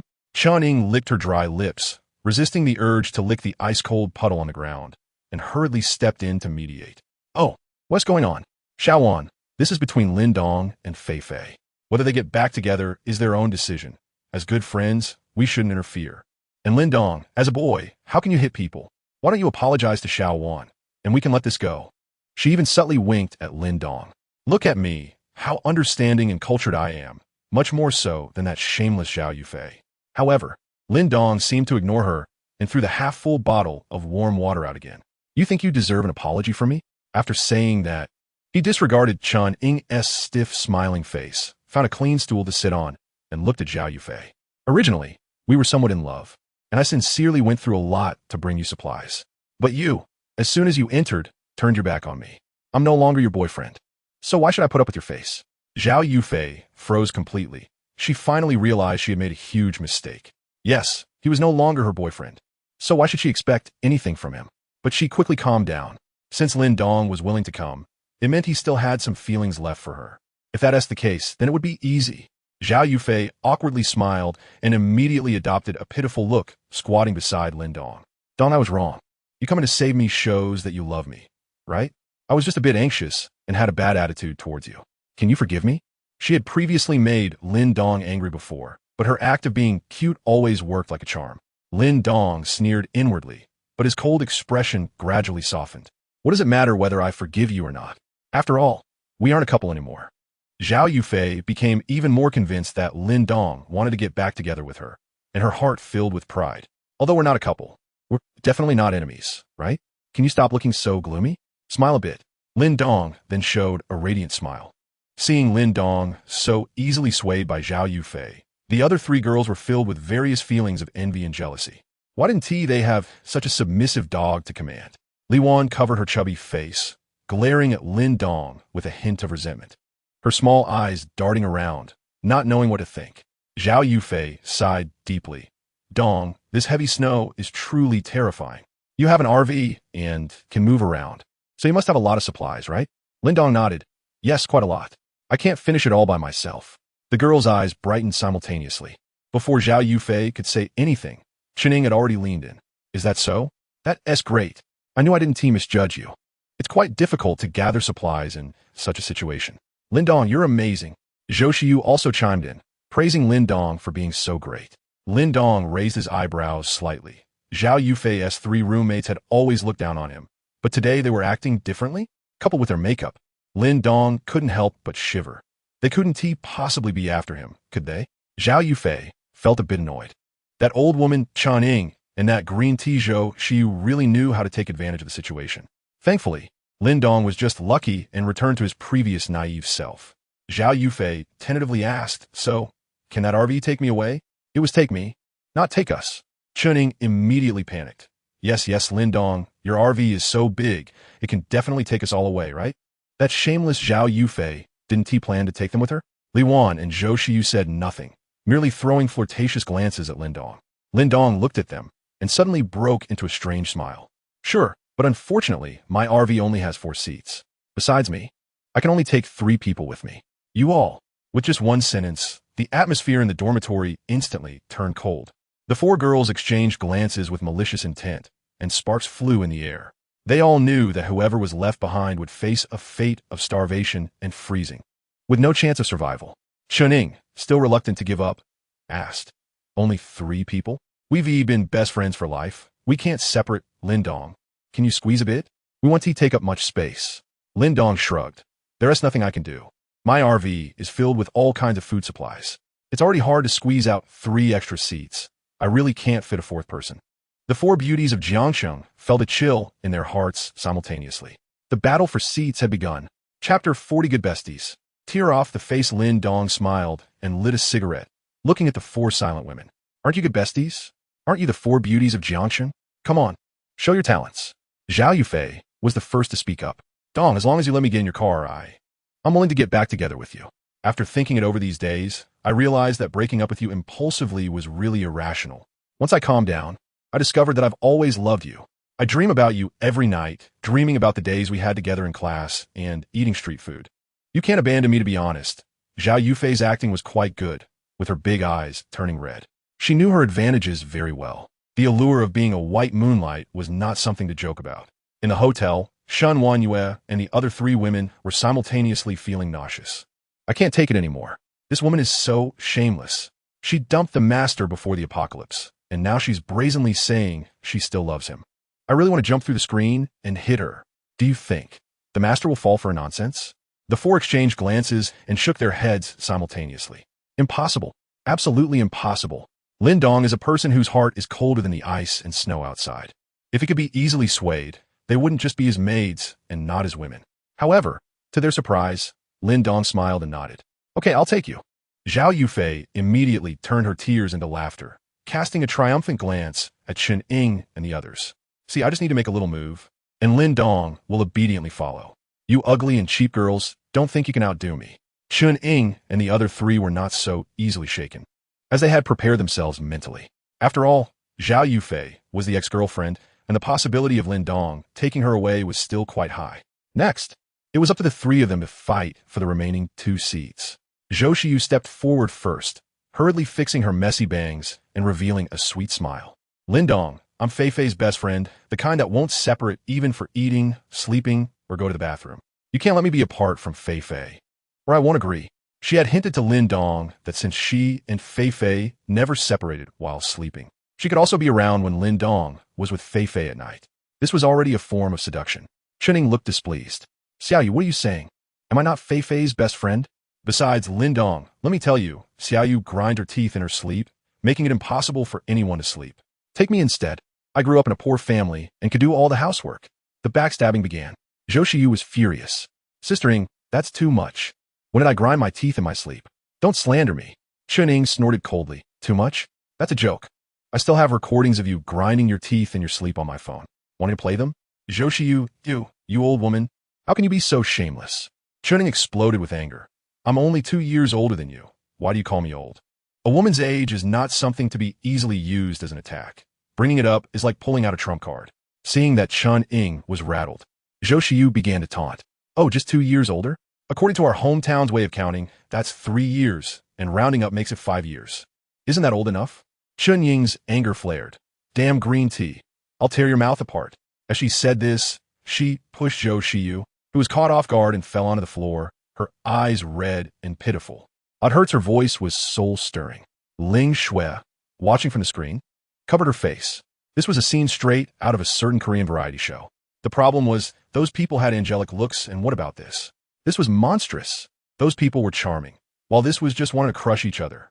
Zhou Xiyu took the opportunity to act cute towards Lin Dong. Lin Dong Gidge, look at her. She actually pushed me. She's violent. You can't take her away. Chen Ying's chest heaved with anger. Get up. You green tea. I didn't even use any force. Are you going to act again? With that, she started tussling with Zhou Xiyu, and the two began pulling each other's hair and cursing, creating quite a lively scene. Lin Dong was enjoying the show, but he unexpectedly noticed that Li Wan was not participating in the fight at all. Where did her confidence come from? At that moment, Li Wan remained silent, focusing solely on striking a pose. She firmly believed that men liked her slightly plump figure, occasionally flipping her hair and pouting her lips. It seemed like Lin Dong's attention was drawn to her. Unlike the old women and the green tea fighting on the floor, it was not elegant at all. Oh, it's all because heaven gave me a perfect appearance. Li Wan leaned against the window, sighing dramatically. She felt like she was the Lin Dayu of this moment. On the floor, Chen Ying and Zhou Xiyu had already gotten into a fierce fight, using the most primitive fighting techniques, pulling hair, tearing clothes, biting, and using every means to attack each other. Zhao Yufei watched with cold laughter, but after all, they were good besties, so she felt the need to intervene. She quickly ran over to break it up. Stop fighting. Don't fight anymore. Sister Ying, Xiaoyu, we are lifelong besties. Let's not ruin our sisterhood over something uncertain. Can't we discuss this properly? Chen Ying and Zhou Xiyu, you're so self-righteous, aren't you? You're already occupying a seat, so it's easy for you to talk. If it weren't for your relationship with Lin Dong, how could a stinky bitch like you have the right to say anything here? However, Zhao Yufei still managed to pull them apart. The two women exchanged glances, and the so-called camaraderie was gone, replaced by murderous rage. Suddenly, Chen Ying woke up to the fact that there was not just one seat left. Why fight to the death with Zhou Xiyu over it? There were still 2 seats left. Zhou Xiyu also suddenly realized, and both women turned to look at Li Wan, who was sitting on the side, posing and occasionally sending flirtatious glances at Lin Dong. Leave this fat pig behind. X2 both women had the same thought. Chen Ying cleared her throat. Xiaowan, you seem to be eating a lot. I'm worried Lin Dong's supplies won't be enough. So why don't you stay behind and wait for rescue? Zhou Xiyu chimed in. Yes, Xiaowan, trust Sister Ying. Just hold on a little longer in the dormitory. We'll definitely wait for rescue. The two of them sang in harmony, completely devoid of the earlier animosity, which made Lin Dong quite surprised. Is this the speed of a woman's change of face? Li Wan was about to explode upon hearing this. What do you mean? Leave me behind? Dislike that I eat too much? I only eat a couple more buns, 3 bowls of rice, 4 plates of spicy chicken, and 5 bottles of cola per meal. Is that too much? That is not too much at all. However, Lin didn't want to argue with them. She felt she had already given Lin Dong enough hints, and now it was time to reel him in. Lin Dong, take me away. Lin Dong smiled. Get Lost Chapter 41. Do you definitely like me, right? Get lost. Li stood in place, dazed for a long time before she could barely digest this word. She stood up, waddled awkwardly to squeeze between Chun-Ing and Zhou Shiyu, and stared straight at Lin Dong, asking, "Why didn't you take me with you? Don't you like me?" This time it was Lin Dong's turn to be confused. "I like you? What nonsense are you talking about?" Li raised her fingers and counted. "Just now your hand touched my face. Isn't that liking me? And when you were smoking just now, the smoke kept drifting towards me, clearly flirting with me. And you smiled at me just now, and you smiled a lot, and you even stole glances at me. Yes, you must like me." Seeing that Li didn't seem to be joking, Lin Dong felt that this joke was getting serious. "First of all, what I did was called a fan, not a touch. Secondly, you were sitting by the window. Where else would the smoke drift? I was laughing because I was watching him fight. What the hell would I laugh at you for, you fat pig?" Lin Dong was furious, wondering how he never noticed this fat pig was so narcissistic before. Li was still unconvinced, pointing at her own chubby face. "You must be lying to me. You must be lying to me. When you used to take Fei out to dinner, you always brought me along, and you often stole glances at me at the dinner table. I noticed it long ago. It's just that because you're Fei's boyfriend. I didn't pay attention to you. You don't have to pretend anymore. You like me." Lin Dong sighed deeply and suddenly couldn't help but laugh. It turns out that when a person is extremely speechless, they really will laugh. He was too lazy to explain. Anyone would sneak a few glances at a pig when sitting at the same table for a meal, right? Chun-Ing sneered. "Come on, Xiaowan. To this day, I don't want to hide it from you anymore. Which website did you get blown away on, thinking you were beautiful? I'm not afraid to tell you. Not only me, but also Xiaoyu and Fei, we all really dislike you, you fat pig. You eat a lot, sleep like thunder, and you still call yourself a slightly chubby girl. Every time I see your face, I want to vomit." Zhou Shiyu also added without mercy. "Exactly. Sleeping on the bed every day makes creaking sounds. I'm really afraid you'll collapse the bed one day." Lin Dong treats our entire dorm to meals. "Not just you." Zhao Yufei continued to stab. "Xiaowan, the snacks we bought that day were enough for us to eat for several more days. But you eat too much. You should lose some weight, or you can stay behind. It wouldn't be a problem for you to starve for a few days." Li suddenly felt like the whole world was targeting her. Her small eyes stared in shock at her good sisters, one after another constantly accusing her, calling her fat. It wasn't tea like this before. "Wow, you guys are too much." Li had never felt such a heavy hurt. It hurt even more than being stabbed with a dull knife. "I thought you as good sisters, so you all see me this way? I can eat a little. So why can you say that about me?" Boohoo, seeing Li breaking down. Chun-Ing and Zhou Shiyu both sighed in relief internally. As long as they could keep this pig behind, they could get on the bus. Since the facade was completely torn off, Li decided to fight back. "All right, since you all dislike me, I'll expose all your dirty little secrets." Saying this, she pointed at Chun-Ing first. "You old woman, don't think just because you act like a caring sister all day, you're actually jealous of all of us. You are jealous that we are younger than you. Come from better families. One time you were talking in your sleep and cursed us. I heard it. You were just a fake old hag." Chun-Ing was stunned. Li then pointed at Zhou Shiyu. "Dead green tea.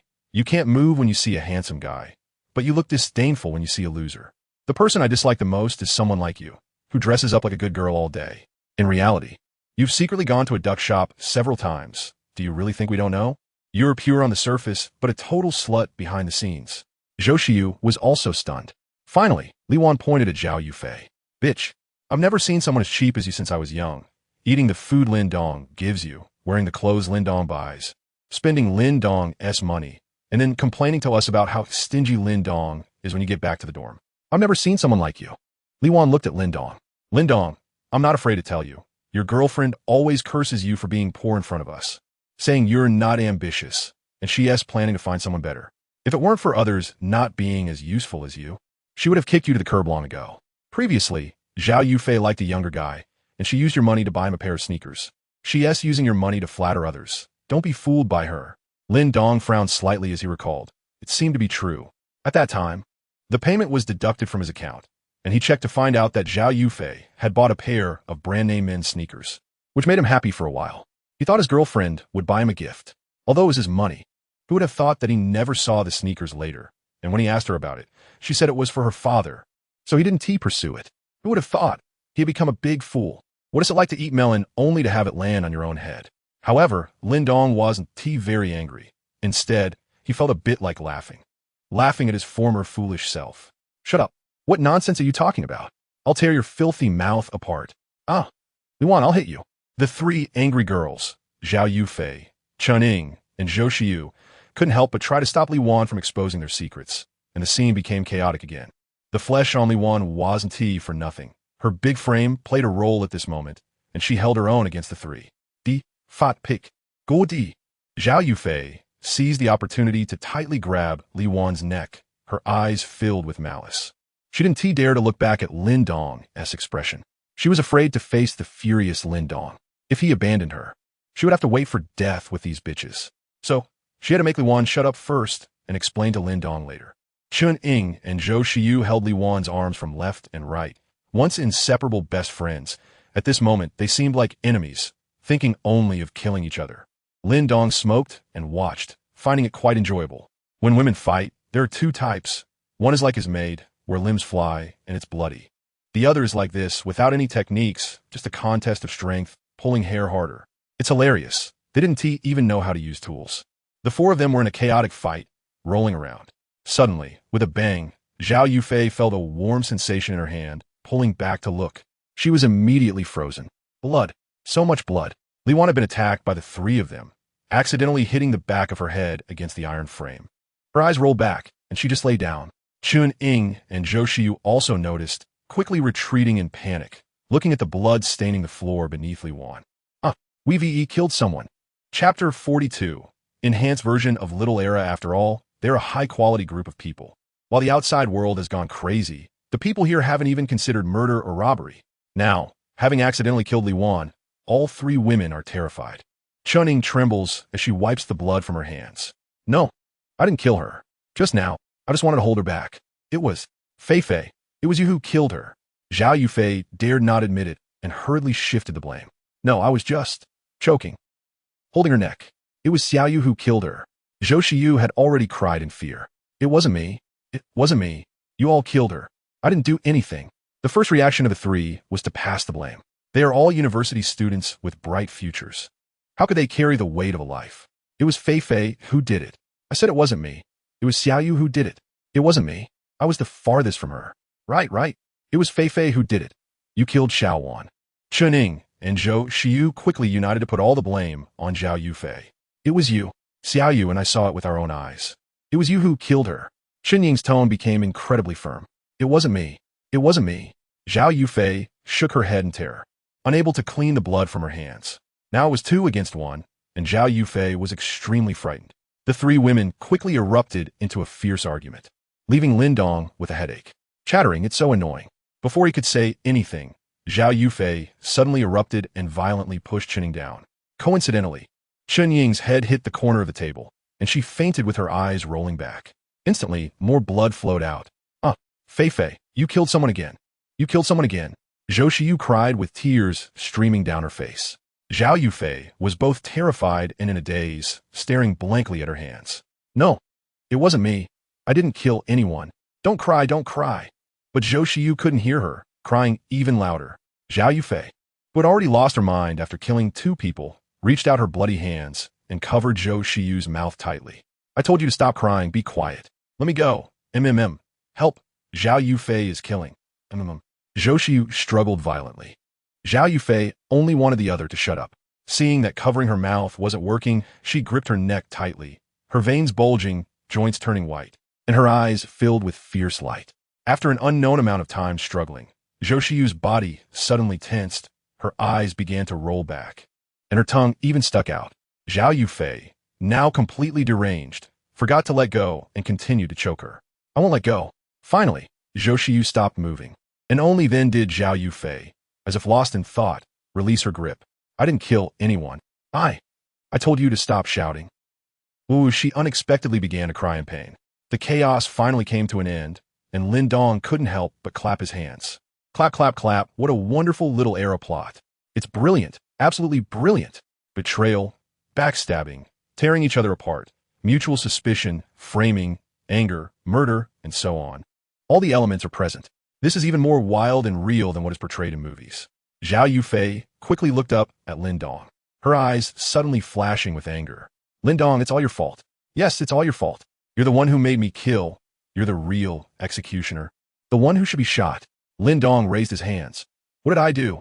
I just threw away a box of instant noodles and smoked a few cigarettes. I didn't do anything else. How is it my fault? Zhao Yufei. I don't care. You have to find a way to help me. I can't go to jail. Lin Dong sneered. What? A respectable graduate student. Have you read your books into a dog's brain? Are you afraid to take responsibility for your actions? Aren't you high and mighty? Aren't you in a different world from me? Don't you have a bright future? Aren't you the one who bears it all alone? Just keep bearing it. I believe you. Zhao Yufei was left speechless by the retort, which echoed her own harsh words when she had callously abandoned Lin Dong. Lin Dong wanted to tear down her pride, which was like a castle in the air, and tell her that the so-called bright future and confidence were all provided by him. Without him, she was just a despicable piece of trash. Everything she had, from food to clothing to shelter, was provided by him. Yet she had the audacity to use his money to seek better options and then kick him aside. The other girls calling her a cheap whore were not wrong at all. Lin Dong wasn't angry, but he was very displeased. Zhao Yufei cried uncontrollably. I. Okay, even if I was wrong, but putting facts aside, don't you have any responsibility? Lin Dong laughed in anger, raising his hand and slapping her face. I don't care about the facts. Just as he was about to continue, making her uncomfortable, a sound suddenly came from a distance. Woof, woof, woof. Lin Dong frowned. A dog's barking? There are still dogs alive in this day and age. And it's not like ordinary pet barking. It sounds more like a beast's roar. What kind of dog is this? Lin Dong leaned closer to the window to see in the direction of the sound. Just then, a red light streaked across the sky and disappeared instantly. What is this? It looks a bit like a laser. Intrigued, Lin Dong observed closely and found that the laser and the barking were coming from the same direction, and it seemed to be not far away, probably still within the school. That direction seems to be the teacher's dormitory area. He decided to go take a look. As Lin Dong was about to leave, Zhao Yufei was unwilling and immediately stopped him.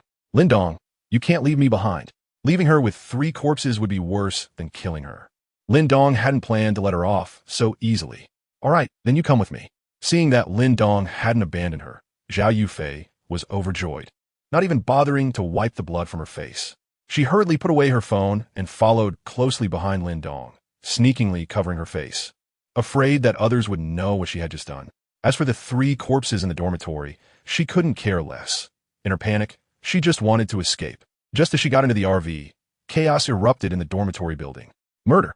Zhao Yufei killed someone. Zhao Yufei turned pale with fright, urging Lin Dong in a crying voice, hurry up, don't let them see me.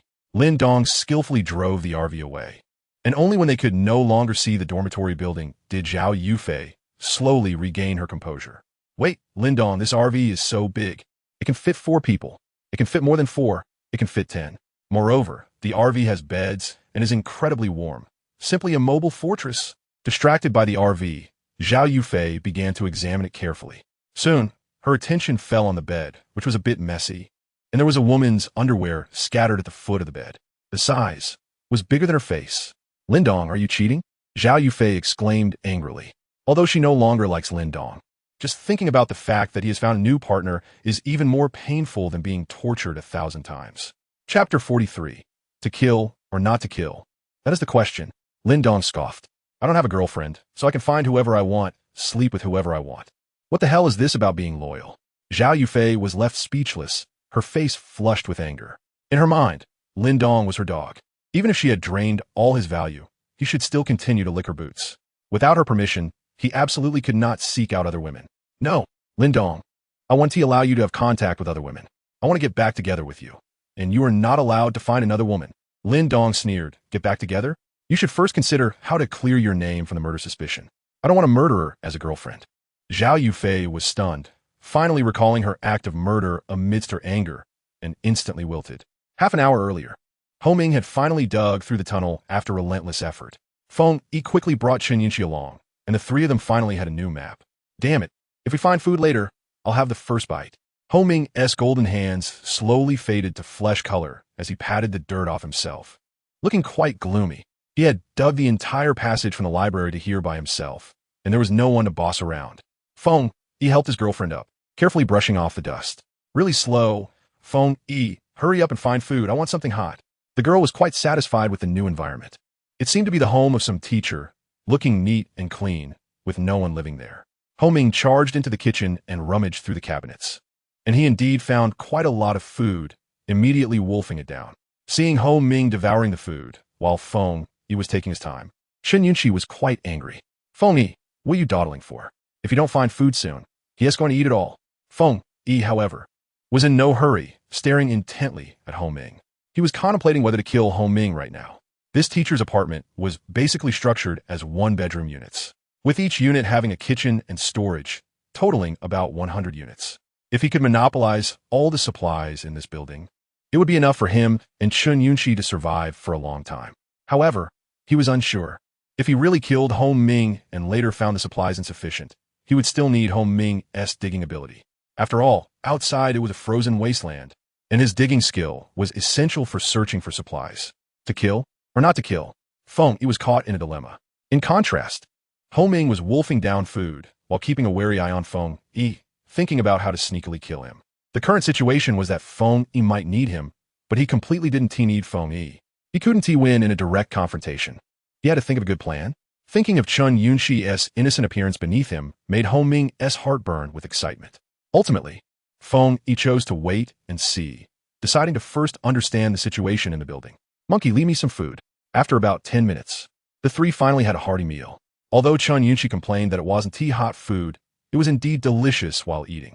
Monkey, let us go door to door after we're full. We need to gather all the supplies. What if there are living people? Feng Yi made a throat-cutting gesture. They had already killed quite a few people and knew well that living people only wasted supplies. Unless it was a stunning beauty like Shen Yunqi, there was no need for them to survive. Ho Ming nodded, and the three of them boldly walked out. Both he and Feng Yi were awakened ones, so they didn't need to hide. They kicked open the next door, and a loud noise echoed throughout the building. Soon, some people were awakened. What is that noise? What happened? Is someone here to rescue us? Great, we're finally saved. No, there's no rescue vehicle or plane in sight. Where's the rescue team? Although there were over 100 units in the building, only a dozen or so were occupied, and they all opened their doors to peek out. Ho Ming and Feng Yi acted like two unfeeling door-kicking machines. And in just half a minute, they had opened every door on the first floor. Seeing 3 students, many of the teachers recognized Feng Yi and were overjoyed. Among them, a bald old man hurried over. Great. Feng Yi, how did you get here? You really are the student council president I have high hopes for. Did you bring a rescue team? Feng Yi wore a strange expression.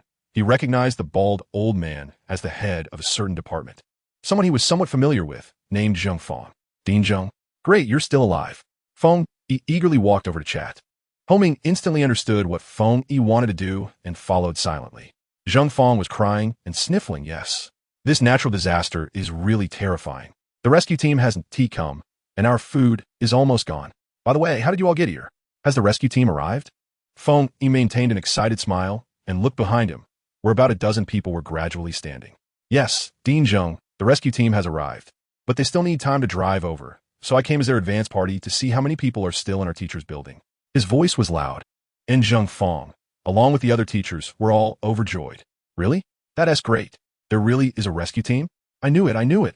Trust the relevant departments. We are finally going to be saved. At the back of the crowd, a woman bundled in a bulky down jacket, wearing large glasses, silently retreated with a cute little white dog in her arms.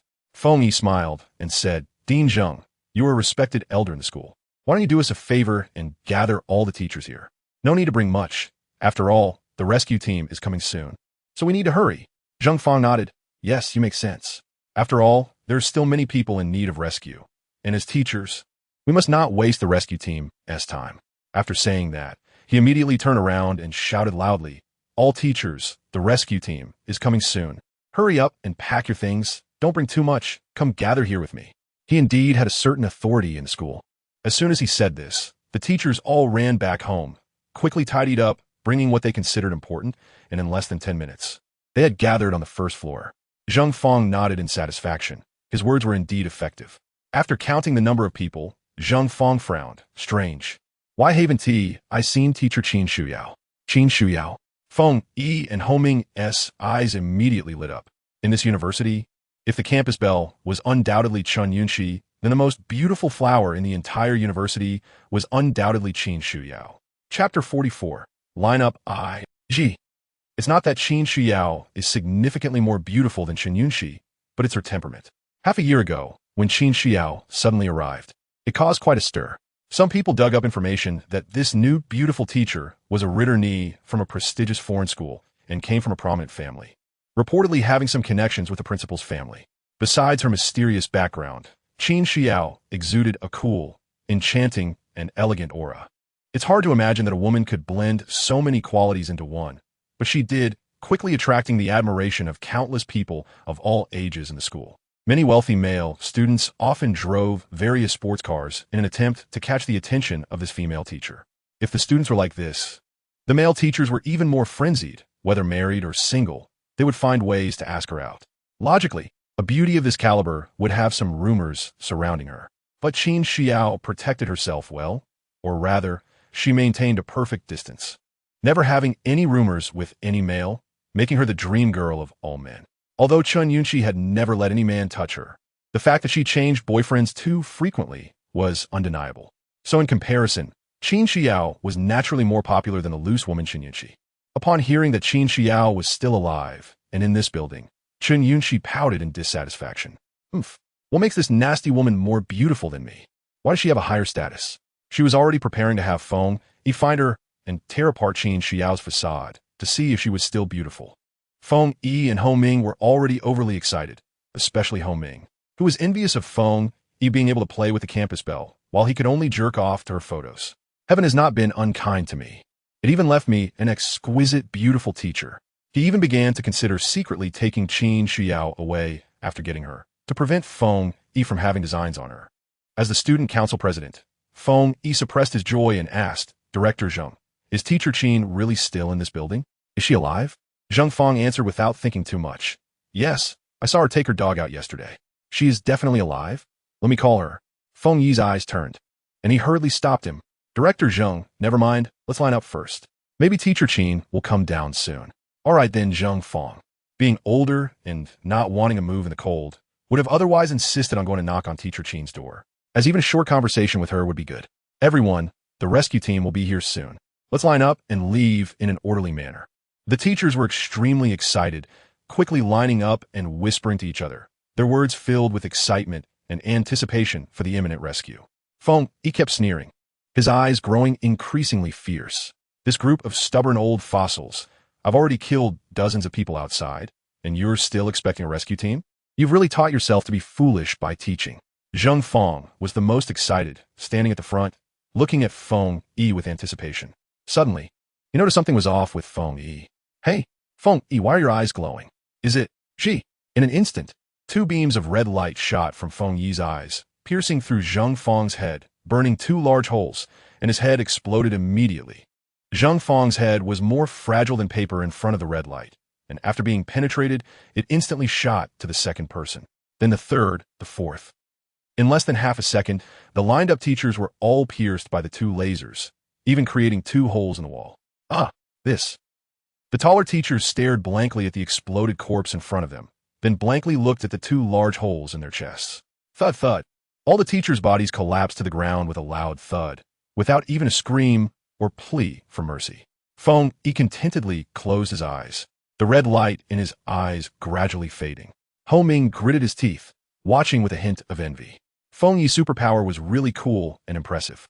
Previously, when they were trapped in the library, Feng Yi had done the same thing. As the student council president, he called all the students to line up, and then a large number of casualties. It was simple and straightforward, saving the hassle of finding them one by one.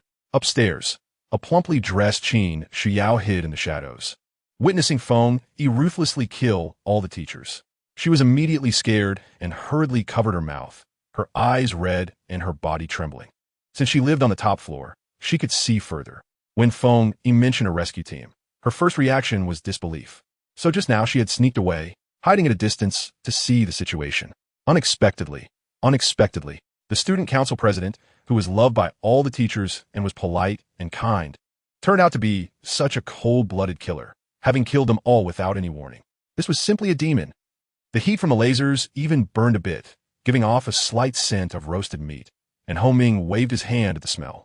Feng Yi, let me make it clear, you already have Chen Yunxi Teacher Qin has to belong to me. Feng Yi slowly opened his eyes, slightly furrowing his brows. All right. His superpower needed to rest after being activated once. Otherwise, he would have killed Hong Ming on the spot. But it wasn't a big deal. As soon as the cooldown ended, he would take care of Hong Ming first. After that, both Chen Yunxi and Qin Shiao would be mine. Just thinking about Qin Shiao's perfect face and figure made him feel hot. Hong Ming was overjoyed and rushed upstairs. Chen Yunxi said coldly, Feng, you better clarify to me. If we see Qin Shiao later, you want to choose her over me, right? The jealousy in her eyes couldn't be hidden. Feng Yi smiled sincerely and said, silly girl, I only want you. Only children make choices. In Feng Yi's heart, although he was madly in love with Chen Yunxi, it didn't prevent him from wanting to get close to Teacher Qin as well.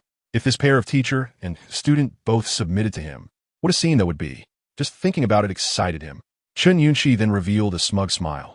All right then, later you have to scratch Qin Shiao's face. Who told her to steal my thunder?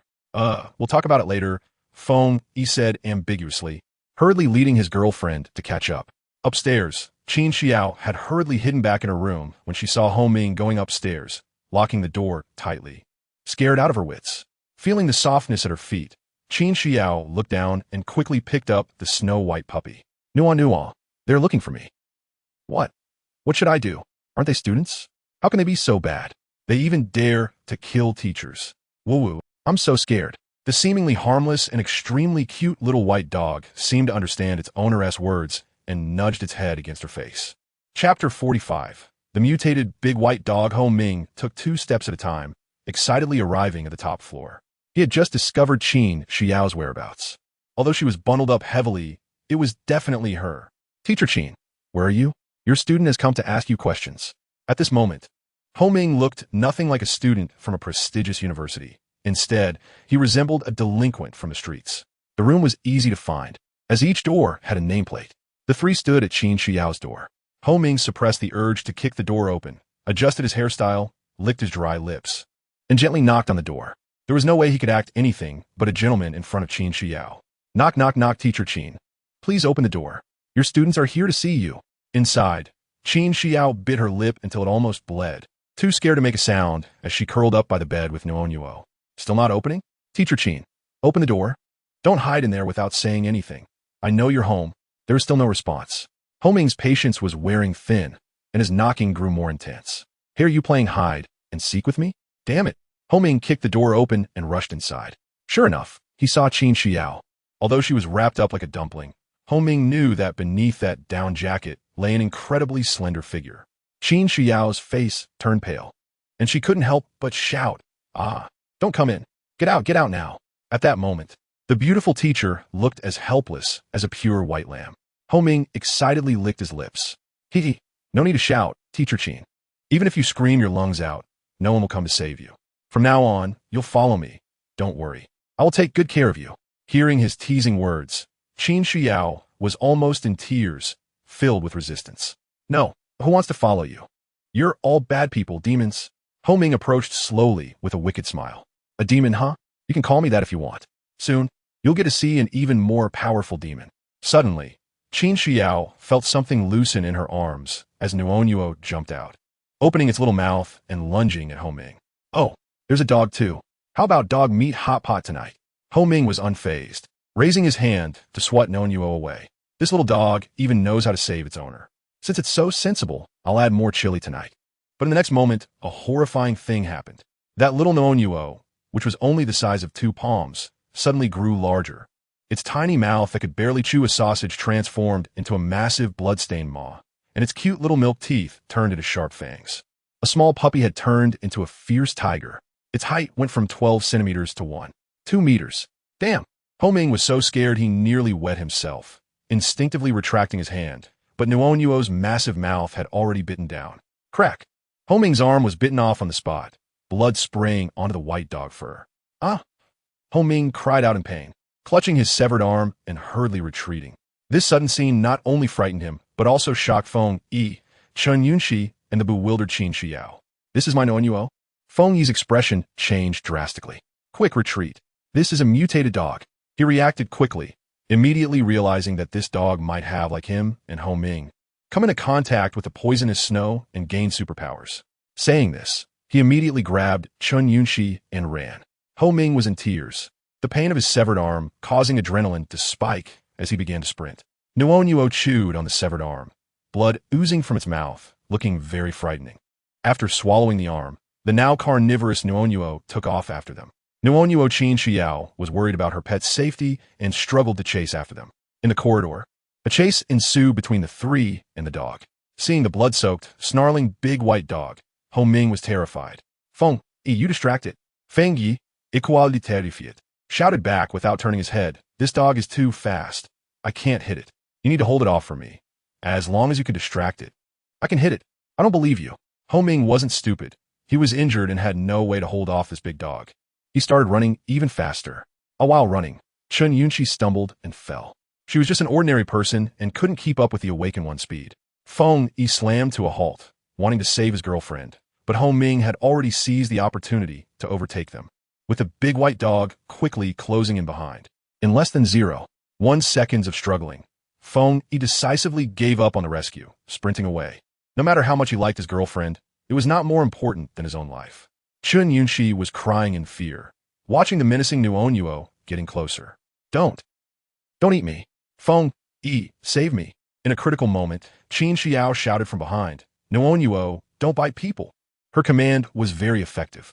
Nuo's sharp teeth stopped just above Chun Yunshi's forehead, sniffing her and nudging her, behaving surprisingly well. Chun Yunshi was too scared to open her eyes. Seeing that Nuo was obedient, Qin Xiao breathed a sigh of relief. Nuo, come back. Don't hurt others. Nuo obediently ran back to her feet, circling around her. Although she didn't understand why her pet dog had grown so large, as long as it was her Nuo, that was enough. Moreover, with this size, it was safe. Feng Yi and Ho Ming also realized that the big white dog hadn't eaten Chun Yunshi, and that Teacher Qin had commanded it not to bite them. So they both stopped and hid at a distance to observe. It took Qin Xiao a long time to digest the current situation before she walked over to help Chun Yunshi up. Are you okay, classmate? Chun Yunshi looked at the big white dog beside her and timidly shook her head. I'm fine, thank you, Teacher Qin. Qin Xiao then looked at Feng Yi and Ho Ming. You two students, please don't make the same mistake again. As long as you don't intend to harm me, I can ensure that Nuo won't harm you. Also, that student's arm is broken and needs to be treated quickly. Otherwise, it will be troublesome. As a teacher, Qin Xiao ultimately couldn't bear to be harsh with her students. With her kind nature, she planned to let them go. Feng Yi and Ho Ming exchanged glances, feeling extremely excited. Okay, teacher, it was all our fault before. Don't worry, we will never harm you again. Feng Yi rubbed his eyes as if wiping away tears. Approaching, once they were within 5 meters, he suddenly dropped his hands and crimson lasers erupted from his eyes. This scene happened too suddenly. Nuo reacted quickly, but was still hit by the laser on one leg, getting injured on the spot. Woof, woof, woof. Nuo howled in pain, opening its huge mouth and charging forward, making an enormous noise. Feng Yi hurriedly redirected his gaze, charging straight at Nuo. Chapter 46. Making you not read novels at such a close distance. Even the mutated dog couldn't withstand the laser and was instantly shot in half. The laser even penetrated through the wall and shot outside. Qin Xiao finally reacted, but could only stare blankly as her beloved dog was pierced by the laser. Nuo. However, Nuo didn't go down without a fight. Before dying, it still managed to claw at Feng Yi's chest, leaving several deep gashes, causing Feng Yi to be knocked back and crash into the wall, creating cracks, and he fell unconscious with his head tilted. Both sides suffered injuries. The situation reversed too quickly, and Ho Ming was dumbfounded, but soon felt a surge of joy. What a great opportunity! Now that the big white dog was dead and Feng Yi's life was in question, these two beautiful women were all his. However, he still had to kill Feng Yi first. Ignoring his bleeding, severed arm, Ho Ming, pale-faced, struggled over, while Qin Xiao was crying for Nuo, and Chun Yunshi stood by, at a loss. Feng Yi, are you okay? Ho Ming cautiously patted Feng Yi's cheek. Seeing the wound on Feng Yi's chest, Ho Ming gasped. This dog was really fierce. Those claw marks were almost touching the organs. Since you're already severely injured, then just die. Ho Ming was almost jumping with excitement. He finally got the chance to kill the opponent. His hand turned golden and stabbed straight towards Feng Yi. But Feng Yi suddenly opened his eyes, and the crimson laser was much faster than Ho Ming's movement. Ho Ming felt a sharp pain in his eyes and lost consciousness completely. His eyes were shot through, creating two holes that exited from the back of his head. The situation reversed again. Cough, cough. Want to kill me? No way. Feng Yi coughed a few times while holding his chest. This time he disregarded the skill cooldown and forcibly fired the laser, making him feel dizzy, further worsening his already serious injuries. He pushed aside Ho Ming's corpse and struggled to get up. Fortunately, the awakened ones had a strong physique. Otherwise, this would have landed him in the ICU. Seeing her boyfriend still alive, Chen Yunxi rushed over in delight. Great, Feng Yi, you're not dead. Now that everyone else is dead, hurry up and scratch Qin Shuyao's face. Qin Shuyao, who was crying for Nuonyuo, immediately stopped, looking at Chen Yunxi in disbelief. She could never have imagined that such a beautiful girl could say something so malicious. Clearly, she had just saved her life. Not only did she fail to show gratitude, but she also wanted to scratch my face? The kind-hearted Qin Shuyao was both sad and angry. These students were all inhuman, all demons. She now deeply regretted not letting Nuonyuo bite these scum to death. Feng Yi smiled bitterly. Baby, I'm seriously injured. Can you help me find some medicine for external wounds? Even Chen Yunxi, no matter how arrogant, knew that Feng Yi was her pillar of survival in the apocalypse, so she reluctantly went to find the medicine. Fine, fine. It's so annoying, and about that thing earlier when you left me behind, I'll settle the score with you later. In the corridor, Qin Shuyao glared at Feng Yi with resentment. You all deserve to die. After this heavy snow passes, just wait to be arrested and executed. Ha ha. Feng Yi leaned against a pillar and couldn't help but laugh, but this laughter pulled at his wounds, causing him to grimace in pain. Teacher Qin, are you sure you're a Ritterny master's degree holder and not a moron? You still expect the heavy snow to pass? Forget it, even I, a student, know better than you that this heavy snow will not pass. All departments and institutions have long since collapsed. It's a time of chaos, with no order or rules. Only the law of the jungle. I'm not afraid to tell you that Ho Ming and I came through the library tunnel, and we already teamed up to kill over 100 students. What is another dozen teachers and a dog? Qin Shuyao felt a chill all over. Her phone had long run out of battery, and besides, the teachers in this building were quite cultured, so order had not yet been disrupted.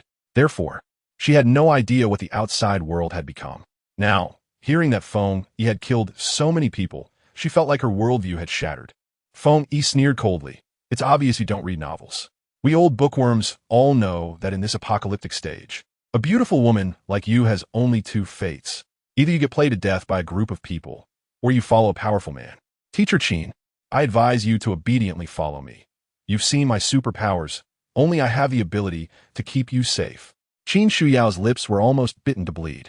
Although she didn't read novels, she had seen some foreign movies that revealed the darker sides of human nature in apocalyptic settings. She knew what Feng Yi said was true. In the apocalypse, human nature is more terrifying than natural disasters. She just hadn't believed it before, until today, when she truly witnessed it. You wish, even if I die, I want to follow someone like you. But despite saying that, she was now in a dilemma. Who wants to die when they can live? She wanted to take advantage of Feng Yi's injury to kill him, but was afraid of his laser eyes. Following Feng Yi was completely out of the question. With nowhere to run, it was quite awkward. After a while, Chen Yunxi ran back with a medicine box, pointing outside. Feng Yi, I saw a car outside. A car? Qin Shuyao was overjoyed. It must be the rescue team. Just wait to be punished. Feng Yi's heart panicked for a moment, but quickly calmed down. So what if it's a rescue team? I have superpowers. I am the chosen one. I'm the student council president. Who can capture me? He had already made up his mind that if the rescue team came, he would kill them directly. After all, he had already killed so many people. There was no way he would be captured. The vehicle slowly approached, and soon, a man and a woman got out. Qin Shuyao eagerly waved from upstairs. Excuse me, are you the rescue team? The ones who came down were naturally Lin Dong and Zhao Yufei. Hearing the commotion, both looked up at the same time. Lin Dong's eyes lit up. Another stunning beauty. This wave is worth it. But when he heard it wasn't the rescue team, the light in Qin Shuyao's eyes immediately dimmed. She wanted to rush down to plead to be taken away, but the passage downstairs was blocked by Feng Yi. This was troublesome. Chen Yunxi and Feng Yi stared eagerly at the RV outside. This thing was a good item. Hey, Feng Yi, I'll trick them up here, and you kill them. We'll steal their car, and then we can go anywhere. Feng Yi nodded from behind the wall. He was thinking the same thing. With the monkey gone, but someone brought an RV. It was truly a stroke of luck. Chen Yunxi peeked out. Handsome, my boyfriend is injured. Can you come up and help us? Lin Dong turned his head to look. Wow, a target has appeared. This little beauty is still alive. This is a big win. Chapter 47. This might be a bit painful. As soon as Qin Shuyu heard this, she hurriedly shouted, "Don't come up. Her boyfriend is a murderer." Chen Yunqi glared at her. "What are you talking about? You are the murderer. My boyfriend was injured by your dog. You." Qin Shuyu was infuriated. How could this person be so unreasonable? Zhao Yufei, upon hearing murderer, reacted as if triggered, quickly pulling Lin Dong. "Let's go. What are you afraid of? Aren't you also a murderer? Go up and see. Maybe you can be cellmates in the future." Lin Dong chuckled, glancing at the scattered corpses in the shadows, and went up the stairs on his own. Hey, Zhao Yufei, seeing that she couldn't hold Lin Dong back, had no choice but to follow him. When they reached the upstairs, the light was significantly stronger, and Zhao Yufei was astonished. "Teacher Qin, Chen Yunqi, this is Fang Yi."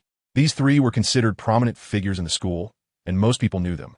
She then saw the tragic state of Hong Ming on the ground and was immediately terrified, shrinking behind Lin Dong and trembling. Qin Shuyu was extremely anxious.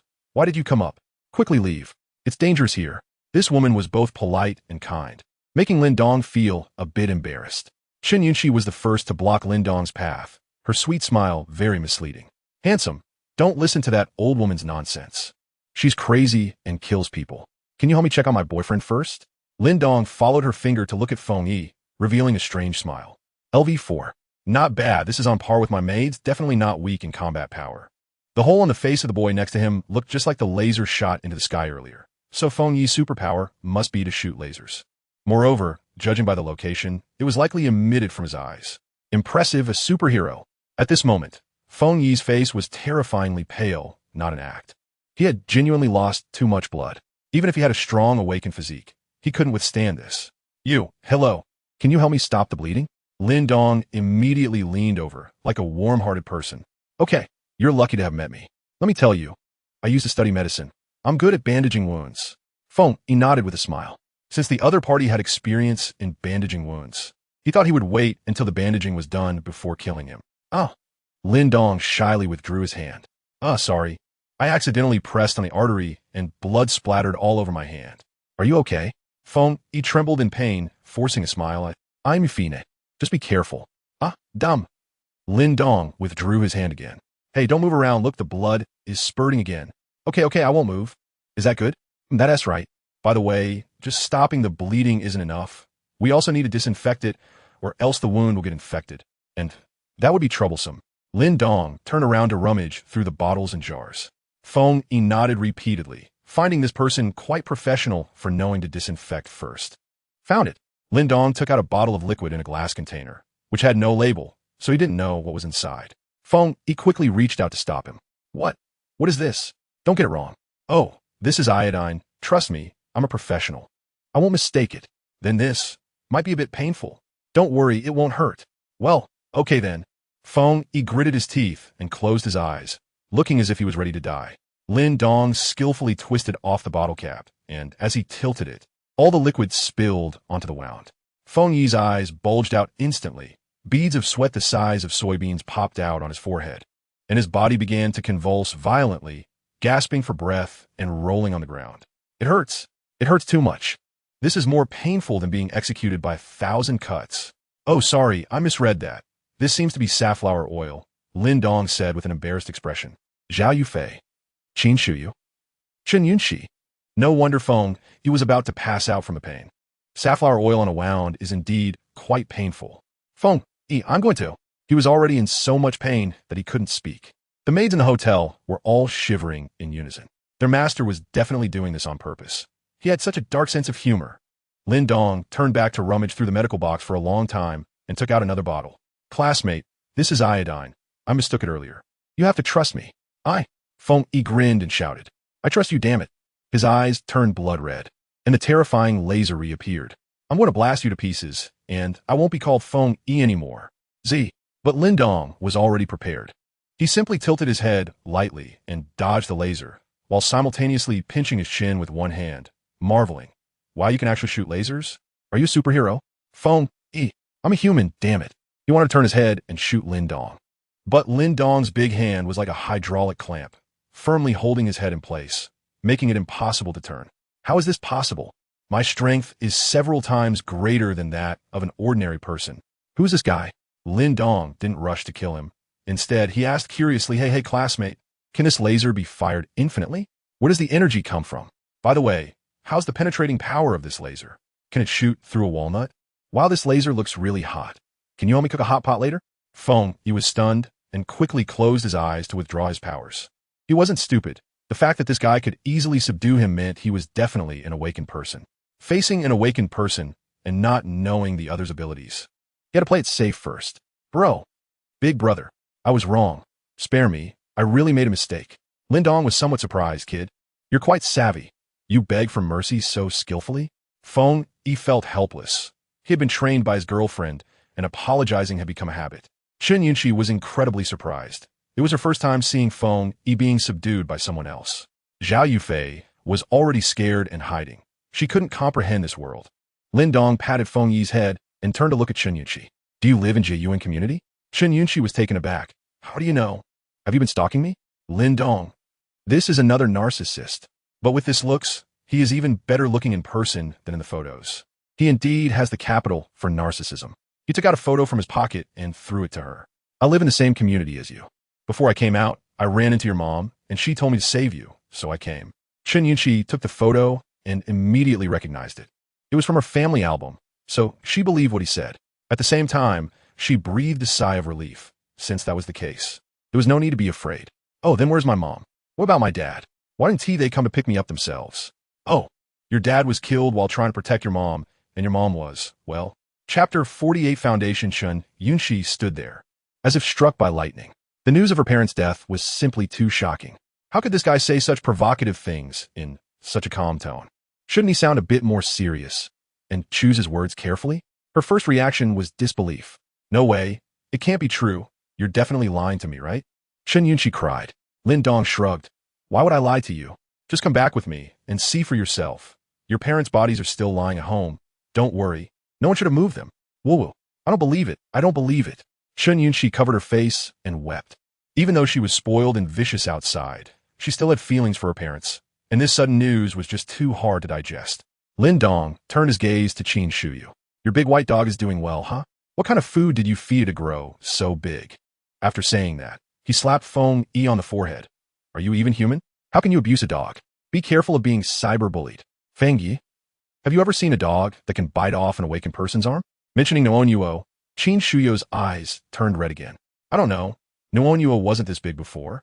It was only as big as my two hands. Just now they wanted to hurt me, and Nuonyuo suddenly grew larger to save me. Oh, it can grow bigger? Lin Dong's eyes lit up. Has your dog come into contact with toxic snow before? Qin Shuyu was taken aback. How do you know? Nuonyuo crawled into the snow before and then fainted for several days. I thought Nuonyuo was dead, but I didn't expect it to be alive and kicking again. Lin Dong nodded. That must be it. Indeed, besides humans, animals also have the potential to awaken. What about plants? Just as Lin Dong was pondering how to persuade Chen Yunqi and Qin Shuyu, a sudden whooshing sound came from outside the building. The others heard the noise and couldn't help but look towards the outside. Looking through the window, they spotted a small black dot appearing in the sky.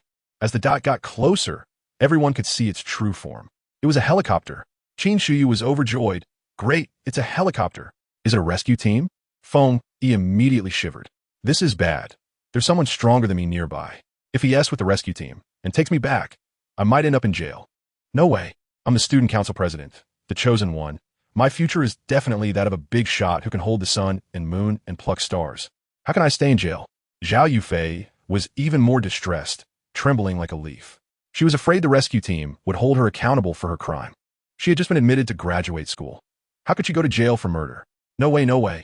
Lin Dong grabbed Feng Yi by the neck, squinting at the helicopter. Something's not right. There are millions of people trapped in Jiangsheng, and there's only this one helicopter in the sky.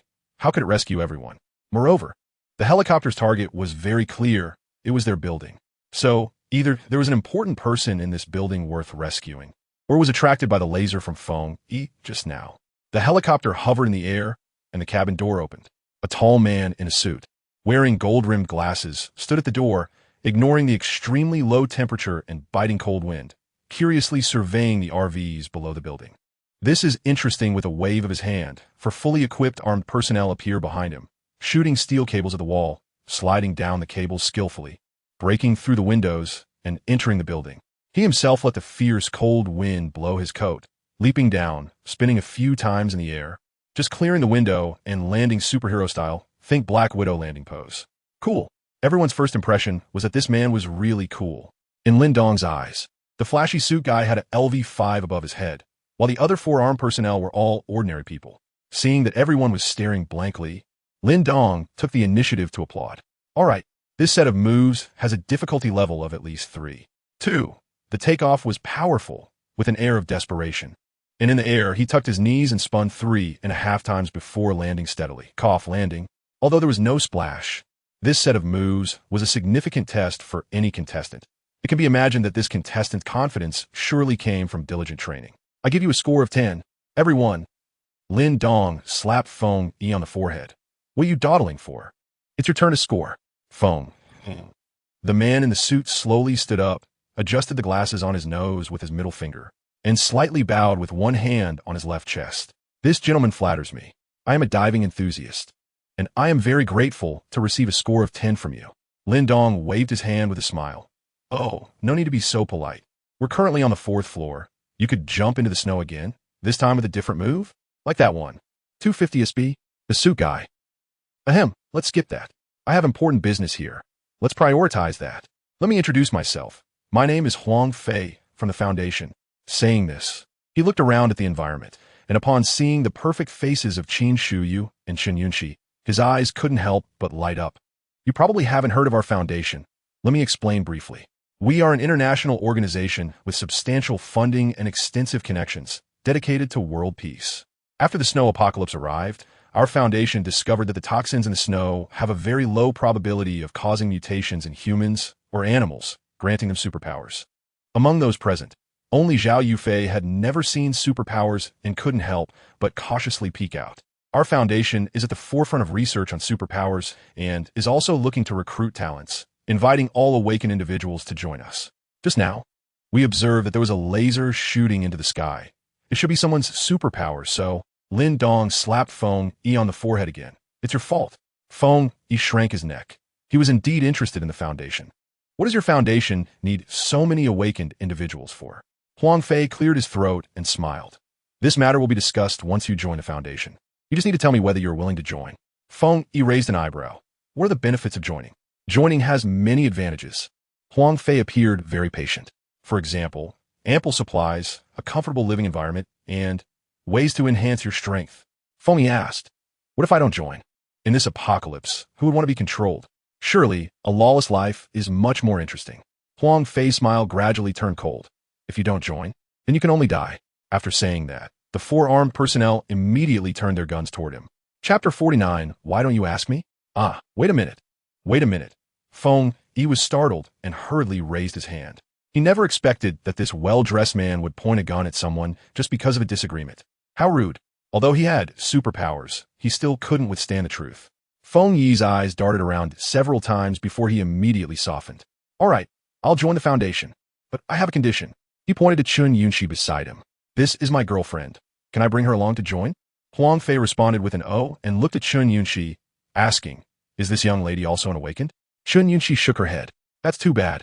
Huang Fei sighed. Our foundation only recruits awakened individuals, not ordinary people. Feng Yi panicked. Is there really no other way? My girlfriend and I are inseparable.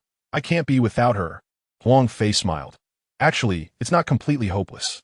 For instance, if this young lady touches the toxic snow, and if she's lucky enough not to be poisoned, she might awaken and naturally be able to join the foundation. Chen Yunxi was taken aback, recalling the tragic fates of those classmates who had come into contact with the toxic snow at the library. Bodies covered in pus, faces twisted, disgustingly horrific. No, I absolutely refuse to touch those things. I'd rather die. Feng Yi looked distressed. Isn't there any other way? This is just too dangerous. There really is no other way. Huang Fei bowed slightly, looking apologetic. I truly envy the love you share with your girlfriend, but I have my duties. I'm sorry. Anyone would think he was sincerely apologizing when suddenly, Huang Fei swung his long arm and a cold glint flashed. A flying knife shot out of his hand at a speed comparable to a bullet, and Feng Yi couldn't react in time. Uffed. The flying knife plunged straight into Feng Yi's forehead. Damn. Feng Yi cross-eyed at the knife embedded in his forehead, blood quickly covering his face. No, I'm a student council president, a proud son of heaven. How could I just die? Thud Feng Yi's body fell heavily to the ground, eyes wide open in death. Ah! Qin Shuyao and Zhao Yufei gasped, covering their mouths, while Chun Yunxi stood frozen, staring at her boyfriend's corpse at a loss. The scene immediately descended into chaos. Huang Fei straightened the creases in his suit and slowly raised his index finger to his lips.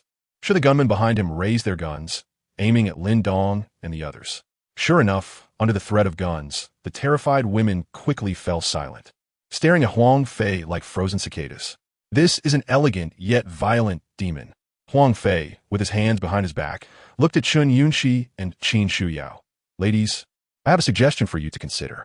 First, you can become my pets, and if I need to associate with important figures in the future, you can serve as my bargaining chips. Don't worry, you will at least have your food and clothing taken care of. Second, as I mentioned earlier, you can either die or jump into the snow and gamble on whether you will awaken.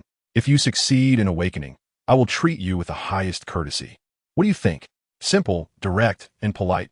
Even Lin Dong couldn't help but give him a thumbs up. This guy has style. Compared to him, I feel like a bandit. I need a change. Chun Yunxi wiped her tears, shouting angrily, "No way. Chun Yunxi, would never serve you filthy men, even if it kills me." As for jumping into the snow to awaken, that was completely out of her consideration. Qin Shuyao bit her lip tightly. I won't agree either. I would rather die than be your tool and bargaining chip. Huang Fei showed a look of regret. Is that so? What a pity. Zhao Yufei's eyes darted around, unable to help but ask, what about me? Everyone. Huang Fei was taken aback by this question, his smile stiffening for a moment. But he still bowed and asked, May I ask what you mean, miss? I mean, why don't you ask me? I'm willing to be your pet. Zhao Yufei glanced at Lin Dong with a complex expression, but still gritted her teeth and stepped forward.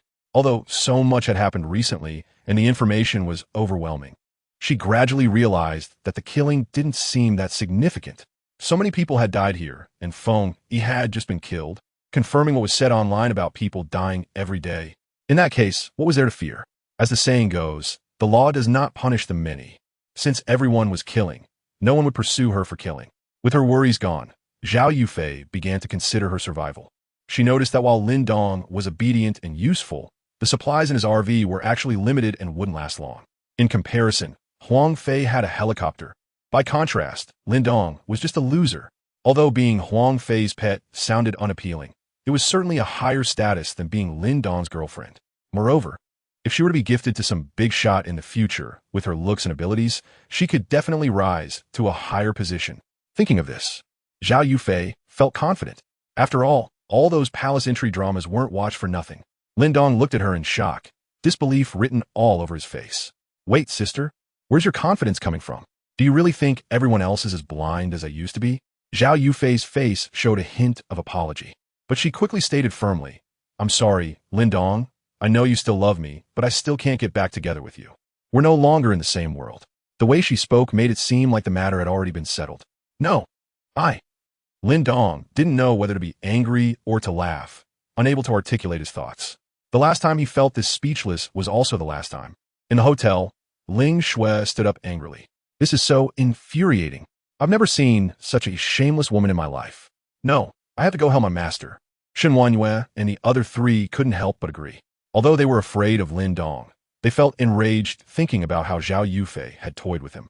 The four maids, for once, had a unified opinion and immediately left the hotel, heading down the path cleared by the RV to find Lin Dong. Detected maid Liang Jihan is poisoned. Would you like to detoxify with one click? Detected maid Jiang Zhu is poisoned.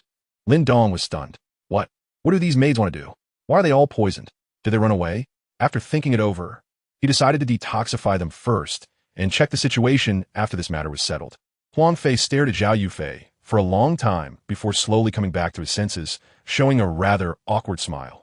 I apologize, miss, you are not in my plans. Zhao Yufei hurriedly said, Why am I not in the plan? I don't look worse than them, right?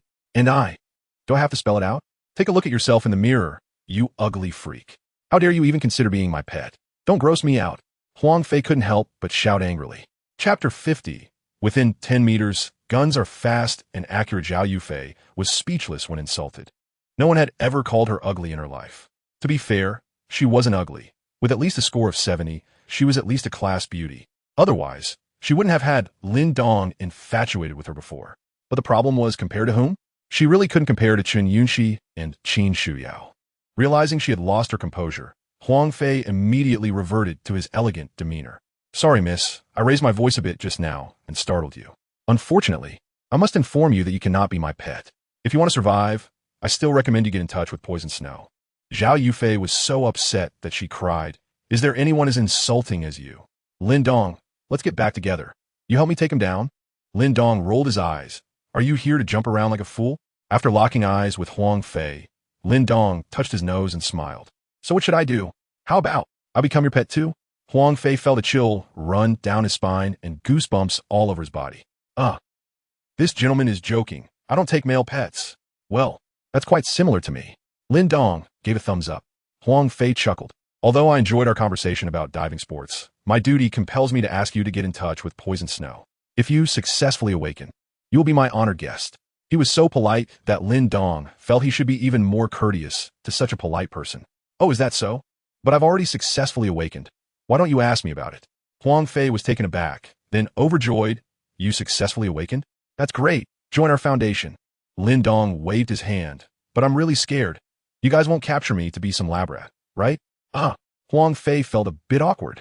How could that be? The Foundation is a great organization to ensure the healthy development of humanity's future. Please don't slander us. Oh, no denial. Lin Dong slowly revealed a cold smile. Then I guess I was right. Since that's the case, I won't go. No need to dwell on it. In the apocalypse, any organization claiming to work for peace and humanity's future is definitely a cult. Moreover, Huang Fei's style of doing things showed he wasn't a good person. Huang Fei laughed nonchalantly. But you have no choice, do you? Lin Dong flipped his wrist, and the golden eagle appeared in his hand, with the truth in my hand. Of course, I have a choice. Swish, swish, swish. The gunmen immediately turned their guns towards Lin Dong. Huang Fei laughed heartily and produced a small, exquisite throwing knife from his right hand. Do you really think your gun is faster than my knife? I admit, beyond 10 meters, your gun is definitely faster. But within 10 meters. Bang! A gunshot interrupted his words, and a blood hole appeared in the center of Huang Fei's forehead. Lin Dong blew on the smoking gun's muzzle. Sorry, within 10 meters, guns are both fast and accurate. You're just a level 5 loser. What are you pretending to be here? Damn it, you are breaking the rules of martial ethics. Huang Fei felt his strength quickly drain away, and his vision went black as he collapsed. This scene happened too quickly. Huang Fei didn't react, the 4 gunmen didn't react, and even the women present didn't react. The flamboyant yet powerful Huang Fei was taken down by Lin Dong in an instant. Group leader. The gunmen roared in anger and immediately raised their guns to shoot. Bang, bang, bang, bang. Amidst the hail of bullets, Lin Dong put away his gun, quickly maneuvered forward, and the frightened women scattered, hugging their heads. The first gunman only felt a blur before Lin Dong swiftly pulled out the dagger from his leg and slashed across his neck, blood spraying out instantly. Here! The other gunmen immediately turned their guns, disregarding their comrade's life, and continued shooting, quickly turning into a sieve from automatic rifle fire. But Lin Dong vanished from their sight again. Where's he? The gunmen demonstrated excellent combat training, forming a triangle back-to-back to search for Lin Dong's trace. Suddenly, Lin Dong's voice came from above. Look up! The gunmen raised their guns to shoot, but even after destroying the ceiling, they couldn't see anyone. Suddenly, another person was slashed across the neck, clutching his throat in despair as he fell. Only 2 left. These 2 were terrified. Although they were ordinary people, they were also internationally renowned mercenaries before the apocalypse. What had they ever seen such a ghostly fighting style? How could there be such a powerful awakener? They turned back to back, spinning in place, drenched in cold sweat. Boring, you're too weak. Suddenly, Lin Dong appeared between the 2. A cold glint flashing as he severed both their arms holding the guns. The 2 screamed in agony, their cries heart-wrenching. In an instant, Lin Dong was the only one standing, not a drop of blood on him, as the cold wind blew into the building, rustling his clothes with an intentionally casual cold smile that sent shivers down people's spines. Seeing how terrifying Lin Dong was, the helicopter pilot immediately cut the rope and turned the helicopter's nose, connecting to the radio. Headquarters, headquarters. This is the Lynx team. There's an emergency. An emergency. This is headquarters. Lynx, please speak. Before the pilot could say anything, a dagger was already pressed against his neck. Lin Dong's head slowly leaned against his shoulder. Smiling as he asked, "What's the emergency? Can't you tell me?" The pilot's eyes nearly popped out, his body trembling. "Damn, when did he get on the helicopter? I'm asking you a question." "How rude."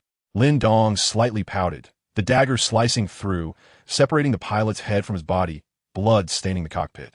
Without the pilot's control, the helicopter began to lose balance, spiraling a few times at low altitude before crashing into the deep snow.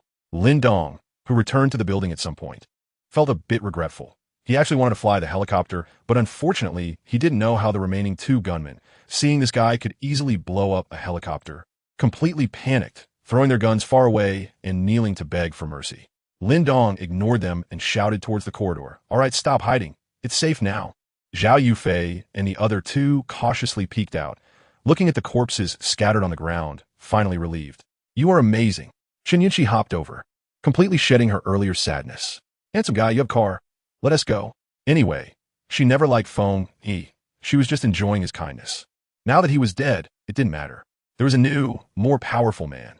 She could just put in some effort to train him. Lin Dong, still unaware of Chen Yunqi's true nature, raised an eyebrow. "You're quite sensible, but if you want to follow me, do you know what you'll have to pay?" Chen Yunqi nodded. "I know." "Man, right? They only think about those few things. Let me show you how to handle it." Chapter 51, I'm a joke. Lin Dong looked at her with a half smile. "No, you don't know what the cost will be. But since you've accepted it, let the other maids train her well. After all, you was quite good at that." When Zhao Yufei heard that Chen Yunqi had become Lin Dong's girlfriend, she felt a pang of jealousy and discomfort in her heart. She rushed over and grabbed his arm with a heartfelt expression. "Dong, you must have killed that man to get back together with me, right? I'm willing to reconcile with you." Lin Dong, before he could say anything, four women burst in from the first floor. "I've never seen anyone as shameless as you." Ling Shui shouted angrily, looking up. Lin Dong was somewhat surprised. "So you all came here." The sudden appearance of these four stunning beauties truly left everyone speechless, and they were all dressed beautifully enough to freeze anyone in their tracks. "Aren't they afraid of the cold?" Leading the charge, Ling Shui stormed up to the fourth floor, pointing at Zhao Yufei and starting to scold her. "Do you have any shame? As a woman, you are fickle and capricious. I really want to slap you to death." Shen Wanyue crossed her arms and snorted coldly. "When you need someone, you love them so much, but when you don't, you act like we're from different worlds. There's no one in our blue star who is as shameless as you." Jiang Zhu said calmly. "The more people you know, the more you realize that dogs are cute because some people are not as good as dogs." Liang Jihan fumed. "So many creatures have disappeared from Blue Star. Why are you still here?" The four maids all chimed in, as if they were playing a game, taking turns to scold Zhao Yufei. Dazed and flushed, Zhao Yufei shouted angrily. "Who are you?" "This is between me and my boyfriend." "What does it have to do with you?" "Your boyfriend?" Shen Wanyue sneered, mustering up the courage to wrap her arms around Lin Dong's left arm. "Oof. Now he is mine." Ling Shui followed suit, wrapping her arms around his right arm. "Oof. Now he is also mine." Jiang Zhu sighed and nestled into Lin Dong's embrace. "He is also mine." Liang Jihan awkwardly scratched her hair. She didn't have such a close relationship with Lin Dong yet, and there wasn't even enough room. Ling Shui stared at her with wide eyes. "You shameless BTCH, what are you pretending for? You've already slept with a master. Stop acting like a chaste woman. Keep the formation." He's also mine." Liang Jihan quickly came up with a plan, wrapping her arms around Lin Dong from behind, resting her chin on his shoulder. Lin Dong couldn't help but smile bitterly. "Are you all combining with my armor here?" But the feeling of being surrounded by mountains was not bad. You all." Zhao Yufei pointed at them in disbelief. Her pupils dilated and then quickly contracted. Her lips trembled, her breathing became erratic, and her complexion fluctuated between red and pale. It was as if her head had been struck by a heavy blow, leaving her blank. All thoughts evaporated, and only chaos remained. "Well, my worldview is shattered." In her perception, Lin Dong was just a pathetic loser. If it weren't for him being somewhat considerate and a local from Jiangsheng, she wouldn't have looked at him at all. But such a loser actually had four stunning beauties vying for him? Oh, and adding Chen Yunqi, that makes 5. Impossible. Absolutely impossible. You're all lying to me, right? You must be lying to me. Zhao Yufei had never felt so miserable, not even when she killed her roommate earlier. Shen Wanyue coldly snorted. "Lie to you? You think you're worthy of us lying to you?" She hated Zhao Yufei to the core. If it weren't for Zhao Yufei abandoning Lin Dong, how could he become so cold-hearted? If Lin Dong had remained his kind self, she wouldn't have had to suffer. So it's all this BTCH's fault. Impossible. Impossible. Zhao Yufei cried out, looking at Lin Dong. Dong, they're all fake, right? I'm your girlfriend. You are mine. You are mine. Lin Dong sneered. One moment you say I'm your boyfriend, and the next you kick me away. Do you really think I'm a dog? No, I think of you as my most beloved person. Zhao Yufei hurriedly defended herself. What I said before was just to test you. Is that so? Did I misunderstand you? Lin Dong's cold smile appeared. Since you say I'm your most beloved person, let me ask you something simple. When is my birthday? Zhao Yufei was taken aback. She couldn't answer. I remember it's this month. Yes, it must be right. Lin Dong sighed. It was yesterday. You can't remember it all. Right, it was yesterday. I just got a bit anxious and didn't think of it. It was yesterday, she insisted. But I just remembered that my birthday is tomorrow. You. Zhao Yufei was stunned. Is he playing with me? Lin Dong waved his hand. All right, stop pretending. You don't love me at all, and I thank you for letting me see how foolish I was before. From now on, we're done. Zhao Yufei, not willing to give up, asked, then why did you come to school to save me? Lin Dong chuckled. Because I want to see you make a fool of yourself. See me make a fool of myself? A joke. The word joke pierced her heart like an arrow. Lin Dong's words were more hurtful than those of the four maids. A joke? Am I a joke? Zhao Yufei felt as if she had been struck by lightning, staring blankly at him. Moments later, she started to laugh maniacally. I'm a joke. Ha ha ha ha. I'm a joke. Aha, I'm a joke. As she laughed, she suddenly ran off in a frenzy. Lin Dong covered his face. Damn, did I stimulate her to madness? Jiang Zhu looked at the crazy Zhao Yufei, slightly lost in thought. If she were like that, maybe she wouldn't be so sad. Lin Dong pointed at Chun Yunxi. This is the new one. You all take care of her and teach her the rules. The four maids bowed simultaneously. Understood. Master Chun Yunxi frowned. Master? What kind of new game is this? Social people really know how to play. Letting them be. Lin Dong walked towards the beautiful teacher who was hiding in a corridor, watching the drama unfold. Qin Shuyu quickly took a defensive stance. You better not come over. Otherwise I. After thinking for a long time, she couldn't come up with anything that could threaten Lin Dong. Lin Dong chuckled. Don't be so nervous. I won't hurt you. Since coming here, this beautiful teacher had been very kind and polite, and Lin Dong had a pretty good impression of her. I just want to say that the matter here is over, and I plan to take them away. Do you want to come with us? Leave? Qin Shuyu's eyes lit up, then timidly pointed at the four maids. Will I become like them? Lin Dong answered bluntly, yes. Qin Shuyu. Chapter 52. Keeping a little mystery is interesting after all, having studied abroad. I've seen enough to have a bad premonition about the title of the four maids master. There must be some unhealthy relationship between these four women and this man. Qin Xiao was deeply entangled in her thoughts. Lin Dong thought she would be conflicted for a long time, but unexpectedly, just half a minute later. Okay, I'll go with you. Lin Dong was a bit surprised. Oh, have you thought it through? Qin Xiao nodded seriously. I've thought it through. Looking sadly at the soft corpse on the ground, she explained, before, I still hoped there would be a rescue team, but after today, I understand that we can't wait for that. The future living environment will become increasingly difficult, and human nature is treacherous. I no longer have Nua to protect me. As a weak woman with no ability to defend myself, I will eventually be insulted or killed by other awakened ones. I'm still young. I don't want to die. I want to live. With red-rimmed eyes, Qin Xiao looked straight at Lin Dong and exclaimed, I want to live. Her voice echoed throughout the building, startling everyone. Lin Dong laughed heartily. Good. Seeing how sensible you are, I'll accept you. But let me be clear, I won't give you any extra treatment just because you're sensible.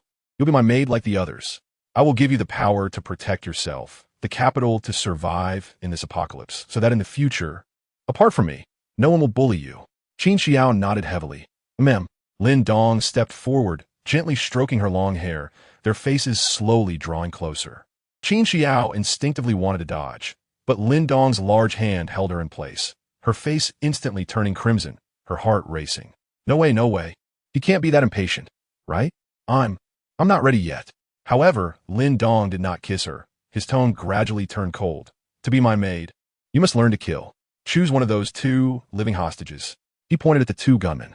Qin Xiao's delicate face instantly turned pale. You want me to kill? Lin Dong nodded.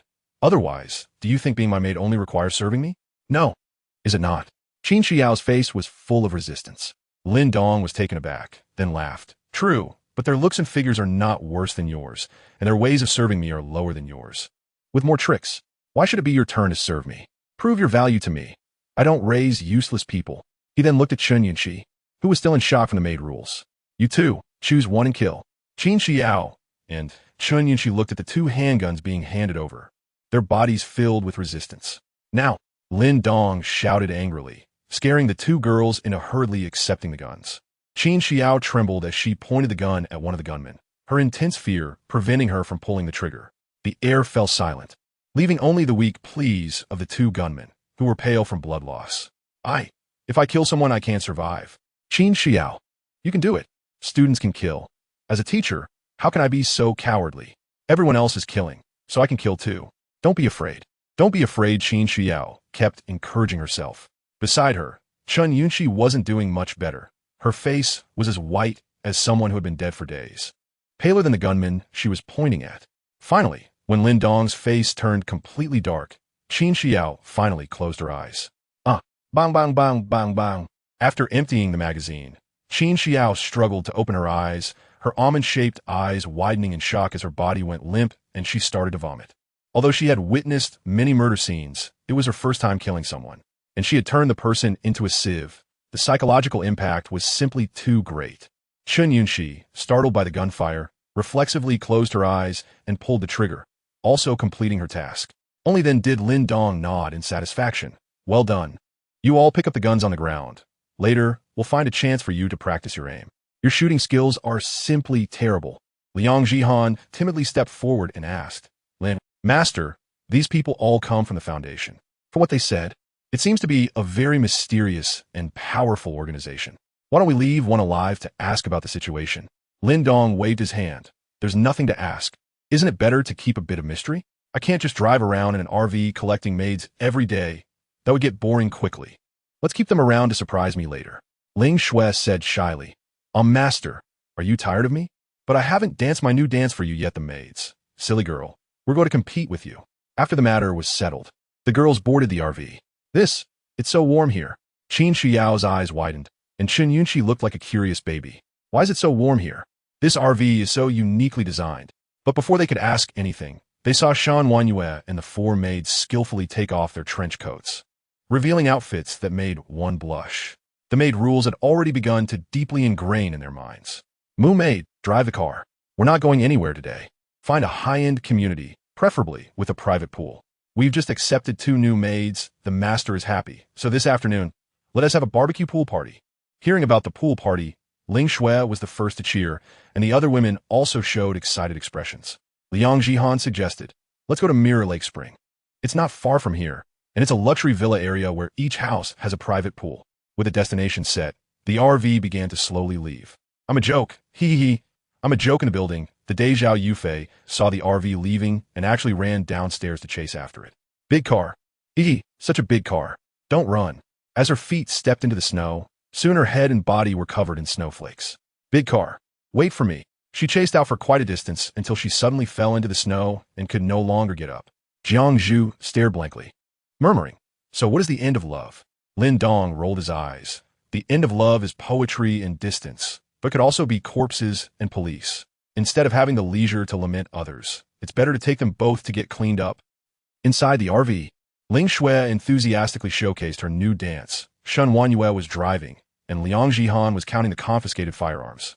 Master, we confiscated a total of 4 M16 automatic rifles, approximately 370 bullets. 4 M1911 semi-automatic rifles, approximately 106 bullets, all here. These firearms are all models not commonly used by Longhua, indicating that this foundation is quite significant and indeed a foreign organization. Lin Dong took them, played with them briefly, and then tossed them back to her. Whatever, just keep these guns safe for now.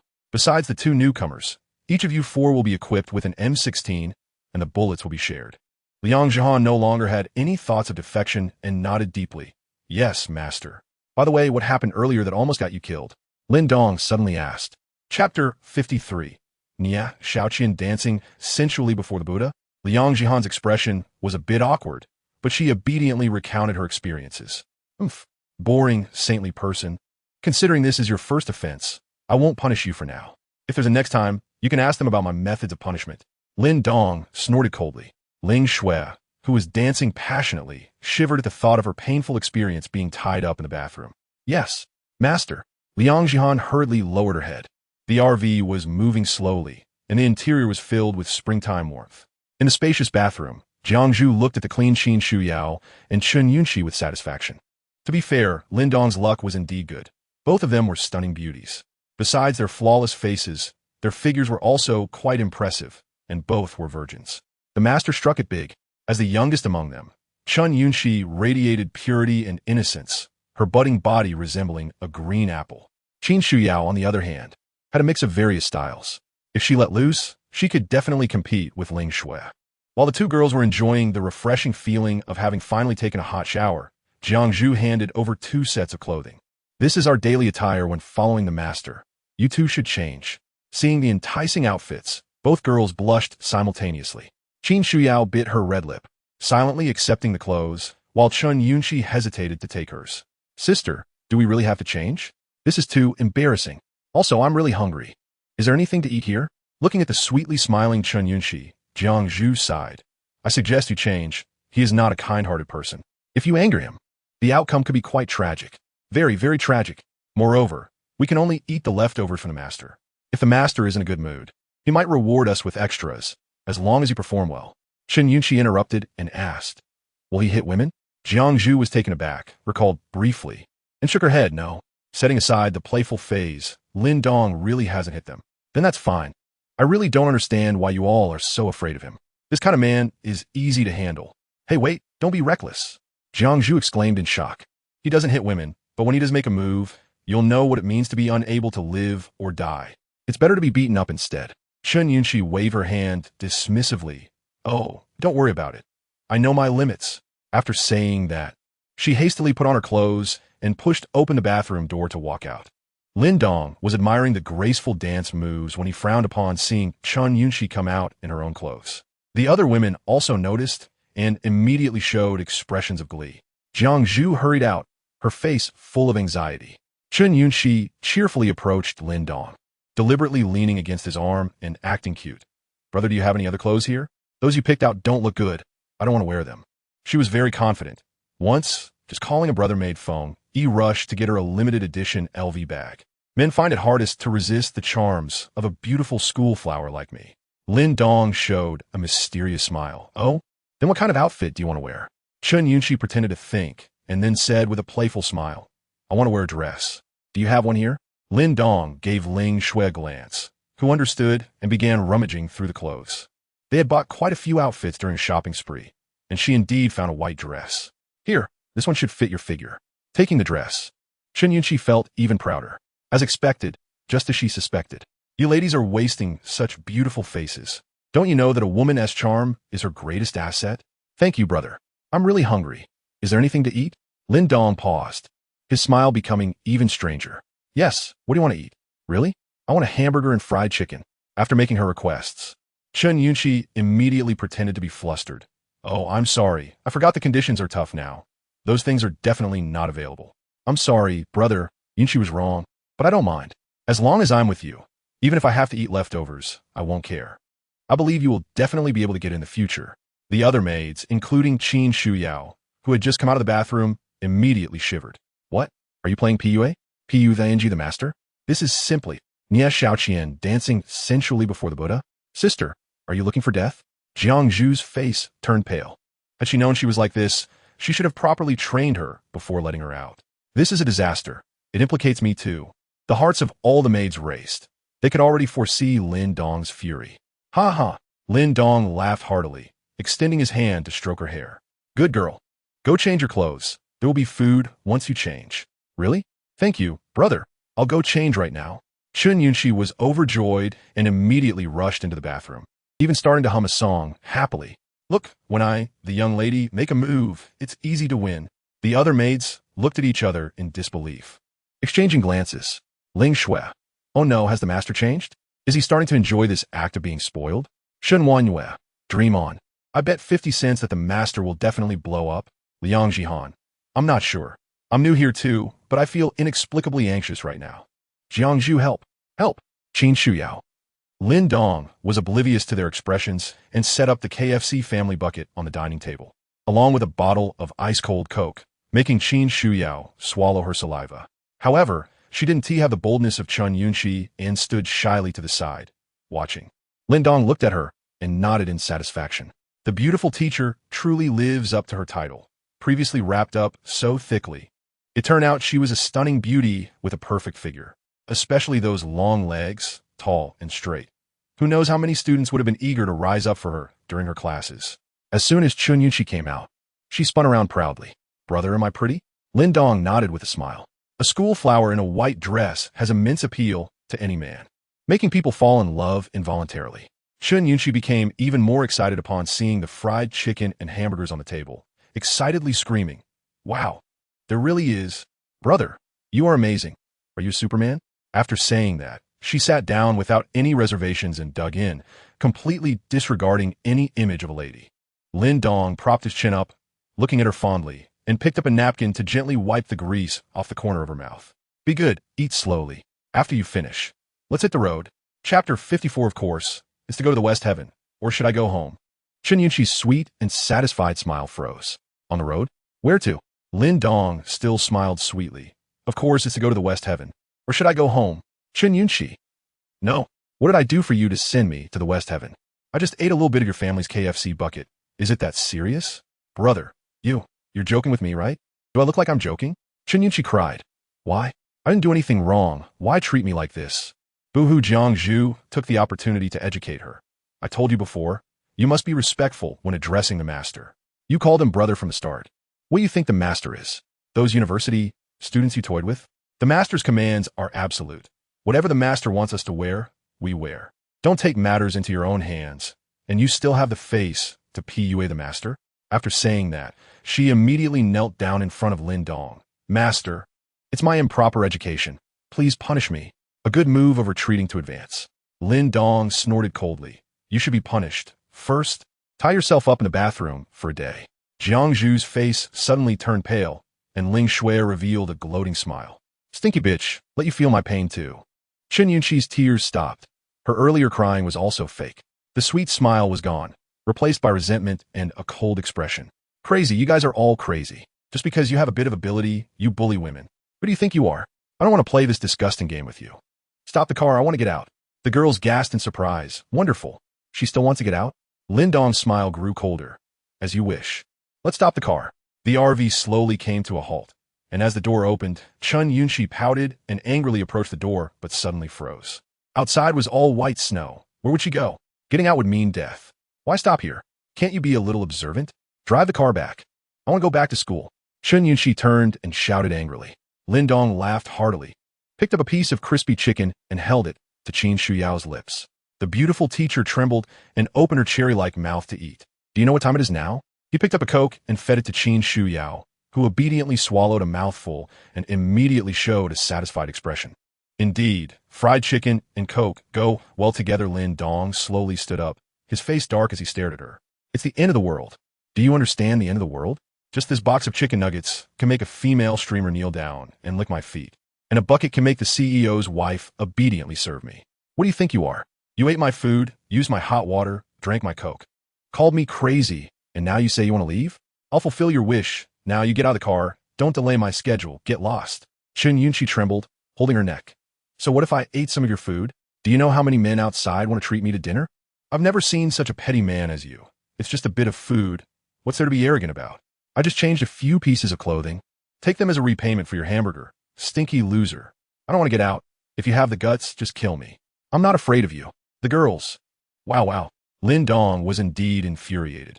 He never expected that this seemingly pure school beauty would have such a willful and stubborn personality. "All right, woman, you successfully caught my attention. It seems you really have some backbone. I've decided I want to take you." Chun Yunshi immediately felt relieved, unable to suppress a cold snort in her heart. Indeed, men are cheap. As long as you scold them a bit, they will back down. "Jiangzhu, tie her to the back of the car. Don't let her touch the snow, and don't let her freeze to death. If she dies, your punishment will multiply by 10. Jiangzhu immediately complied. "What are you doing? You dare to tie me up? Are you even human? It's so cold outside. Do you want to freeze me to death?" Chun Yunshi felt numb. This guy's a big pervert. Compared to him, Feng Yi was as innocent as a little sheep. Let go of me. Lin Dong, you are a bastard." Seeing Jiangzhu coming over with a rope, Chun Yunxi struggled violently, but as an ordinary person, how could she compete with Jiang Zhu's strength? She was easily subdued and quickly tied up. At the back of the RV, there was a small partition. Jiang Zhu tied her under the partition to avoid her touching the snow. As she entered the outdoor temperature of -30 to 40 degrees from the warm cabin, the cold air instantly made Chun Yunxi shiver. Let me go. I want to go back inside. It's too cold here. You're not human. You're torturing me. But who help someone? Chun Yunxi cried for help, and Jiang Zhu coldly snorted, tightening the rope and closing the back door, leaving a hole for observing her situation. What bad luck to encounter such a stubborn girl. With Chun Yunxi dealt with, Lin Dong saw the atmosphere in the car was a bit tense and couldn't help but laugh. Continue the music, continue the dance. The RV started again, and Lin Dong pinched the beautiful teacher's chin, grinning as he admired her perfect face. Teacher Chin, may I ask what subject you taught before? French. French? Really? I don't know French yet. Can you teach me? Well, okay, but I didn't bring any textbooks. How should I teach? Simple. You just read the words out loud, and I'll listen. At the Xiao family, a man with an eagle-hook nose, dark and skinny eyes, and a slender build was leaning back in his chair, propping up his chin as he looked at the report in his hand. Behind him stood a man and a woman. The man was short, about 1.50 meters, with a pointed chin and a very lewd smile. The woman was quite beautiful, standing about 1.70 meters, easily scoring 80 points by Lin Dong standards, with red lips and white teeth, willow-like eyebrows, and a slim waist. Every move she made was filled with a captivating charm. The man in the chair slowly said, "It has been 3 days, and the number of experimental subjects brought back by each group is less than 10. The efficiency of these group leaders is simply too slow. At this rate, will we complete the task assigned by the higher-ups?" The short man chuckled. "Master, these mercenaries are just useless. It's better to use us as a couple. Why don't you send us out? We can help you catch hundreds of experimental subjects in no time." The beautiful woman interrupted. "Come on, husband. Although there are many survivors in Jiang City, there aren't many awakeners. Master has thought this through better than you. Don't you think so, Master?" Saying this, she stretched out her delicate fingers and gently stroked the back of the seated man's chair, her eyes filled with spring. Strangely, the woman's husband, the short man, didn't show any signs of jealousy or anger at this scene. Instead, he revealed an excited and thrilled expression. Chapter 55 Golden Boy and Jade Girl. The man known as the butler frowned. "Jade Girl, take your hand away." The beautiful woman withdrew her hand with a look of disappointment, and the short man also wore a regretful expression. Jade Girl regained her serious demeanor and said, "Butler, you don't need to worry too much. Our foundation is currently collaborating with the Xiao family. We provide them with serum injections, and they are responsible for manpower and resources. Our efficiency in searching for awakened experimental subjects will definitely increase significantly. The current slow progress is only temporary. I know that, or I wouldn't have chosen to cooperate with the Xia family." The butler said, but then his brow furrowed, and he sighed deeply. "What I'm afraid of is, Golden Boy and Jade Girl, I have a task for you too. The Lynx team has encountered an issue. We can't get in touch with them. Before they went missing, they reported an emergency situation, but they haven't provided any details. You two need to go to Jiangcheng University of Technology." Golden Boy and Jade Girl exchanged a shocked glance. "What about Huang Fei? Is there no news from him?" The butler shook his head and sighed. "None. I suspect they encountered a troublesome awakened one and were eliminated. The Foundation is currently in a rapid development phase, and I don't have many people I can rely on. You must be careful. According to the Foundation's ratings, Golden Boy, Jade Girl, and the Lynx team's leader, Huang Fei, all have A-level strength, making them top-tier experts among the awakened. If the enemy could eliminate Huang Fei, there's a high probability they could also take out either Golden Boy or Jade Girl. But the butler was confident in them because this couple was not ordinary. Both their appearances and abilities were very deceptive. Golden Boy chuckled and patted his chest. "Don't worry, butler. We are invincible together. We're not afraid of anyone." Jade Girl smiled charmingly, except for butler. Golden Boy awkwardly laughed. "Ahem, right, except for butler." The butler shook his head with a wry smile. He understood the couple's nature. "All right, you two can go. Contact me anytime if there's an emergency." "Yes." After leaving the butler's room, Golden Boy and Jade Girl exchanged excited glances. Golden Boy excitedly grabbed his wife's clothes. "Great. We can find new toys again. Let's go." Jade Girl smiled sweetly, but suddenly thought of something. "Wait, dear. The Xiao family also has a really handsome guy, Xiao Beichen. I want to play with him." Golden Boy frowned, "but we have a partnership with the Xiao family. Isn't it inappropriate to play with their son?" If it affects Butler's plans, that would be troublesome. Plus, we're pressed for time. Can we play when we get back? Jade Girl pouted. Oh, it's not easy to meet such a handsome guy. I can't resist. Don't worry, I'll be discreet. It will be over quickly. Okay, Phoenix. Golden Boy ultimately couldn't refuse his wife. In Xia Beichen's room, away from the busy work and intense business battles, the CEO was staring blankly at a photo of his fiancée. Xiaozhu, my love for you is higher than the mountains and deeper than the sea. Do you know? Xiaozhu, I regret so much not being by your side all the time, and now I'm tortured by longing. But don't worry, I'll come and pick you up soon. Xiaozhu, I. Knock, knock, knock. The knocking interrupted his monologue, and Xia Beichen frowned as he got up to open the door. You are. The CEO was taken aback. Wasn't this person from the mysterious organization collaborating with his family? Jade Girl giggled and twisted her body to slip into the room. Oh, Brother Beichun, it's so warm here. Unlike where I was, which is cold and dry. Your Xia family's hospitality is lacking. Xia Beichen recalled that this woman seemed to be called Jade Girl. Miss Jade, what brings you here? Jade Girl fiddled with her clothes, exposing her snowy shoulder to fan herself. Why are you being so formal, Brother Beichen? You can call me Xiaoyu. I'm just a bit bored and wanted to chat with you. Xia Beichen gulped. Ever since he fell in love with Jiang Zhu at first sight, he had been living like a monk, and suddenly being flirted with by Jade Girl made him a bit excited. Ahem, what does Miss Jade want to talk about? Brother Beichun, am I really that terrifying? Why are you sitting so far away? Okay, please have a seat. But I must clarify that I have a fiancée, and being alone in a room with you might not be good for your reputation. Hee, Brother Beichun, you're so interesting. What era is this? I'm not afraid as a woman. Why are you? Jade Girl glanced at the photo of Jiang Zhu, feeling a bit jealous. No wonder she's Xia Beichen's fiancée. She's indeed beautiful. But she can't compare to me. The two sat down, and Xia Beichen graciously poured tea for her. Jade Girl played with the teacup, but didn't drink it, smiling brightly. Brother Beichun, I've been staying at the Xia family for a few days, and I feel a bit unwell. Xia Beichen was taken aback. Unwell? You are already awakened. How can you still feel unwell?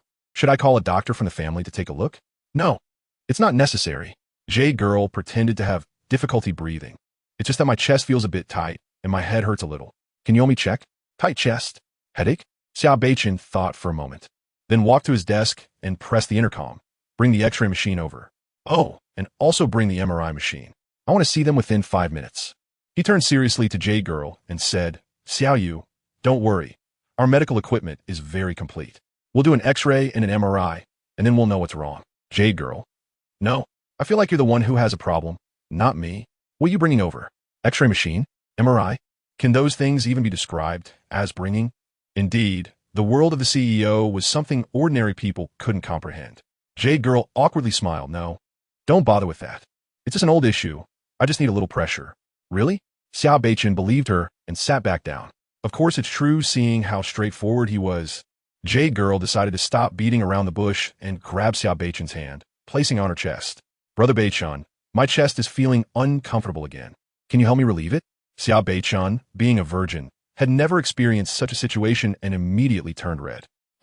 This isn't inappropriate? It's fine. It will be over soon. You can't take advantage of me, okay? Okay. I'm a very upright person. Don't worry. I won't take advantage of you. He didn't notice that outside the window, Golden Boy was peering through the gap, excitedly watching everything unfold. Seeing Xia Beichen making a move on his wife, Golden Boy clenched his fists in excitement. Chapter 56. This awakened one is a lecher. What are you doing? Suddenly, a cold and delicate voice rang out. Jin Tong, who was in high spirits, was startled and quickly turned his head to see that the person was Xia Qinyu. He couldn't help but shrink his neck. In nothing. Then he hesitated, thinking, I'm an awakened one. Why should I be afraid of an ordinary person like her? Besides, it's your brother who's inappropriately touching my wife. You should be the one at fault. However, facing Xia Qingyu's powerful aura, Jin Tong actually backed down. Forget it. I won't argue with her. A woman like this, with such a cold and strong aura, will eventually be trampled by a man anyway. Xia Qinyu frowned slightly, opened the window, and just happened to see Xia Beichen, who was getting up in a hurry, looking flustered and with a wandering gaze. Along with him was the Yinu, who was leisurely dressed and wore a regretful expression. What are you two doing? Xia Qingyu's expression changed slightly. Facing his sister, Xia Beichen was naturally suppressed by bloodline, and he trembled in fear. In nothing. Xiaoyu said she was uncomfortable, so I was helping her with treatment. Yinu lightly jumped out of the window, tightened her clothes, gave Xia Qingyu a disdainful glance, and then left gracefully. Hubby, let us go. Xia Qingyu glared fiercely at the backs of Jin Tong and Yunu, then turned to her brother and said coldly, stay away from them in the future. These people are not good. If you dare to have another incident, I'll break your legs. After saying that, she left angrily. Hey no sis, you misunderstood. Let me explain. Xia Beichun wanted to clarify, but didn't he know how? So he sat down with a bitter face. Ever since my sister got engaged to Brother Yin, she has changed completely. Thinking of the seductive scene, just now, the domineering CEO became lost in thought. Slap. Xia Beichun, how would you do this? How can you face Xiaozhu? The CEO heavily slapped himself. Looking at his fiancée's photo, Xia Beichun's gaze became resolute. From now on, I can never have entanglements with other women again. As his guilt and longing for Jiangzhu grew stronger, Xia Beichun took out his phone again and directly called his fiancée for a video call. The call took a long time to connect. Great, Xiaozhu, you finally answered my video. Are you in the bathroom? Jiangzhu nodded from the other side of the phone. Xia Beichun laughed and said, well, that's unfortunate. By the way, how have you been recently? Has anyone bullied you? And no, I'm fine. That's good. Xiaozhu, do you miss me? What exactly do you want to say? Xia Beichun was momentarily speechless. Noticing that his tone was a bit heavy, Jiangzhu smiled wryly and said, sorry, Beichun, my stomach doesn't feel well. Can you just say what you need? Oh, Xia Beichun then cheerfully said, Xiaozhu, let me tell you, just now a woman came to find me, and she actually tried to seduce me. Don't worry, I pushed her away immediately and didn't let her succeed. My heart is yours. And my person is yours too. Jiangzhu was speechless and could only show an awkward smile. The longer she spent with Lin Dong, the more she felt that her fiancé was childish, so exhausting. After expressing a wave of love, Xia Beichun reluctantly ended the call. Jin Tong and Yunu left the Xia family with displeasure on their faces.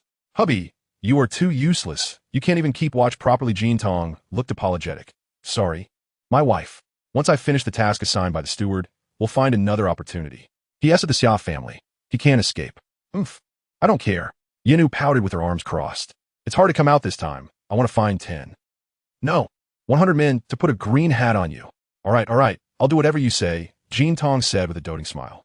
The helicopter slowly arrived at Jiangxing University of Science and Technology, and what came into view was a huge trench on the ground. The couple exchanged glances, donned their specially made anti-poison snowsuits and masks, instructed the helicopter to return, and jumped down, landing steadily on the ground cleared by the RV. This trace. Who brought out a tank? Yuna was somewhat surprised. Jin Tong looked around and shook his head. No, this passage is much larger than a tank. It should be a modified special vehicle. This is interesting. Let us go take a look ahead.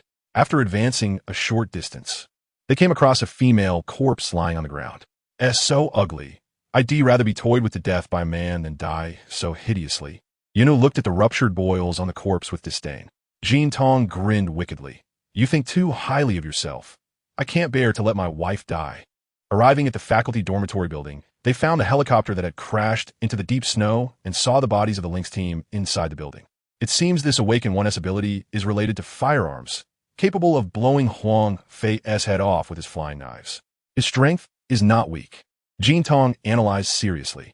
Moreover, this Awaken 1 is not alone. He even has the leisure to teach newcomers using the Lynx team as shooting practice targets. Ruthless enough. I like it.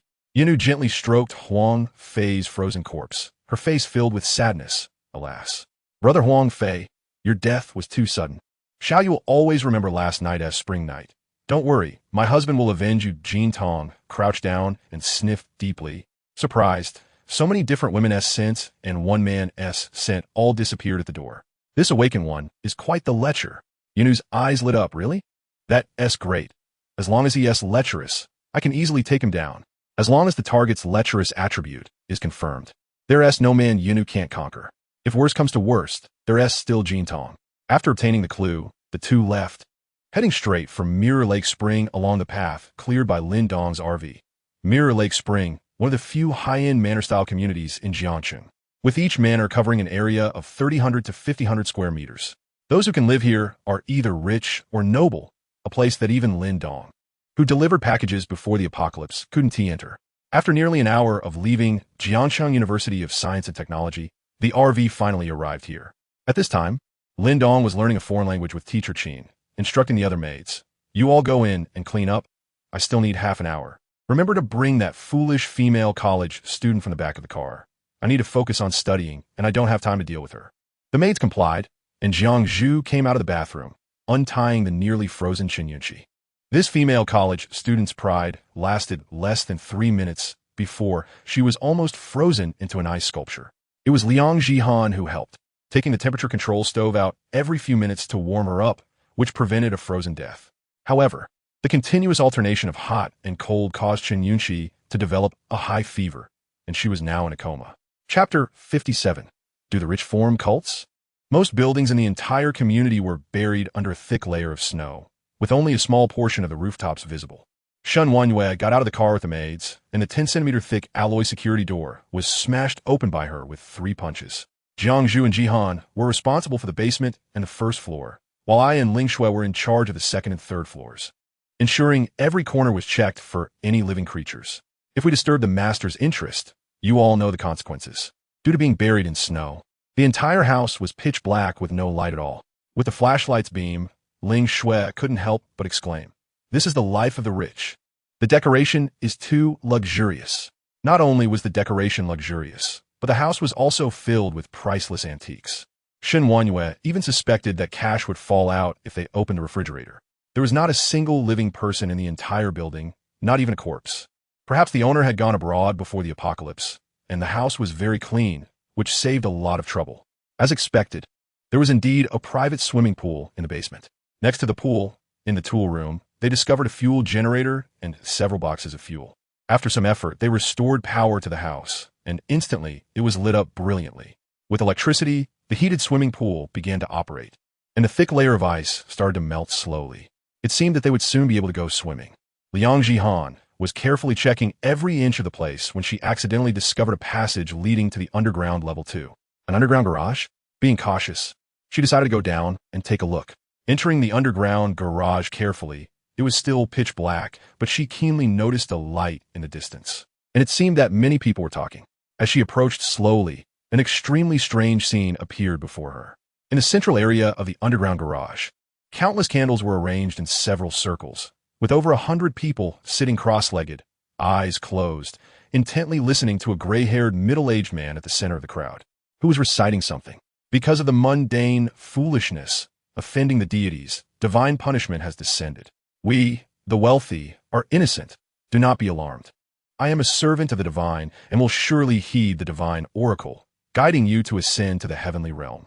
However, among my followers, there are those who disrespect the divine, betraying the hearts of the faithful. Everyone, what punishment should be given for this sin? The crowd glared angrily, raising their fists and shouting in unison, "Servant of the divine teaches. Servant of the divine teaches. Servant of the divine teaches." Liang Jihan felt her scalp tingle. This group of wealthy individuals, with their extraordinary demeanor, seemed to be brainwashed at this moment, their eyes bloodshot and their fervor terrifying. The self-proclaimed servant of the divine made a Western gesture of reverence, slowly turning his gaze to a young, beautiful girl in the crowd. Feeling the servant's gaze, the girl suddenly turned pale. The servant of the divine said lightly, "Miss Jiangxi, you do not believe in the divine, and the divine is already angry. Yet the divine is magnanimous and willing to give you a chance to repent. Will you accept my teaching punishment?" The girl named Jiang, she shook her head in terror. "No, I have not disrespected the servant of the divine. You misunderstood me." The servant of the divine smiled with apparent nobility. "Whether you have or not, the divine has already signaled to me. You need not argue any longer. While the divine has not yet become greatly angry, accept my teaching quickly to avoid greater divine punishment." "You are lying. My faith in the divine is unwavering, sincere in heart and mind, and I have never had any disrespectful words or actions." Jiangxi, seeing the malicious eyes of those around her, hurried to prove her innocence. She even grabbed the arm of a middle-aged man beside her. "Godfather, I've always been with you. You can testify for me." Her godfather showed a conflicted expression, wanting to explain to the servant of the divine, but as soon as he met the servant's eyes, a flash of white light crossed the latter's gaze. The godfather's expression instantly changed from conflicted to serious. "Goddaughter, I believe the servant of the divine. He does not lie. You should obediently accept the servant of the divine's teaching punishment, or else the divine's anger will come down upon you, and you won't be able to bear the consequences." Jiang, she was completely at a loss. No matter how she explained, her godfather firmly insisted that the servant of the divine was not lying. Servant of the divine teaches. Servant of the divine teaches. Servant of the divine teaches. The men around spontaneously grabbed Jiang Shi, forcing her down at the servant's feet, controlling her hands and feet. The poor Jiang Shi struggled violently, but her strength was nothing in front of the group of men. Liang Jihan was just curious about what the servant of the divine was teaching when she saw the servant calmly removing his pants. So this is what teaching means. Liang Jihan covered her face in disbelief. This is just a cult. Have these rich people been brainwashed?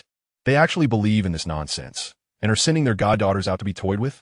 Oh, it seems that the role of a rich person's goddaughter is just this. Just as Liang Jihan was conflicted about how to deal with this group of people, the servant of the divine had already stood up and was adjusting his clothes. Unable to contain her surprise, she exclaimed, "So fast?" Her voice was loud, filled with shock. The servant of the divine immediately turned his head and shouted angrily, "Who is it? What are you sneaking around for?" The group of followers quickly stood up, shielding the servant of the divine and showing fierce expressions as they looked over. Since she had been discovered, Liang Jihan decided to stop hiding and walked out boldly. This sudden appearance of a beautiful woman truly surprised everyone. The servant of the divine's eyes sparkled, and his heart raced with excitement. How had he never noticed such an extraordinary beauty in this community before? Someone questioned, "A new face? Who are you? How did you get in?" Liang Jihan, unafraid, stepped forward in front of everyone. "I came to throw a party, but I didn't expect to make an unexpected discovery." Then she shifted her gaze to the servant of the divine. "You do have some skill, managing to deceive so many people. If this weren't the apocalypse, I would definitely have you arrested." The servant of the divine straightened his clothes, restoring his ethereal demeanor as he walked through the crowd. "My lady, please do not speak carelessly. I am a servant of the divine sect. The divine has brought down punishment, and all beings suffer. My duty is to guide those with sincere hearts in this world, to escape their troubles and ascend together to the heavenly realm." Liang Jihan chuckled. "Oh really? It has been snowing for several days. Why haven't you all ascended yet? What? Is the world worth it?" The servant of the divine smiled faintly. "For mortals to ascend is not so easy. We are here to praise the greatness of the divine, and we must sincerely turn to the divine, undergoing a 49-day phase of self-reflection before we can ascend." Liang Shihan loget scornfully, "You charlatan. Your prepared words are quite complete. It seems you're a habitual offender.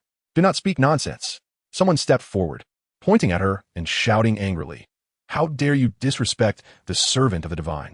The crowd shouted again, "Servant of the divine teaches. Servant of the divine teaches." Bang! Liang Jihan, losing patience, pulled out a gun and fired a shot into the sky, instantly silencing everyone. "With your level of skill, for 3 seconds. Do you even qualify to teach me?"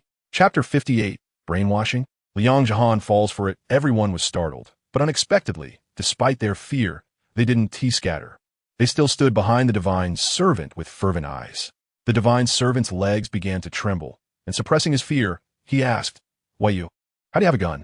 Who exactly are you?" "Humph." Liang Jihan took out her security officer badge from her pocket and held it up to his face. "I am from the 3rd Security Officer Brigade of Jiangcheng Gushan District. Did you see clearly?" In the candlelight, the divine servant saw the steel seal on the badge, and his face turned pale. Ultimately, he was just an unemployed drifter. One day, he accidentally discovered that wealthy people seemed to believe in feng shui.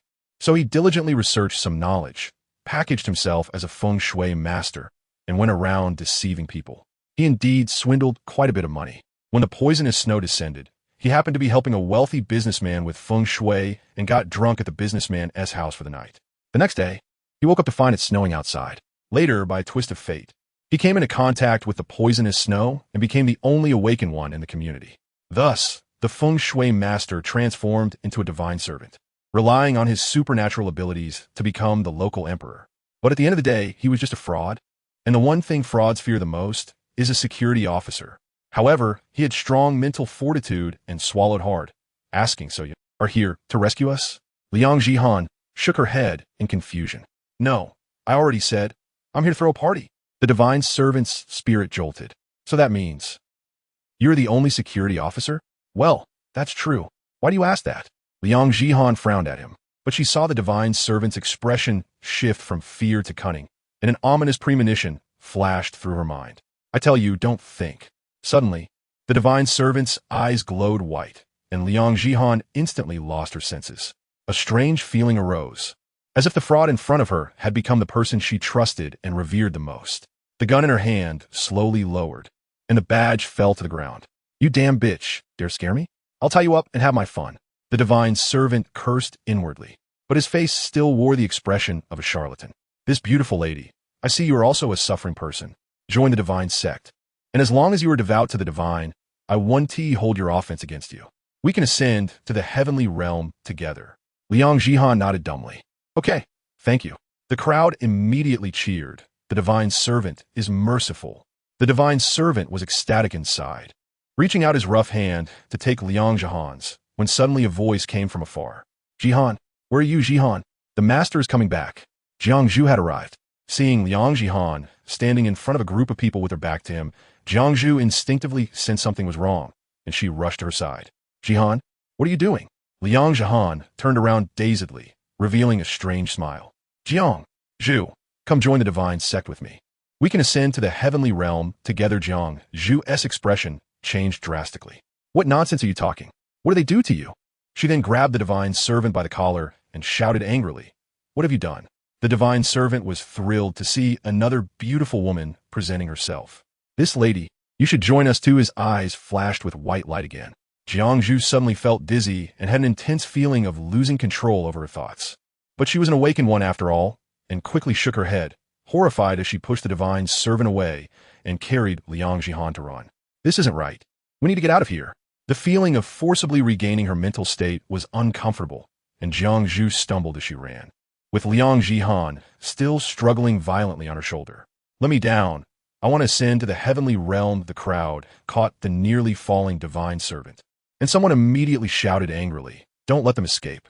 They have offended the divine servant and deserve to die." The divine servant quickly shouted, "No need to chase them." The crowd obediently stopped. Having continuously used his supernatural abilities, the divine servant also felt a bit dizzy. "No need to chase them. Their offenses will be reported to the divine, and I will ask for divine punishment to befall them later." The truth was that he was exhausted and needed a good rest, and since the other party had guns, recklessly pursuing them could lead to casualties. These wealthy businessmen were his sources of resources and should not be easily lost. After all, it was just these two women. Once he rested well, he would see how far they could run. Let us continue praying to the divine. Servant 5, Qin Shuyu, measurements, 3060-16-35, system rating. 86, current strength, level 1 servant outfit, none. Lin Dong got out of the car, looking at the beautiful teacher's data with great satisfaction. Very smooth, very nice. After entering the house, he looked at the brightly lit and clean house, nodding. Not bad. I could stay here for a few days. Shen Wanyue and Ling Shui were already there to greet him. Lin Dong threw the unconscious Qin Shuyu onto the sofa and wondered, what about the other two? What are they busy with? The two women exchanged glances, just about to say something when Jiang Zhu came stumbling back, carrying Liang Jihan. "And master," Shen Wanyue's expression changed at the sight and hurried over to assist. "What happened? Why are you in such a rush?" Jiang Zhu, still shaken, said, "Master, there's an awakened one in the underground garage." "Awakened one?" Lin Dong looked at his servant, who appeared to be in a frenzy, with some confusion. Jiang Zhu nodded. "That person seems to have hypnosis-type abilities. After making eye contact with him, it felt like my thoughts were being controlled. Jihan has already fallen for it." Liang Jihan was still demanding to go back, her eyes not seeing Lin Dong at all. "I want to go back. I want to ascend to the heavenly realm. Let me down. I want to join the divine sect." Lin Dong didn't know whether to be angry or to laugh. "I just took my eyes off you for half an hour, and you got brainwashed?" He approached Liang Jihan, gripping her chin and staring directly into her eyes. "Do you know who I am?" Liang Jihan showed a foolish smile. Hee hee. "Master, why don't you join the divine sect with me? We can ascend to the heavenly realm together." Lin Dong smiled, suddenly raising his hand. Slap. A heavy slap landed on her face, instantly making her pretty face swell. "Now, do you still want to ascend? I have other ways to make you ascend to the heavenly realm." After the heavy blow, Liang Jihan's eyes flashed with confusion, her pupils refocusing. Upon meeting Lin Dong's cold face, she was instantly terrified. She knelt down on the spot. "And master, I'm sorry." She felt an overwhelming fear in her heart. How could I let someone use an illusion on me and try to make the master join a cult? Isn't that asking for death? Seeing her return to normal, Lin Dong didn't pursue the matter further. He stood up and coldly said, Let us go. Follow me down to meet this person. Chapter 59. Lin Dong eliminates the three evils at this moment. The divine servant was leading everyone in prayer to the deity, taking the opportunity to rest while also contemplating how to deal with the situation ahead. It was somewhat unexpected that the second woman could forcibly break free from his brainwashing control. However, he believed it was definitely due to his lack of mental strength from continuous casting. Once he rested, she would never escape. Oh, there are quite a few people here. At this time, a mocking voice came. Lin Dong scanned the area and finally focused on the divine servant, who displayed the level above his head. LV3. Not bad. A level 3 little punk took down my two maids. The divine servant turned to look, his expression slightly stunned. Why are there so many people? One man with 4 women. Besides the 2 beauties he had seen earlier, the other 2 were also stunning. Where did all these beautiful women come from? This is amazing.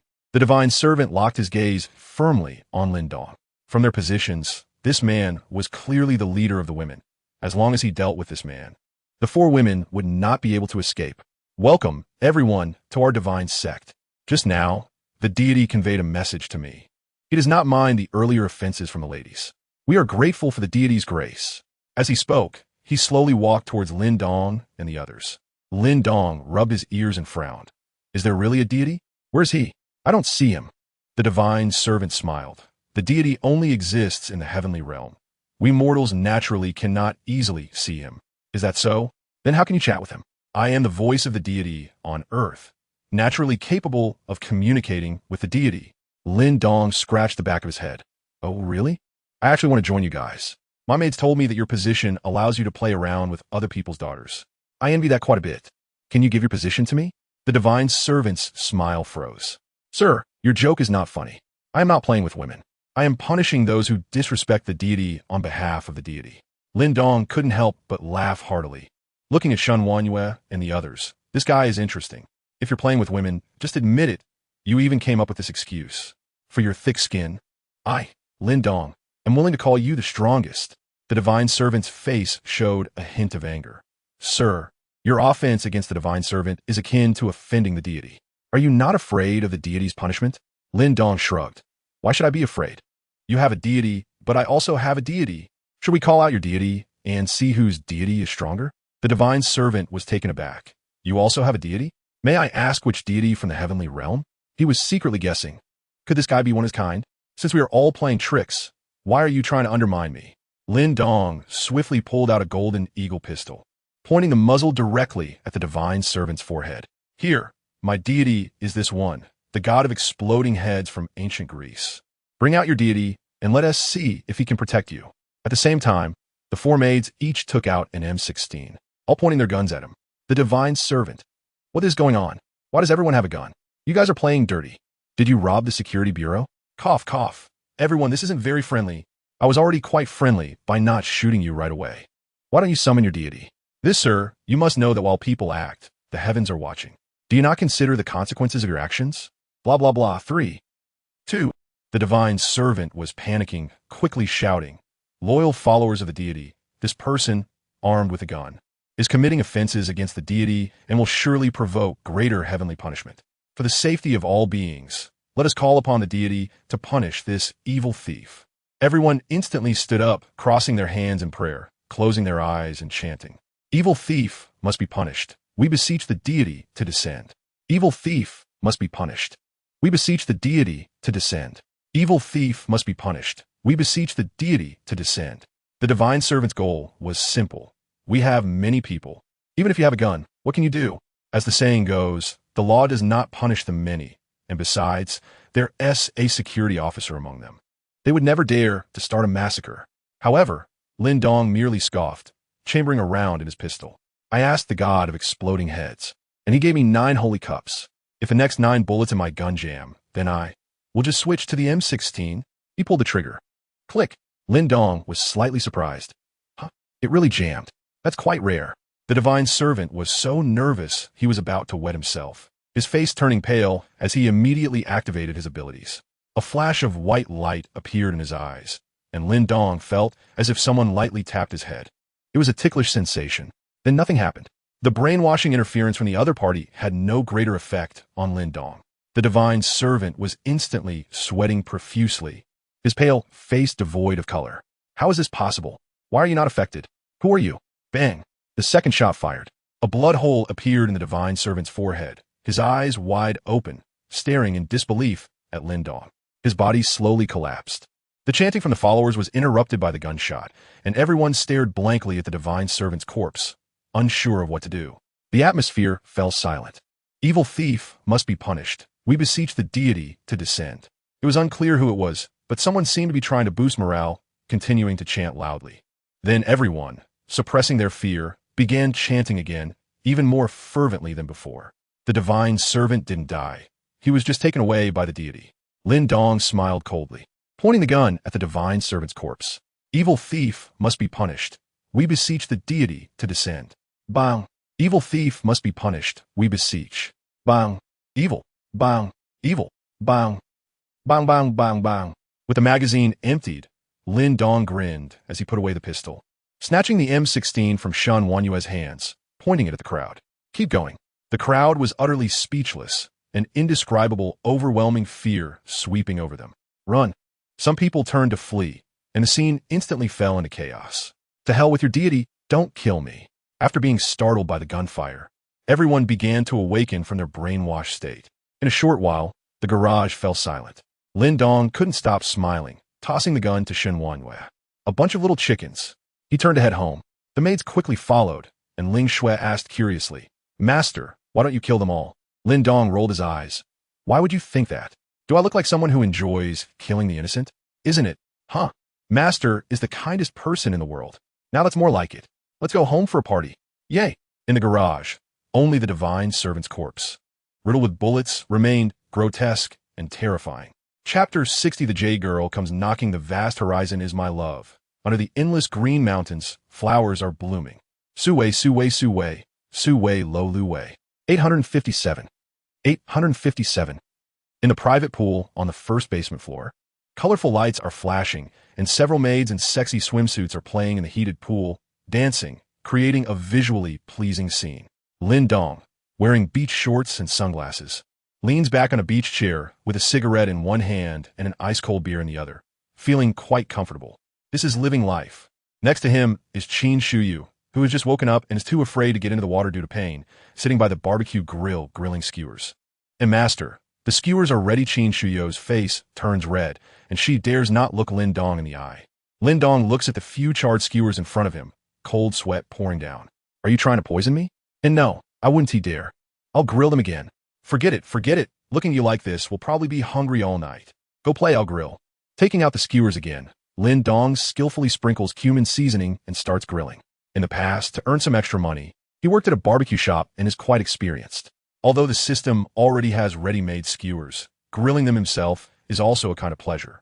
Since the apocalypse, everyone except Lin Dong has been extremely tense, and now that they finally have a chance to relax, the maids are very happy. Even the heavy-hearted Jiang Zhu chooses to forget her worries and competes with Liang Jihan in a breath-holding contest. Ha ha ha, you lost. I was once the record holder for our team S diving. Even if you're an awakener, you're no match for me. Liang Jihan is quite proud. Jiang Zhu, unwilling to lose, responds, then let us see who swims faster. Oomph. Who is afraid of who? By the poolside, Shen Wanyue and Ling Shui each hold a cocktail and chat. What's going on with you? You're floating? Is it really all natural?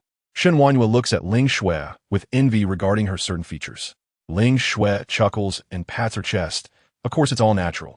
How could it be fake when a master personally verified it? Shen Wanyue sighs deeply, her expression troubled. Ling Shui, puzzled, asks, what is wrong? Nothing, it's just.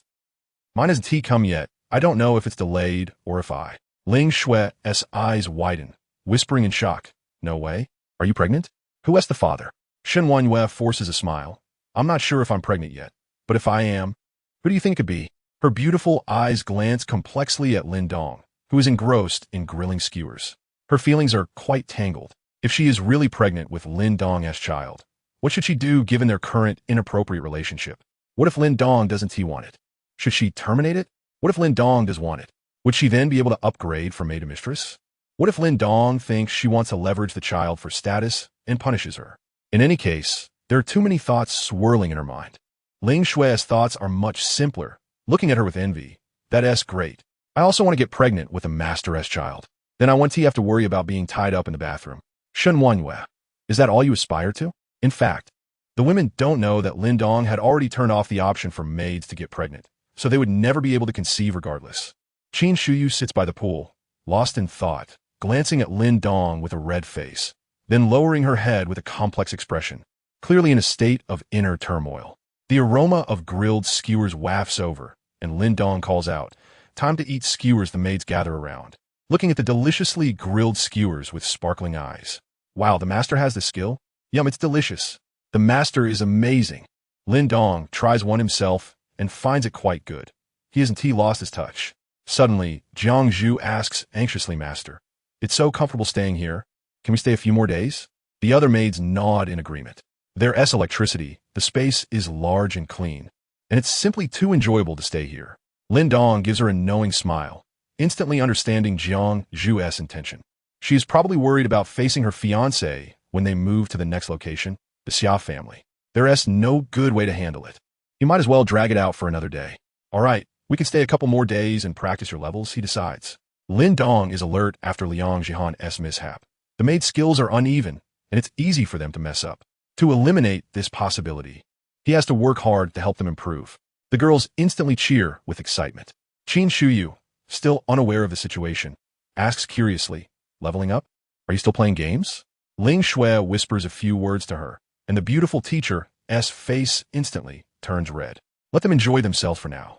Lin Dong heads out to store the RV in the system space. Just as he is about to close the door and return to work, a figure suddenly appears in the passage created by the RV, stumbling over. It's a woman. The woman is slender and tall, her clothes quite thin, accentuating her beautiful figure, but her face looks a bit pale. Lin Dong squints slightly. LV5. Oh, an awakener has arrived. Did she come by accident? Or is she from the Foundation? Upon seeing Lin Dong, the woman's face lights up with joy as she rushes over. "Handsome, can I come in and hide?" Seeing the woman's pitiful appearance, Lin Dong shows a sly smile and steps aside. "Gumin." The woman repeatedly thanks him, slipping past Lin Dong, her gaze subtly glancing at the fist marks on the door.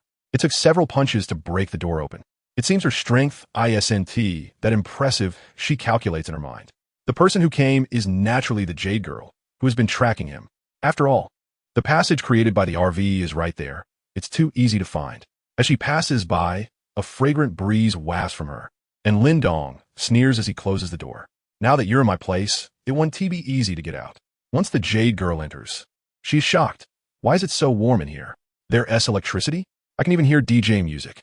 This handsome guy is having a party? Looks like he's enjoying himself. Lin Dong touches his nose. "Oh, I have a generator at home, and the air conditioning is running at full blast. By the way, where did you come from? Why are you out here alone at night?" The Jade Girl bows deeply to Lin Dong, revealing her impressive cleavage. "Thank you, handsome. I'm from a neighboring community. The men in our community are killing people indiscriminately. My husband was killed by them, and they even wanted to assault me. I was terrified and managed to escape, discovering there was a way here. That's why. As she speaks, her eyes redden. Lin Dong reassuringly pats her back. "Don't worry. Once you're here, you're safe. No one will harm you." Thank you. The Jade Girl repeatedly expresses her gratitude, and then her legs give way, leaning against Lin Dong's embrace. Consem, exhausted. "Can I rest here for a night?" Chapter 61. Why is your knife glowing green? Lin Dong behaved completely like a lecher, immediately pulling the Jade Girl tightly into his embrace. "Of course, you can rest here as long as you want. Are you cold?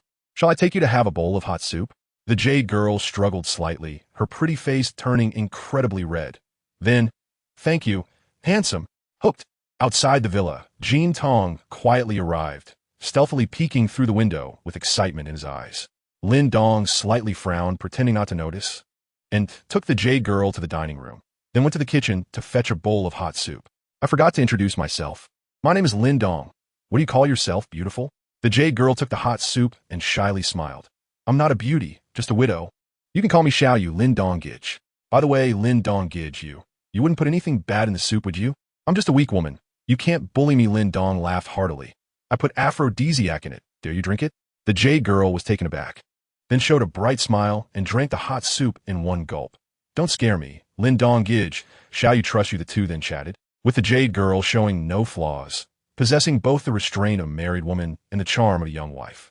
If it weren't for the glaring LV5 above her head, Lin Dong probably would have fallen victim to the Chow thief syndrome long ago. However, knowing that the other party was not kind, Lin Dong still would fall victim to the Chow thief syndrome. It was getting late, seeing you work so hard. Let me take you to rest. That's too much trouble. I could just find a sofa to make do. That won't do.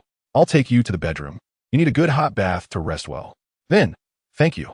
Ling Shui, playing in the pool, wondered, why has the master been gone for so long? Is something wrong? Just then, Jiang Zhu received a text message.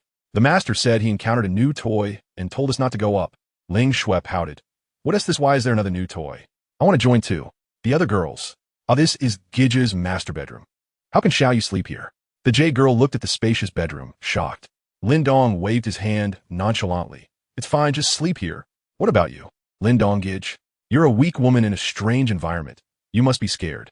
I'll sleep on the sofa in the bedroom. Okay. Then Xiao Yu will go take a bath. But Lin Dong Gij, you mustn't do anything bad to me.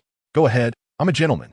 In the bathroom, the jade girl quietly opened the window, and Jin Tong was already incredibly excited.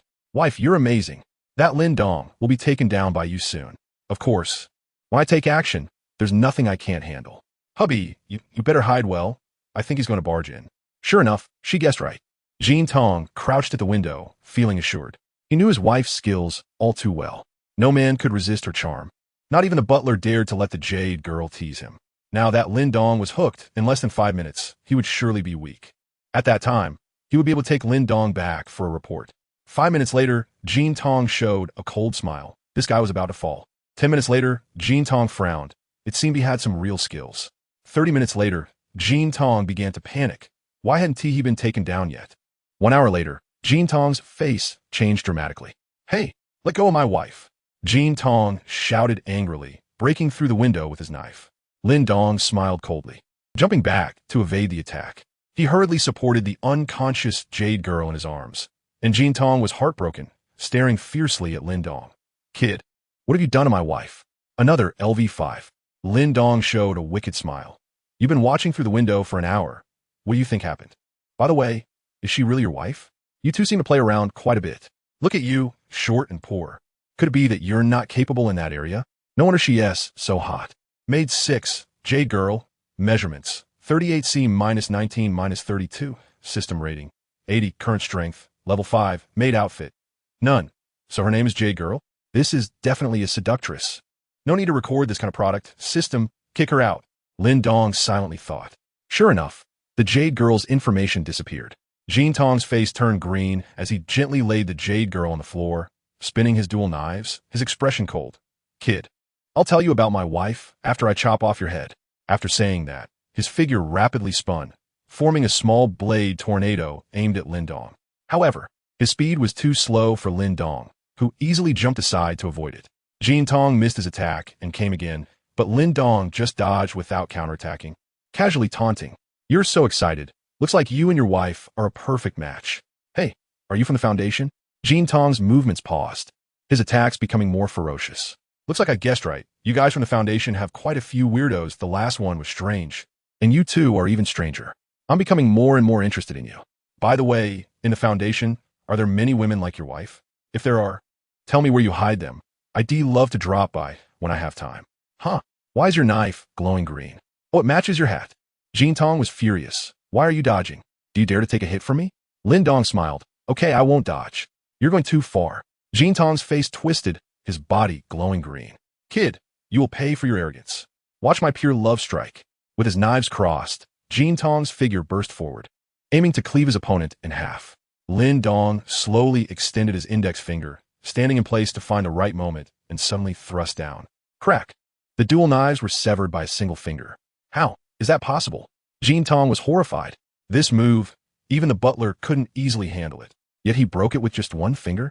What level is he at? S level? Or SS? Or possibly an SSS level master that the Foundation records say should never exist. Nothing is impossible. Lin Dong shot out like lightning, grabbing him by the neck with one hand while seizing the broken knife with the other. With two swift cuts, both of Jin Tong's arms were severed, blood gushing out. Jean Tong fell to the ground, crying out in pain, his body twisting and convulsing rapidly. The jade girl was awakened by the screams, groggily opening her eyes to see her husband gushing blood from his severed arms, horrified. "Hubby!" She then fixed her gaze fiercely on Lin Dong. "It's you. You knew I would go after you from the start, didn't you?" Lin Dong dropped the knife and squatted in front of her, smiling as he reached out to stroke her hair. "Don't look at me like that. Weren't we having a great time just now? Your sudden change of heart makes me feel bad, huh?" Chapter 62. You two are actually quite affectionate. The Jade Woman completely lost her earlier enchanting demeanor and coldly said, "Kid, I'm not afraid to tell you that we are from the Foundation. You probably don't understand how immense the Foundation's power is. I advise you to hurry up and treat my husband. Maybe I can recommend you to join the Foundation. Otherwise, you won't be able to withstand the wrath of the Foundation. You and everyone you care about will suffer endless retaliation from the Foundation." Lin Dong was astonished. "Wow, you dare to threaten me?" He grasped the Jade Woman's white wrist, his palms slowly starting to apply pressure. The Jade Woman immediately screamed in agony. The Golden Boy shouted, "Kid, let go of my wife. If you have any skills, come at me." The Jade Woman's eyes turned red from the pain, but she quickly shook her head. "It's okay, husband, I can endure it. Kid, let go. Bullying a woman is not a skill. Husband, don't get angry. Think of a way to stop the bleeding." Crack. The Jade Woman's right hand bone was crushed, and Lin Dong couldn't help but exclaim, "You two are actually quite affectionate? If you're so affectionate, why play this game?" The Golden Boy snorted coldly. "Our love is stronger than gold. Kid, you don't understand anything." Lin Dong sighed deeply. "The world is vast and full of wonders. I really don't understand. The world of the Minotaur is not something ordinary people can comprehend." After saying that, he struck out like lightning, shattering the Jade Woman's left hand and legs. The Jade Woman's eyes widened in horror. Her face turned pale, sweat pouring down her forehead, and her body convulsed uncontrollably. Wife!" The Golden Boy cried tears of agony, his yellow teeth nearly grinding to dust as he glared venomously at Lin Dong. "Kid, if you have the guts, just kill us. We will wait for you in the underworld." Lin Dong sneered. "Want to die? Sure, I can help you. But you have to die my way." The Golden Boy's face changed drastically. By the poolside, Shen Wanyue, who was dancing to music, received a message and quickly turned off the speakers. "The master has given orders to gather everyone in the underground garage." Jiang Zhu asked in confusion, "What is this for?" Shen Wanyue shook her head. "Not sure." Ling Shui said excitedly, "Are we going to take them all out? Great. I'll go change clothes now." The maids exchanged glances, all puzzled. But that didn't stop them from getting ready and heading to the underground garage. Even Qin Shuyu was given a handgun. In an instant, the entire community was in chaos. "What are you doing here? What do you want?" "No, I don't want to go to the garage. Let me go." "Let go. Do you know who I am? I'm the general manager of Tianya Group. Let me go back. I'll give you 5 million. Beautiful lady. Is your gun real?" "No, don't shoot. I'll shut up. Aren't you the security officer? How can you collude with these bad guys? I paid so much tax to support people like you." "Woo woo woo, daddy. I'm scared. That man won't teach me again, will he?" "Don't worry. My dear daughter, before the divine servant taught you, you didn't feel anything, right?" The maids worked very efficiently. In less than 10 minutes, they had gathered all 174 living people from the entire Jinghu Spring. Jiang Zhu couldn't help but nod.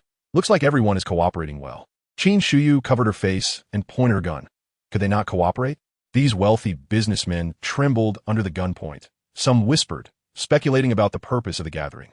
Soon, Lin Dong arrived.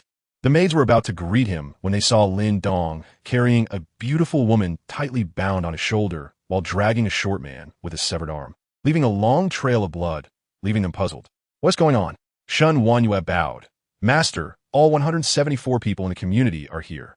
Lin Dong asked, "How many men are there?" Shen Wanyue replied, "Master, there are 103 men and 71 women. No wonder they are the elite of society. Look at how efficiently they work." Lin Dong nodded in satisfaction and said loudly, "Well, the women can go back, all the men stay." Everyone was stunned, but no one dared to leave. Someone couldn't help but ask, Are you really going to let us go? You want to shoot us in the back, right?" Lin Dong laughed heartily and waved his hand. "Don't worry, I keep my word. Hurry and leave." The women in the crowd exchanged glances, and after a while, a woman mustered her courage and nervously left, disappearing into the hallway. Seeing that Lin Dong really didn't shoot, the others finally scattered and fled like birds and beasts.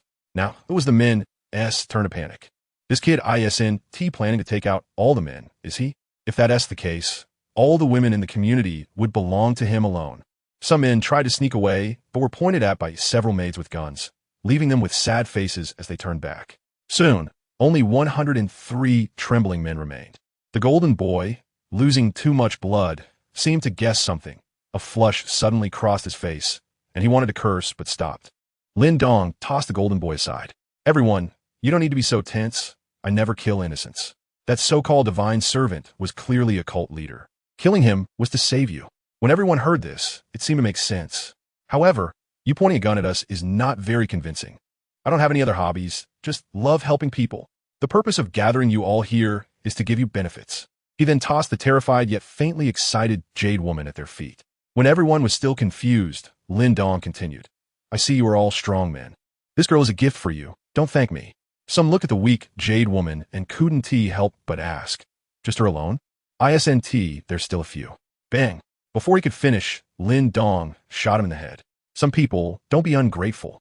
Everyone looked at each other and could only obey.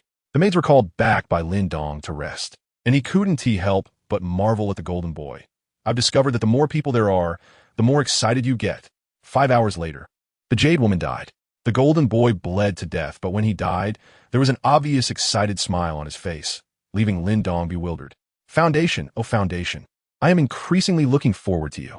Lin Dong went back to help the maids level up. At midnight, the system issued reward again. Ding ding. Today a sign-in reward. Options are as follows. 1. Magical electromagnetic gloves. 2. Power level 10. 3. Binoculars not affected by wind, snow, or mist. 4. A USB drive with DJ songs that make you want to dance. No need to hesitate. I choose 2. Chapter 63. The awakening of the Xia family. The steward of the Xia family frowned, displaying a hint of anxiety as he held his phone. It had been over 10 hours, and he had been unable to contact the golden boy and the jade girl simultaneously. Could something have happened? Rationality told him that the golden boy and the jade girl were incredibly strong, rare A-grade experts in the Foundation, and that awakeners from the outside world could not possibly possess greater strength than them. Moreover, this couple was quite peculiar, especially the golden boy, who became stronger the more he was wronged. Could it be that they had gone out to have fun and were ignoring his calls? At that moment, a subordinate reported, Steward, the equipment and the members of the Xia family are ready and waiting for you. The steward nodded and picked up a small suitcase nearby. Inside was the awakening serum developed by the Foundation's research department, extracted from the toxic snow. Although the fatality rate was still high, the success rate was significantly better than relying on awakening through the toxic snow. In the underground plaza of the Xia family estate, the lights were bright, and the area was filled with the direct descendants of the Xia family. On the other side of the plaza, 20 uniquely designed devices were parked. Xia Junfeng, the head of the Xia family, was currently lecturing over 30 direct descendants with his arms crossed behind his back. I'm sure everyone knows why I've called you here tonight. The heavy snow has sealed off the skies, and the apocalypse has arrived. Our family's wealth and connections have vanished with this snowfall. Now, we enter a new era. You should have seen online that awakeners, or superhumans, have appeared all over the world. I believe that the future will undoubtedly belong to superhumans. Fortunately, our Xia family has the opportunity to collaborate with the Foundation, allowing our members to awaken their powers in a relatively safer manner. Moreover, the serum developed by the Foundation is highly targeted, providing our Xia family with ice-type abilities. This means that once we successfully awaken, we will all possess ice powers and won't have to fear the snow outside any longer. Upon hearing this, the members of the Xia family became excited. Superpowers! No one could remain calm in the face of such temptation. Xia Junfeng cleared his throat. Now, those whose names I call stepped forward.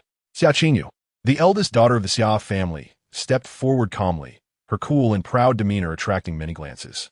There was no ripple in her eyes, only a full confidence. Xia Beichen stepped forward to stand beside his sister, unable to hide his excitement. Xiaozhu, for you, I will definitely succeed. Wait for me. Xia Jian, Xia Fanyan, Xia. 20 names were called out in succession, most of whom were young and middle-aged. According to the steward, younger individuals had a higher success rate. This also included Xia Junfeng himself. Xia Qingyu frowned slightly. Dad, you are the backbone of the Xia family. Why do you need to take risks with us? Xia Junfeng laughed heartily. What is there to be afraid of? My daughter and son are going up.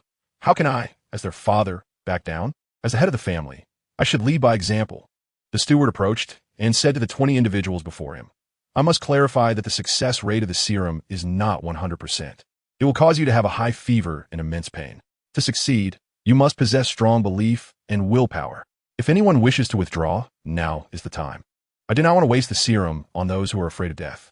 Those who had just been excited were doused with cold water. Yet not a single person withdrew. Hsiao clasped his hands. "Rest assured, steward. For the future of our family, we are all prepared to make sacrifices. And no one will back down." The steward nodded coldly. "Then let us begin."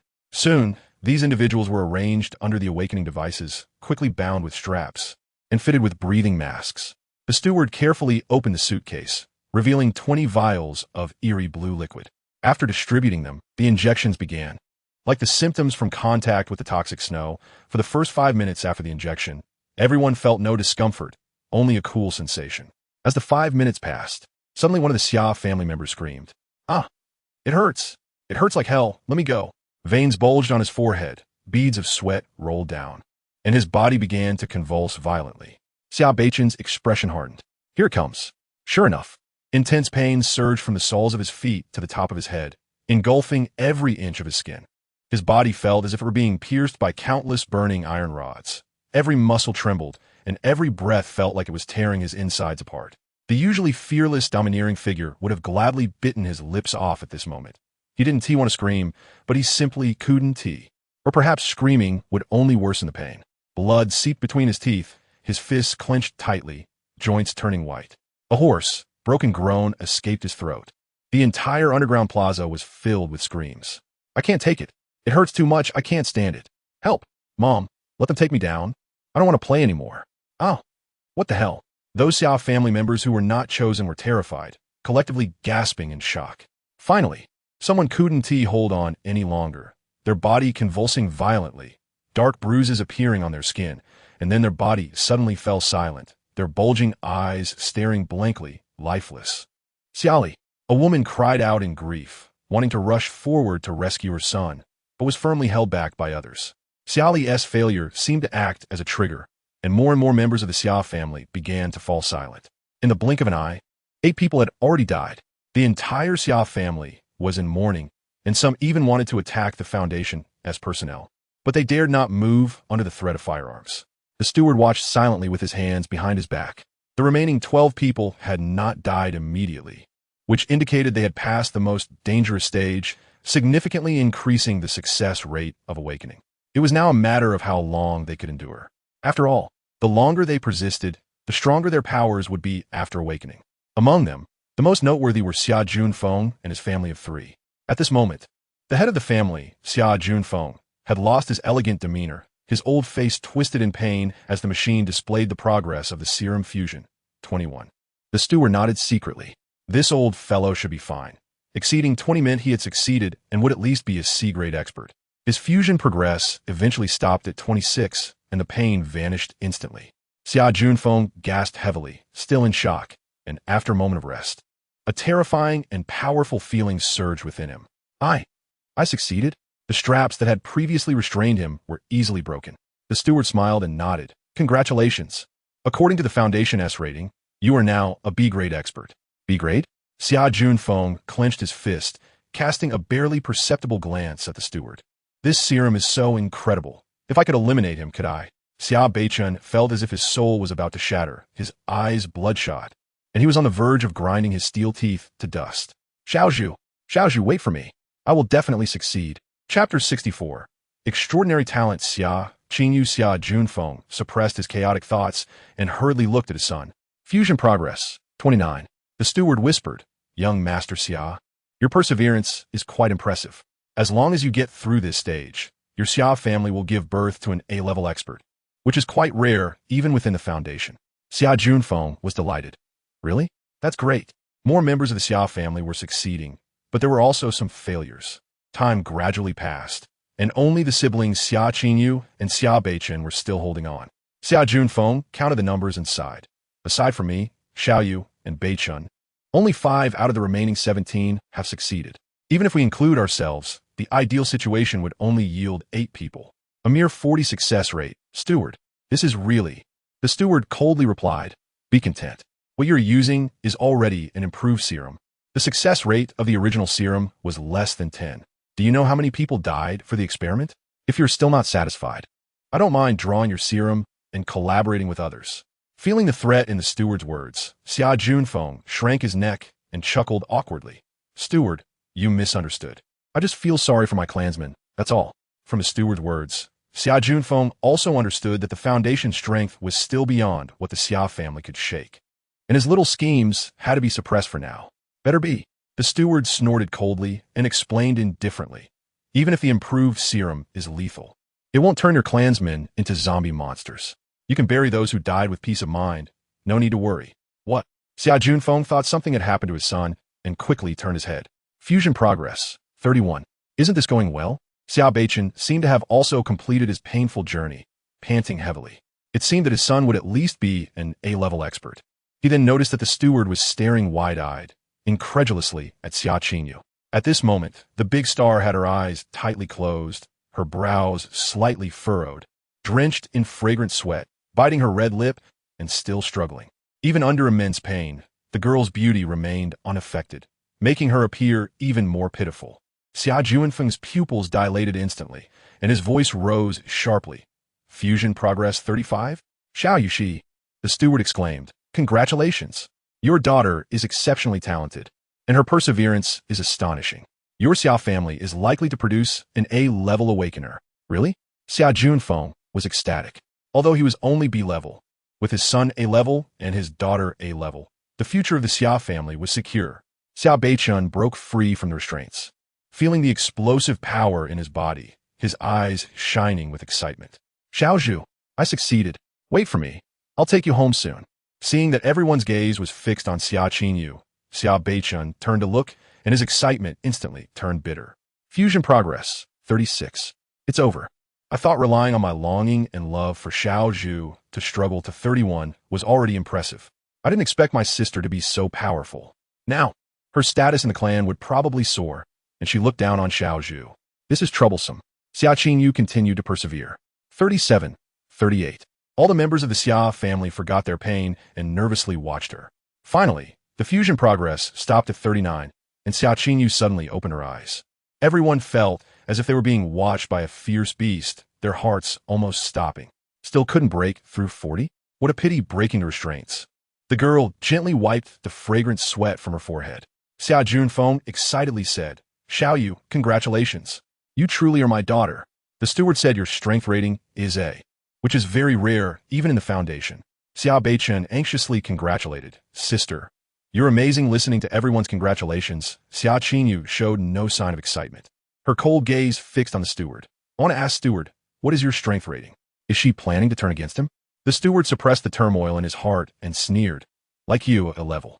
What advice does Miss Xia have? Also A. Xia Qingyu sighed. I wouldn't dare to advise. Just asking. Earlier, she had indeed prepared to take action. This serum is truly a good thing. If she killed the steward and took it, her strength should be able to rise a level. Unfortunately, the other party is also a level, and she wasn't completely confident in taking him down. Moreover, she had not yet fully adapted to the powerful strength. The steward said lightly, Congratulations, head of the Xia family. Miss Xia is exceptionally talented and will surely lead the Xia family to continue flourishing in the apocalypse. I hope the head of the Xia family can fulfill his promise and help us capture more awakeners as experimental materials. After all, the Foundation needs these materials to develop a stable ability-enhancing serum. Xia Qingyu was taken aback. The steward was telling her, It's useless to take action against me. All I have is the awakening serum. Even if you steal it, it won't enhance your own abilities. It's better to cooperate with each other. That would be good for everyone. To say nothing of Xia Qingyu's powerful aura made even the proud steward unable to help but explain himself. Xia Junfeng naturally understood and smiled while clasping his hands. Of course, I will arrange for the awakened clansmen tomorrow. I will not disappoint Steward. After the awakening ended, the steward left with his people. The Foundation has its own base in Jiang City, and the disappearance of the golden boy and girl made him increasingly uneasy. Moreover, there was one point he didn't mention. Injecting the serum has side effects, amplifying the darker sides of one's psychology, while the person remains completely unaware. Just now, both Xia Junfeng and his daughter had shown him killing intent, and now that there were no experts around, staying in the Xia family felt very insecure. Xia Qingyu glanced at her brother. Beichun, How far did you get? Xiao Beichun drooped his head like a withered eggplant. 31. Dad said, I'm A-level. Useless. Xiao Qingyu said bluntly. If you're only A-level, then don't think about bringing that cheap woman back. Sister. Why? Even if I'm not as good as you. I at least have. Xiao Beichun wanted to argue, but when he met his sister's cold gaze, he didn't dare to say another word. For some reason, he felt that after his sister successfully awakened, she seemed to have become colder, and her aura was even more powerful. Xiao Junfeng was very happy, smiling as he patted his daughter's shoulder. Xiaoyu, you are truly your father's pride. Previously, I forced you to be engaged to the young master of the Yun family against your will. Now that I think about it, I was too inconsiderate. Who says women are inferior to men? My daughter can also hold up a piece of the sky. If you really don't like young Master Yin, then I'll swallow my pride and go to the Yun family to cancel this marriage. A trace of mockery flashed in Xia Qingyu's eyes as she revealed a faint smile. Then thank you, Dad. Chapter 65. Did Chen Yunqi run away? The Xiao family now feels mixed emotions. They are happy that several awakened ones have emerged from the family, especially Xia Qingyu's A-level strength, which is truly uplifting. Additionally, Xiao Beichen is at A-level and Xia Junfeng is at B-level. The remaining 5 are at C-level. This level of strength gives them a chance to survive in the apocalypse. Those who have successfully awakened are eager to go out and test their abilities, with sounds of explosions echoing everywhere. On the other hand, they mourn the loss of 12 family members, whose deaths were tragic and are currently being buried. Xiao Qingyu returns alone to her bedroom, where a small, crystal-clear snowflake appears in the palm of her right hand, spinning beautifully. Clap! She suddenly clenches her right hand tightly, crushing the snowflake. A cold glint flashes in Xia Qingyu's eyes.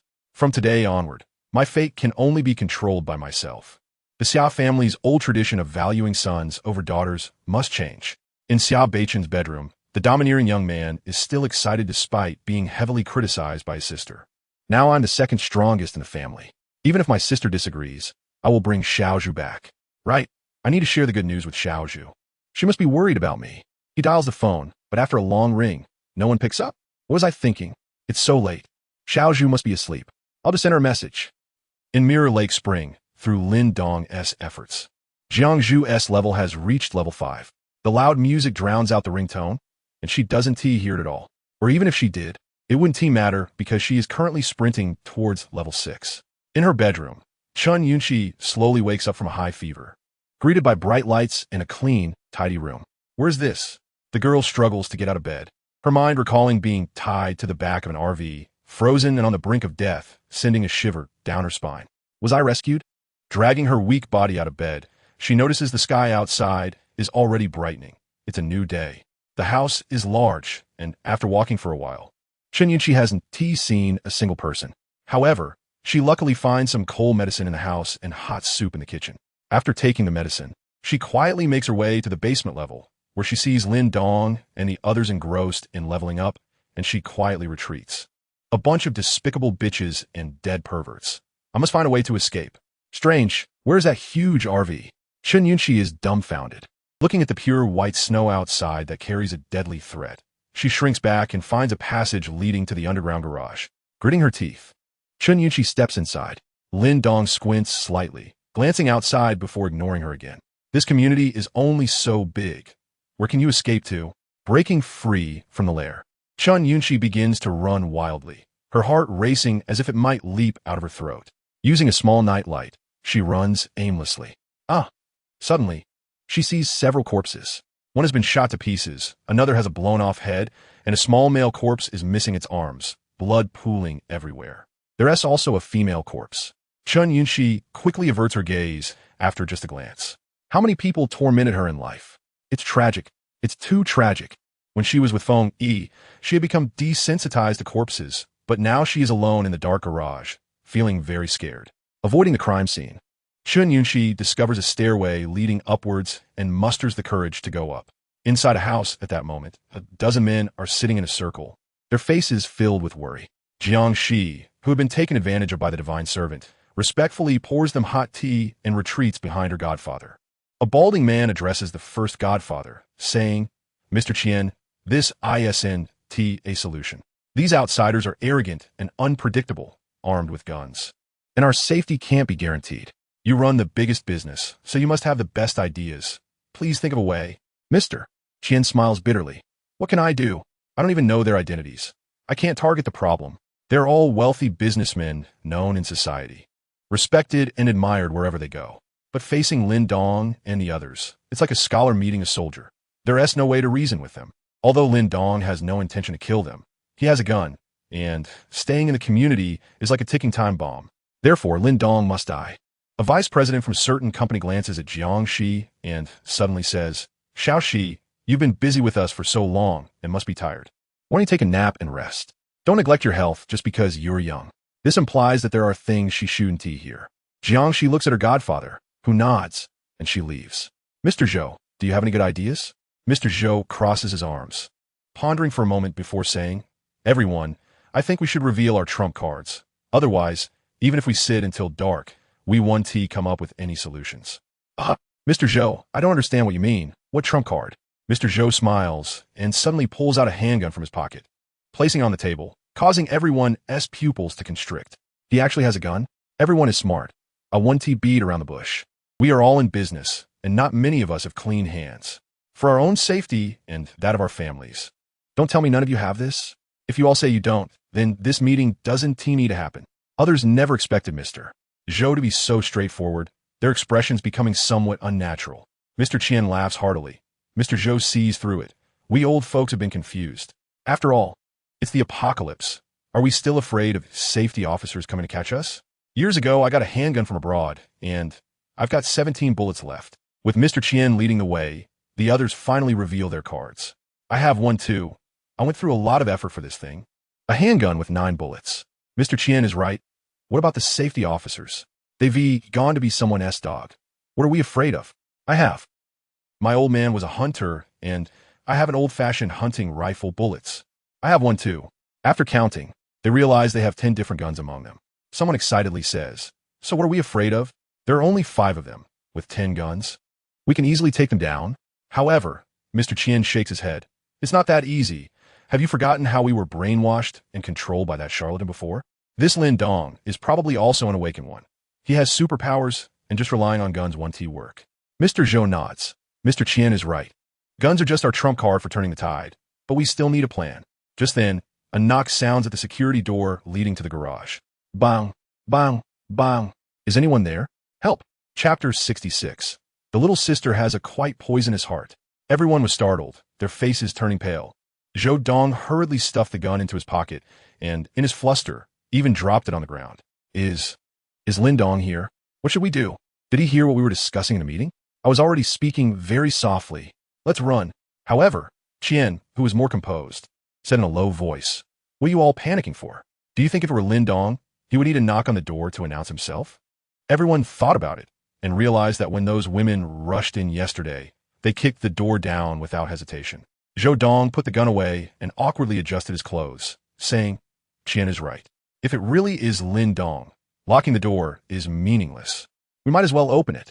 Everyone looked at each other, and in the end, it was the youngest person who had done the least business who went to open the door. Who are you? How did you get here? The suddenly appearing unfamiliar face made everyone vigilant. Chen Yunqi looked at them in awe. You are the general manager of Genia Media? And you are the owner of Yuangu Company? You are the president of Minfu Technology? You are.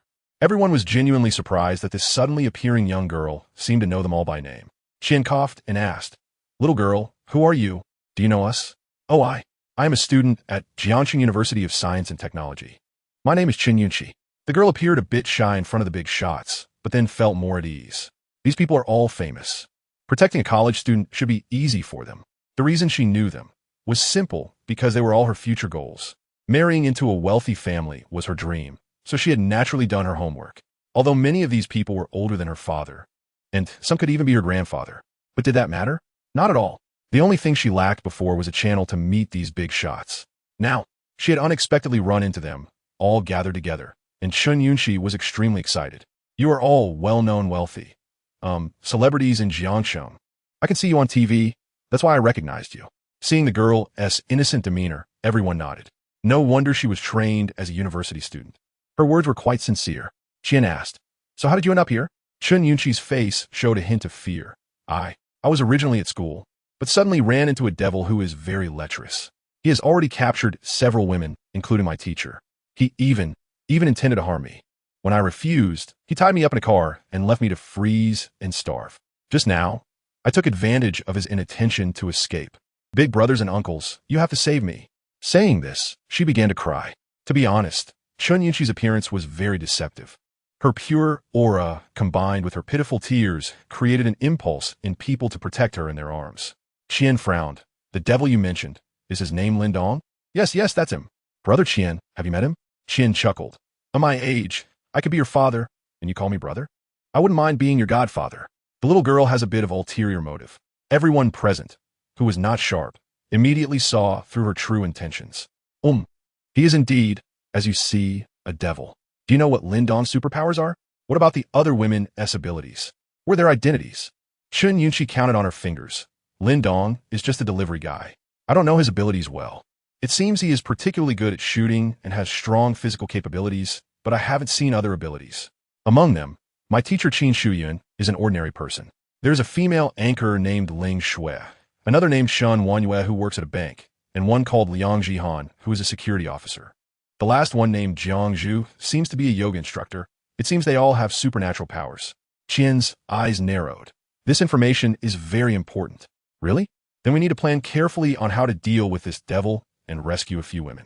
Chun Yunqi waved her hand. My suggestion is not to rescue them. It's best to kill them all.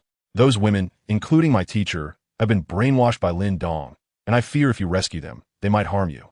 Everyone was taken aback. The little sister has quite a poisonous heart. Qian nodded. Thank you for the information, Xiao Yangxi. You go upstairs to rest. Don't worry. We will deal with Lin Dong. This devil will definitely be brought to justice. Then I want to be polite. The girl felt relieved and bounced up the stairs. Qian's eyes flashed with light. Everyone, did you hear that? Someone asked worriedly. Qian, is this girl's information credible? What if she is an undercover agent sent by Lin Dong? Zhou Dong scoffed. Undercover? Do you think with Lin Dong's abilities, he needs an undercover agent to kill us? Last night, he could have killed us all. Qian agreed and nodded. I agree with Zhou Dong's view. This girl should indeed have escaped, and the information is likely correct. Zhou Dong asked, Qian, do you have a plan? Yes, I have an idea. Lin Dong and his group are all wage earners, even during this special period. There are some things they cannot change in their bones. We can take advantage of this. Qian was full of confidence. By midday, the Xia family began to fulfill their promise. Aside from Xia Junfeng staying in the hometown, the other 7 awakened individuals each led a security team to capture other awakened individuals. Xia Beichen originally wanted to go to the ancient mountainous area, but was forcibly assigned to another region. Xia Jian, this is a photo of your sister-in-law. Keep it safe. She lives in Jiyuan community, and you mustn't hurt her. Bring her back safely, understand? Xia Beichen instructed his cousin. Xia Jian was in his early 20s, took a look at the photo, and tucked it into his pocket. Don't worry, brother. If I encounter sister-in-law, I will definitely bring her back. Of course, I have to say in advance, if I don't encounter her, don't blame me. After all, the mission is important. Xia Beichen sighed deeply and patted Xia Jian's shoulder. She is very important to me, more important than my life. I'm counting on you. At this moment, Xia Qingyu came out dressed in a white sports outfit. Without the thick down jacket covering her, her perfect figure was revealed and with a high ponytail. She appeared valiant and spirited. She shot a cold glance at Xia Beichen and coldly waved her hand. Let us go. The Xia family's descendants leaped onto the snow like wild horses, joyfully shouting as they jumped onto the snow, forming a layer of ice beneath their feet. The security team donned their skiing gear and matching tight outfits, and they set off. Xia Jian stepped on the ice and raised his hands in celebration. I finally got out. I was suffocating. The security team behind asked, Young master, where is our first destination? Xia Jian slowly revealed a cold smile. Jiyuan community. After all, nothing is better than dumplings, and nothing is more fun than my sister-in-law. Brother, sister-in-law is so beautiful. Don't blame your younger brother. Chapter 67. Woman. You have successfully caught my attention in a certain community. Xia Qingyu stood with one hand behind her back, her hair fluttering in the cold wind, resembling a fairy in the snow. Surrender. I don't want to waste energy on you. The girl's cold words made the burly man opposite her shiver, and he sneered. What a spicy big star. Ever since I awakened, I've played with all the women in this community, and I've never played with a big star before. You think you can catch me just because of that? You don't want to waste energy on me, but I'm very eager to waste energy on you. Seeking death. A cold glint flashed in Xia Qingyu's eyes as she waved her hand, sending a flurry of small snowflakes flying out, instantly piercing through the man's chest. The burly man was completely caught off guard, staring at her in shock before his body fell heavily to the ground. The security personnel behind him looked distressed. "Miss, the Foundation's requirement is to capture live people. Why did you kill him?" Xia Qingyu shot him a cold glance, making him lower his head in fear and not dare to speak. She didn't need to explain anything to anyone. Seeing the burly man who had been oppressing them killed, the women he had kept were overjoyed and thanked Xia Qingyu. "Thank you, Miss Xia. This guy killed my husband and occupied me. Thank you." Some even chose to plead for help. "Xia Qingyu, I'm your fan. I especially love your songs. Can you take me away? There's nothing to eat here anymore." Upon hearing this, the other women quickly followed suit, pleading for help. Xia Qingyu looked at them coldly, said nothing, and turned to leave. "Hey, don't go. Big star. Are you going to abandon us?" "Oomph. Xia Qingyu, you shameless person. I used to adore you so much, and you actually ignored us in our time of need. I'm turning against you from now on." "Exactly. I used to rush to the premiere of your movies, but I didn't expect my idol to be this kind of person. I'm so angry." However, Xia Qingyu turned back. The women who had been cursing shrank back, not daring to meet her eyes. "You want me to save you?"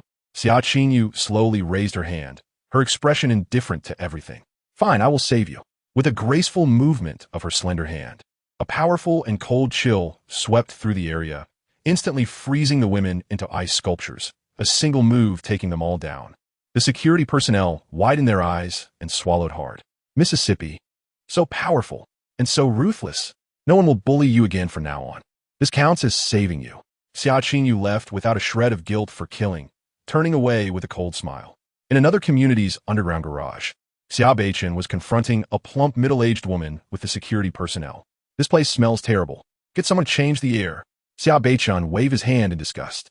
Besides the security personnel, his team also included the Xia family's butler, Uncle Wang. Uncle Wang had a distressed look on his face. "Young master, please bear with it. Once we take this woman down, we can leave." The domineering CEO was good in many ways, but sometimes his logic was strange. "Are you teaching me how to do my job?" Xia Beichen replied arrogantly. Uncle Wang sighed, gestured to the security personnel, and they immediately pulled out fans to create a breeze. Xia Beichen, dressed in a high-end tailored suit with his hands in his pockets, looked at the woman. "Woman, I don't like nonsense. Come with me." The woman giggled. "Oh, such a handsome young man. Where are you taking me? Why not stay here and keep me company?" Xia Beichen frowned. "Are you a goddess? Why do you talk like that?" The woman was taken aback, and after a moment, she realized he was mocking her weight and angrily retorted, "Young man, you're going too far. Do you really think just because you look good, I will soften my heart? I'm not afraid to tell you. I've killed all the men in this community, and you can't escape." Xia Beichen raised an eyebrow. "You want to kill me? Humph. I will drain you dry before I kill you. Hee hee. Do you think that will scare me? Clumsy tricks. However, woman, you have indeed caught my attention." The woman? "Uncle Wang." Xia Beichen adjusted his tie, unbuttoned his suit, and extended his hand. "I'll give you this chance. Woman, you have only one opportunity." The security personnel wanted to laugh, but dared not, as the CEO was even more oily than the plump woman. The woman sneered, her fists clenched, and her body quickly swelled up. This was a kind of ability similar to a doubling technique. Her plump body soon became round and rolled like a meatball towards him. Xia Beichen slowly extended his right hand, frost covering his palm, exuding an intimidating chill. Bang, crack! The meatball collided violently with his hand, halting its momentum instantly. The woman was astonished and spun faster. However, Xia Beichen remained unfazed, as if his icy palm were a wall. Feeling the friction from his palm, Xia Beichen sneered. "Is that all you can do? You little seductive demon, don't even think about resisting me." With a slight push of his arm, the meatball was instantly bounced away, and the woman rolled across the ground, crashing into a cluster of vehicles and fainting. "Ha, so weak." Xia Beichen extended his hand to Uncle Wang. Uncle Wang sighed and immediately took out a tissue and hot water, rinsing and drying his hands in one go. Only then was the CEO satisfied to retract his hand. The security personnel rushed up to bind the woman and take her away. The other women in the community cheered in excitement upon seeing how easily he subdued the plump woman. "Wow, he's so handsome. I like him so much. Oh my gosh, he's strong and good-looking. I feel like my heart is about to jump out. Handsome, would you take me away?" Xia Beichen simply buttoned his suit jacket coolly. "Sorry, my heart has long been occupied by another woman. Goodbye." With that, he left gracefully, leaving behind a crowd of infatuated women. When Xiaojian arrived at Jiyuan community, he was dumbfounded. What the hell is this? He looked at the passage created by the RV, and everyone was amazed. Go! Bring all the living people over. Soon, the security personnel rushed into each floor, gathering all the living people in the underground garage. Looking at the fewer than 100 people in front of him, Xiaojian frowned. Strange, why haven't I seen my sister-in-law? Didn't that idiot Xia Beichen say she was still alive? Everyone, I'm a civilized person and don't want to resort to violence. Xiaojian took out a photo and asked, who has seen this woman? Where is she? The survivors of Jiyuan community looked at each other, and a young man exclaimed, is this Sister Jiang? Are you looking for her? Oh, it seems you know her. Xiaojian waved and instructed someone to bring him over. Tell me, where is she? The young man was the one who previously did a backflip in front of the family cat, who liked Jiang Zhu but didn't dare to confess. Sister Jiang left yesterday. She should be in Lin Dong's RV. Xiaojian frowned. Lin Dong? Where'd he go? Chapter 68, you must come to the Hongmin banquet. The young man shrank his neck. Lin Dong. He left in an RV. We asked him to stop, but he refused. We have no idea where he went. RV. Xiaojian frowned, recalling the massive passage outside. Thank you for informing me. Do you have any wishes? The young man's spirit jolted. I want food, no. Can you take me away from here? Xiaojian slowly revealed a sinister smile, his palm forming a knife shape, and a 30 centimeters long ice blade appeared. Whoosh! The man's head flew high, blood spraying everywhere. Licking the warm blood from the corner of his mouth, Xiaojian sneered. I was just joking. And you actually made a wish? Commoners really don't understand manners. The other survivors of Jiyuan community were horrified, and the scene instantly descended into chaos. Just kill them all. Rather than live in pain, it's better to experience the joy of death. These trained and armed security guards were like wolves entering a flock of sheep, and the Jiyuan community was engulfed in a sea of blood. After eliminating all the living beings in the community, Xiaojian led his men away. Sister-in-law, sister-in-law, don't let anyone ruin you. My big brother is still waiting for you. As night fell, Master Lin leaned on the sofa, enjoying the massages and fruit offerings from the maids after a busy day. After his hard work, the maids were making impressive progress. Shen Wanyue, Ling Shui, and Jiang Zhu had all reached level 10, with their combat power increasing exponentially. Meanwhile, a new feature appeared on the system's battle maid interface, level control. Lin Dong could freely adjust the maids' levels within their maximum level. At this moment, Ling Shui was arm wrestling with Jiang Zhu, competing in strength. Perhaps only they knew what terrifying power was hidden within their delicate, white arms. The two were evenly matched, and the marble dining table was already cracking under their strain. You wouldn't have been able to compete with me if it weren't for the master's bestowed power, right? Oof. As if you didn't gain your power from the master. You have a fiancé, yet you are more proactive than me, you filthy whore. Ling Shui had previously lost to Jiang Zhu, resulting in punishment, and she was determined to win this time. Jiang Zhu, having finally escaped her fate of being tied up in the bathroom, was not about to let this vixen ride on her head. Suddenly, Jiang Zhu felt the immense power within her rapidly dissipate, and in the blink of an eye, she became an ordinary person. Crack! Ling Shui, still unaware of what was happening, suddenly exerted force, and Jiang Zhu's arm was brutally twisted off, smashing the marble table and causing a gruesome scene. Jiang Zhu's face turned pale, racked with pain. Yay! I won! Ling Shui cheered, exhilarated. Jiang Zhu, ignoring her pain, looked at Lin Dong with a pale face. Master, It wasn't that Lin Dong wanted to punish her, but rather, she had lost her power. Now, she felt like an ordinary person, weak and helpless. This was even more terrifying than being tied up in the bathroom. In the apocalypse, without power, she completely lost her ability to protect herself. She didn't understand what had happened to her and was terrified of being abandoned by Lin Dong. After all, even the newly joined Liang Zhihan and Qin Shuyu had already reached level 7. Lin Dong does not support useless people. It's nothing. I'm just conducting an experiment. Lin Dong smiled, then pulled her level back to 10 and healed her broken arm. This scene happened so suddenly that Jiang Zhu was stunned for a long time, then looked at Lin Dong in astonishment. So, the sudden disappearance of her power was his doing? He could not only bestow power, but also take it away at will? Ling Shui was still dazed and tilted her head in confusion. What experiment? Thump, thump, thump. Someone knocked on the door from the hallway leading to the underground garage. The maids quickly put on their clothes, exuding an air of hostility. Is Mr. Lin Dong here? A sweet voice called out. Shen Wanyue opened the door and saw a young, beautiful woman with delicate makeup, standing nervously at the door. Who are you? What do you want? Liang Zhan whispered to Lin Dong. Master, this is the woman who was taken advantage of by that con artist yesterday. Jiang, she felt the heat wave hitting her face and nervously scrutinized the woman in front of her. 100 questions flashed through her mind, but she still managed to smile. Hello, sister. My name is Jiang Shi. May I ask if Mr. Lin Dong is here? Shen Wanyue coldly replied. Speak up. Jiang Shi was frightened by her imposing presence, her pretty face turning pale. It's like this. My godfather wants to invite Mr. Lin Dong and all the sisters to have a meal together. Please do us the honor. A meal? Lin Dong asked curiously. Oh, just a meal? Your godfathers are all rich people. Wouldn't they spare a banquet? No. I only have one godfather. Jiang Shi hurriedly clarified, not daring to look Lin Dong in the eye. Mr. Lin Dong is joking. My godfathers have taken out all the food they have at home. It's quite a feast. You must come. Shen Wanyue frowned, unable to figure out what these people were up to. Could it be to win over the master? Lin Dong laughed heartily and stood up. All right, it's boring to eat our own food all the time, since someone is inviting us. Let us go to this Hongmen banquet. Jiang Shi quickly nodded. Yes, you must come. There are many delicious dishes at the Hongmen banquet. The maids.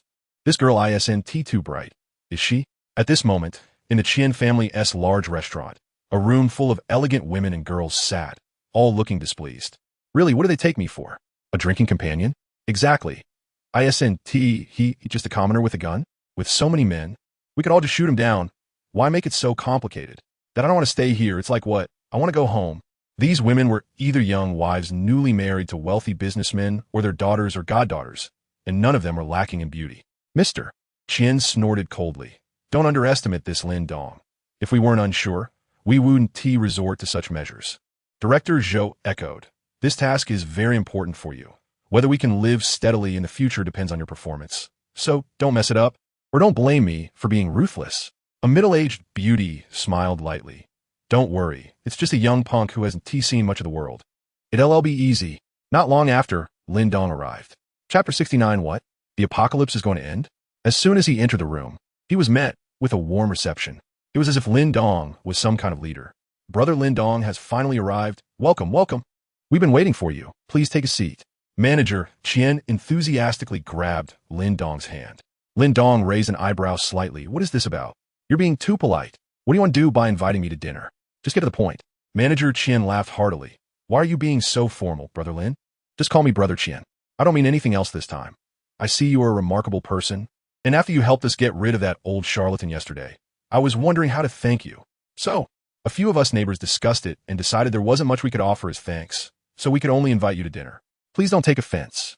Lin Dong unceremoniously took the main seat. Oh really? Then I want to be polite. He, indeed a lowly person in power, Manager Qian thought coldly, warmly inviting a group of women to sit beside Lin Dong, while the maids were arranged at the end of the table. I'm not sure what Brother Lin likes to eat, so I took the liberty of having some home-cooked dishes prepared. If you're not used to the food, you must let me know. He then clapped his hands and had the dishes served. Lin Dong's expression was strange. You call this home-cooked food? Orchid bear paw, boiled cabbage, yellow braised chicken wings, and Taisher 5-snake soup. What was served was nothing but synonymous with luxury before the apocalypse. The complexity of the ingredients and preparation was beyond what ordinary people could aspire to. It seems this group of wealthy merchants has a substantial stockpile of supplies. However, with such a large house, it would make sense to have a dedicated storage for ingredients. Seeing Lin Dong's shocked expression, Manager Qian felt very pleased. That's exactly the look I wanted to see from you. A country bumpkin who hasn't seen the world. Lin Dong picked up his chopsticks and started tasting the food without reservation. It's not as good as what the system produces, but it's quite nice. Mr. Zhou made eye contact with the beautiful woman on Lin Dong's right, and she understood, taking out a bottle of red wine. Xiaodong, you must be thirsty after all this food. Let us try the 1982 law fight. This isn't the kind that has a domestic production of 10 million bottles a year. This is the real deal. It tastes good, better than Coke. Xiaodong. You're really interesting. The wealthy merchant's women looked triumphantly at the maids. A bunch of losers, even wearing luxury coats, can't hide the smell of poverty on you. The maids were grinding their teeth. These flashy women are actually trying to seduce their master and mocking us. Local network private chat. Open it. I want to tear apart the faces of these ugly women. That old woman just touched the master's hand. Isn't that indirectly touching my lightning? So infuriating. Shenwanyue. Don't act rashly. The master seems to be enjoying the conversation with them. Don't stick your head out. Be careful not to be punished. Jiangzhu, what should we do then? Liang Jihan. So delicious. Really delicious, huh? What are you all talking about? Ling Shui. Shenwanyue. Jiangzhu. Qin Shuyu. The taste is indeed good, but isn't the broth for this boiled cabbage a bit undercooked? And this orchid bear paw. Using frozen tofu instead, the texture is much worse, plus there's a strange taste in all these dishes. Liang Jihan. What strange taste? I can't taste it. Ling Shui was going crazy. What time is it? And you're still thinking about eating. Liang Jihan. Sorry, Qin Shuyu. It really doesn't taste right, this flavor. The several maids were still chatting privately when manager Qian raised his glass. Come, brother Lin Dong, since you're now living in Jinghu Spring, that makes us neighbors. As the saying goes, a distant relative is not as good as a close neighbor. We are family now. Let me introduce you to some people. This is Mr. Jin, the chairman of Jinya Group. He is the leader in the IT industry in central China. This is Mr. Fei, the general manager of Wanyan. This one is. He introduced several people, all wealthy merchants and celebrities from before the apocalypse. Lin Dong was even more puzzled about what he was trying to do. Seeing the atmosphere was almost right, manager Qian laughed heartily. Brother Lin Dong, oh, that sounds too formal. I'm a few years older than you, so let us call you Xiaodong. After the disaster is over, would you be interested in joining our company? With your abilities, the position of deputy general manager is yours.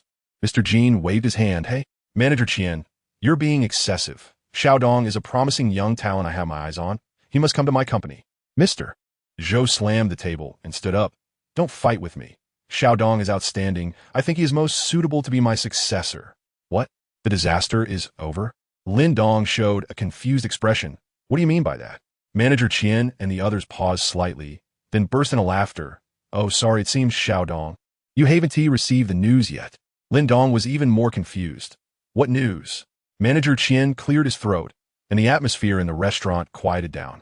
Xiaodong, we're telling you this as a family, so you must not tell anyone else. You know that we could grow our business this big. There must be someone backing us. Lin Dong nodded dumbly.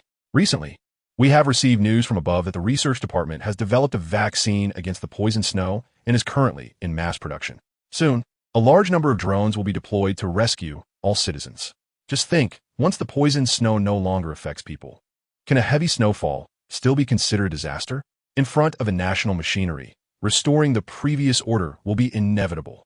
Lin Dong was shocked. Really? Don't lie to me. Manager Qian had a mysterious expression. Why would I lie to you?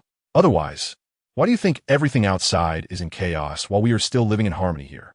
It's because we received the news first. So we just need to wait peacefully.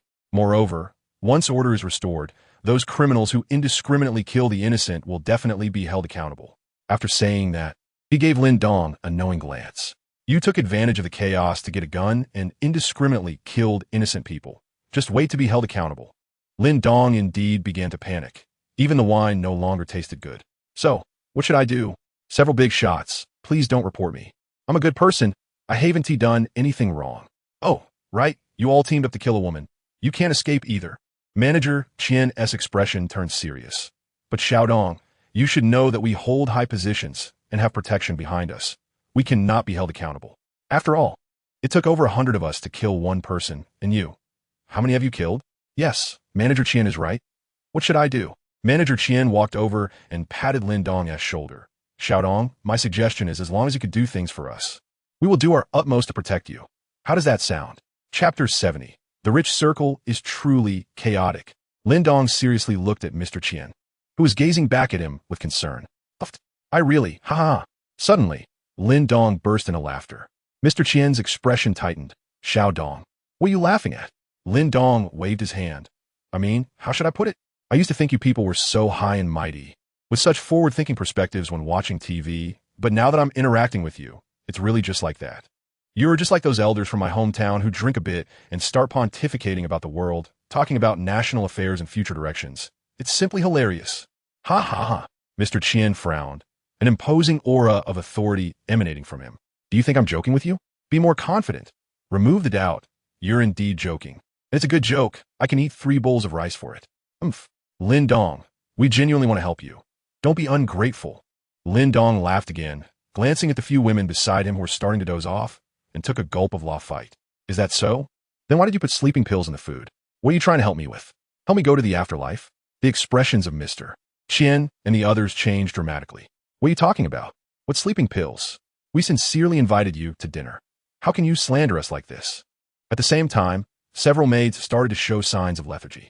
Master, I'm so sleepy. They then leaned back in their chairs, breathing steadily.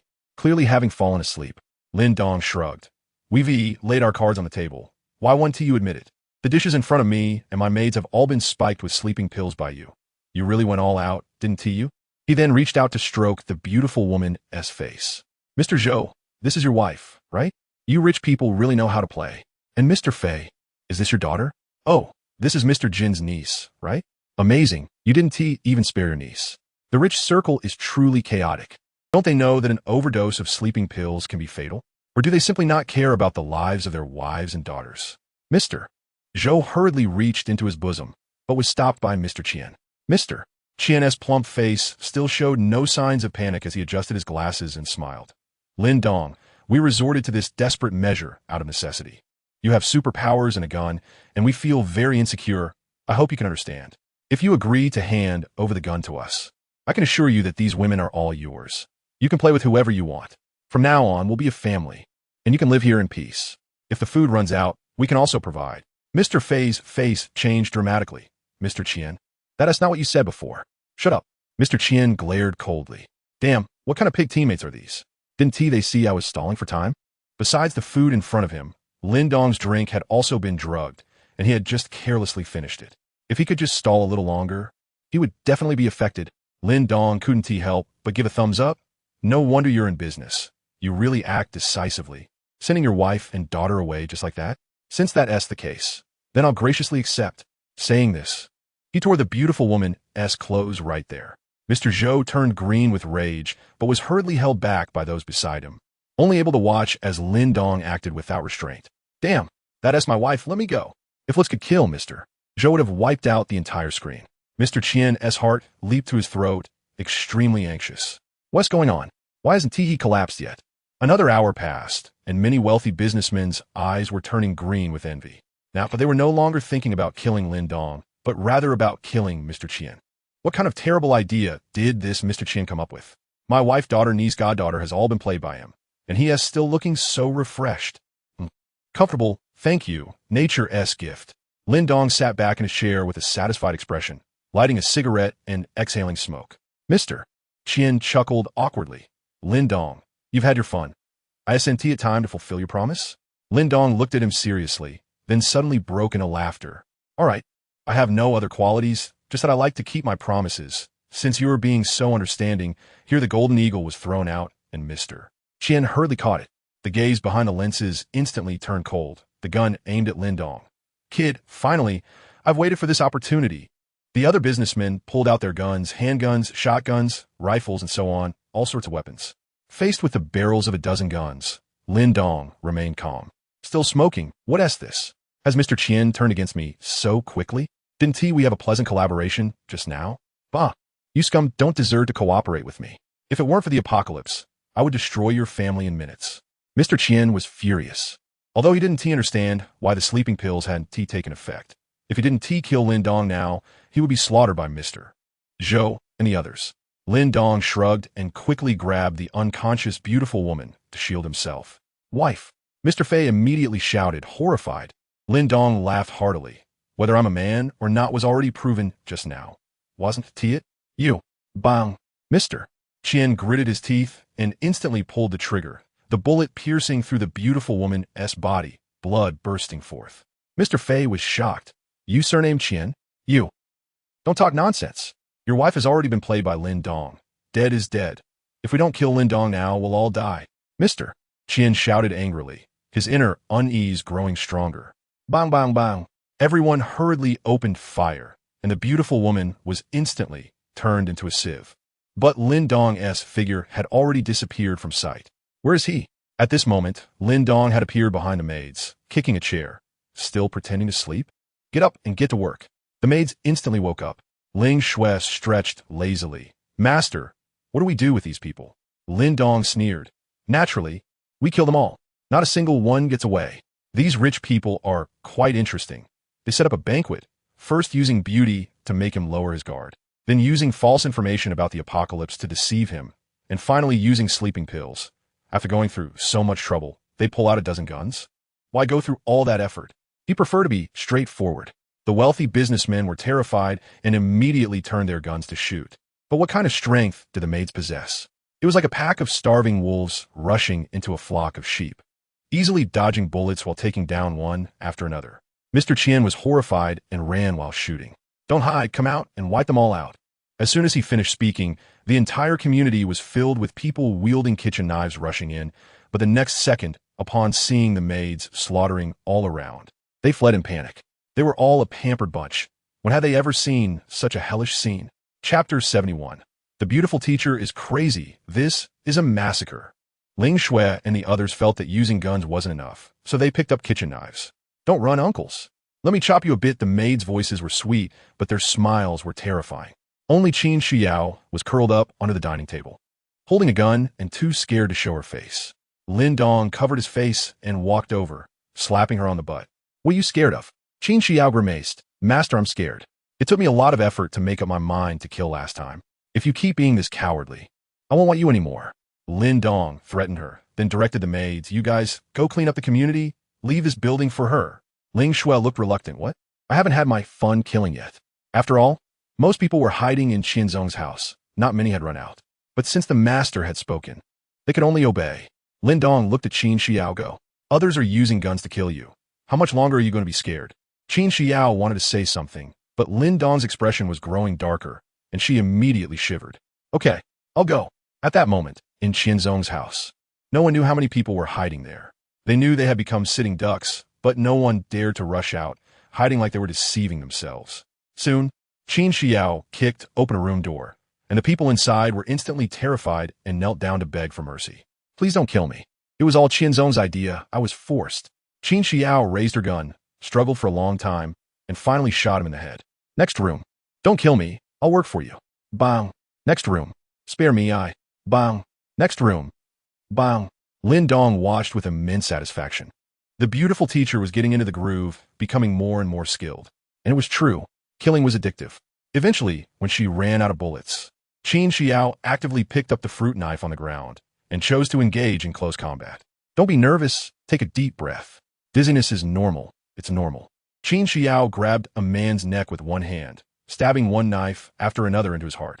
It wasn't until the man's heart was completely ruined that she tossed aside the corpse and reached out to stroke the hair of a nearby, terrified woman. "Don't scream." With a swift motion, the fruit knife sliced across the woman's neck. Not knowing how many people she had killed, Qin Xiao seemed to be possessed, her eyes bloodshot, and she arrived at the last room. Knock, knock, knock. The knocking sounded like the death knell. I know you're hiding in there. Open the door if you don't open it. I'll come myself." With a bang, the door was kicked open, revealing 3 people inside. Qianzong's goddaughter Jiangxi and Chen Yunqi. The 3 trembled as they looked at the blood-soaked Qin Xiao, and Chen Yunqi was particularly terrified. "Is this Teacher Qin? How did you become like this?" Qianzong was so scared that his legs shook like a sieve, raising his gun to shoot at Qin Xiao. Bang! Qin Xiao did not dodge or evade, letting the bullet hit her shoulder, but she showed no sign of pain, instead revealing a sinister smile. "You shot me. It hurts so much." Chen Yunqi was already so frightened that she was in a daze, her pants wet. "Oh my God, has Teacher Qin gone crazy?" Qianzong's fat body was drenched in sweat. Even the hand holding the gun was trembling, making it impossible to aim. As Qin Xiao stepped forward, Qianzong closed his eyes and kept pulling the trigger, quickly emptying the magazine. When he opened his eyes again, he found Qin Xiao had vanished. Where is she?" Turning around, he saw Chen Yunqi and Jiangxi trembling in fear, staring at what was behind him. Qin Xiao's red lips slowly approached his ear. "You aimed wrong. I'm right here." Qianzong quickly swung the gun backward. Qin Xiao swiftly raised her hand to catch it, wiped it clean, and tucked it into her bosom. "This is the master's gun." At the same time, Qianzong snatched the fruit knife from Jiangxi's hand and held it to Chen Yunqi's neck, shouting, "Don't come any closer. If you do, I'll kill her." This scene was indeed quite effective. Qin Xiao did not advance. "Brother Qian, what are you doing?" She never expected that the seemingly gentlemanly and dignified Qianzong would actually take her hostage. Qianzong shouted angrily, "What do you mean? Just stay still. I don't want to die." Bitch, it's all your fault for the false information that made me misjudge. Now everyone is dead, do you know that? Do you know? Chun Yunshi was confused by his shouting, showing a pitiful expression. This isn't my fault. I didn't know how you were going to deal with Lin Dong. It has nothing to do with me. Slap. Qianzong raised his hand and heavily slapped her face, causing her pretty face to swell up. It has nothing to do with you? You idiot. It's pointless to say anything now. If I die, you'll die with me. Chun Yunshi was numb. She had worked hard to escape from the lair of demons, only to encounter Qianzong and the others, thinking she had found a new backing. She was even considering how to enjoy the resources without letting Qianzong touch her. But unexpectedly, just one day had passed, and her backing had been completely dismantled by Lin Dong. No, even Lin Dong hadn't shown up. One teacher Qin was enough. Wait a minute. Isn't teacher Qin an ordinary person? Chun Yunshi suddenly jolted, realizing why Qianzong said her intelligence was wrong. Previously, she had personally stated that Liang Jihan and Qin Xiao were ordinary people. Now, she had single-handedly taken down so many people. How could this be considered ordinary? In shock, she looked at Qin Xiao and asked, Teacher Qin, when did you gain superpowers? Qin Xiao revealed a charming smile. Of course, it was given to me by the master.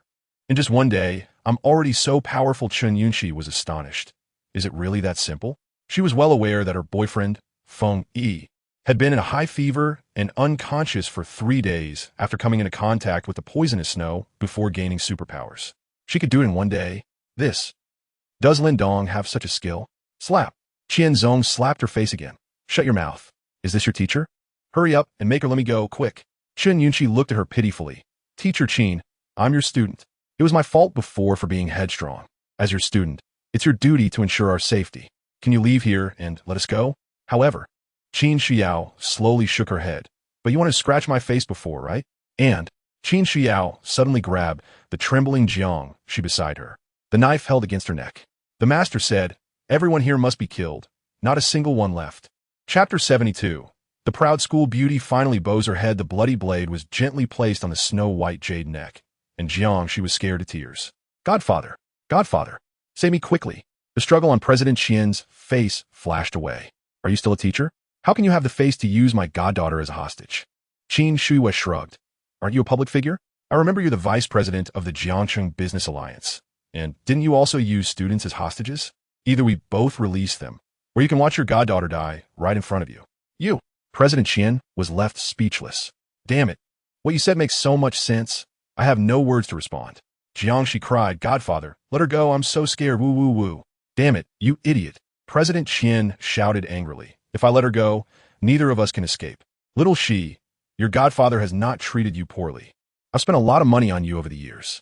Just consider it a sacrifice for your godfather.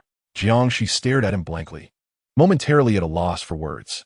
He is so heartless? Fatty Qian, are you even a man? This young lady dropped out and had an abortion for you. And you treated me as a business tool to be given to others. How can you do this to me? President Qian scoffed. Isn't this what a goddaughter is supposed to do? Do you really think my money is spent for nothing? Qin Shuiwa slowly said. It seems your godfather doesn't care much for you, so I can only apologize. The blade slowly glided across her neck, and Jiang, she struggled violently, her eyes fixed on President Qian as if she wanted to devour him.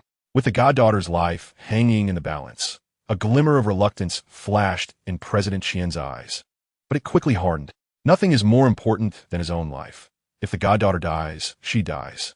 As long as he doesn't die, he can find another. At that moment, Lin Dong walked in. Is it not over yet?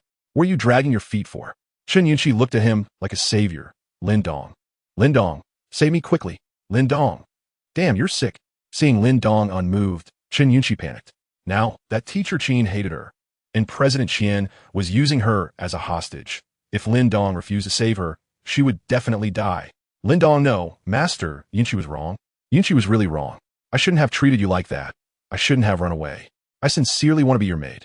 You could do anything to me. Just don't kill me. Please don't kill me. President Qian hurriedly said, Lin Dong, I haven't touched this bitch, as long as you let me go. I want to harm her. Lin Dong looked at Qin Shuiwa. What are you stalling for? Let us deal with them together. Both were horrified. Lin Dong was dead set on killing them. Damn bitch, useless. Seeing Qin Shuiwa ready to make a move, President Qian immediately pushed Chun Yunshi out and ran towards the window. Thud! Qin Shuiwa threw the fruit knife with force, instantly giving him a heart-piercing chill. President Qian stared blankly at the knife protruding from his chest, his eyes filled with unwillingness as he fell to the ground. Now, only Chen Yunqi was left.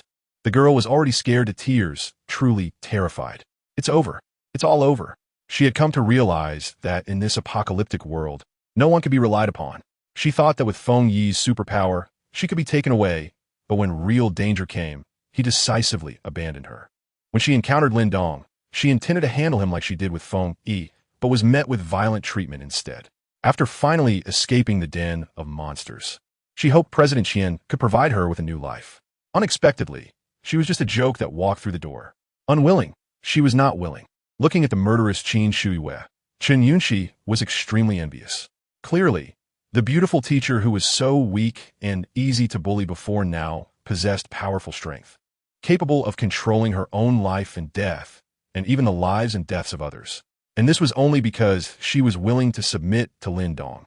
Thinking of this, Chen Yunqi gritted her teeth. Splash! She tore off her thick down jacket, letting the biting cold invade her snow-white skin. Master, Yunqi was wrong. Yunqi is willing to do anything for you, to be your servant. You could do whatever you want of me, just don't kill me, I beg you. Don't kill me.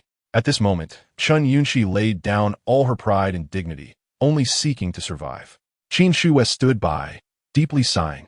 This foolish child, has she finally woken up now? At such times, all clever tricks are useless. Only powerful men and strength are the capital to live. Lin Dong leaned against the doorframe, revealing a mysterious smile. Oh, but who was it that said before that they would never become a dog for me? Even if it meant death, I still prefer your unruly demeanor. Get back to that. Bang, bang, bang. Chen Yunqi had completely given up, bowing heavily, her forehead smashing open, blood flowing down her face, making her pure and lovely features look terrifying. Yunqi was wrong. Yunqi will never dare again. Lin Dong coldly smiled as he pinched her chin. I can feel your sincerity, so I've decided to give you a chance to be an intern maid. Your duties, besides serving me, also include serving a few other maids. If you disagree, I'm willing. Master, you can arrange Yunqi as you wish. Then you better seize this opportunity well. Don't follow the old path of the last intern maid. Chen Yunqi paused, nervously asking, what did she do? Lin Dong chuckled, violation of rules. She got her head blown off, and the blood, the brain matter, it was a mess everywhere. Chen Yunqi trembled and bowed again. Master, don't worry. I will definitely be obedient. Good. After Shan Wanyue and the other maids cleared the entire neighborhood, they returned to the original building. Ling Shui jumped around happily. Yeah, I killed the most this time. Shin Wanyue smiled wryly. This roasted trotter's luck is really good. The master hasn't returned yet. He must still be at President Qian's building. Let's clean ourselves up first. Seeing Jiang Zhu a bit distracted, Liang Jihan asked in confusion, what is wrong with you?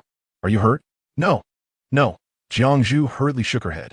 The reason for her distraction was that she saw a message from her fiancé. Beichen successfully awakened and became an ability user. Throughout the day, she was filled with anxiety, fearing that Xia Beichen would suddenly come to find her, only to discover that she had transformed into Lin Dong's appearance. With President as personality, he probably wouldn't accept it at all. Well, it seems no man would accept it. Being caught in the middle would be very awkward, but she had no way out. She had always been in a state of avoidance, but how long could she avoid it? Subconsciously, Jiang Zhu actually enjoyed this forbidden thrill, but she also knew this state wouldn't last long. Once Beichen and Lin Dong met, it would surely be a life and death situation.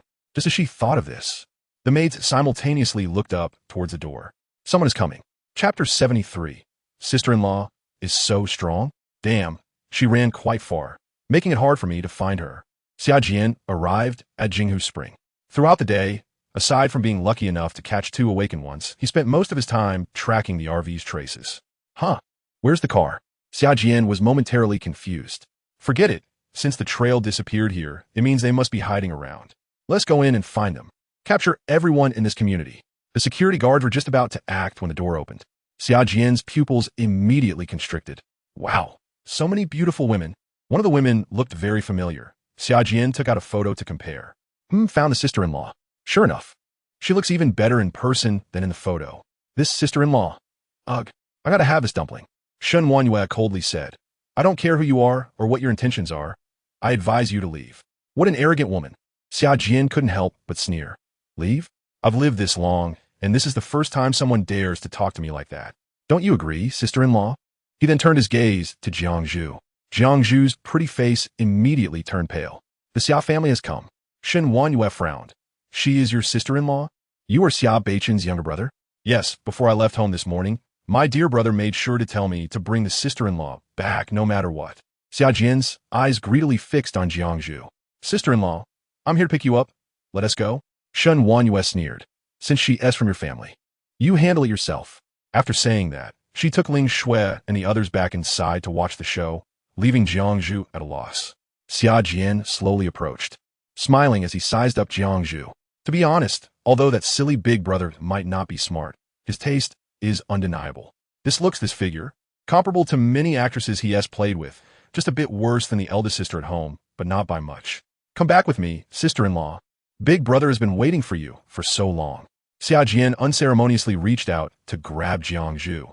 Jiangzhu quickly withdrew her hand and took a step back. Xia Jian, you should go back. Please tell Beichun that I'm not going back. From the moment she met Lin Dong, she completely lost the chance to return to Xia Beichun's side. Not going back. Xia Jian frowned, then sneered. Sister-in-law, if you do this, I can't report back. Jiangzhu bit her red lips, her eyes reddening. You should leave quickly. It's very dangerous here. If you still acknowledge me as your sister-in-law, trust me this once. It's not safe here. Hurry back. Regarding Beichun, when I have the chance, I will personally give him an explanation. Xia Jian snorted. Stupid bitch, you really think you can refuse me? I'm not only not leaving, but I'm taking you and those other girls with me. Jiangzhu was taken aback, suddenly furious to the point of trembling. Xia Jian, what nonsense are you talking about? This foolish child, don't court death. Ling Shui peeked her head out from behind the door. He wants to eat dumplings. He is not just called Xia Jian, he is also pretty despicable. Xia Jian laughed heartily, shamelessly proud. Little girl, you really understand me. I'll go easy on you later. Ling Shui coldly snorted and withdrew her head. He is dead meat. Xia Jian, this is your last chance. If you turn back now, there is still room for negotiation. Jiangzhu also realized that Xia Jian had no good intentions. And no matter how she tried to persuade him, he wouldn't listen. Is it time to resort to violence? Whoosh! An ice blade appeared in Xia Jian's hand. Enough with the nonsense. I hope your mouth is still this sharp later. He knew Jiangzhu was also an awakened one. So he wasted no time and attacked first. Jiangzhu leaned back to dodge, her pretty face turning cold. Since the other party is repeatedly courting death, she wouldn't hold back either. Oh, not bad at all. Xia Jian grinned. Another ice blade appeared. He slashed with both blades. Jiangzhu clenched her fists and smashed down heavily at the ice blade. Seeking death, Xia Jian sneered. His ice blade was much sharper than an ordinary steel knife. What a pity for the sister-in-law's beautiful hand. Crack! The flesh fist collided with the ice blade. The latter instantly shattered, countless ice shards flying everywhere. What? Xia Jian's pupils constricted. But Jiangzhu's fist continued to rush forward. In a split second, an ice armor formed on Xia Jian's chest, and with a loud bang, the flesh fist heavily struck his chest. A wild and tremendous force surged, and Xia Jian's eyes bulged out, his body flying backwards, carving a long trench on the ground. The security guards were instantly dumbfounded. Young Master Xia was knocked away. Cough, cough. Xia Jian struggled to get up from the ground, the ice armor already shattered, his expression extremely grim. If it weren't for the ice armor blocking it, that punch would have pierced him through. What are you still standing there for? Kill her. The security guards hurriedly drew their guns to shoot. Jiangzhu's face was cold, her figure leaping high, then crashing down heavily. Bang! One security guard was instantly turned into mush. These were all ordinary people with absolutely no strength to resist. Liang Zihan was taken aback. Jiangzhu has gone mad, attacking her in-laws so ruthlessly. Shen Wanyue coldly huffed. Have you ever seen a sister-in-law targeted by a younger brother-in-law? Killing her is just right. Ling Shui laughed. I've seen it in Japanese movies. That plot is so thrilling. What if Xia Jian really captures Jiangzhu? Will we get to see the live show? Shen Wanyue rolled her eyes. You want to see the master wearing a green hat? Ling Shui quickly shook her head. Don't talk nonsense, I retract that. Liang Zihan internally began to feel wary. These women, apart from their bloodthirstiness, were also not well-intentioned towards each other. She had to be extra careful. In just a moment, Jiangzhu had already taken out more than a dozen security guards, leaving only the shocked younger brother-in-law. I told you, if you had left earlier, you might not have died. Jiangzhu felt very sad. This way, she had completely severed ties with the Xia family. Shen Wanyue, you are so cruel. But why is there a sense of relief in her heart? Perhaps after finally making a choice, that feeling of entanglement and anxiety has disappeared. Xia Jian trembled all over, incredulously asking why. Why are you so strong? According to the information from the Foundation, most awakened ones outside are sea level and have no special abilities. Although he was also sea level, possessing ice-type abilities, making his combat power very strong. But damn it, sister-in-law, this strength is a bit excessive, right? Previously, he had planned to capture Jiangzhu, enjoy her first, and then bring both Jiangzhu and Lin Dong back to the Xia family. That way, Xia Beichun would be utterly humiliated. The fiancé of the future family heir mixed with commoners, the family head would never tolerate it. But unexpectedly, sister-in-law, is this strong? Chapter 74. The Tragedy of the Xia Family. The star is angry. Xia Jian cursed the Foundation countless times in his heart, while activating his powers to form a sled of ice beneath his feet. Can't win. Preparing to escape. Jiangzhu saw through his intention, sighed with a complex expression, and suddenly vanished from the spot. Damn! Xia Jian was taken aback and immediately turned to run. But that blood-stained little pink fist, carrying a terrifying momentum, slammed heavily towards his head. Bang! Blood and brain matter splattered everywhere. The watermelon was smashed. Jiangzhu stared blankly at the sky, allowing the blood to drip onto her body. Her eyes reddening as she covered her face and began to cry. Not for Xia Jian's sake, but for the self who once loved Xia Beichun. There's no going back. The last trace of hope and wishful thinking hidden deep in her heart completely dissipated. From now on, she would no longer be Xia Beichun's fiancée. She would only be Lin Dong's dog. The master is her everything. Huh? What's she crying about over there? Lin Dong suddenly returned and saw several maids huddled at the door watching Jiangzhu, who was crying uncontrollably outside, with curiosity. The maids hurriedly turned around, and then all of their pupils dilated as they gasped. Not to mention Qin Xiao, who was covered in blood. But what was that on the master's shoulder? It looked like a person, but this is too tragic. Is the master a mad bull? So capable of destruction? Shen Wanyue quickly collected her thoughts and said, Master, the Xia family has come looking for you. After hearing the maid's report, Lin Dong smiled wickedly at her. Maid, you really understand. He naturally understood that Shen Wanyue was forcing Jiangzhu to completely sever ties with the Xia family. Instead of serving the master while still thinking about her fiancé all day long, Ling Shui asked softly, Master, who is this you're carrying? Oh, that foolish college student. Lin Dong tossed Chen Yunxi, who was slung over his shoulder, to her. From now on, she would be a trial maid. You all take her to wash up and rest. If she dares to act like before, just kill her. Ling Shui took her over, unable to help but stick out her tongue. She originally thought she had a good grasp of the master's abilities. Now it seems she is still too young. Maid 6, Chen Yunxi, measurements, 36 C minus 14 minus 32, system rating, 84, current strength, level 3. Maid set, none. Overall, the campus belle is still quite appealing, but unfortunately, her physique is too poor. To pull a wave of level progress, Lin Dong worked quite hard. The result was that Chen Yunxi almost followed her mother's old path. However, today's unexpected delight is still the beautiful teacher. Who would have thought the female teacher actually has two faces? In her normal state, she is gentle and delicate, appearing pure and kind. Who would have guessed that when it comes to killing, she is so wildly psychotic with a strong personality?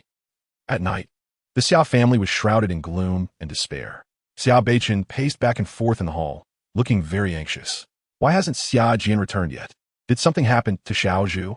In the morning, the 7 members of the Xia family set off with high spirits.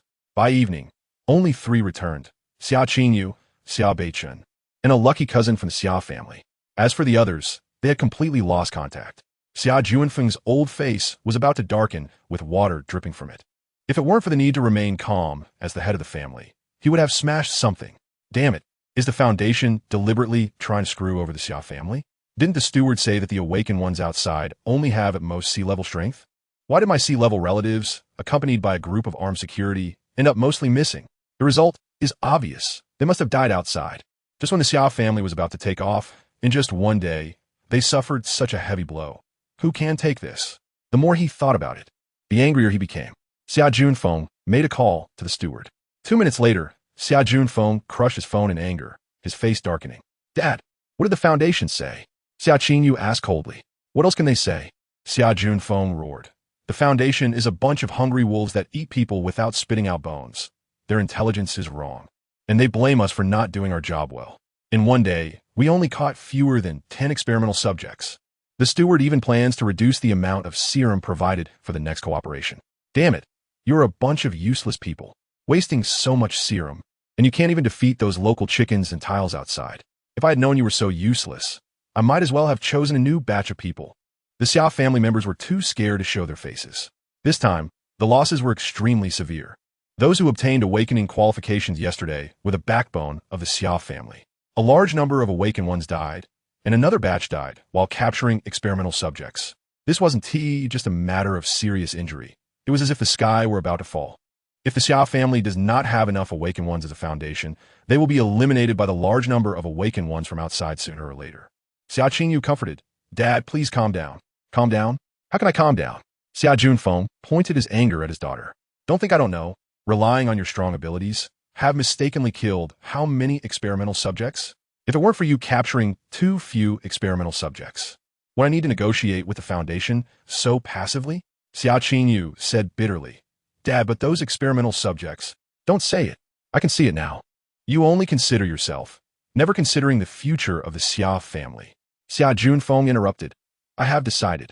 We will continue the marriage alliance between the Xia family and the Yun family."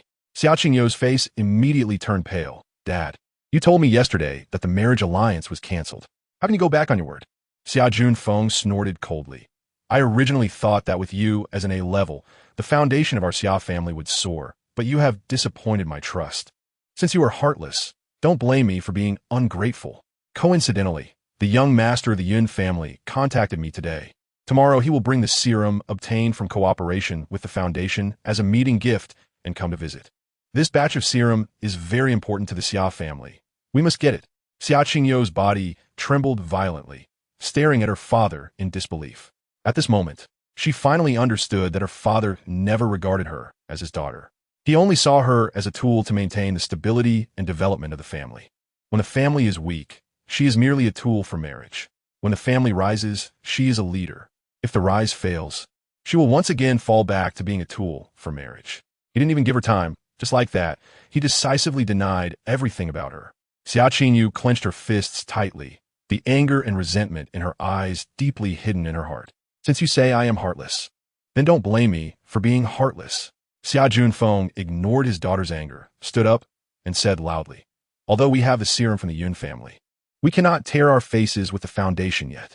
Tomorrow you three continue to go out and capture experimental subjects for me. Certain individuals, I hope you can handle it." Chapter 75. Hell Demon sat in her room. Xia Qingyu's eyes were venomous as she contemplated something. Suddenly, footsteps approached. "Knock, knock, knock, sister, are you asleep?" It was Xia Beichen. Xia Qingyu opened the door with a blank expression. "What is it?" Seeing her sister's bad mood, Xia Beichen revealed a silly smile and squeezed in.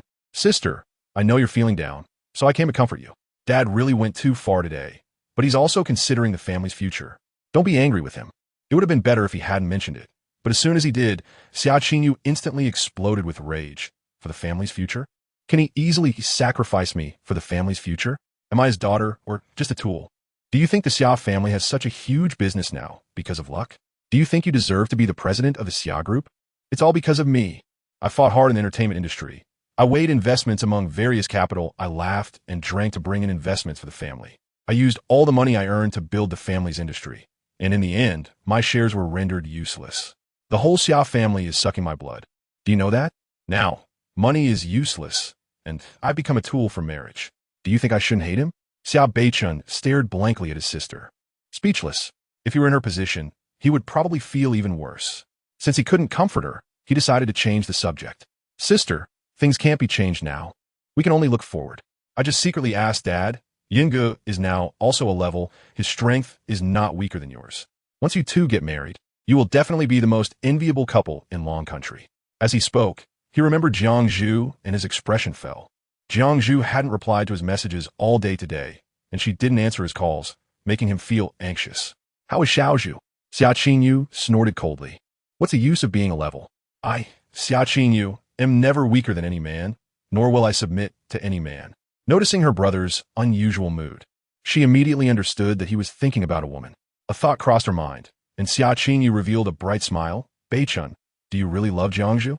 Xia Beichun's expression became serious. Sister, I will only marry her in this life. Since that's the case, Xia Qingyu said leisurely, then I'll help you with this. Really? Xia Beichun's eyes lit up.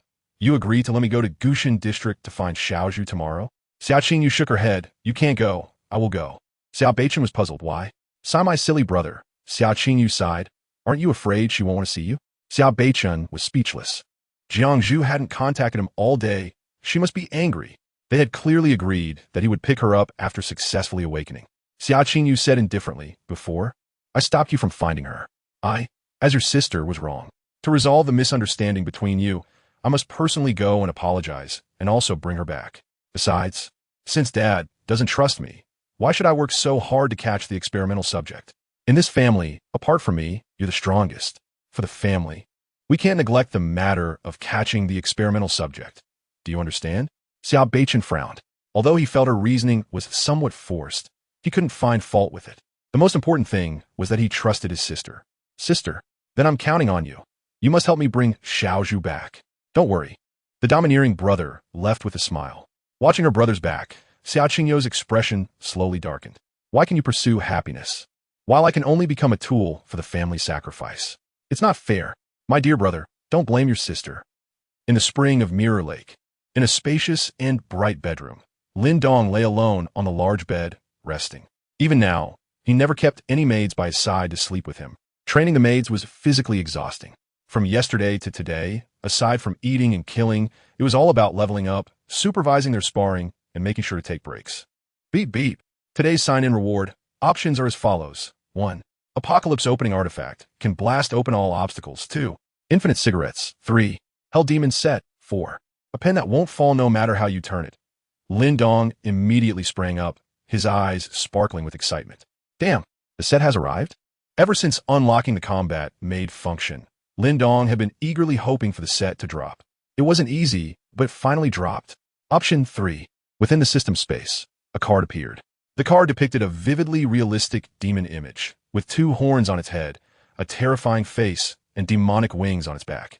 Looking extremely fierce and imposing. Hell Demon Set. Can be worn and removed by the host or any maid. Can be re-worn after removal. Set effect. After wearing. Can transform into a Hell Demon at will, without time limit, and will gain demonic power based on the wearer's own abilities. P.S. Maid wearing the set cannot attack the host. The introduction was quite simple. However, it didn't specify what the demonic power actually did. I'll find out by trying. Lin Dong took out the card, excitedly licking his lips. Use. In an instant, a thick, viscous black aura enveloped his body, and black light erupted from within Lin Dong, intertwining with the black mist. Breathing became heavy. Lin Dong's eyes turned crimson, and horns sprouted from his forehead. Whoosh! 2 enormous demon wings, each about 3 meters long, spread out. The black mist began to slowly retract into his body, completing the transformation into a demon. Did I grow taller? Lin Dong opened his eyes. His first reaction was that he was now higher off the ground. Originally a height of around 8 meters. He was now over 2 meters tall. His entire body was covered in black and red armor, and the skin beneath the armor had become extremely sturdy and dark, exuding a sense of power. Not bad. Not ugly, Lin Dong commented while looking in the mirror. Although his eyes had turned red and he had horns, his face was still his original handsome face, just a bit darker. The 2 large wings on his back flapped gently, instantly creating a whirlwind in the room, moving as if they were part of his body. Boom! Demon Lin Dong broke through the window and flew into the sky. Oh ha ho ho ho ho, Lin Dong shouted excitedly. I can fly now. With a flip of his wrist, a massive demon scythe over 3 meters long appeared, and with a casual swing, the blade light shot out. Lin Dong carefully felt that, besides flying and having a built-in weapon, this demon set significantly enhanced his physical abilities, increasing his combat power by a whopping 10 times. Wonderful. Truly wonderful. The only drawback was that although it was unlimited in time, it would consume energy. However, it was not a big deal. At his level, he could use it for half an hour. Chapter 76. The Demon Set loved by maids. After experiencing the power of the Demon Set, Lin Dong returned home. The maids were nearly frantic, thinking Lin Dong might have encountered an enemy attack. How terrifying could the enemy be if he and T returned for such a long time? Oh, master, where have you been? Chun Yunshi rushed over first, her face full of concern. The other maids thought, damn, this newcomer is also a green tea bitch. Really knows how to act. Ling Shui was so angry that her nose twisted. She actually stole my job. Lin Dong was in a good mood, and didn't he blame them for barging into his bedroom. It's nothing, I went out to test a good thing. He glanced around at the maids, considering whom to test this set on. Based on their personalities, Chen Yunxi was undoubtedly the most suitable. She was a little demon.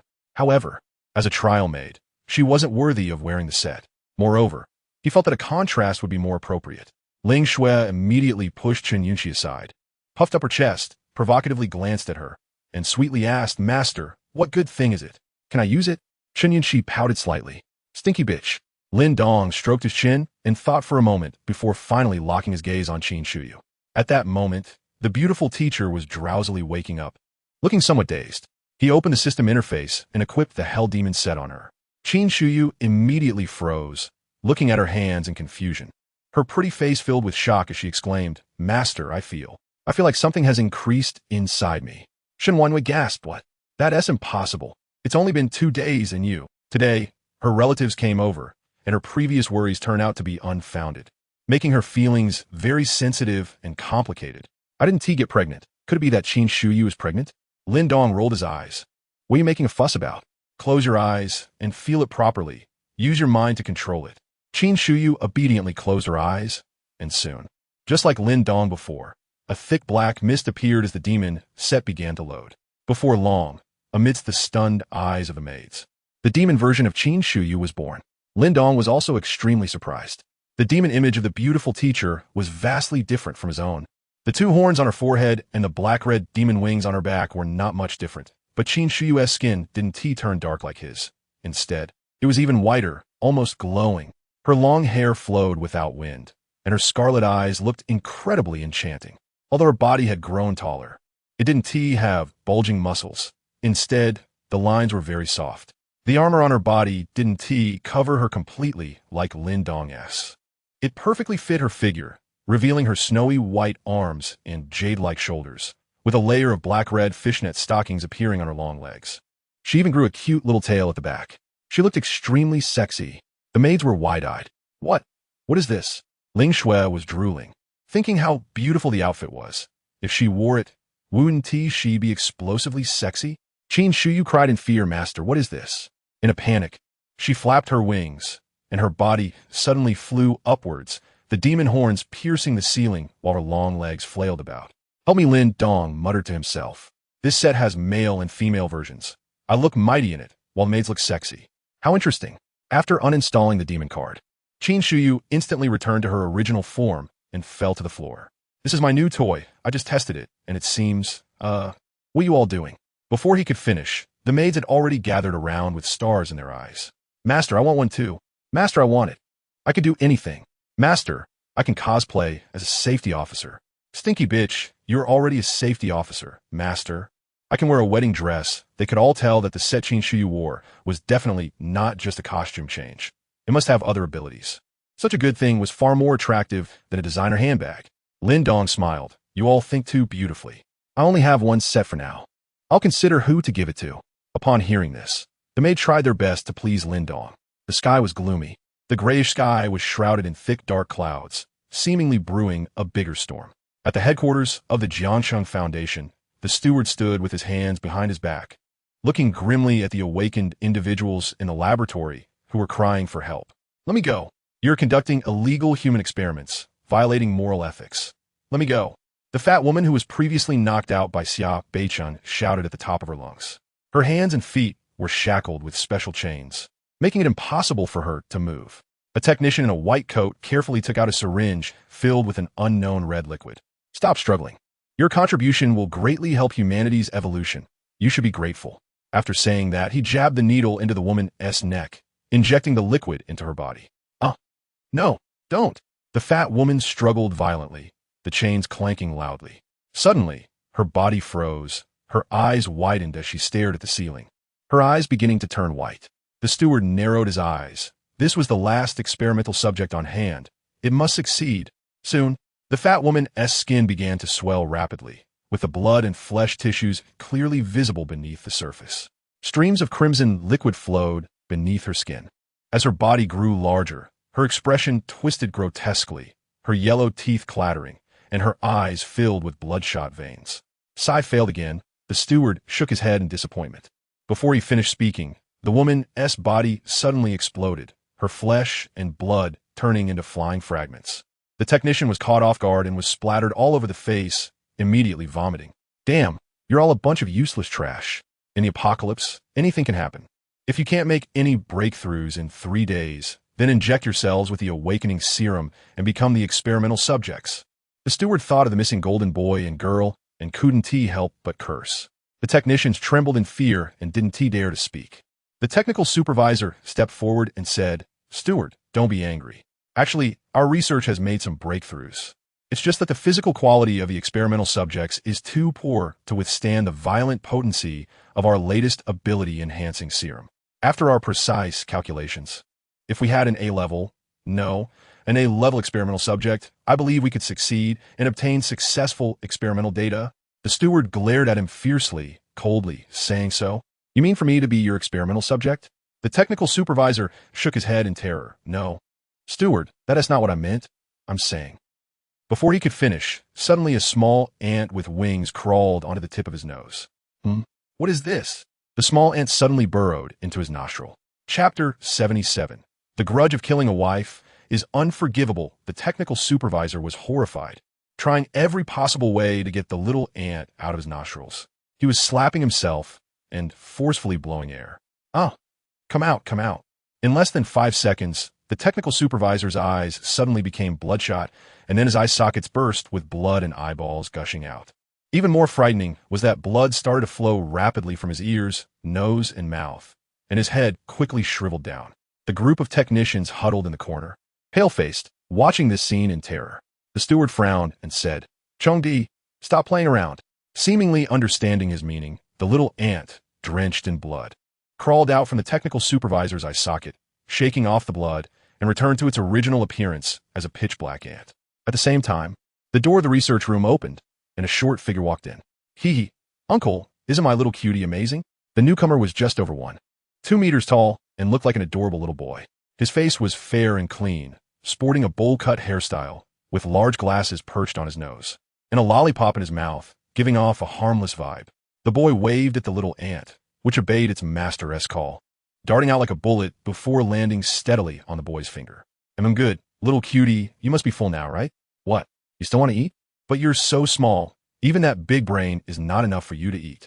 The boy said, "All right, I'll help you pick another one. Let us see whose brain is more delicious." The boy showed a naive and adorable smile as he selected his target. The technicians looked at the little boy with pleading and desperate expressions, hoping to escape disaster. The steward coldly said, "Enough, these people are still useful. If you want to feed your pet, go to the garbage room. There are plenty of discarded experimental subjects in there for you to eat." He added, "And here, call me steward." Chong-di was his nephew, 20 years old this year. Before the apocalypse, Chong-di had suffered from a rare disease that left him looking like this little boy for his entire life. Years of illness had twisted Chong-di's psyche, and after gaining powers in the apocalypse, he became even more twisted, now making his little ant specifically feed on human brain matter. He was a little pervert. If he weren't his elder, the lawless Chong-di would have probably wreaked havoc throughout the Foundation's headquarters by now. Chong-di pouted, looking unwilling. "Uncle, those discarded experimental subjects are all dead, and some even had their heads blown off. My little cutie can't eat cold stuff. It'll get diarrhea." The steward couldn't help but roll his eyes. "Damn it, your mutated little ants are all like monsters. They can't get diarrhea, can they?" He continued, "All right, be good, or I'll take away your game console." "Fine." Chong-di seemed to have been hit at his soft spot, pitifully putting the little ant back into his sleeve. Just as he was about to leave, Chong-di suddenly asked, "By the way, uncle, where is Aunt Xiaoyu? I've told you several times, call me steward." "Okay, uncle, do you know where Aunt Xiaoyu is?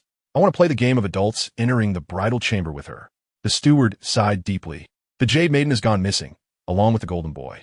Chong-di's expression changed. "What? Even Uncle Nyoto has gone missing? Were they killed?" "Probably. Otherwise, they wouldn't have been silent for so long." The steward's eyes darkened. "What kind of existence is in the ancient mountain area that has caused me to lose 3 important members in a row?" Chong-di's expression instantly turned murderous. "I promised Aunt Xiaoyu that when I grow up, I would marry her." "Uncle, who killed them? I want to take revenge for my wife." The steward. "Damn it, There are too many points of contention. I don't even know where to start complaining. He continued, you don't need to worry about this. I will continue to send people to investigate their whereabouts. No way. I want to take revenge for my wife. Stop messing around. If you keep it up, I'll take away your game console. Take it if you want. The grudge of killing a wife is unforgivable. Uncle, if you don't tell me who killed them, I'll let my little cutie eat everyone here. Chongdi's expression was incredibly serious. You can't stop me, uncle. The steward felt a headache coming on. Once his big nephew went berserk, he really couldn't stop him, unless he could bear to kill his big nephew. Because Chongdi was also a level and had a special ability, he was most suitable for infiltration and group battles. Due to his size, Chongdi had been mocked countless times since childhood, making him extremely sensitive and easily angered. Coincidentally, the Golden Boy and the Jade Maiden were also perverts who took advantage of his unguarded moments to win over his big nephew. Therefore, Chongdi had an exceptionally good relationship with this couple. This mess. I also don't know who killed them.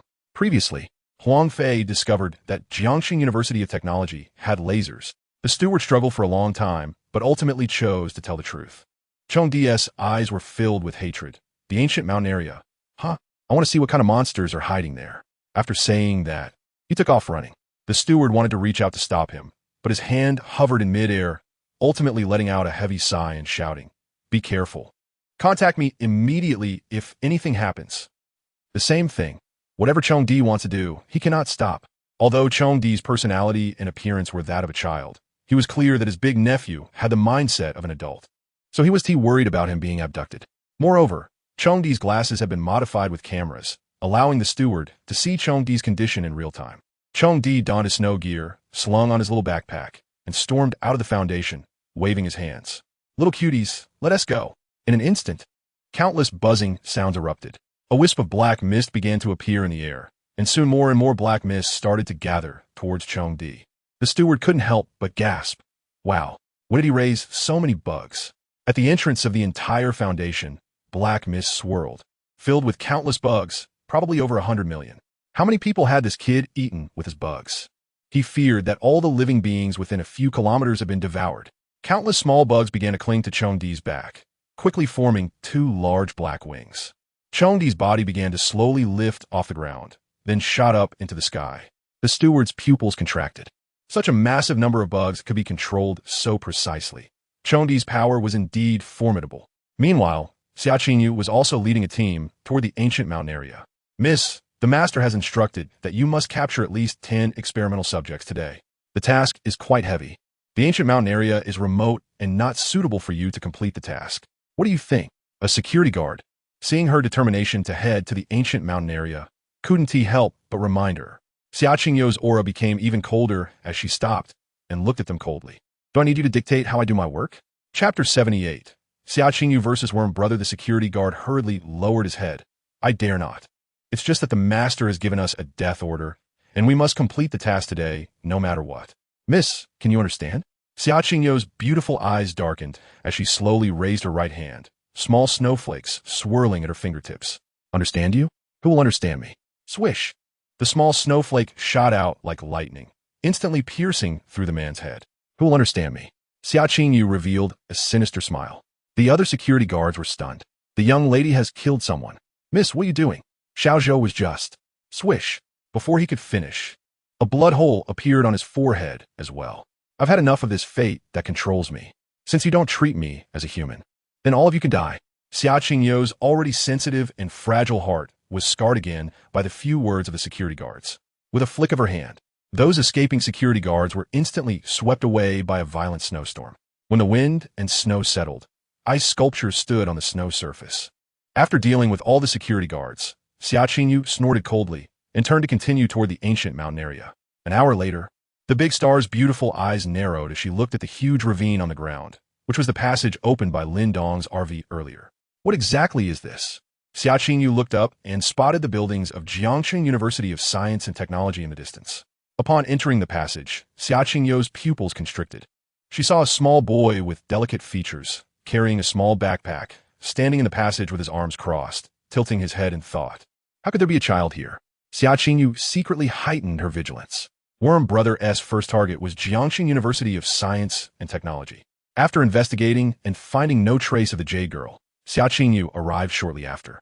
Seeing a stranger appear, Worm Brother's eyes lit up as he raised his right hand to greet her. Hello, sister. Do you know what kind of vehicle opened this road?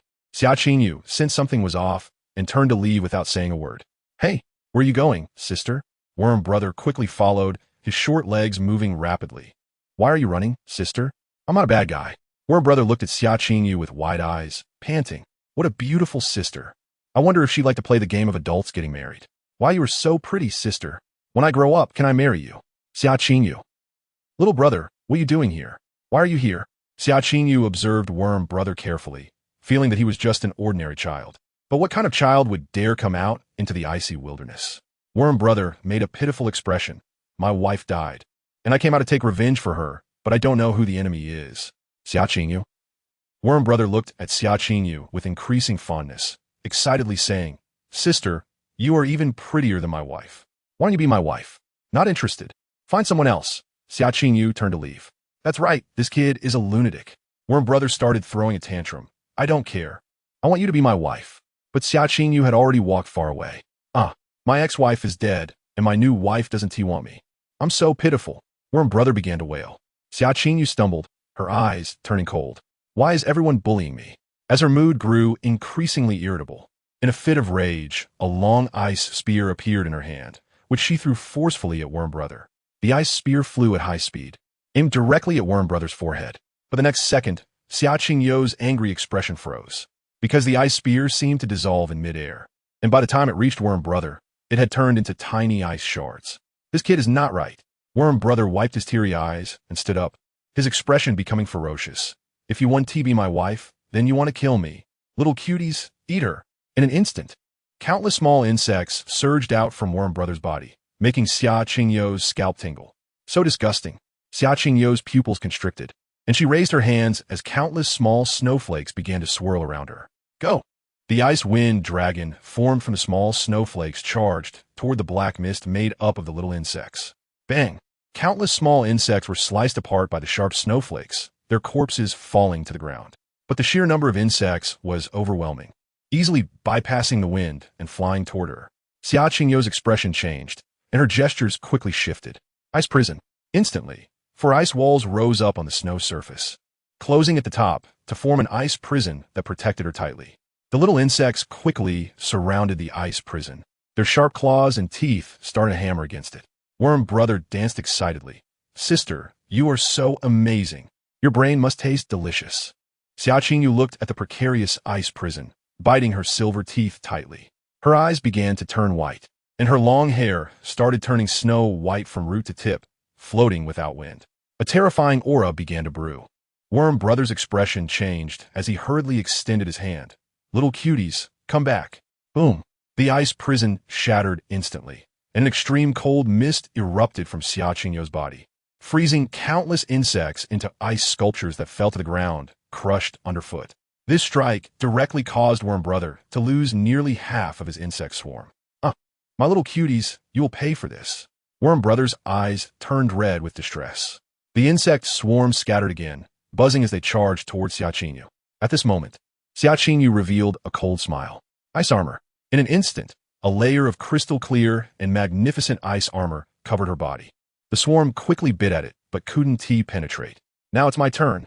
Xiaqingyu grinned, flipping her wrist as an ice spear rapidly took shape. Relying on the ice armor's strong defense, she broke through the insect swarm's blockade and charged toward Worm Brother.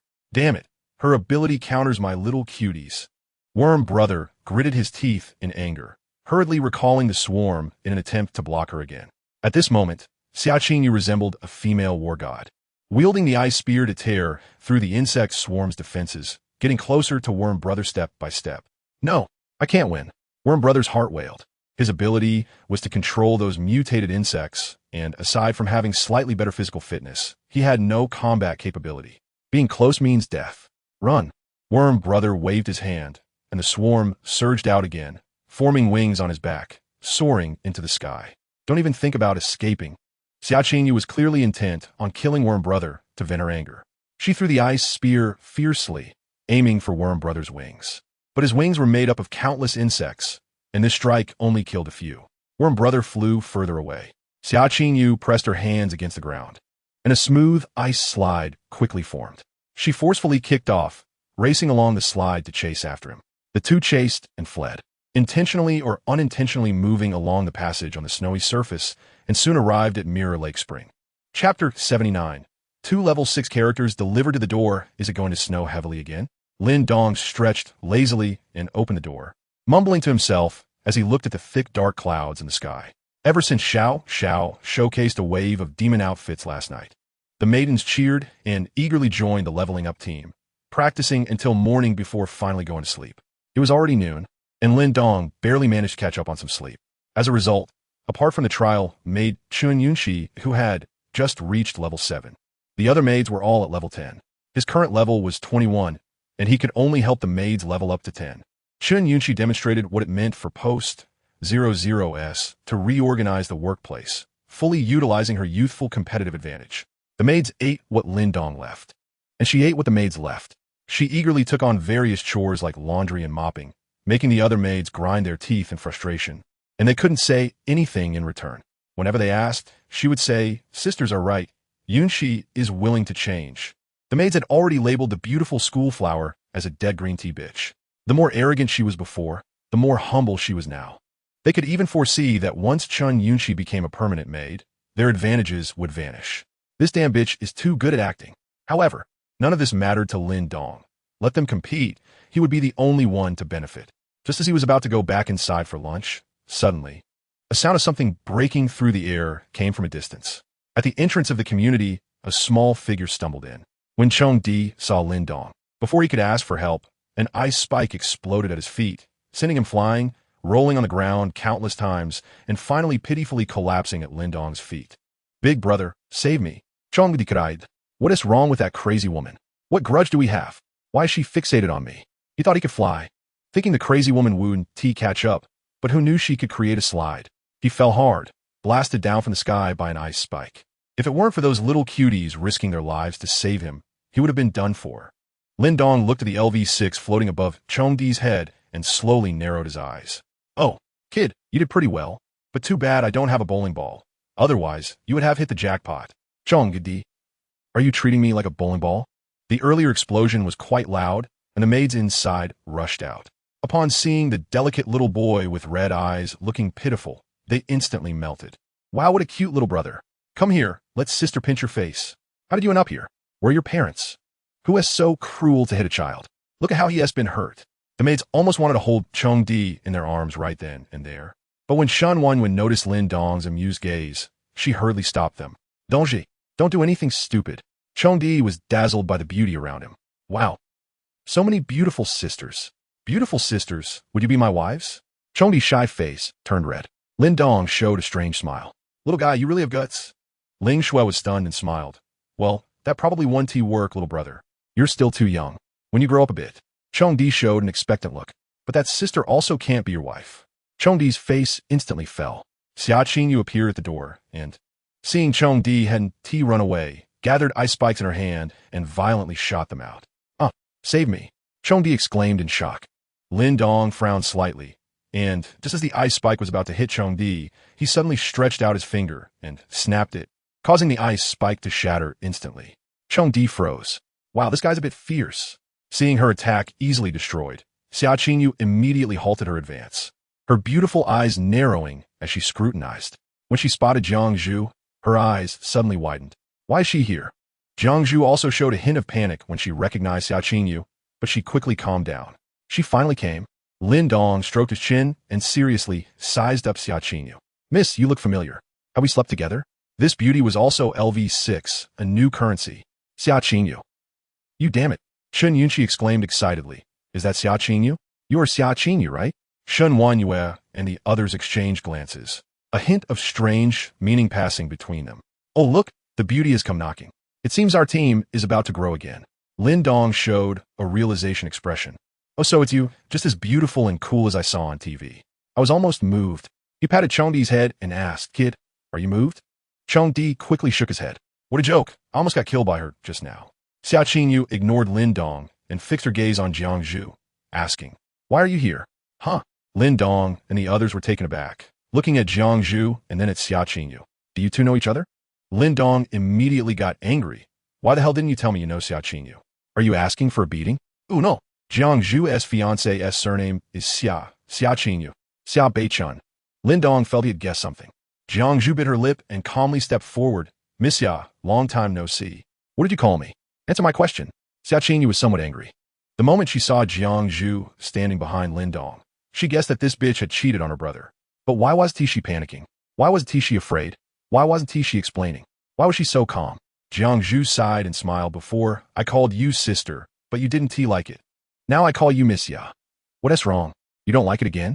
As for why I'm here, I don't need to explain anything to you. Xia Qingyu's chest heaved with anger. So now you want to even pretend, huh? Do you deserve Beichun's weight? Do you know how much pressure he has endured for you? How much effort he has put in? You damn bitch, how dare you cheat on my brother? Lin Dong clapped his hands, solving the mystery. This is the confrontation between the fiancé, and the sister-in-law. A flicker of pain flashed in Jiang Zhu's eyes, and after taking a few deep breaths, her expression became calm. I know I've let Beichun down, but things have happened, and I want to make any excuses or defend myself. Please tell Miss Xia when you go back that Xiao Zhu is dead. Chun Yunqi secretly rolled her eyes. Compared to you, I'm nothing. You are the real slut. An indescribable anger swept through Xia Qingyu, and she forced herself to calm down, her tone icy as she said, I want to let you die. I will make you kneel before Beichun and let him see with his own eyes what kind of woman he longs for, sharing a husband with other women.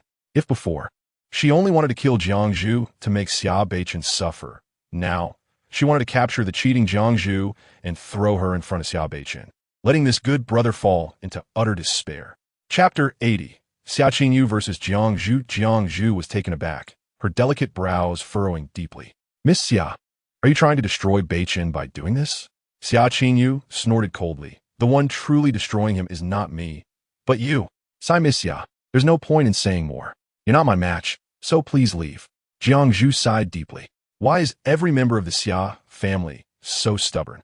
Yesterday, it was Xia Jian. Today, it's Xia Qingyu, one after another, insisting on jumping into the devil's den. She was risking punishment from her master, repeatedly trying to persuade her to leave, and she had already shown her utmost kindness. If she still insisted, the outcome would likely be quite tragic. Xia Qingyu seemed to have heard the most ridiculous joke in the world. Unable to help but sneer. It seems your good luck in gaining extraordinary abilities has made you blind. I'm not your opponent. She was truly fed up. One after another, they belittled her, and her fragile, sensitive pride was once again severely wounded.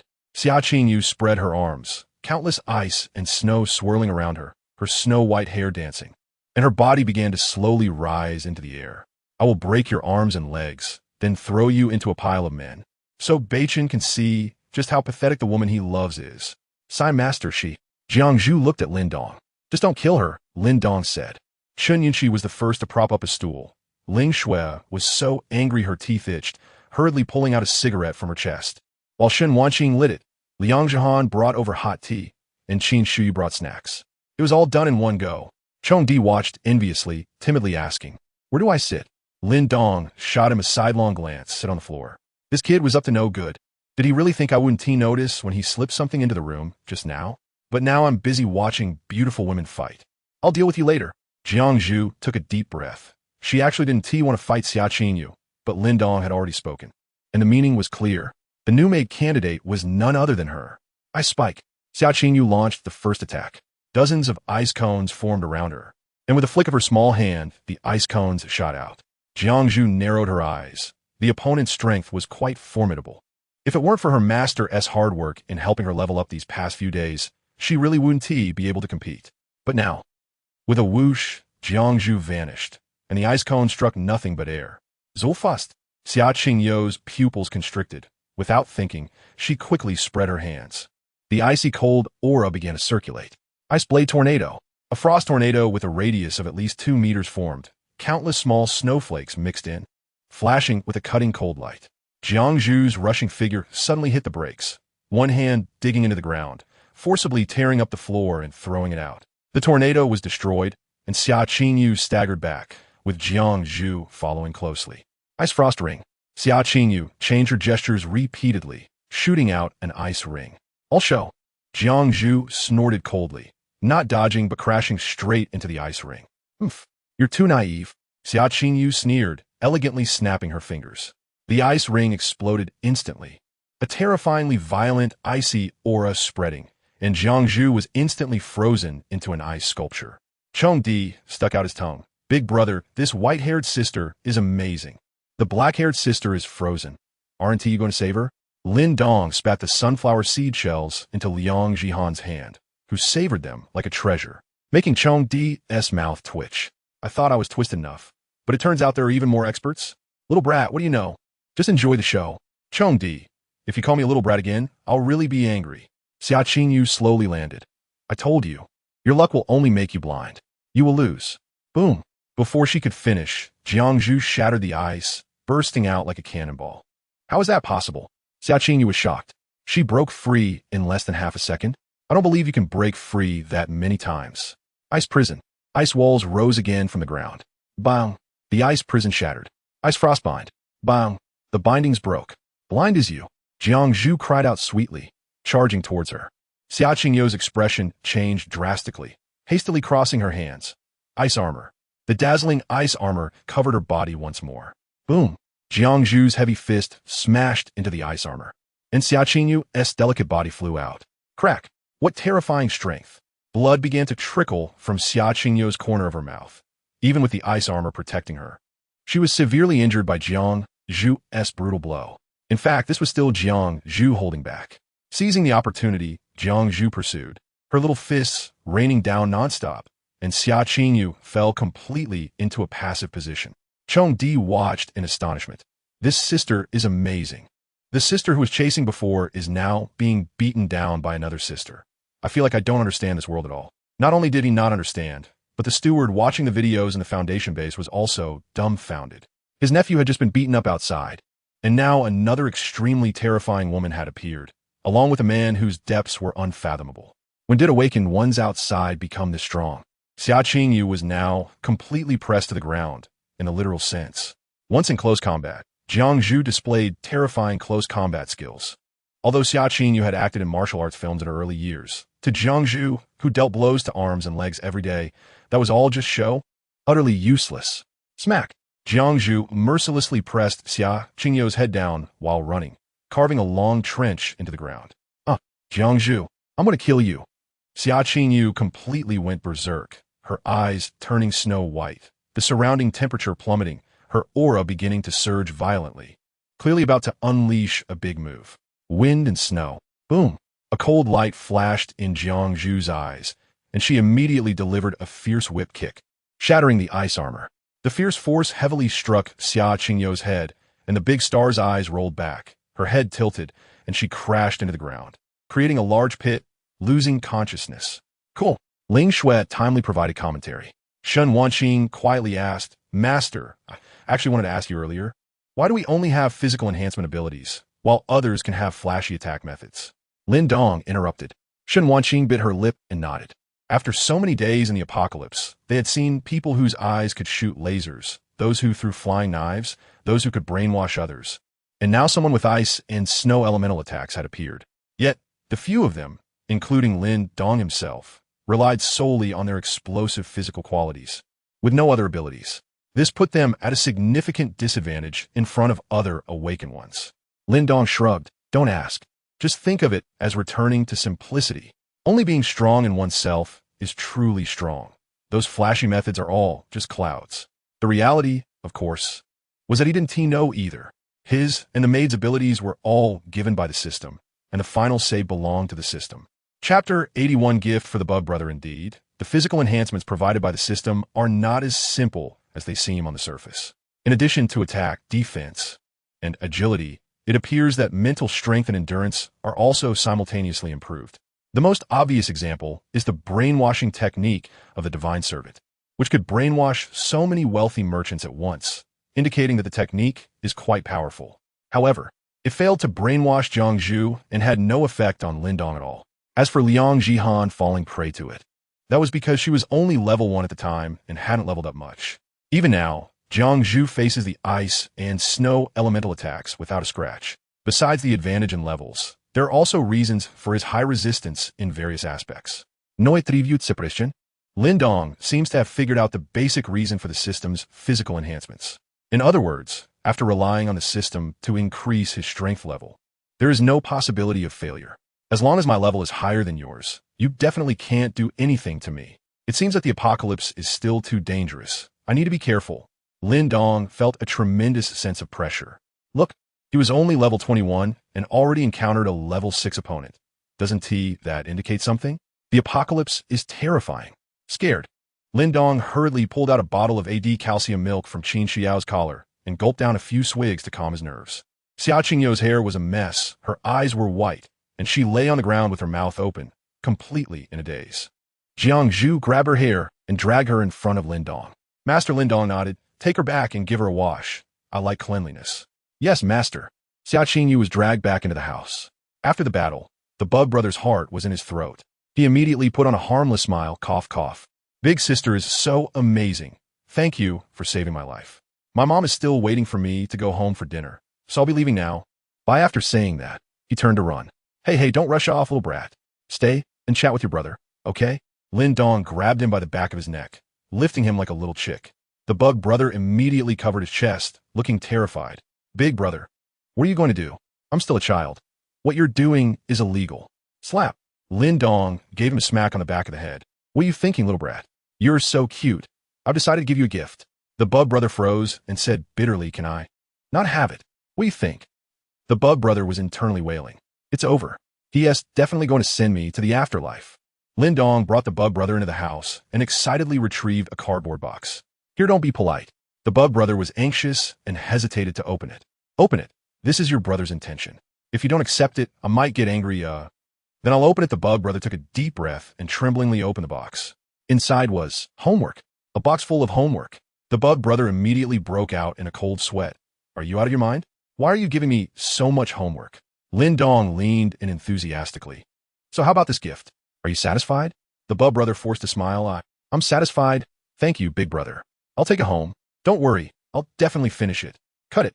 You little brat are the most playful. Stay here and do it. Finish it before you go home. Lin Dong pressed the Bug brother's head down. Look, this sister is a teacher. Shall I leave her here to tutor you? He pointed at Qin Xiao. The beautiful teacher immediately straightened her expression. Don't worry, master. I will supervise the little brother to finish. No finishing, no food. Bug brother. Okay. I'll do it. MHM good. Stay for dinner tonight. Your brother has something to do and will come back to see you later. Lin Dong showed a satisfied smile and left with the other maids. The Bug brother opened the homework with a face full of despair. The first question. Question: Xiaoming has 60 yuan, spent 20 yuan on snacks at the supermarket. How much should the cashier give back to Xiaoming? It's just elementary school homework. What is so difficult about it? The Bug brother confidently wrote down 40. Slap. Qin Xiao slapped the table, her expression stern. Wrong answer. Review the question. Bug brother. What did I go wrong? ISNT 60 minus 20 equal to 40? Qin Xiao pushed up her glasses and explained. This question is a classic trap question with multiple solutions. First, Xiaoming brought 3 20s, so he could pay directly without needing change. Second, Xiaoming brought 6 10s, so. Third, the Bug brother was dumbfounded. What the heck? When did elementary school homework become this ridiculous? Suddenly, the Bug brother's expression changed as a tiny bug quietly crawled back to his feet. This was a reconnaissance bug that had just explored the entire neighborhood and, by the way, discovered the cold bodies of the Golden Boy and Jade Girl in the basement. The Bug brother was instantly furious.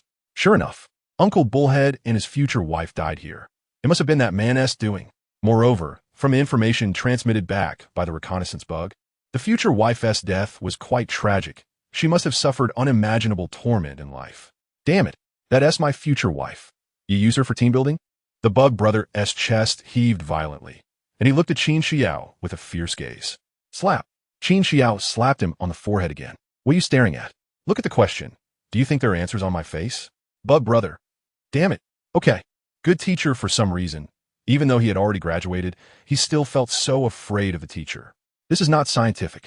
Master, you're so devilish, letting the little brother write so much homework. Ling Shui covered her mouth and chuckled, thinking of the Bug brother's pitiful little expression, which was simply adorable. Shun Wanyue shook her head.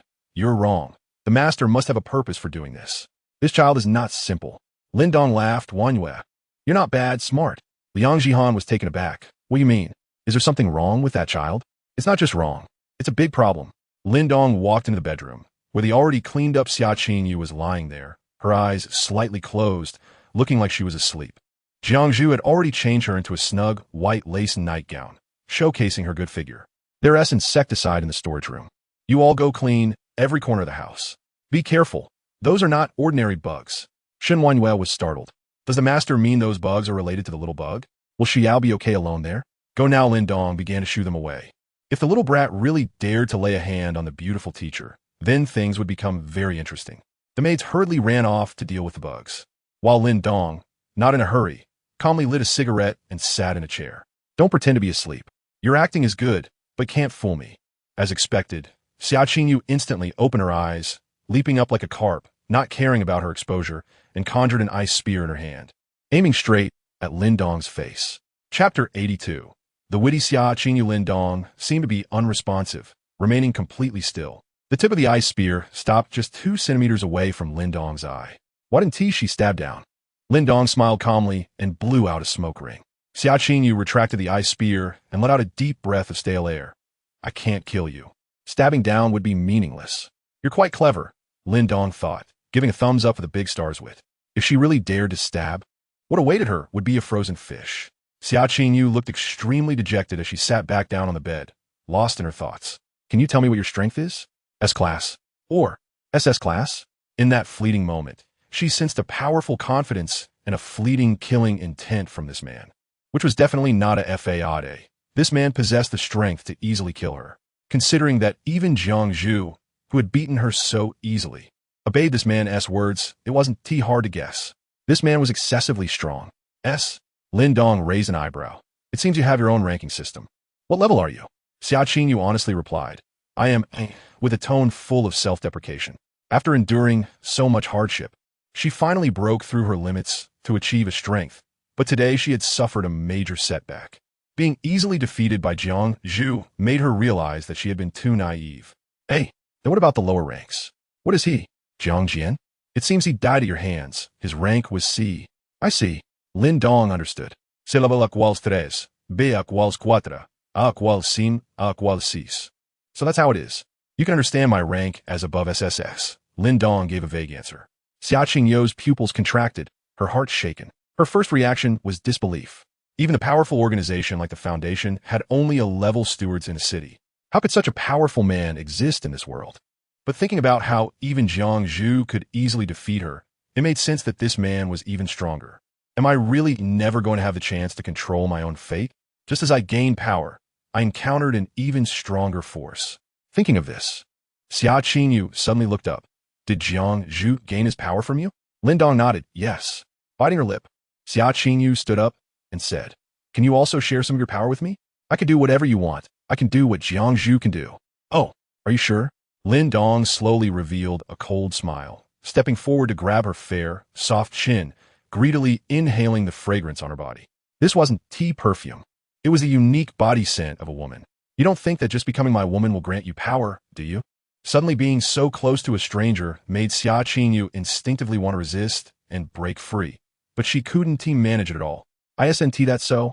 Isn't Jiangzhu your woman? Lin Dong coldly shook his head. Of course not. She's just a maid. Do you know what a maid means? The last part was whispered into her ear. Xia Qingyu's pupils slightly constricted. Not. Is this a twisted game? The fiancé of the CEO of the Xia Corporation has such a lowly status here? In an instant, Xia Qingyu was torn between conflicting thoughts. She had had enough of her father's coldness and cruelty, had had enough of being drained by the Xia family, had had enough of being used as a pawn. She had truly had enough. All she wanted was to control her own fate. Why was it so difficult? Even if she submitted to the man before her, could her destiny still change? It would merely mean that the one in control had shifted from her father to him. Lin Dong was very patient, playing with Xia Qingyu's hair and allowing her to consider slowly. This woman was very intelligent. He believed she would make a wise choice. After a long while, Xia Qingyu closed her eyes red, and after a moment, opened them, filled with determination. I am willing, but with one condition. Oh, you dare to negotiate with me? But who am I to deny a good mood today? Let us hear it. Give me power and allow me to destroy the Xia family. Lin Dong raised an eyebrow. Wow, big star, this move really took me by surprise. Others seek power to protect their families. Yet you want to destroy yours right off the bat? Good, good, enough wickedness. I like it. Xiao Qingyu resigned herself. She understood that from the moment she was defeated by Jiangzhu, she had no choice but to submit to him. This was her destiny. She knew Jiangzhu had a good relationship with her brother Xiao Beichen. She had failed to stop it no matter how hard she tried. But now, following this man wholeheartedly indicated that he must have used unconventional means to force her submission. Since the outcome was submission, why suffer anymore? Since she had made her choice, the Xia family could not be spared. After all, the Xia family could never allow their eldest daughter to become someone else's dog. Their pride wouldn't allow it, and the final outcome would inevitably be that the Xia family would be destroyed by this man. Since she already hated the Xia family, she might as well take matters into her own hands and destroy it herself, which would be somewhat satisfying. Let that stubborn father see how pathetic he truly was. Congratulations on joining my maid ranks. Now, I will grant you power with a little effort. Lin Dong grinned wickedly. Xiao Qingyu was taken aback and excitedly asked, what method will you use? The most primitive method. This question is too difficult, too difficult. Insect Brother held his head and howled at the sky, his eyes bloodshot and his expression extremely twisted. He had had enough. He was truly fed up. Before, he thought he was the pervert. Now he felt that the teachers setting these questions were the real perverts. For example, a math question. 1 square table seats 8 people. How many can 3 square tables seat? Answer, 24. He was shot down by a beautiful teacher. For example, a language question. White small I am. Eat to form a sentence. Answer, I'm a small white eating. He was laughed at by a beautiful teacher. For example, there were too many situations like this. None of them were normal questions. This wasn't elementary school material. It was a death sentence. Qin Xiao tilted her head. Well, I can't blame you. These questions are indeed a bit off, really testing logical thinking. It's normal that you can't do them all at once. Don't be anxious. After finishing 2 books, there's still, 19 more. Let us continue. I'll do it, damn it. Insect Brother completely broke down. Are you calling me stupid? Pointing a finger, a little ant instantly charged toward Qin Shuyao's graceful neck. That damned woman. My little cutie will bite through your neck, burrow into your head, and eat your brain. Let you abuse children. But the next second, he was dumbfounded again. The little ant, shooting out like a bullet, hit her neck, and then there was no further movement. Her fair and delicate neck was as hard as a wall. The little ant couldn't break through her defenses no matter how hard it tried. How is this possible? Insect Brother's face turned pale. Clap. Qin Xiao felt a bit of itch on her neck and slapped it down, leaving a circle of blood on her palm. Huh. There's actually a mosquito in this cold? Chapter 83. Liang Jihan's torture my little cutie. When Bug Brother saw his favorite little ant die like that, he immediately let out a heartbreaking scream. Qin Shuyao frowned. Little brother, you can't call your teacher like that. You need to learn to respect your elders. Do you understand? I respect my ass. Who the hell asked you? Bug Brother completely dropped the pretense and stretched out his arms. Swarm of insects. In an instant, countless little bugs began to crawl out from every corner of the room, quickly gathering towards Qin Shuyao. The beautiful teacher was instantly frightened, her face turning pale. This is too disgusting. My little cuties have already spread throughout the entire house. They will crawl into your nostrils, your ears, devour your internal organs. Every inch of your flesh and blood, even your bones. I will make you abuse children. Bug Brother's cute facade was gone, replaced by a fierce expression. Don't come over. Get these bugs away. Qin Shuyao grabbed a book to hit, looking for a place to hide. Bug Brother sneered. Give up. My little cuties are endless, as I said. Not just this room, the whole building is filled with my bugs. Where are my bugs? Bug Brother was stunned again. Just now, he had secretly placed all the bugs in various corners of the room to hide, and logically, once called, they would quickly devour everything around, including this building. Why is it that apart from the bugs in this room, there is no movement from the ones in the other rooms? In the other rooms, the maids were going crazy. God, there are too many bugs. It looks like we have to do a big cleanup again today. Stop talking. Luckily, the insecticide still works. Otherwise, it would be more troublesome. Everyone step aside. Watch me burn them. Hey. Don't do anything reckless. Be careful not to set the house on fire. Bug Brother waited in vain, feeling his heart sink. Something's not right. I must quickly take down this woman and then go out to see the situation. Little cuties, eat her. The swarm of insects quickly flew close, surrounding Qin Shuyao. I don't come over. Help. Qin Shuyao was almost scared to tears, screaming loudly. Soon, some bugs crawled onto her body, causing her to jump around and swat at them. Whoa, master save me. So many bugs, woo. Bug Brother laughed excitedly. Although this female teacher had strong defenses, she couldn't withstand my numbers. As long as they get inside her body, she would undoubtedly die. More and more bugs crawled all over her, and Qin Shuyao's mental state was nearing collapse, her eyes turning redder. Get away, little brother, do you want to die? The pleading tone suddenly turned cold, causing Bug Brother to shiver. What's going on? At this moment, Qin Shuyao was no longer the panicked figure from before, but instead wore a bloodthirsty grin, staring straight at him. Countless bugs crawled on her snow-white skin, yet she remained unmoved. Sensing something was off, Bug Brother hurriedly commanded the swarm to crawl into her mouth and nose. Bang! Qin Shuyao clapped her palms together with great force, causing countless bug corpses and blood to flow slowly down her hands. The disgusting smell, get away from me! With a loud crash, her whole aura suddenly erupted, shaking off the swarm of bugs that had been crawling on her, even killing many in the process. Bug Brother was already terrified. This soft and gentle female teacher suddenly changed her temperament, and her strength was equally astonishing. Teacher, shall we continue with the questions? Bug Brother hurriedly put away the bugs, revealing a harmless smile. My God, I can't even beat this woman. Where the hell is this? Little brother, scaring your teacher with bugs? Your prank is going to be punished. Qin Shuyao pulled out a dagger from her thigh and slowly walked over with cat-like steps. Bug Brother. Dongji. In the villa, Bug Brother's piercing scream echoed. The maids rushed over after exterminating the bugs. Shuyao, what are you? Seeing the scene in the room, the maids stood frozen. They thought Qin Shuyao was being bullied, but unexpectedly the situation had reversed. Bug Brother was firmly pinned to the ground, his face scratched and covered in blood. Are you going to talk or not? Qin Shuyao's tone was both delicate and cold. Bug Brother's eyes were filled with red veins. What the hell should I say? Don't think you can scare me with a knife. When I used to kill people, you were still... Another blood mark appeared on his face, stretching from the corner of his mouth to his ear. Shun Yunqi's legs went weak on the spot, pulling Shun Wanyue and the others in front of her. It's over. Teacher Qin is going crazy again.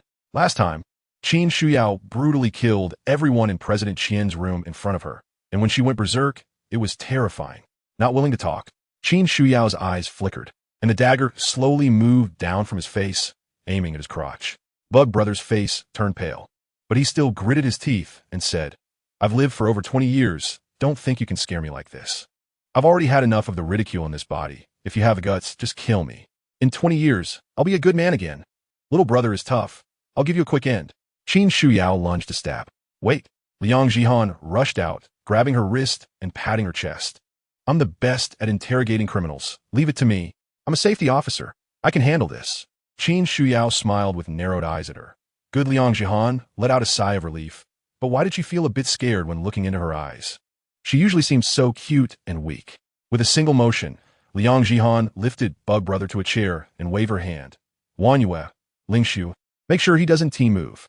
With his hands bound, Bug Brother smirked coldly.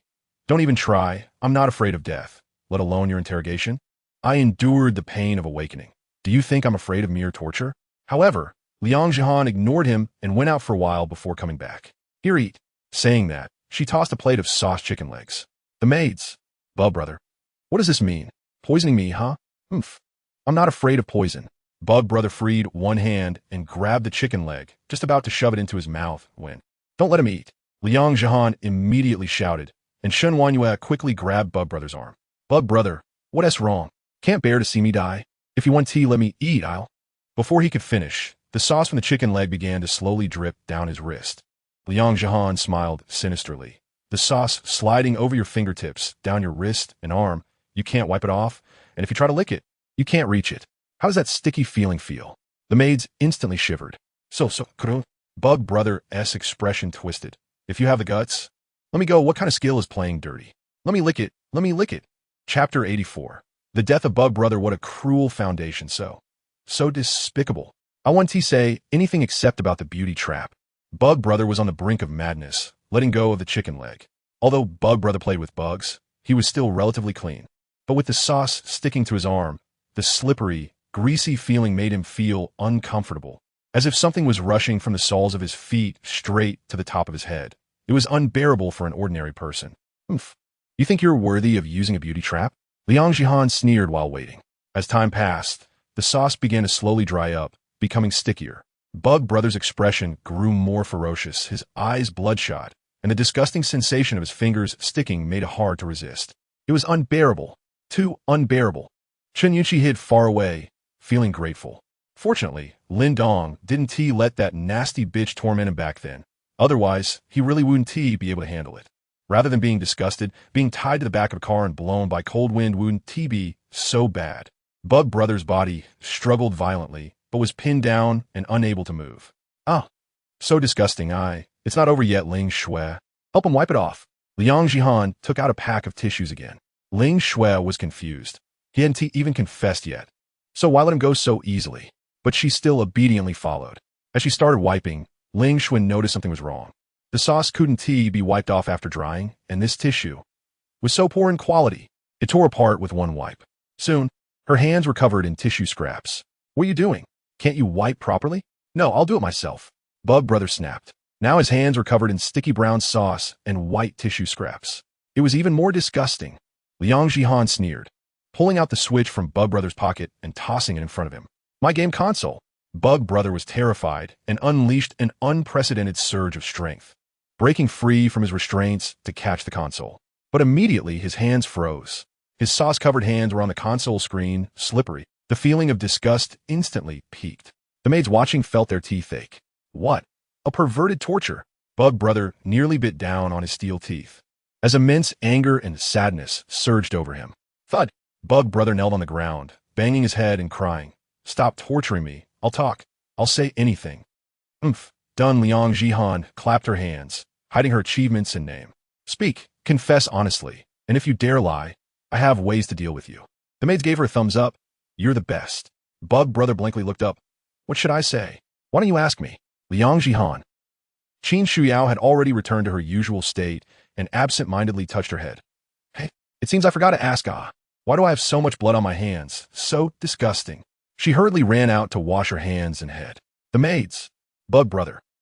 Shen Wanyue asked, where are you from? What are your abilities? In the Foundation S base, the steward stared at the video with eyes wide in rage. Since Bug Brother left the Foundation, he had been watching. From Bug Brother encountering Xia Qingyu and losing, to meeting Lin Dong, then to collapsing while doing homework, to being countered by Qin Shuyao, and then to the recent torture stage. He saw it all clearly.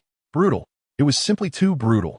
If losing to Xia Qingyu could be understood, this woman was exceptionally gifted and had ice-type powers that were not afraid of insect swarms. But what about these women and that mysterious man? How could they be so strong? Both strong and perverted. Xia Qingyu was easily defeated by Jiang Zhu, and Bug Brother was easily subdued by the female teacher. This series of events completely exceeded his understanding. The awakened ones outside couldn't possibly be this strong. Steward, the Foundation's secrets must not be leaked. Please activate Bug Brother's self-destruct program. At this moment, someone spoke up. The steward turned his head instantly, glaring at him with a look that seemed ready to eat him alive. The atmosphere in the monitoring room instantly became heavy. Bug Brother was not only his subordinate, but also his nephew, whom he had treated like a son since childhood. How dare he ask me to kill Bug Brother? The subordinate, being glared at, felt his legs weaken but still insisted. Steward, you understand the Foundation's rules. Once someone leaks, the consequences are unimaginable. Steward, you. Enough. The steward snapped. Bug Brother's my own nephew, I believe. He wanted to say he believed Bug Brother wouldn't easily leak the Foundation secrets. But the next second, a voice came from the video that filled him with despair. My nickname is Bug Brother. I come from the Foundation, and my ability is to control mutated insects. The steward's face instantly turned pale. It's over. Shen Wanyue frowned. So it really is from the Foundation? Tell us about the Foundation's situation, including the organizational scale, personnel composition, and who is in charge. Although the master wasn't interested in the specifics of the Foundation. As a maid, she still needed to understand it beforehand. Bug Brother fell silent. His uncle had repeatedly instructed him not to disclose the Foundation situation under any circumstances, or the consequences would be severe. But he was also afraid of suffering that inhumane torture again. Master, we can't delay any longer. The subordinate urged anxiously. The stewardess' hands were clenching tightly, his steel teeth nearly grinding to dust. In front of him was a tablet that displayed Bug Brother's information and the self-destruct program switch. Master, Bug Brother took a deep breath. The Foundation is a very large organization. I don't know much about it. There is a branch of the Foundation in Jiangcheng, located at Boom! Bug Brother's head suddenly exploded without warning, blood and brain matter splattering everywhere. The petite headless corpse slowly fell to the ground. Shen Wanyue was stunned, then instantly furious. Damn, the Foundation actually installed a bomb in his head? What a cruel method. In her mind, the danger level of the Foundation instantly rose several notches. Ling Shui frowned. How is that possible? Does triggering a keyword cause it to explode? Liang Zhihan shook her head. It's not that mystical. I suspect this kid had some monitoring device on him, and someone was watching his every move from afar. When they noticed something was wrong, they immediately detonated it. Chun Yunqi gasped. This is too ruthless. The Foundation should not be underestimated. After the master is done, we must report honestly and clean this place up first, sighed Shen Wanyue. Ling Xu Huh? Just finished killing the bug and now have to clean the room? She really has become a maid. In the Foundation's monitoring room, the steward's eyes were filled with tears, his fingers weakly slipping from the tablet. In the end, he personally killed his own nephew. Now there was no need to guess how Huang Fei and Jin Tong Yinu disappeared. There was no doubt it was that man and his women who did it. Someone, gather all the mercenary leaders, pause the current tasks, and within an hour, assemble. I want revenge. The deacon glared fiercely at the large screen, displaying the lost signal, filled with killing intent.